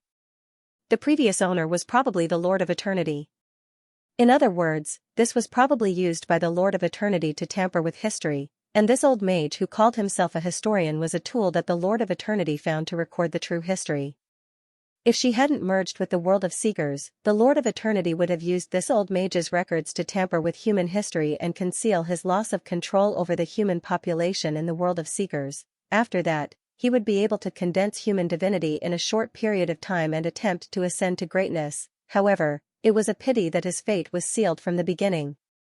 Whether it was the guardian of the stars, Rigdal, who was hiding his true identity, or Lei Lin who had strengthened his connection with Blue Star, it would all be for naught in the end. However, Lei Lin had already become the strongest person in the universe of Seekers, and he would be summoning players on a large scale soon. Perhaps this old mage would be of some help to him in his next actions. Isn't Rigdal recording the entire history of Seekers? Now that I think about it, the stone tablet isn't just a record of the Seekers' history. It's very likely that it's a means of monitoring and regulation. If that's the case, I'll start from scratch and record a history with players' participation. I'll engrave it in the deepest part of the origin law of Seekers to strengthen the interference of the players on the recovery mechanism of the creator. Eve had an idea in her mind. Thinking of this, he suddenly raised his head and smiled at Ofnum. Ofnum looked flattered and said, she said to the surprised Ofnum, Your Excellency Ofnum, since you're not an eternal believer and are a historian, are you willing to work for the Elven Forest and help the elves write a history of the Elven civilization? Hearing Eve's words, the old mage was stunned for a moment before he was overjoyed. Of course. Lord Zero, the Life Church and the elves have always been topics that I'm very interested in. I'm willing to write a history of the Elven civilization. Subduing the old mage was just a small interlude. With the end of the war, the situation in the world of Seekers that had been integrated by Eve gradually stabilized. The remaining forces of the Church of Eternity did not resist for long. Without the protection of the true God, they were no match for the players and were quickly wiped out by the players. Only a few zealots were lurking in the darkness. However, they were just struggling at death's door. The true God had fallen, and the plane had changed owners. It was impossible to awaken Idio, who had been swallowed by the Creator. These zealots were destined to be destroyed. The newly established Republic of Mania announced the Church of Life as the official church. Eve's faith began to spread rapidly in the world of Seekers. In the south, the second largest power in the human world, the Kingdom of Iris, also passed the Lambard Declaration in Lambard. Although they did not completely overthrow the old system like Mania, the Kingdom of Iris reformed into a constitutional monarchy in the Declaration. The newly established parliament abolished the privileges of the nobles, leaving them with only a title. Of course, the participation and promotion of the players was indispensable. The human god system was completely destroyed, and the faith that originally belonged to the human gods lost its foundation. After Eve's artistic embellishment and spread the news of the fall of the human gods, the faith in the world of Seekers quickly entered an era of great change. The human god system led by Idio was already unstable. Now that the god had fallen and the Church of Life was growing stronger, more and more people changed their faith. Not only in the Kingdom of Iris, but even in the Eastern Seekers, where Idio had never been able to reach, the faith of the Church of Life was growing explosively. In the north, the fall of the God of War directly caused the forces of the God of War, led by the Orc Alliance, to fall into greater chaos. Although Eve's church had never developed faith in the Arctic tundra, now that the world of Seekers had completely become a part of her body, these races that had lost their faith would accept the doctrine of life sooner or later. It was just a matter of time.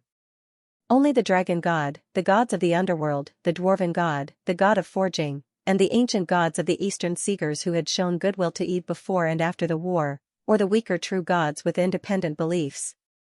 It was worth mentioning that the moment Eve fused with the Seekers, Neverland, which was located in the eastern part of the continent, was separated from the world of Seekers. The island that was once controlled by the ancient gods of the reincarnation sect had broken away from the world of Seekers and become an independent small plane. This wasn't done by ancient god Guai, but naturally when he fused with the world of Seekers. It was obvious that the ancient gods of ancient god Guai's reincarnation sect had already separated the origins of Neverland from the world of Seekers, and the two were no longer one. Naturally, Neverland would be expelled when he fused with the world of Seekers. On the other hand, Dragon Island, where the Megalosaurus resided, was still nestled in the northwest of the continent of Seekers.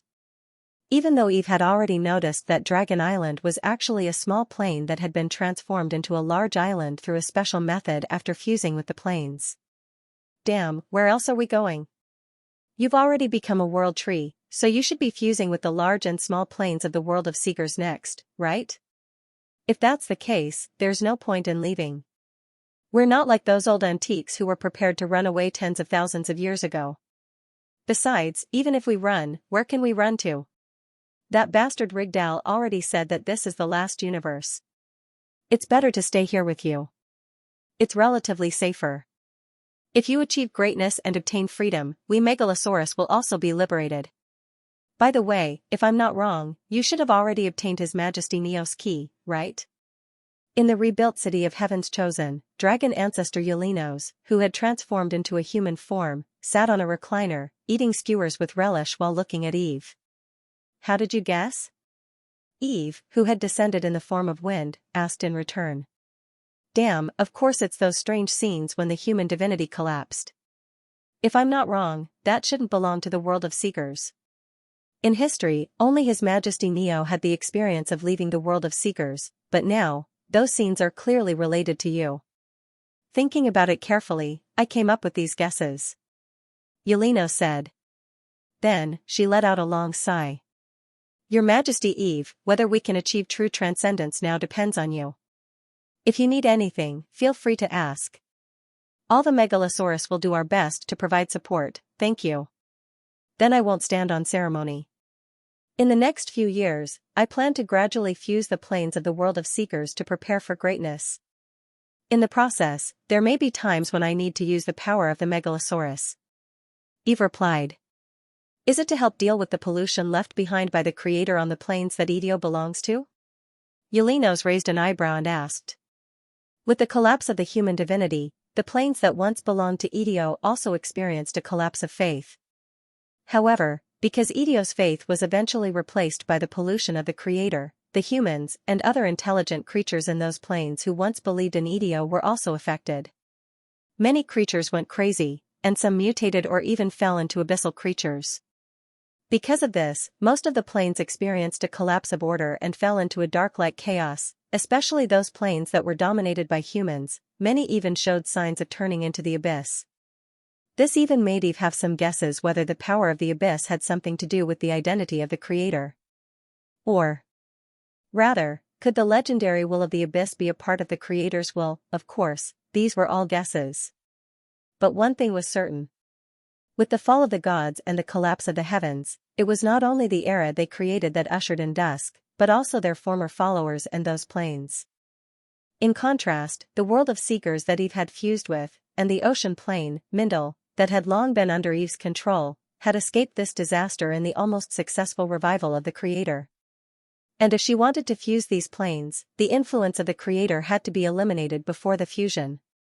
So, Your Majesty Eve, what do you plan to do? Like the Seekers? Eulinos asked. No, it's different. Eve shook her head slightly and said, Don't worry. As for the world of Seekers, my main body is located here.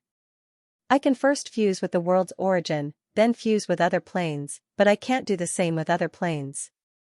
As for the other planes, I plan to restore the order of those planes first, and at the same time, purify the pollution caused by the revival of the Creator. After that, I'll use the assimilation key that I just obtained to fuse with it through a ritual. Ritual? Woololos was stunned. She rubbed her chin and said, A ritual to fuse a plane. I'm afraid that would require a lot of manpower, right? Perhaps you'll need faith coordinates as well, Your Holiness Eve. That means you'll not only have to purify the pollution, but you'll also need a plane to spread your faith. Eve smiled. Since we've decided to restore order and purify the pollution, we can naturally spread our faith. What about manpower? Even with the support of our Megalosaurus, with so many planes in the Seeker's universe, I'm afraid it won't be enough. Eulinos asked again. I already have a solution to the problem of manpower. Not only that, compared to the faith coordinates, I have more suitable existences as the fusion coordinates, and they will also become the hosts of the ritual. Eve replied with a smile. Them? Woololos was stunned. Then, her heart skipped a beat. She glanced at the elves of different shapes who were parkour in the city and asked in surprise, Them? That's right, them. Eve nodded. The chosen ones. As her gaze swept across the players, Eulinos suddenly came to a realization, and a look of understanding flashed across her face. Speaking of which, I just remembered that the stone tablet in the land of origin never mentioned the name of the elven chosen ones. Could it be, Could it be that they are the key? Your Holiness Eve, can you tell me where they came from? As she spoke, she looked at Eve, who only smiled and did not say anything. Woolalows raised her eyebrows and vaguely guessed something, but she did not ask further. Instead, she nodded gently. I think I understand now. As she spoke, she sighed softly and said with a sigh, I thought that humans could be transcended. I thought that humans were the ones who could achieve transcendence, but the failure of the eternal overlords proved that even the humans of the world of Sigus could no longer separate from the Creator. Leyland said. Actually, it makes sense. They have been reproducing in this world for too long. Even if they once had the power to transcend, they have probably been assimilated. Speaking of which, not long after His Holiness Neo disappeared, Rigdal made many statements. One of them was that transcendence might be related to humans, but now, it seems that this is a trap that he set for Idio. Woolalow shook her head gently and sighed. However, after hearing her words, Eve shook her head gently. No. Your Holiness Woolalows. She paused for a moment and retracted her gaze from the players. His prophecy still has some truth to it. Woolalows was stunned for a moment. She put down the skewer in her hand and looked up at Eve, only to find that the other party had already stood up.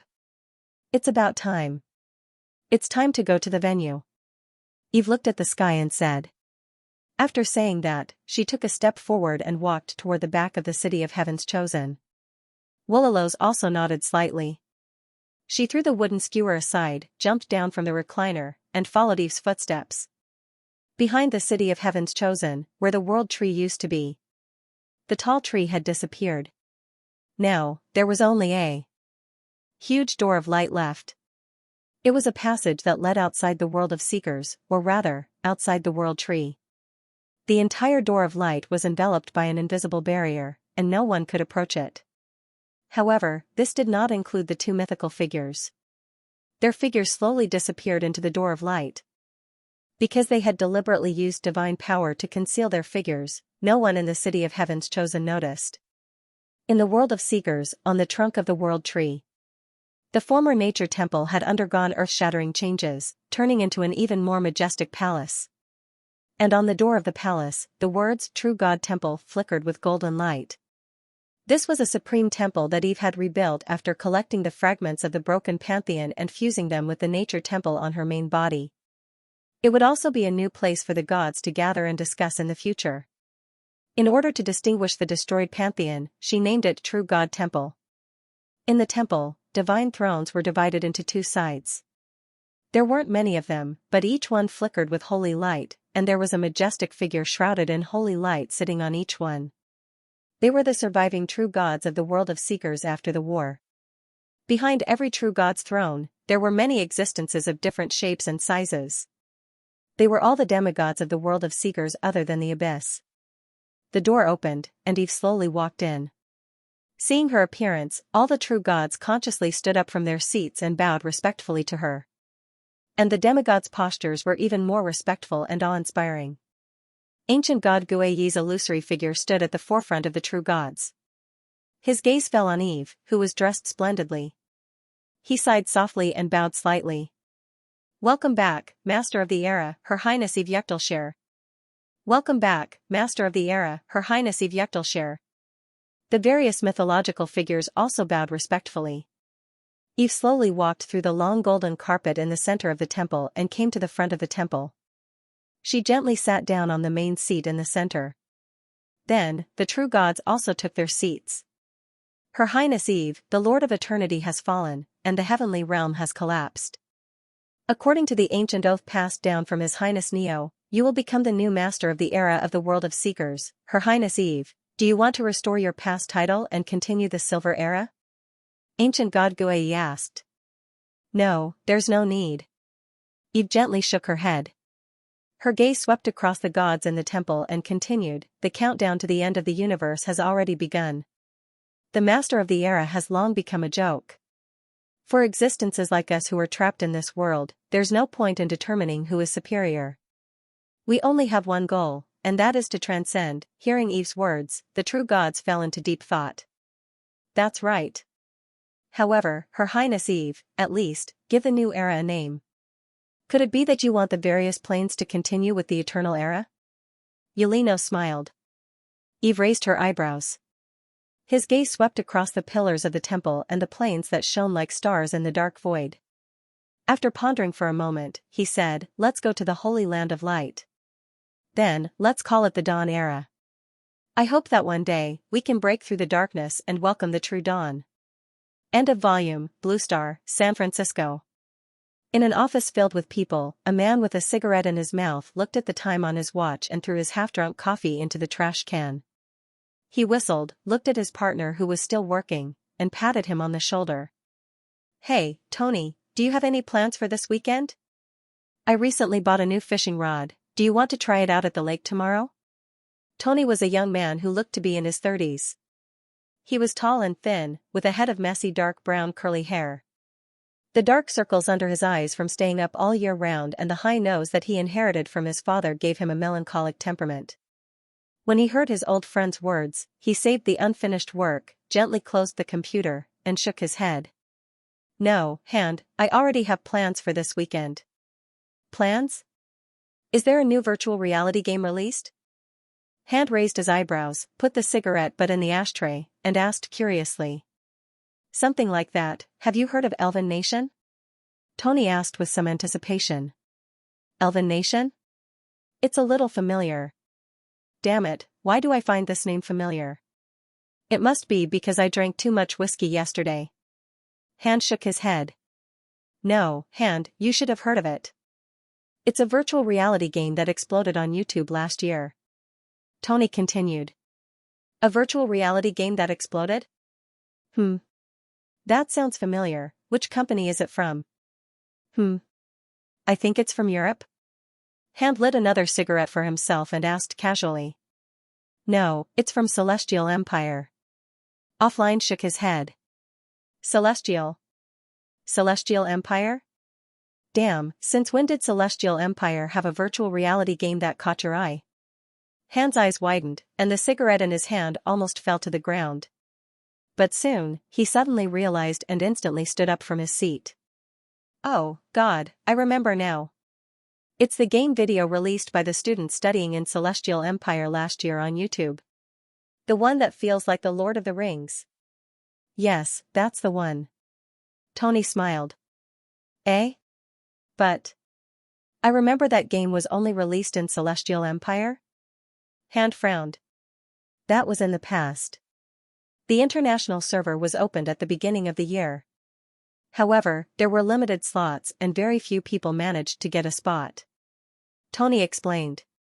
Hand looked at his old friend in surprise and chuckled. "So, you've gotten a spot now?" "Of course. I'm going to start my adventure in the beautiful Elven Kingdom this weekend. You don't know, but I've been looking forward to this day for over 2 years."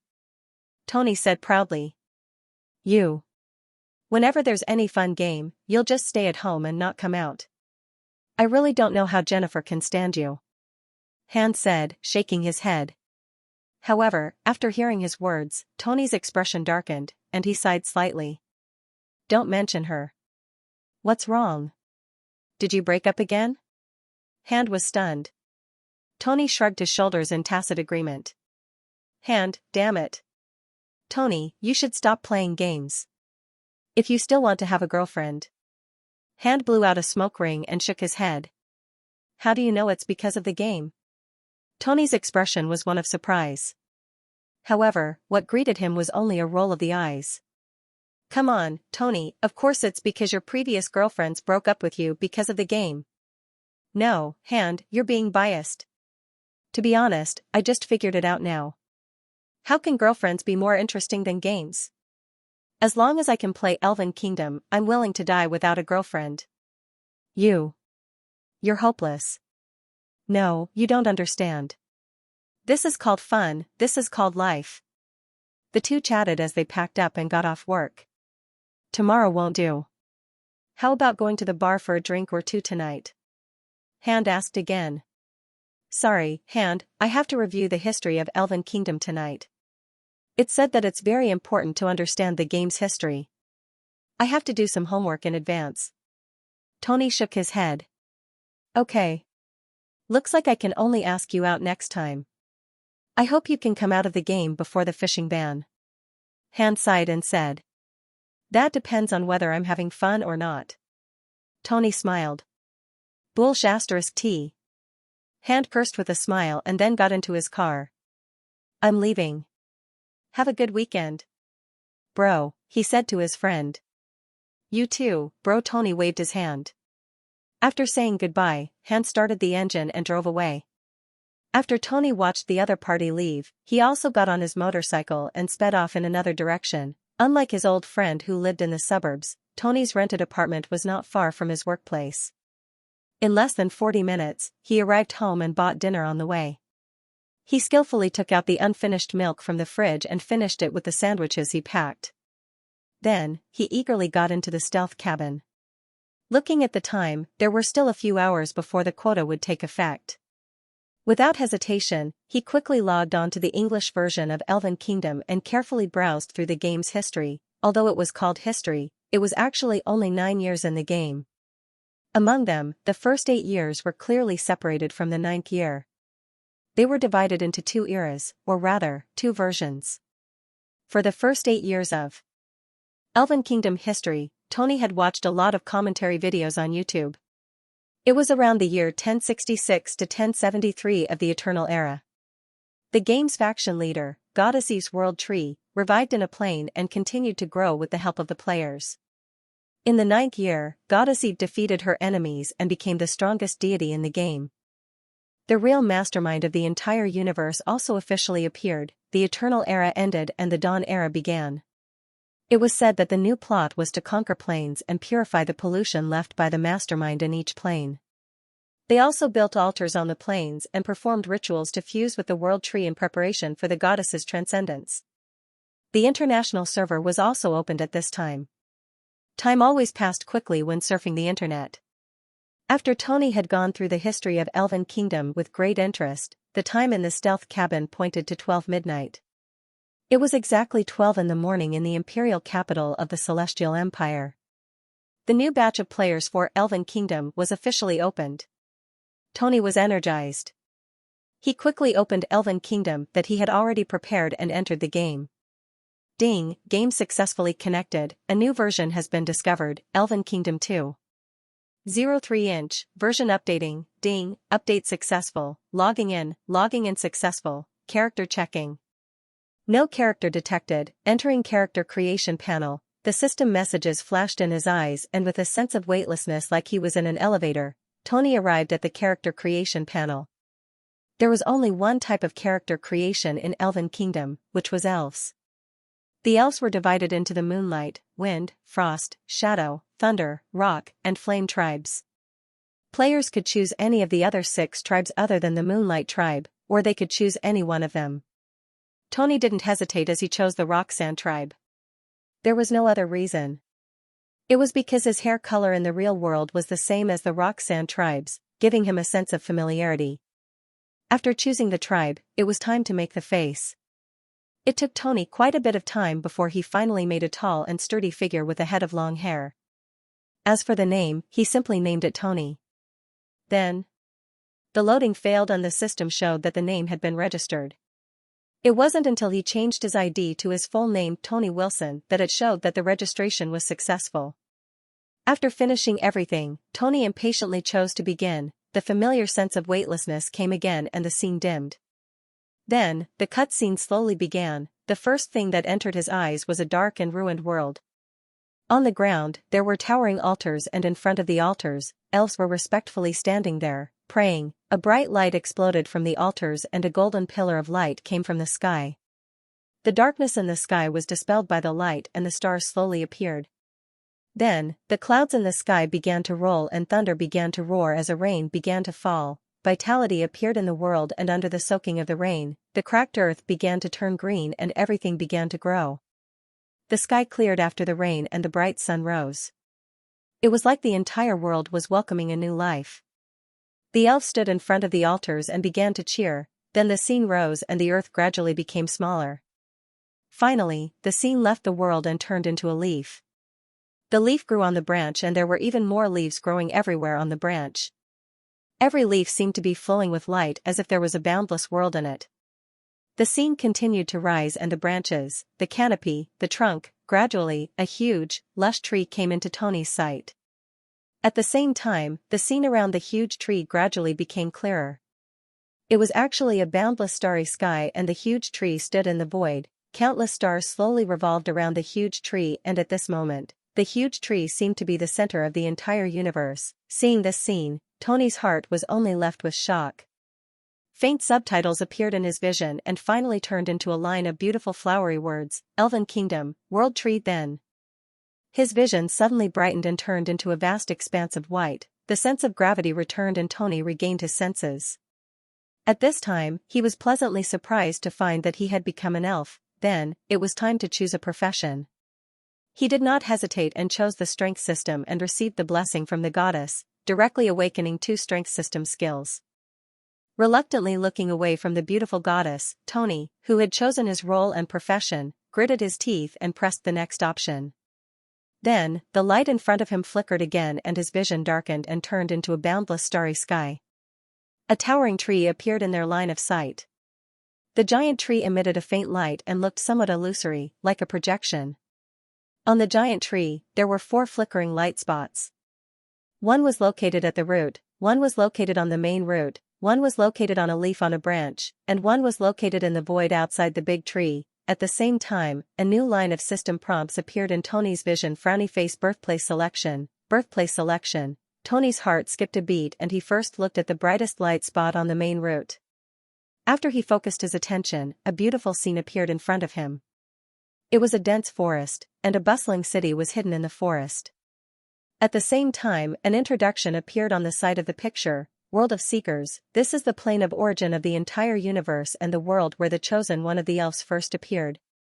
As a heaven-like fertile land, Seekers is rich and beautiful, has a brilliant culture, and has many races.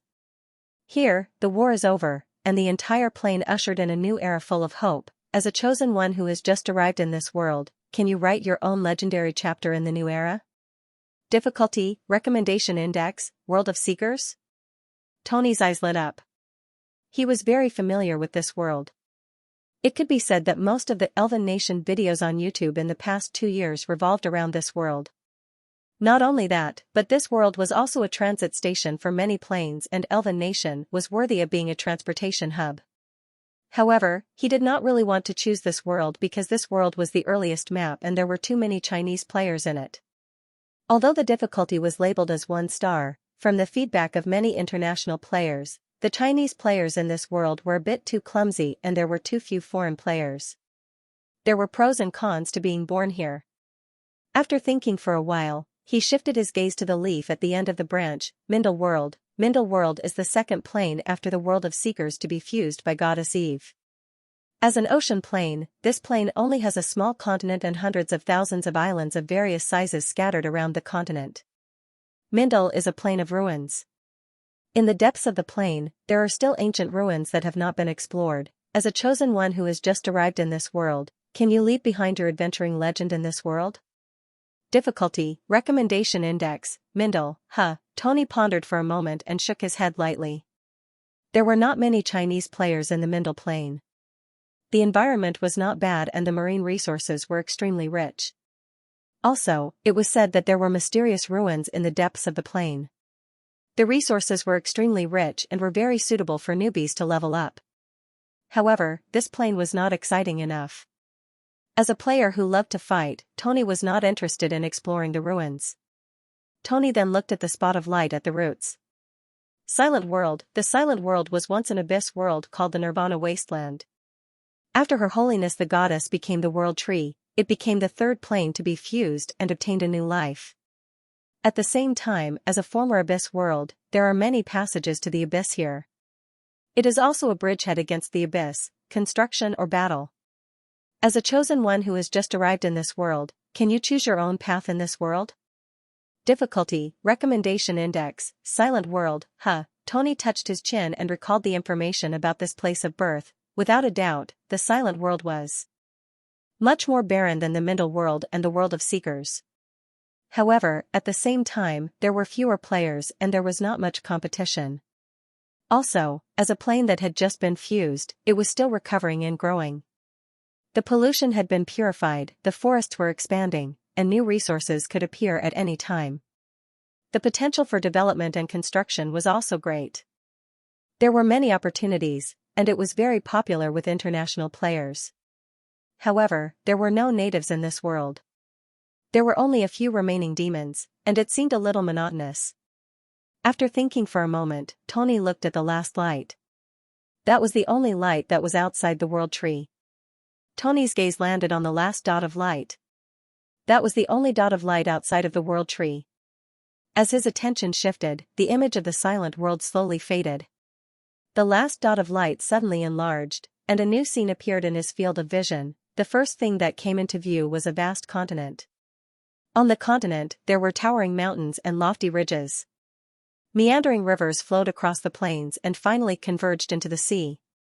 The image continued to enlarge and enlarge until it was fixed on the plains. The scenery gradually became clearer. One could see a lush forest, an endless wheat field, and a dirt path that shuttled through the wheat field. The angle of view gradually shifted from looking down to looking up. As the angle of view changed, the scene in the image changed as well. The lush forest gradually became gloomy and silent, and the golden wheat field became a wasteland overgrown with weeds. Immediately after that, what came into view was a magnificent city. However, the city was already in ruins. There were still black bloodstains and long claw marks on the broken walls. On the streets, many ferocious humanoid monsters were beating their chests as they fought against the hooded elves. The elves roared angrily. Their bodies shone brightly as if they were gods of war. Behind them, in a corner of the city, a few children in ragged clothes were huddled together as they prayed to a small statue of a goddess. In the sky, layers of clouds rolled. Thick, dark clouds covered the sun. The entire world seemed to be covered in a deep shadow. However, if one looked closely, one would see that in the distant sky, between the rolling clouds, there was a faint ray of golden sunlight breaking through the darkness. It was like the light of dawn. The next moment, the image completely froze. A new line of introduction slowly appeared, World of Dawn. The World of Dawn was once one of the main realms of the Lord of Eternity, Eterno. After Eterno fell, this realm was polluted by the power of the Creator and fell into terrifying chaos. That was until the arrival of the Elven Chosen, who brought new light to this dark world. Darkness will eventually fade away, and dawn will eventually come. Brave Chosen One, in this chaotic world, will you become a speck of dust in history, or a savior who brings hope? Difficulty, Recommendation Index, Special Effect, all Elven Chosen Ones who chose to be born in the Dawn Plane will be blessed by the goddess. This effect is only effective in the Dawn Plane and other new worlds. World of Dawn. Tony's eyes lit up. The international server of Elven Nation had been open for more than half a year, and the most famous spawn point was the Dawn World. This was the most important new map in the new expansion pack World Tree in Elven Kingdom. Although danger lurked everywhere, it was also rich in resources, not much worse than the world of Seekers in the Plane of Origin. The only difference was that the energy level of the World of Dawn was limited to demigods, while the World of Seekers, which had been completely restored, could accommodate the power of a true mythical being. However, the mythical stage wasn't something that players could reach. At most, the effective energy rank on players was that the mana density and activity of the mana nodes in this world might be lower than in the World of Seekers. Compared to the World of Seekers, where the cake was already divided, the World of Dawn had more opportunities. More importantly, unlike other spawn points, this world didn't have any NPC or player forces that monopolized it. For some ambitious players, this was the best place to grow. Tony knew that at the beginning of the international server, there was a European player who was studying in the Celestial Empire. He led other European and American students who had already entered the pit before the international server of Elven Nation was opened. They came to this world and built a city that belonged to European players, Flash. Not only that, but they also controlled the spawn point of the World of Dawn and took control of this world. Today, the World of Dawn had become the world with the most international players, and it was on par with the Chinese players. Of course, as far as Tony knew, after the expansion pack World Tree was released, the World of Dawn wasn't the only new world that was opened. As the seekers in the plane of origin, there were many connecting planes, and the world of dawn was just one of them. Among all the new worlds that had not been integrated by the world tree, the world of dawn wasn't the only world that had a spawn point. However, the spawn points of the other new worlds were more accurately called spawn points. Only the spawn point of the world of dawn was the spawn point that new players could choose when they entered the game. It was said that the world of dawn was the first alternate plane that the players arrived in, and it was also the first world where the world tree branch was cut. It was the first world that was recognized by the system and chosen as the spawn point. That's right, the world tree branch. The world tree was the key to the player's spawn point. Only those worlds that had the world tree branch successfully cut would become a spawn point or a spawn point. It was also because of this that a large number of Chinese players were diverted to the new worlds that did not have a spawn point. It was said that every world had the opportunity to cut the world tree branch. Once it was successful, a new spawn point would be established. The player force that controlled the spawn point would, in a sense, gain control of the world. Therefore, the Chinese players who had formed a large player force were mostly interested in opening up new worlds that did not have a spawn point. Due to a freak combination of factors, the world of dawn, which had the earliest spawn point, became the center of international player activity. As for the special effect of the world of dawn, God's blessing, which was different from other spawn points, that was the benefit of the new world. Not only the world of dawn, but all players who went to the new world, as long as their strength was below the silver level, would automatically receive this God's blessing. Looking at the introduction of the world of dawn, Tony nodded to himself. If he remembered correctly, when the international server had just started, the difficulty of this world was 5 stars. He did not expect it to be 3 stars now. This also meant that the players had already gained a foothold in this world. Thinking of this, Tony had an idea in his mind. I've decided, I'll choose this world. After making up his mind, Tony pressed the light spot that represented the world of dawn without hesitation. As he moved, a huge suction force came from the light spot. The next moment, Tony's figure was sucked in, his vision gradually turned dark. Ethereal and pleasant background music slowly played, and lines of new subtitles appeared before Tony's eyes. It was a clearer introduction of the world of dawn. In October of the first year of the Dawn era, near a small village in the eastern part of the world of Seekers, a wandering elven chosen one named Grumble found a space crack. From then on, the door to the world of dawn was completely opened. The world of dawn was once a large primary material world controlled by the Eternal Lord, Eterno. The entire world was divided into 2 continents, the East and the West, which were ruled by 2 great human empires. Now, the gods have fallen, evil has invaded, and the order of the human world has completely collapsed. More than half of the creatures have fallen and become abyssal creatures. The entire world of dawn has ushered in an unprecedented dark age, until the arrival of the Elven Chosen One. In December of the first year of the Dawn era, the first batch of Elven Chosen One came to the world of dawn and descended on the eastern continent. The dark eastern continent finally welcomed a savior who could fight against the fallen.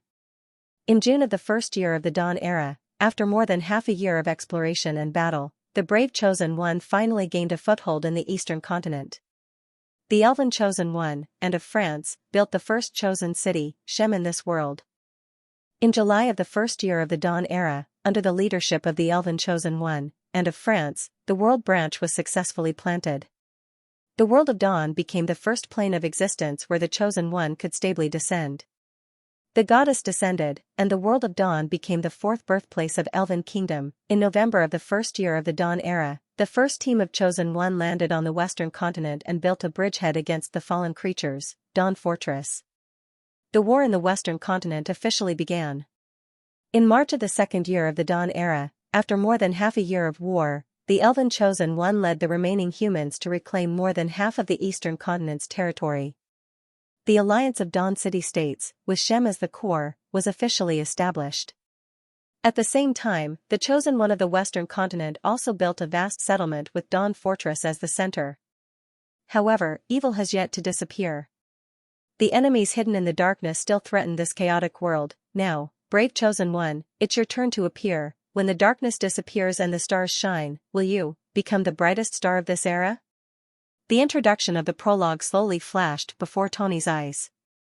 Looking at the lines of subtitles and listening to the increasingly heavy and high-spirited background music, the blood in his heart gradually began to boil. Finally, the last line of beautiful cursive subtitles disappeared from his vision.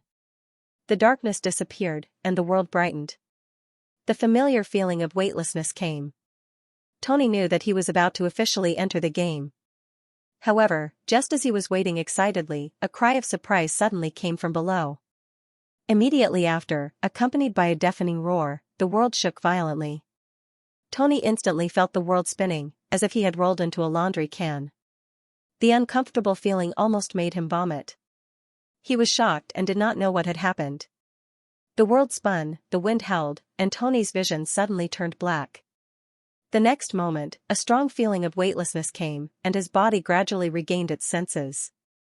At the same time, he also recovered his vision of the continuous disconnection. However, the moment his vision recovered, Tony's face turned pale when he saw his surroundings. The scene of him walking out of the halo of the world tree gracefully as seen in the YouTube video did not appear. The place where he was also not the lush green branch of the world tree. He was in midair, in a perfect free fall. The wind howled around him, and the scenery below was as small as ants. It was a huge city. However, it was not the chosen one city Tony had seen in the YouTube video, Shining, which was built by the players after an ancient European city. Instead, it was a dilapidated and unfamiliar city. WTF. Tony could not help but curse. He was dumbfounded. He did not know how he had run into the air, nor did he know where he had landed. The small ground was covered in dust. At a glance, it was at least a few hundred meters. If he really fell, he would probably be revived immediately. However, as a veteran gamer, sitting and waiting for death was not his choice.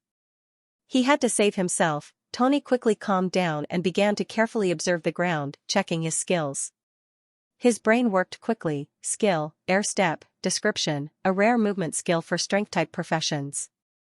Allows you to step into the air and stay in the air for a short time. Skill, description, a common practical main skill for strength-type professions. Powerful attack, but long recoil time. He only had these two initial skills given by the goddess. However, as a player who chose the world of Dawn as his initial world, he also received an additional blessing from the goddess. Divine Favor had two effects.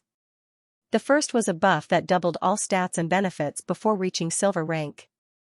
The second was a random life-saving skill. Eagle Shot, that could only be used once a day until one reached silver rank. It allowed one's strength to reach silver rank. This was an attack skill for rangers. It had a gliding effect, allowing the user to jump up and land like an eagle to hit the target. The wind howled as he got closer to the ground, and the scene became clearer. The roar of monsters and the clashing of weapons could be heard from afar. On the ground, there was a fierce battle. On one side was a huge, bloated humanoid monster, and on the other side were several humans wearing tattered hoods. Tony glanced at the gigantic monster, then looked at the description of the various skills he possessed. He clenched his teeth, and an idea formed in his mind. He took a deep breath and first used the skill, Air Step, to reduce his dangerous speed a little.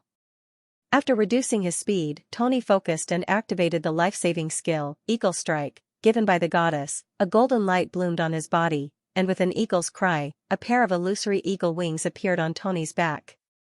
The next moment, he was like a golden meteor, crashing towards the huge monster on the ground. A dazzling light burst out from the wooden sword given by the goddess.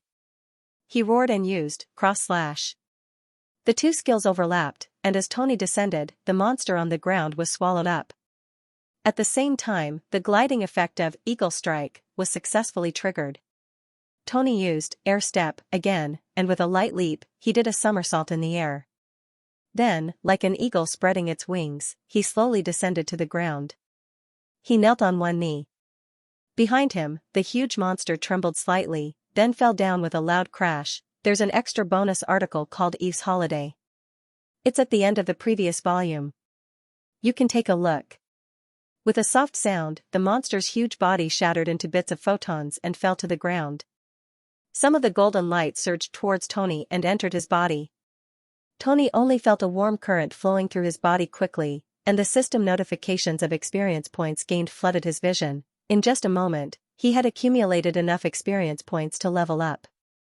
Tony was overjoyed and chose to level up without hesitation. Immediately after, rings of golden light bloomed from his body, and his level rose rapidly until he reached level 10 before stopping.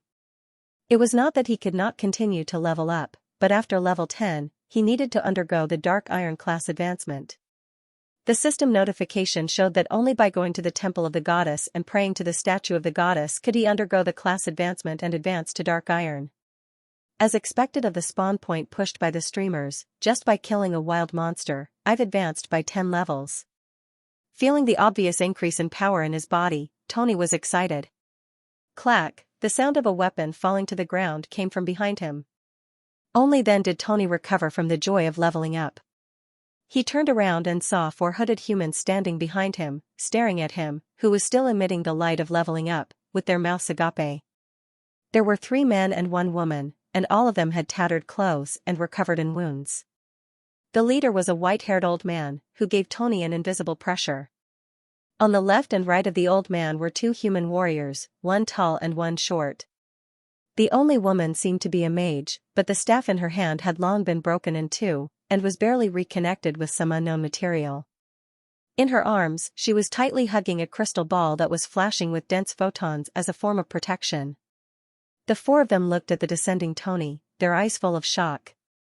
Immediately after, they exclaimed a few words that Tony did not understand, and then knelt on the ground, worshipping Tony. Tony was startled. His gaze swept across the few humans, and just as he was having a headache on how to communicate with them, a new system notification swept across his vision. Ding, detected the language of the Dawn branch of the common language of the world. Would you like to load it in the language system? Language system, Tony was stunned. Then he was overjoyed. Load it. After he finished speaking, a new message flooded into his mind. The entire game system flashed slightly. The next moment, Tony realized that he could already understand the human language. Praise nature. Praise life, praise the great world tree, Her Holiness Eve. Mysterious and powerful warrior, are you the oracle sent by the goddess to save the world? Her Majesty Eve, the world tree. Tony looked at them in surprise. He recalled some of the game information he had read before. His expression turned solemn as he nodded gently. Hello, I am the chosen one summoned to this world by the goddess. You can call me Tony. At this point, he paused for a moment before adding, that's right. Tony Roxanne's. Xianxia was the surname he had chosen for the elven tribe. As a player who especially pursued immersion, Tony naturally entered the zone. The chosen one? Hearing Tony's words, the humans instantly became excited, especially when the last female mage clearly saw Tony's iconic pointed ears. Sharp ears. Elves. Are you one of the legendary fairies? The warrior summoned by the goddess from another world? She asked excitedly. Looking at these humans who should be NPCs looking at him with admiration, Tony nodded embarrassedly. After receiving his acknowledgement, the group became even more excited. The old man in the lead was in tears. He took a step forward, bowed deeply to Tony, and said in a choked voice, Lord Chosen One.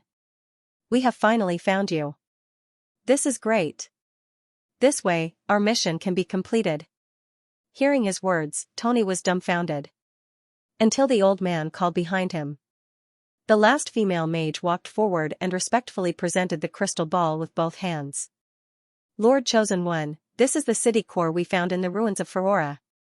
We can finally hand it over to you. The few of them spoke excitedly. Tony was even more at a loss. His gaze swept across the few of them. He scratched his head awkwardly and then asked, sorry, I just came to this world and am not clear about many things. Where is this place? The mission you are talking about, what is it? Hearing Tony's words, it was the few humans who were stunned. Just came to this world? But, isn't the place where the Chosen One came from the legendary holy city of Salem? The female mage was at a loss as she spoke. At this moment, a few more monster roars were heard from afar. The old man in the lead's expression changed slightly. The others immediately became nervous. Lord Chosen One, it's not safe here. Let's talk as we walk, he said to Tony. The sky in the dawn dimension seemed to be always gloomy. No sunlight could be seen. Occasionally, flashes of lightning could be seen streaking across the sky. Behind a barren hill, flames crackled in a bonfire. An unknown magical beast that looked like a mouse was sizzling on a simple grill. Tony sat in front of the fire with 4 humans around him. The vicissitudes of the background music flowed slowly in his ears, bringing with it a trace of loneliness and sadness. Tony's expression was solemn as he recalled the information the old man had just told him. This was not the eastern continent where the players first arrived. It was the western continent where the situation was still bad. Not only that, this was the hinterland of the western continent. It used to be the central area of the western continent empire, the Furor Plains. But now, it was the area where the fallen creatures wreaked havoc. The old man's name was Aduz. The 2 human warriors were called Bowles and Ramus. The female mage was called Mire. Among them, the old man was at the peak of the upper iron rank, while the other 3 were at the middle iron rank. The 4 of them were the survivors of the Furor region after the Great Cataclysm. The Great Cataclysm was recorded in the history of Elven Kingdom. After the fall of the Eternal Lord, Eterno, the power of the Creator had polluted the various planes. Although more than a year had passed, their expressions were still filled with intense fear when talking about the Great Cataclysm. The old man Aduz told Tony that after the Great Cataclysm, more than half of the humans had fallen into depravity. The stronger ones had a higher chance of falling. There were almost no survivors above the silver rank. In an instant, the order of the entire human society had completely collapsed. The remaining people had no choice but to hide and struggle at death's door. Fortunately, the fallen humans had also lost their minds at the same time. They only knew how to kill and devour. This gave the survivors a chance to use their wisdom to hide. But even so, under the threat of the numerous fallen creatures, especially the large number of fallen magical beasts, the number of survivors dwindled. This was especially true for the fallen creatures above the gold rank. Every one of them was a devastating blow to the survivors. Until one day a year ago, a golden light pierced through the sky, and ethereal hymns slowly descended. Everyone in the world saw a beautiful and holy figure. The great world tree, Her Holiness Eve, had descended. Her light illuminated the entire plane. In just an instant, all the high-level fallen creatures in the entire plane were annihilated by her holy light. The survivors on the continent finally had a chance to catch their breath. That day, the survivors called it the Day of God's Descent. At the same time, it was also the beginning of the Dawn era in the world of Dawn. It was also from that day onwards that the faith of life began to take root in all parts of the continent. People began to spontaneously worship the benevolent goddess Eve. Statues of the goddess were erected, and holy light shrouded the land. With the protection of the goddess, the survivors were finally able to set up safe gathering points. Today, although the situation in the western continent was still dangerous, under the protection of the goddess, large and small gathering points had been formed in the western continent. The survivors finally saw the light of hope. Aldos and his group belonged to one of the largest survivors organizations in the Faro region. According to their introduction, the entire gathering point had a population of more than 30,000. This time, they represented the survivors organization in the Faro region and were heading to the Dawn Fortress, the land of hope in the western continent. According to the old man, there were 300 of them when they set off. Every one of them was an elite carefully selected by the organization. But now, only the 4 of them were left. We were too weak. At this point, the old man sighed deeply, his voice full of bitterness. After the great calamity, all the strong fell into depravity and became monsters. We, the iron-ranked warriors, became the elites who supported the situation. However, even if Her Holiness the Goddess has eliminated those high-level and above monsters, the dangerous wilderness is not something we can fight against. We can only move forward while hiding from place to place. Lord Tony, if not for your help, I'm afraid we would have died long ago. The old man said with a face full of regret and lingering fear. Hearing this, Tony nodded and sighed softly. By the way, he had confirmed that the monster he had killed before was a mid-silver ranked. It was only because it was heavily injured that he was able to take advantage of it. It was also that monster that had killed most of the people in the group. The purpose of the group's journey, according to the few of them, was to transport an item that was necessary for the construction of a cross-continent teleportation portal, the magic energy gathering core. Magic energy gathering core? Tony asked curiously. That's it. The female wizard, Mirelle, took out the crystal ball that was flickering with a halo and said, "There are many magical beasts in the Kingdom of Dawn, and there are frequent beast hordes. Therefore, ever since the ancestors settled down in this world, all cities have a magic energy gathering core that can support divine defensive barriers and magic shields as the core of the city. At the same time, this is also a necessary item for the construction of a cross-continent teleportation portal. A few months ago, the temple at our assembly point received a message from the holy city of Salem. The church has decided to build a teleportation portal in the western continent that connects the two continents, and officially launch a counterattack against the evil creatures in the western continent. It is said that once the counterattack begins and half of the western continent's territory is recovered, we can try to build the apocalyptic altar. Once the altar is built, we will have the opportunity to purify the pollution of the entire plane in one fell swoop, and officially receive the protection of the goddess, making the entire world a part of the World Tree. The World Tree. That's the Great World Tree. The sacred Codex of Life mentioned the beautiful and rich world of Seekers. If the Kingdom of Dawn becomes a part of the World Tree, it will definitely be sublimated and become a beautiful and rich new world like the world of Seekers. Speaking of this, Mirelle's eyes had a trace of longing, and her expression was full of fanaticism and anticipation. But soon, she sighed again and changed the topic. However, the construction of a cross-continent teleportation portal requires an extremely terrifying amount of energy and computing power. Only a large magic gathering core can satisfy these requirements. It's a pity that the craftsmanship of this item has long been lost. Even the ancestors obtained these items from ancient ruins. In the entire western continent, only the central cores of a few cities meet the requirements to build a cross-continent teleportation portal. It's also because of this that we voluntarily accepted the mission from the central core of the church to deliver this magic gathering core to the City of Dawn. No matter what happens, we must deliver it. The female wizard's expression was stubborn and resolute. Hearing her words, the rest of the people also showed a resolute look. It was an expression that showed that they had already disregarded life and death. In their hearts, there was only the mission that needed to be completed. Hearing their narration, Tony was suddenly filled with deep veneration. At the same time, he was somewhat puzzled. Lord Aldous, since this is a mission issued by the church, why didn't they send any reinforcements? Cough, where are the chosen ones? Hearing Tony's words, Aldous' expression was somewhat gloomy. He sighed and said, "We hope that the church can help us.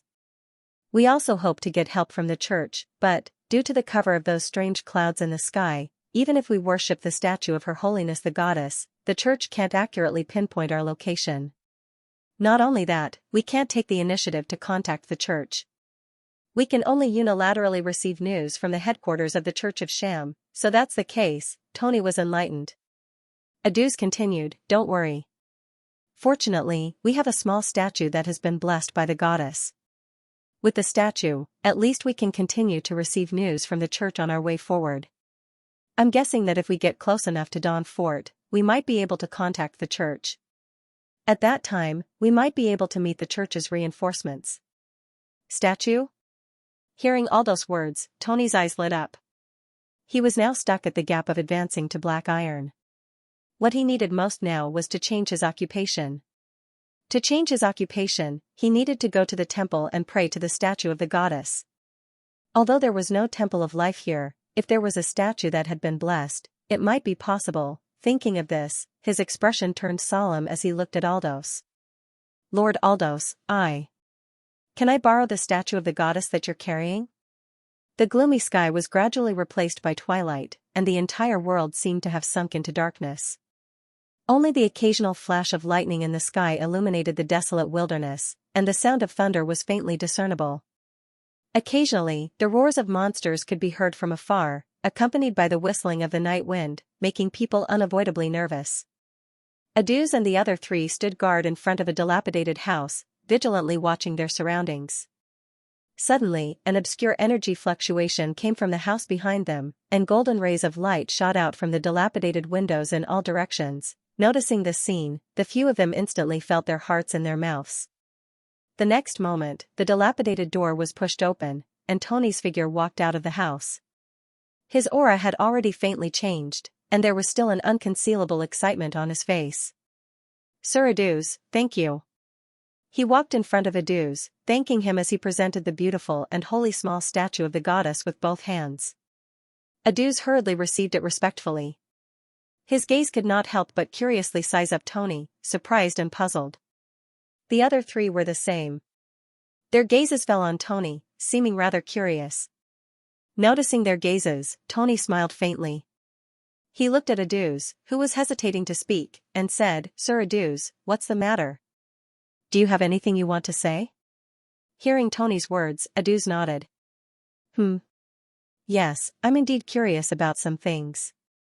I wanted to ask just now, Sir Tony, you. What rank are you exactly? In my perception, you seem to have just advanced to Dark Iron, but when I first saw you, I clearly remember that you displayed a powerful silver skill. Tony was slightly stunned, then laughed out loud. He did not hide it, but explained frankly, "Sir Aduz, you're right. Your Excellency Aduz, you're right. I've just been promoted to Black Iron, but, as the chosen one of the goddess, I've been blessed by the goddess when I descended. I'm able to display silver-level power for a certain period of time. So that's how it is." Aduz was enlightened. Then, he hesitated for a moment, then carefully asked, "Then, Sir Tony, in other words, although you're only at the Dark Iron rank, you can still continue to display silver-level strength? There's a time limit, and it can only be used as a trump card for a certain period of time." Tony thought for a moment, then answered. Aduz's eyes lit up, and the rest of the people also became spirited. The old man opened his mouth as if he wanted to say something. Tony's heart stirred slightly. "Lord Aduz, do you have anything else to say?" Indeed.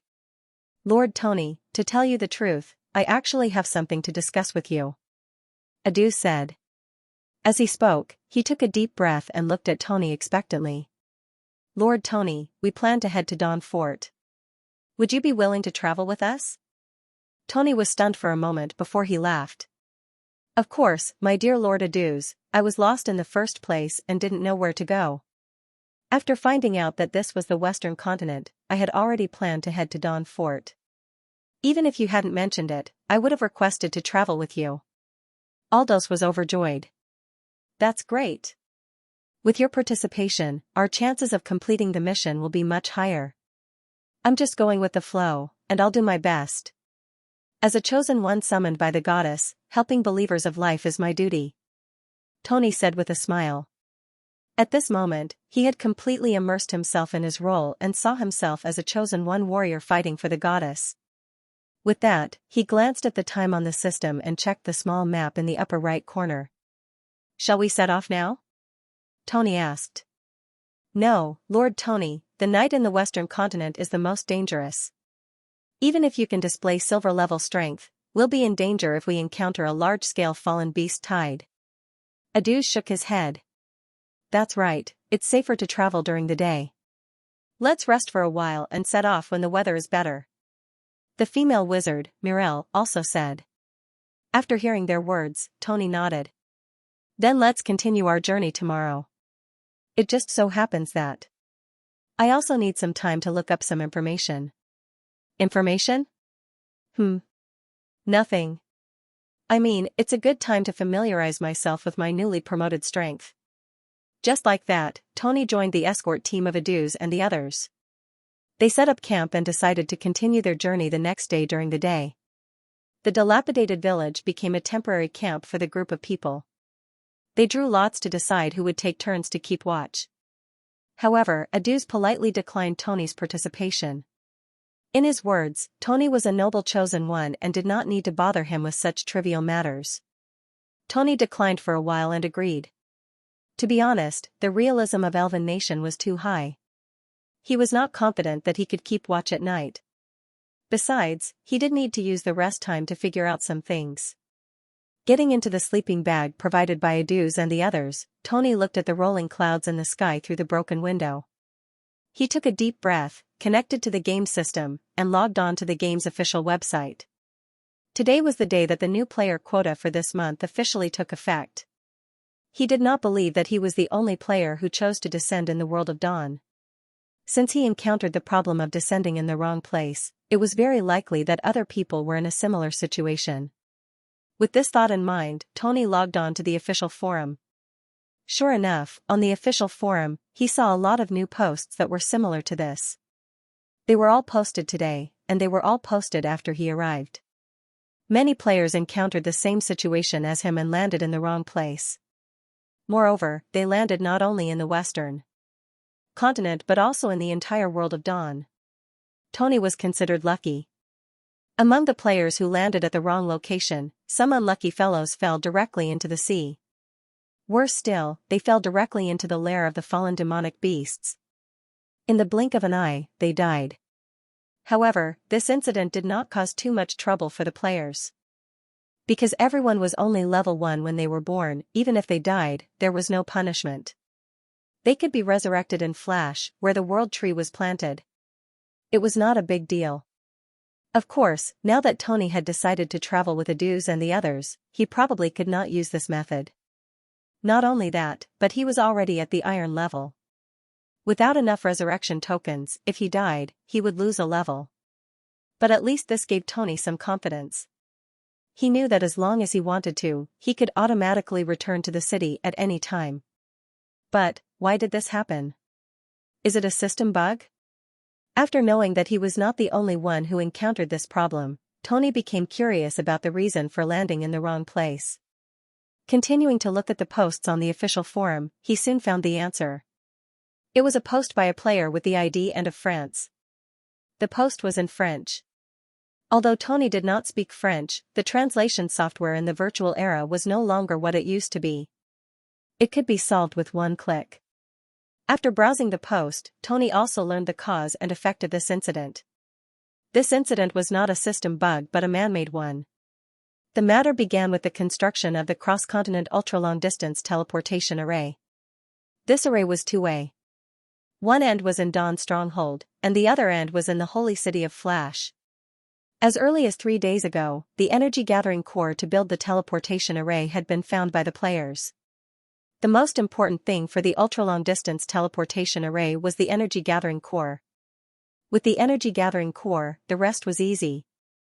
Dawn's stronghold and the holy city of Flash started the process of building the teleportation array at the same time. It took 3 days to complete the construction of the ultra-long-distance teleportation array. However, when debugging the newly built teleportation array today, there was a problem with the magic energy-gathering core. Perhaps because it was too old, the energy-gathering core of Dawn's stronghold exploded on the spot, directly causing a spatial storm that affected half of Flash and the entire Dawn stronghold. Most of the players were fine, but the unlucky ones who happened to land in Flash were directly teleported to various places due to the chaotic power of space. Including Tony. Seeing this, Tony did not know whether to laugh or cry. He was also unlucky. If he had logged in a few minutes later and waited for the power of the spatial storm to subside, he would not have been directly thrown to the Western continent. But, it was also good. If not for this freak combination of factors, he would not have met Aduz and the others. At the end of the post, and of France also issued a high reward. Whoever could provide a new magic energy-gathering core would receive a huge reward of up to 1 million contribution points from the European Alliance and the Meng Committee. Seeing this, Tony raised an eyebrow. The Meng Committee? He was no stranger to the European Alliance. Before entering the game, he had done his homework in advance. He knew that it was the largest international guild and also the guild that controlled the eastern continent of the world of Dawn. As for the Meng Committee, Tony felt that he had heard this strange name somewhere before. Curious, he searched for it. After some searching, he finally knew the origin of the other party. So it's one of the 7 major guilds of China. Looking at the introduction in the virtual encyclopedia, Tony suddenly understood. China had a large number of players. After the recent major updates, the total number of players had exceeded 5 million. With a large number of players, there would naturally be a large number of guilds. Among them, there were 7 largest guilds, each with more than 300,000 players. Their forces were spread across the various planes of the Elven Kingdom. The Meng Committee was one of them. It was said that not only did it control nearly half of the real estate in the main cities of the Seeker's world, but it also conquered an exclusive plane in the New World. Of course, because it was smaller than the World of Dawn and the World Tree branch was cut later, it was not chosen as a spawn point like the World of Dawn. However, the Mengmeng Committee also had a stronghold in the World of Dawn. It was none other than Dawn's stronghold in the Western continent. The establishment of the ultra-long-distance teleportation portal this time was also a collaboration between the Mengmeng Committee and the European Alliance. If that's the case, the magic gathering core that Aldos and the others were escorting is the key item for the construction of the teleportation portal. If that's the case, I have to complete this mission properly. It's just that I have to confirm my specific location. If I remember correctly, I've seen it on YouTube's livestream. It seems that there's an explored map shared on the official forum. It seems that I can download it directly. Tony thought as he browsed through the post. With this thought in mind, Tony logged into the information bar of the official website again. After some searching, he finally found the explored map shared by the World of Dawn. His eyes lit up, and he hurriedly downloaded the map information and loaded it into the game. After the map was loaded, Tony finally confirmed his location. About 500 kilometers from Dawn's stronghold in a straight line? That's not a short distance. If I walk and stop, I'll probably walk for a month. Moreover, almost all the maps in the middle are black. It's definitely impossible to keep walking in a straight line. The real journey will only be further. Not only that, but I might also encounter terrifying monsters. According to the information, the beast tide in the Western continent is quite serious. Perhaps I should take the initiative to contact the European Alliance. If necessary, I'll ask them to provide support, Tony thought.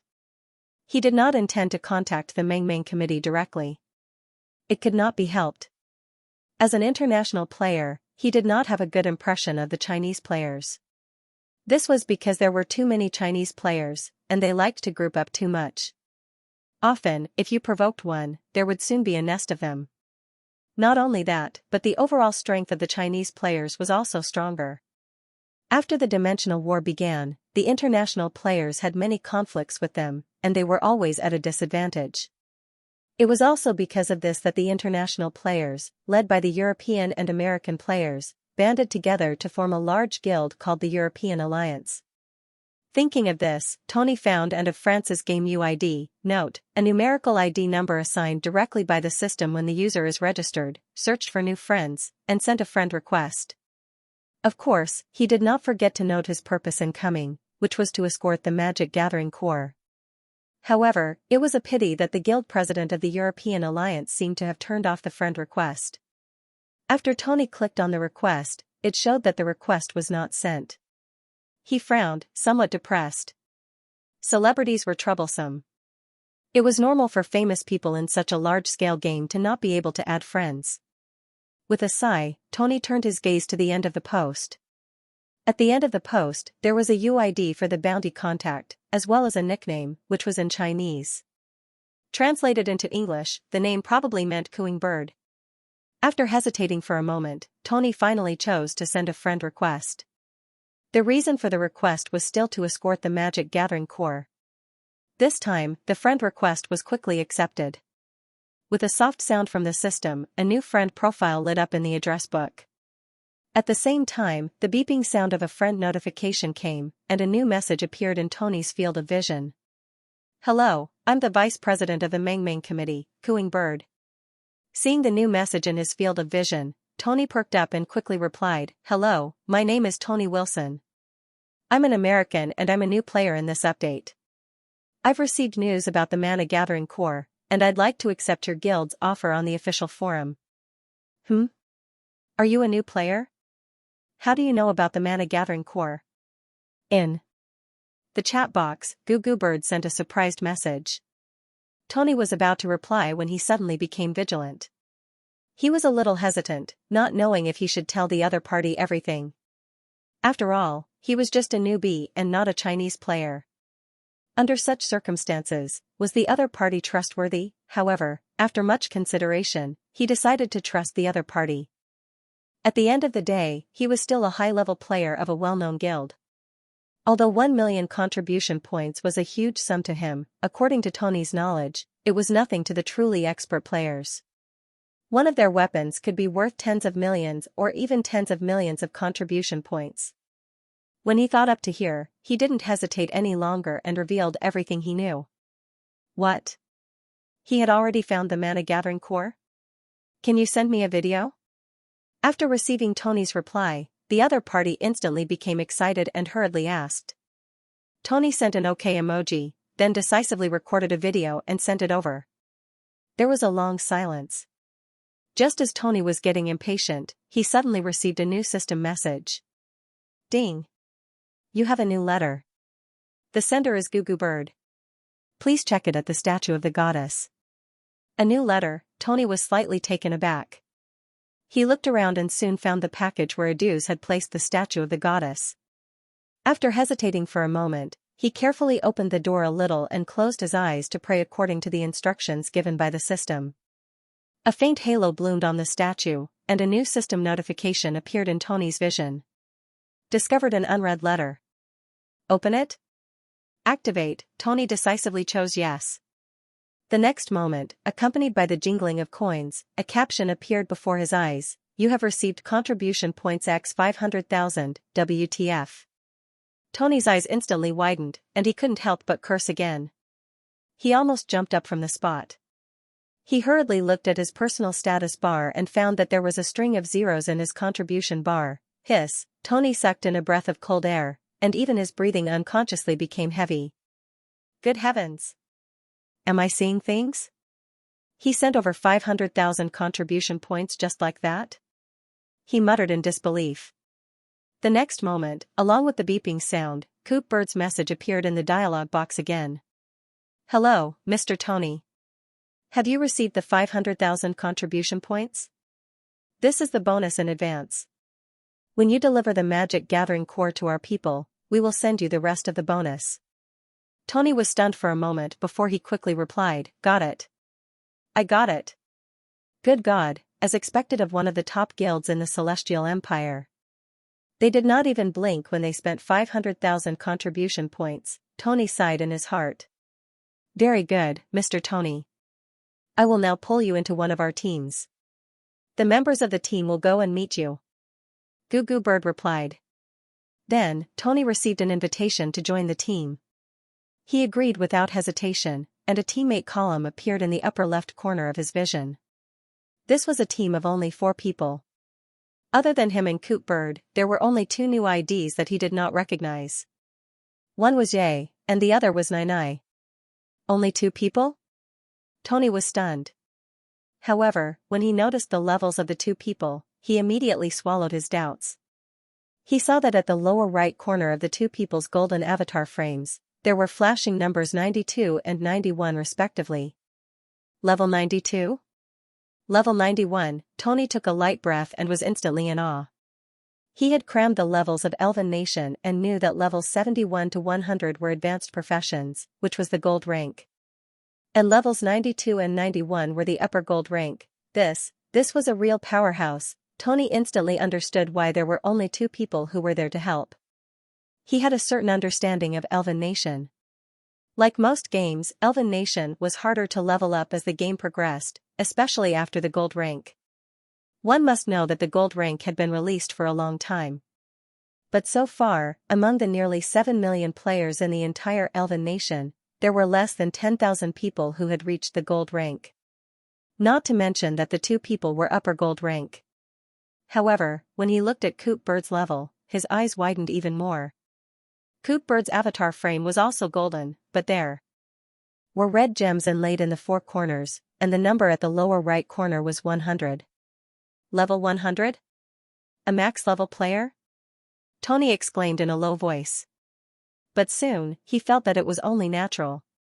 As the vice president of a top guild, it was not particularly surprising that he was at the max level. But Tony suddenly felt that the number 15 at the bottom of his avatar, which he was originally proud of, was suddenly not so good. Sister Coot, is this the friend who found the magic gathering core? Just as Tony clicked on the more detailed personal information of his teammate, looking at the dazzling equipment of the other party, and exclaiming in amazement, someone spoke in the team channel. It was Ye. Yes, he is the person you and Nai are meeting up with. Coop Bird replied. Then, Tony received another message from the other party. Mr. Tony, these are the high-level members of our guild, Ye and Nai. The two of them will be in charge of meeting you at Dawn Fortress. Hello. I'm Ye. Hello. I'm Nai. At the same time, the two Chinese players who had just joined the team channel greeted each other.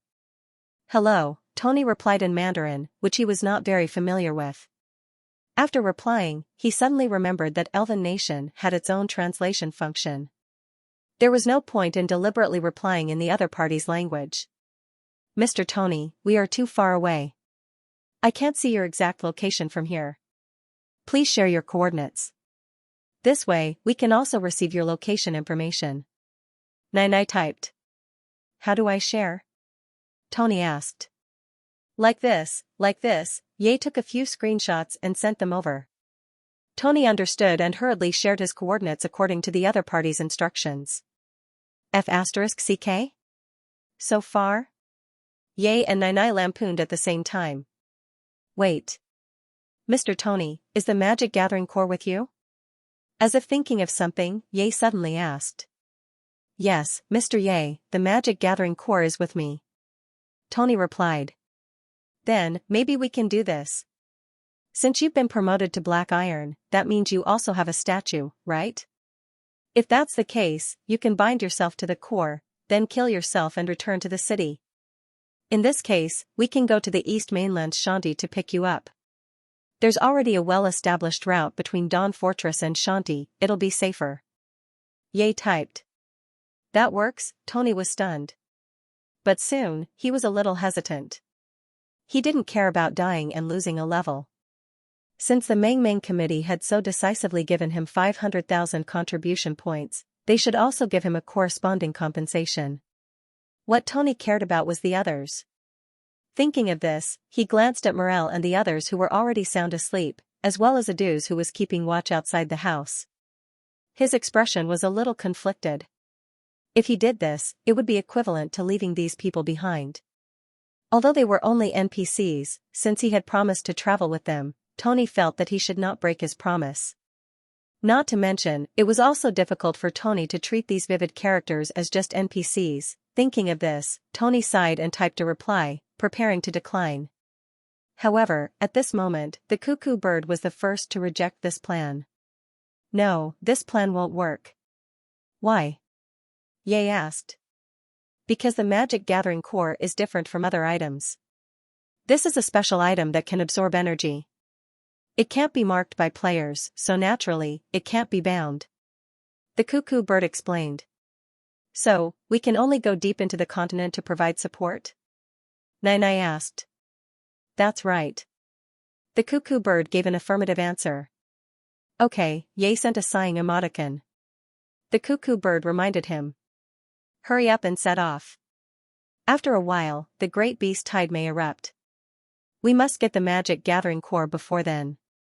By the way, ride your mounts, but don't fly too low. It's easy to be discovered by the high-level fallen beasts on the ground. If you encounter a legend, you'll be finished. Understood. Ye and Nai answered at the same time. Looking at their conversation, Tony felt that he couldn't get a word in edgewise. He only felt that these Chinese players gave off a professional vibe, which inexplicably made him feel at ease. The cuckoo bird gave a lot of instructions and then left the team. Only Ye, Nai, and Tony were left in the team. Mr. Tony, we'll set off now. You must stay alive and wait for us to arrive. Nai said. If you die, you must mark the location of the Magic Gathering Core before you die. In this way, we can find it too. Ye added. Tony was speechless. He twitched the corner of his mouth and typed. Don't worry, Mr. Ye, Ms. Nai, I'll try my best to survive. Okay, then. I hope we'll meet soon. Keep in touch. Okay, keep in touch. Having reached a consensus with his two Chinese teammates, Tony heaved a sigh of relief. He looked out of the window. The sky was getting darker, and the whole world seemed to have fallen into darkness. The wind whistled, and the dilapidated hut creaked. The bonfire flickered, and the crackling of thunder cast flickering shadows on the walls. Warriors Bowles and Ramus' snores rose and fell one after another, suppressing the whistling of the wind. They seemed to be sleeping rather soundly. Looking at their sleeping postures, Tony shook his head. Forget it. I'll tell them the good news about contacting Dawn Fortress tomorrow. He exhaled lightly, wrapped himself in the blanket that Aldous gave him tightly, and fell into a deep sleep. What? Mr. Tony, you mean to say that you've contacted Dawn Fortress? The next day, when everyone woke up from their sleep, they immediately heard an explosive piece of news from Tony. Looking at the dumbfounded expressions on their faces, Tony smiled and said, "How did you do it, and are you kidding me?" That's right. As the goddess chosen ones, we have the ability to contact each other remotely. Last night, I've already contacted the chosen ones of Dawn Fortress. They'll send 2 gold upper-level powerhouses to receive us. Gold upper level. Hearing Tony's words, the few of them widened their eyes in excitement and awe. That's great. In that case, we'll definitely be able to send the Magic Gathering Core to the destination. Millel said happily. Not only that. To be on the safe side, I think we can even find a safe place to hide. I can tell our location to the chosen ones who will come to support us. We just have to wait for them to find us. Tony said again. This was an idea that he had thought of in his sleeping bag after the conversation with the Chinese players ended yesterday. It was also the safest method that he thought of. If they continued, the group was likely to encounter danger. It was very likely that someone would be sacrificed in the following journey, and even the entire team was in danger of being wiped out. However, if he were to hide, he would be able to minimize these risks. However, after hearing Tony's words, Aldous and the other 3 did not show any happy expressions. They looked at each other with calm expressions. Furthermore, Warrior Bowles shook his head gently and sighed. Tony's smile gradually froze on his face. What's wrong? Is there a problem with my suggestion? He asked. Sigh. Aduz heaved a long sigh and laughed bitterly. Lord Tony, if we were escorting something else, your suggestion would be excellent. But, what we're escorting is the Magic Gathering Core. The Magic Gathering Core can absorb energy, and it can also affect the concentration and activity of magic in an area. It's easy to attract magical beasts, especially the fallen creatures after the Great Cataclysm. If we hide in one place for a long time, the Magic Gathering Core's influence on the area's magic will become stronger and stronger. In the end, we're likely to attract a terrifying number of fallen magical beasts, so, once this journey starts, there's no stopping it. Hearing Aldous' words, Tony was slightly startled. He looked at the others, who also smiled bitterly and shook their heads. So that's how it is, Tony sighed, somewhat disappointed. Aduz continued, that's right. Lord Tony, I heard that the Elven Chosen Ones have the ability to come back from the dead. For a great being like you, you're not afraid of death. I know that you're worried about our safety. But I also want to say that ever since we left the Gathering Point and embarked on the journey with the Magic Gathering Core, we've already disregarded life and death. If we can successfully escort the Magic Gathering Core to Dawn Fort, even if we all die, we won't have any regrets. At this point, Aldous' expression turned solemn. He looked at the dusky sky and said in a deep voice, we once lived in an era of light. We know how warm the sun is. We know how beautiful the blue sky is. We know how magnificent the sunrise in the morning is. We don't want our descendants to only hear about these beautiful sceneries from legends. The arrival of the Great Cataclysm had already made us lose all hope for the future.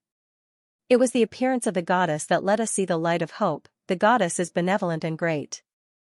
We want to follow in her footsteps and rush out of the darkness. We want this light of hope to completely break through the darkness. Aduz's words made Tony feel a sense of respect. As a person whose life had been smooth sailing since he was young and came from a wealthy family, he had not experienced any major setbacks and hardships. At most, he had broken up with his girlfriend more than once because he was too addicted to games. He admired the spirit of Aduz and the others, who were willing to sacrifice everything for the future of their descendants and for the continuation of their race. Seriously speaking, if he were in their shoes, he felt that he would not be like these people, who were willing to give up everything for the future of their race. In his opinion, everyone was an independent self, and everyone had the right to choose. He did not have the need, nor the obligation, to give everything he had, even if it was for a noble goal. Of course, Tony had to admit that perhaps it was because he had not experienced the desperate situation that these NPCs had gone through since he was young. Naturally, he could not truly understand the preciousness of a good life. It was precisely because of this that when he saw the light in these people's eyes when they talked about their ideals, the yearning when they talked about the blue sky and white clouds, and the determination deep in their eyes that had long disregarded life and death, Tony was slightly moved. That was the brightest glory of a race. At this moment, Tony had almost forgotten that he was in a virtual game. Mr. Aduz, I admire your awareness. It's my honor to be able to meet all of you, Tony said.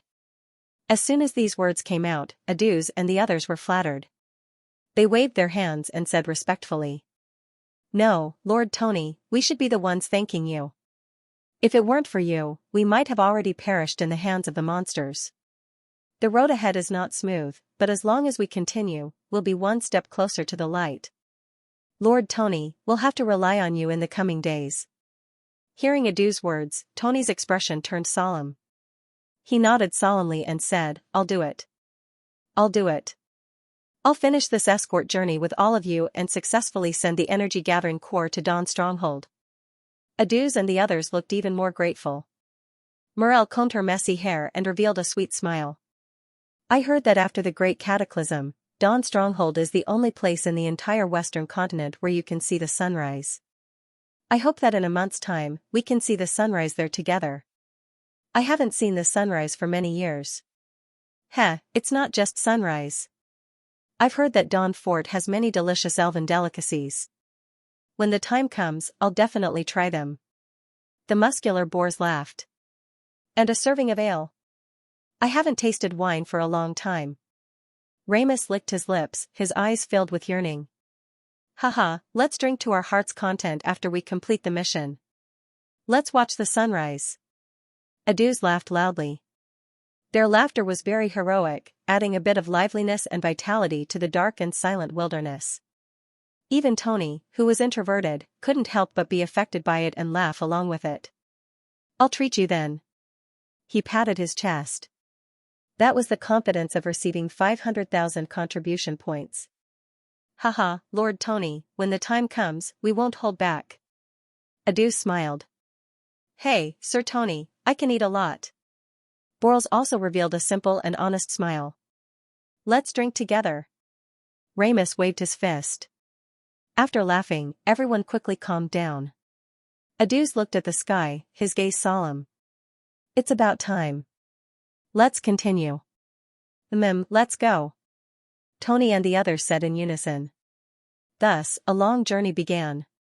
The sky of the western continent was as dusky as ever. Thick clouds constantly rolled, and the whistling wind seemed to carry with it the smell of decay.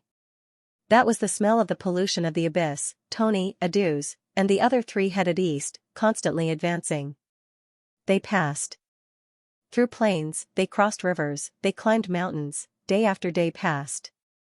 The group walked and stopped, moving further and further away. As for Tony, he gradually gained a deeper understanding of the western continent of the world of Dawn. This was an incomparably vast continent with an extremely complicated landscape. Not only that, from the ruins they passed along the way, human civilization had been extremely prosperous before the Great Calamity. Majestic cities on the plains, majestic castles on the hills, towering fortresses on the mountain ranges, and wizard towers that reached the clouds.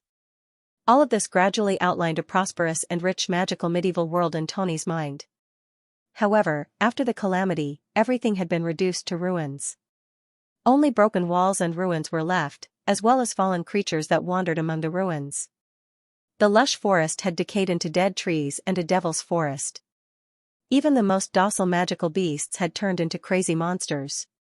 The once bountiful world had now become a hell filled with hidden dangers everywhere, especially those who had escaped the Great Purge when the goddess power descended, or those who had evolved after the Great Purge. Those were the true gold rank. Although they were very rare, they still existed. Tony had seen them more than once along the way. There were giant humanoid monsters with bodies as strong as small hills, with pus flowing all over their bodies and terrifying auras. There were poison dragons with barbs all over their bodies, surrounded by black mist and spitting poison. There were also groups of bloodthirsty berserk ants that seemed weak, but once provoked, they would soon be mercilessly besieged. There were also terrifying blood vines that looked like withered vines, but once approached, they would instantly entangle and suck their prey dry. The world was already vast and chaotic, and there were dangers everywhere. If they were not careful, they could be consigned to eternal damnation. The good thing was that Aduz and the others seemed to have rich experience walking in the wild. Especially the mage Morel. She seemed to have rich experience walking in the wild, and her premonition of danger was extremely accurate. Although the team was vaguely led by Aduz, in reality, Aduz only decided the daily departure and rest time. The specific choice of route along the way was decided by Morel. Under her leadership, the group avoided crises that could have wiped out the entire team time and time again, without a single death. Of course, this was also inseparable from Tony's participation. With his daily silver skill, Eagle Strike, the team's combat power had greatly increased. There were many times when they encountered monsters that the few of them could not deal with. Everyone had to work together to stall for time and create an opportunity for Tony to land a fatal blow. In the end, they won. As for Tony, he gradually became familiar with the battle rhythm of Elven Nation as he battled again and again. At this time, he suddenly realized how lucky he was to win the first time when he descended from the sky with a sneak attack. That time, it was completely luck. And with each cross-level battle, Tony's level also rose sharply. Although the subsequent group did not encounter enemies as powerful as the previous monsters, after a week of advancing, Tony's level had also risen to 40. This was already the peak of the upper level of Dark Iron, and if he went one step further, he would be a true silver. At this moment, his strength had surpassed the strongest in the team, Aduz, and he became the true number one. Aduz and the others looked at Tony with even more respect and awe. His unprecedented speed of advancement shocked them greatly. And with the passage of time, the group's speed of advancement had also increased significantly. In the last few days, the daily speed of advancement was nearly twice that of the early days. However, just as Tony was excitedly thinking that this was a benefit brought about by the change in his strength, Muriel's words poured a bucket of cold water on him, making him realize with some embarrassment that he had been thinking too much of himself. There should be other gathering points in this area. I've observed traces of human activity. Not only that, the monsters should have been cleared, otherwise, our journey would not have been so smooth. And as expected, in the next few days, they encountered other human gathering points. Rather than calling them gathering points, it was better to call them a dirty and messy stronghold built by a group of people with the city ruins as the core. The group did not stay at the stronghold for too long. They just replenished some supplies and continued on their journey. This made Tony a little curious. He thought that Aduz and the others would recruit more people at the stronghold. But then, Ramus explained why they did not stay for too long to replenish their manpower. The world after the Great Cataclysm is extremely chaotic. Although the appearance of Her Holiness the Goddess has brought hope to people, not all gathering points are trustworthy. The magic energy gathering core has many functions, the most important of which is to build a city's defensive barrier. This has a fatal attraction for every gathering point. We dare not take the risk. Tony came to a realization and finally understood why the few of them were more vigilant than when they were in the wild when they passed by the gathering points. They even asked Tony to conceal his appearance, and it would be best not to expose his identity as an elven chosen one easily. In this dark age, it was not only the monsters that were dangerous, but also their own kind. At the same time, as he looked at the sallow, emaciated, and dispirited appearance of the people in the dilapidated gathering points, Tony understood even more why Aduz and the others were so persistent in completing this mission. Only after seeing the darkness would one yearn for the light more. At the same time, as Tony and the others continued to move forward, the Chinese players who received them also rushed over at an even faster speed, using the location shared by Tony as a guide. Tony observed the speed of both sides and made a rough calculation. At this rate, both sides would be able to meet in half a month at most. Sigh. There are too many powerful monsters here. Although Her Holiness the Goddess has cleared the high-level monsters once before, the pollution has always been there. Recently, many monsters have evolved. Even we have to be careful, especially recently, the sky has been unstable. It seems like there are flocks of magic crows and blood bats. If we get entangled, the numbers. TSK, even we have to suffer. Otherwise, with this distance, we can fly over and find you in 3 days. Ye complained in the team channel. Fly? Mr. Ye, you can fly? Tony was very curious. Damn, it's just a flying magical beast. Ye replied. Flying magical beast? Can I take a look? What kind of magical beast is it? Tony was even more curious. However, Ye became mischievous. Haha. No rush, no rush. Keep me in suspense. You'll know when the time comes. Tony was speechless. As the days passed, he sometimes communicated with the people in the escort team, and sometimes chatted with the 2 Chinese players. Gradually, he became more and more familiar with them. In the end, even the 2 Celestial Empire teammates called each other brothers. At the same time, with continuous in-depth communication, he also learned about the past of Aldos and the others. Every member of the escort team had a story behind them. According to Aldos, before the catastrophe, he used to be a magic pet breeder and a servant of the mage tower of a great mage whose strength had reached the upper silver rank. At that time, as a servant of the great mage, he was somewhat famous in his own city. Although his wife had passed away early, he still had a cute daughter and a son who was quite talented in magic. His daughter married a local knight and lived a happy life. She even gave birth to a pair of cute twin girls. His son broke through to the silver rank when he was 20 years old. The great mage called him a magic genius that only appeared once in a decade. The great mage gave high praise and said that as long as he learned magic step by step, it would not be a problem for him to become a gold rank mage. In the end, he might even be able to enter the Royal Mage Corps and become a court mage. Not only that, the great mage wrote a recommendation letter and recommended his son to the Empire Magic Academy to further his studies. Aldos was very proud of his son. Of course, Aldos also liked his 2 lively and cute granddaughters. Apart from his daily work, what he liked most was to go to his son-in-law's manor to accompany his granddaughters after work or holidays. The 2 granddaughters took after their mother's appearance.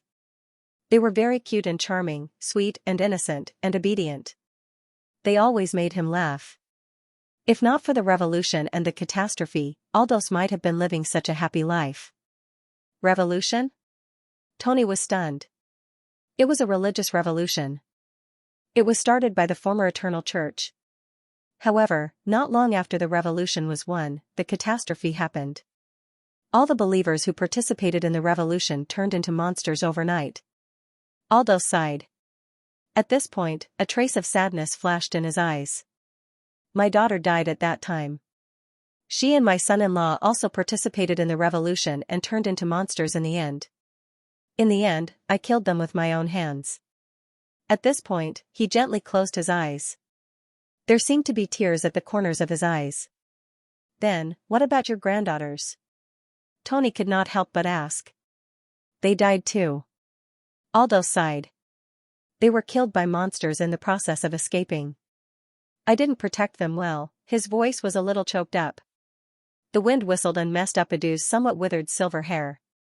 This old wizard leaned on his magic staff and gazed at the rolling clouds in the sky. His gaze was deep and sorrowful, as if it could pierce through time and space. At this moment, his already stooped back seemed to be even more crooked. I'm sorry. Mr. Aduz, I didn't know. Tony opened his mouth with a guilty expression.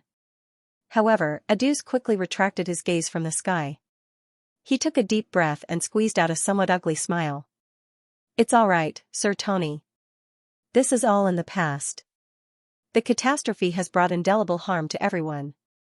It's also because of this that we know the beauty of peace, that we know the preciousness of the blue sky and white clouds. As survivors, we are already much, much luckier than those who were killed. Live well. Work hard to live for that possible beautiful future. This is what survivors like us should do. We should be strong, and we must be strong. The dead are gone, but we can't forget that we still have a future. Aduz's words were powerful and resonant, as if they contained an incomparably resolute strength. Looking at his persistent gaze, Tony's heart trembled, and he was filled with awe for a moment. Mr. Aduz, you're really a strong elder. After chatting with you, I realized how cowardly I usually am. Tony sighed slightly. Looking at this resolute old man, he could not help but think of himself at this moment. He thought of the unforgettable setbacks he had experienced since he was young. He also thought of how he became even more engrossed in the game after his recent breakup, but it was actually self-anesthesia to escape from reality. The breakup of his relationship caused by his addiction to games was only the surface. He had always known that what really surrounded him was the introversion and inferiority buried in his bones. Because he was introverted, he did not like to socialize. Because of his inferiority complex, he escaped from reality and became addicted to games. It was also because of this that when he was dating his girlfriend, he did not work hard to solve the problem when there was conflict. Instead, he chose to escape every time. Time and time again, he chose to remain silent after the conflict. He chose to turn and bury himself in the game. In the end, it was in exchange for the other party's complete disappointment. It was just a vicious cycle. Compared to Aduz, who faced his painful past, and compared to the old man who buried his sorrow and continued to move forward, he was really too inferior. No, Lord Tony, please be confident. The fact that you are willing to embark on this journey with us is enough to prove your strength and benevolence. If it weren't for you, we probably wouldn't have been able to make it here. Aduz shook his head and said. Tony smiled bitterly and did not answer. Strong? Benevolence? No, he knew very well that he was only willing to participate because it was a game. He was far less noble than Aduz described him to be. It was precisely because of this that he felt even more ashamed when he saw the grateful and respectful gazes from the crowd. With Aduz's narration and Tony's exclamation, the atmosphere in the team became a little gloomy. Until the warrior, Bulls, let out a laugh. Hey, let's not talk about these sad things. Why don't you listen to my story with Ramus and Muriel? Speaking of which, we were really unlucky. The three of us were originally mercenaries of a small mercenary group. We had saved up a large sum of money and were preparing to retire and open a small tavern together. Who knew that the cataclysm would strike just as we finished discussing our retirement with our leader? It was really tragic. We had saved up gold pounds for more than 10 years, but when this darn cataclysm struck, all the gold pounds turned into useless rocks. Instead, food and water became hard currency. What the hell?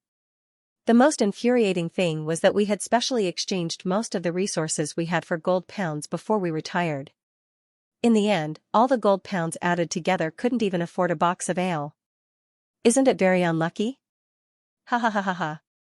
Bulls laughed loudly and tried to change the topic. However, his ability to change the topic didn't seem to be very good. Apart from him laughing awkwardly, no one else echoed him. This burly warrior laughed for a while, seemingly realizing the awkwardness of the atmosphere. In the end, he rolled his eyes. His gaze paused on the silent crowd for a moment before he said dejectedly, "Damn it. It seems like my story isn't funny. I swear, I won't interrupt at such an unlucky moment in my life." Pfft. Looking at his silly appearance that resembled a dejected brown bear, Muriel couldn't help but laugh. Following the female mage's laughter, the silent atmosphere was suddenly broken. Everyone looked at each other and laughed at the same time. Pfft, Bulls, it's best you don't mention what happened before. If you hadn't always said that gold was easy to take care of, Muriel and I wouldn't have changed everything in the end. Ramus scolded jokingly. Muriel also shook his head and complained. That's right, it's all your fault. However, although they were complaining, there wasn't the slightest resentment in their eyes. On the contrary, there was only the tacit understanding and friendship of old friends. With this commotion, the originally gloomy atmosphere in the team was swept away. The team that escorted the magic energy gathering core once again returned to their high-spirited and optimistic state. Aldous looked at the few people who began to expose each other's shortcomings, laughing and cursing as Bulls took the lead. His gaze became gentler. He looked up at the rolling clouds in the sky and said, "It's still early. Let's continue moving forward. If everything goes well, we might be able to walk out of the Central Plains today." With Aldous' order, the laughter and cursing in the team slowly stopped. The few people's expressions returned to their serious and vigilant state as they continued on their journey. Tony slowly retracted his gaze from the few people. He didn't continue to ask about the whereabouts of Aldo's son. Instead, he took a deep breath, pulled himself together, and followed the few people's footsteps. The past was the past. Facing difficulties head-on and facing tomorrow would allow for a better future. The rest of the journey was normal. It wasn't difficult, but it wasn't smooth either. The group continued with their previous tactics. With Tony as the core, they fought as they walked, destroying one monster after another that blocked their way. And with the continuous fighting, the group's cooperation became more and more perfect. Tony also gained more and more experience points. There was a watershed between iron and silver, and the experience points required greatly increased. It was also because of this that Tony's speed of advancement slowed down. It wasn't until the group passed through the Central Plains and entered the heart of the canyon forest that connected the north and south of the western continent that his experience bar barely reached half. However, although he hadn't officially advanced to the silver rank, Tony's use of eagle shot was becoming more and more skillful. His combat level had also greatly improved compared to the beginning. At this moment, he even suspected that if he were to encounter a vicious robbery in reality, he might be able to kill the other party with his bare hands based on the experience he had accumulated in the game. The terrain of the canyon forest was more complicated than all the terrain they had walked through before. Although it was less than 10 kilometers wide, it was very difficult to pass through. It required a long winding path. Not only that, but there were also more fallen magical beasts hidden here. They had to be careful with every step they took. However, the group's overall combat strength was no longer the same as before. Although there were several thrilling situations along the way, they were able to overcome them with everyone's hard work. Finally, on the 13th day of the journey, the group finally walked out of the canyon forest that was filled with difficulties. At this time, the group was still more than 600 kilometers away from Dawn Fort. In other words, the group had only traveled 100 kilometers in a straight line over the past 10 days. Of course, if they were to convert it to actual kilometers, it would be much more. After all, they had taken many detours in order to avoid powerful monsters along the way. At this time, Tony was also glad that he had been able to contact the Chinese players in time. It was so necessary to obtain their support. If they really had to walk on their own, the remaining 600 kilometers would take them at least a month or so to reach the end. Not to mention whether they would encounter monsters that they couldn't fight against on the way. Just looking at the amount of time they were online, Tony would not be able to satisfy such a long journey. He still had to work during the day. Now, he was taking advantage of the weekend and the fact that it was his turn to take a few days off. If converted to game time, it was actually only 20 days at most. Therefore, he had to complete this mission within this period of time. Fortunately, as the days passed, the distance between his teammates on the minimap was getting closer and closer. It was obvious that the Chinese players were about to arrive. Tony did some calculations. According to the current distance, combined with the average speed of the Chinese players a few days ago, they would be able to meet in 3 days at most. And if it was early, perhaps 2 days would be enough. By the way, Tony's EXP slot was about to be filled. After accumulating enough EXP, it would be time to advance to the silver level. However, unlike advancing to the iron level, advancing to the silver level not only required sufficient EXP, but also a special item, the silver profession change quota. Or rather, the silver profession change scroll. Tony had deliberately inquired about how to obtain this item in advance. The most mainstream method was to enter the Demon God's Labyrinth in the first level of Hell through the Plain Channel in the World of Seekers and kill demons in the labyrinth to obtain it. By the way, it was said that the Demon God's Labyrinth was originally located in the World of Seekers. At that time, the World Tree had not yet become the World Tree, and the Demon God's Labyrinth was located at the roots of the World Tree. Now, the goddess had become the ruler of the Dawn era, and the first level of Hell was under the control of the World Tree. It had become a place where the World Tree had taken root. Naturally, this increasingly large labyrinth had moved its home. Of course, Tony definitely could not go to the Demon God's Labyrinth now.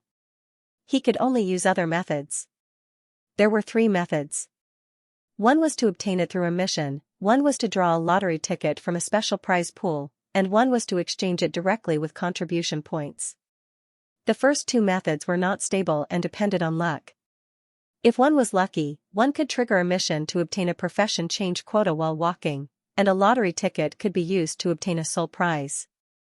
If one was unlucky, it was said that there was a rather famous player in the Celestial Empire. A long time ago, when he drew a lottery ticket, 8 or 9 out of 10 would get common shoes.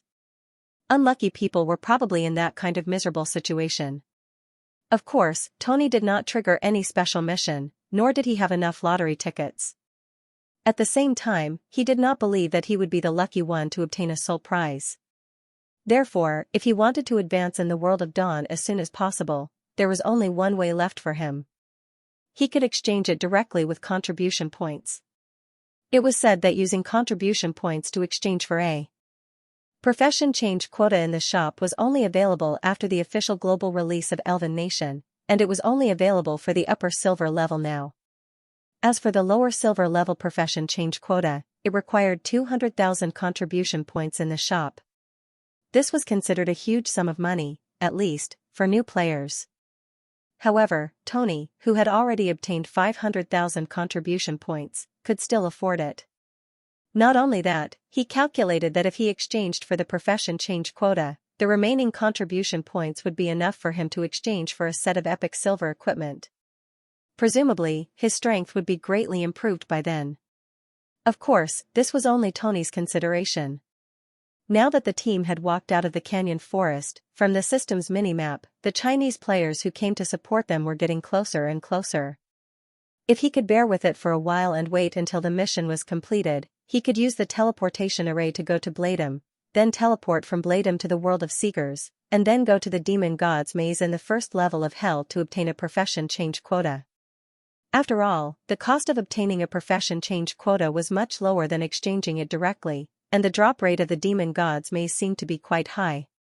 If he could save hundreds of thousands of contribution points by holding it in for a few days, why not? However, putting aside the matter of advancement for now that the players who came to receive the team were getting closer and closer, it was time to share this exciting news with everyone. Everyone, the other chosen ones of the elves will be able to meet us in 3 days at most. After we leave the canyon forest, we can take a break. Tony said to everyone. Hearing his words, everyone's eyes lit up. That's great. If we can meet up with the Lord chosen ones of the gold rank, no matter how powerful the monsters are, they will not be a threat. Bull said excitedly.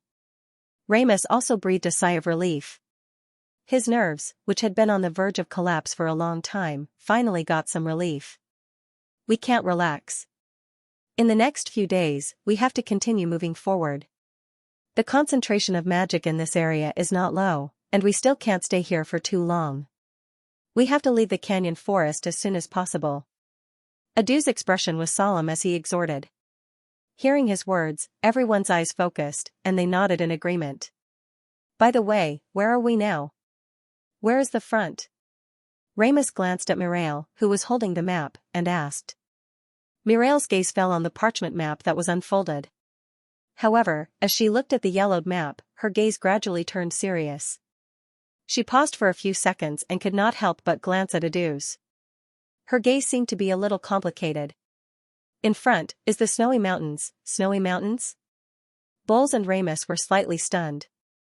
They could not help but turn their heads and look at Adu's at the same time. Adu's expression was still calm. However, in many cases, calm often meant not calm. Noticing the changes in their expressions, Tony's gaze focused slightly. Snowy Mountains, he hesitated for a moment and quickly checked the information on the continent that the players had collected from the survivors of the Western continent. Soon, he saw the relevant information. The Snowy Mountains was a towering mountain range in the eastern part of the Western continent. It was very famous for being covered in snow all year round. However, its name spread not because of the steep terrain, nor because of the magnificent scenery, but because it was once a holy land in the hearts of all the mages of the Western continent. The former top academy of the Western continent, the Empire Magic Academy, was located on the Snowy Mountains. It was also known as the Ice Castle. End of chapter 929. Don't forget to subscribe, like, and share the video to support the channel.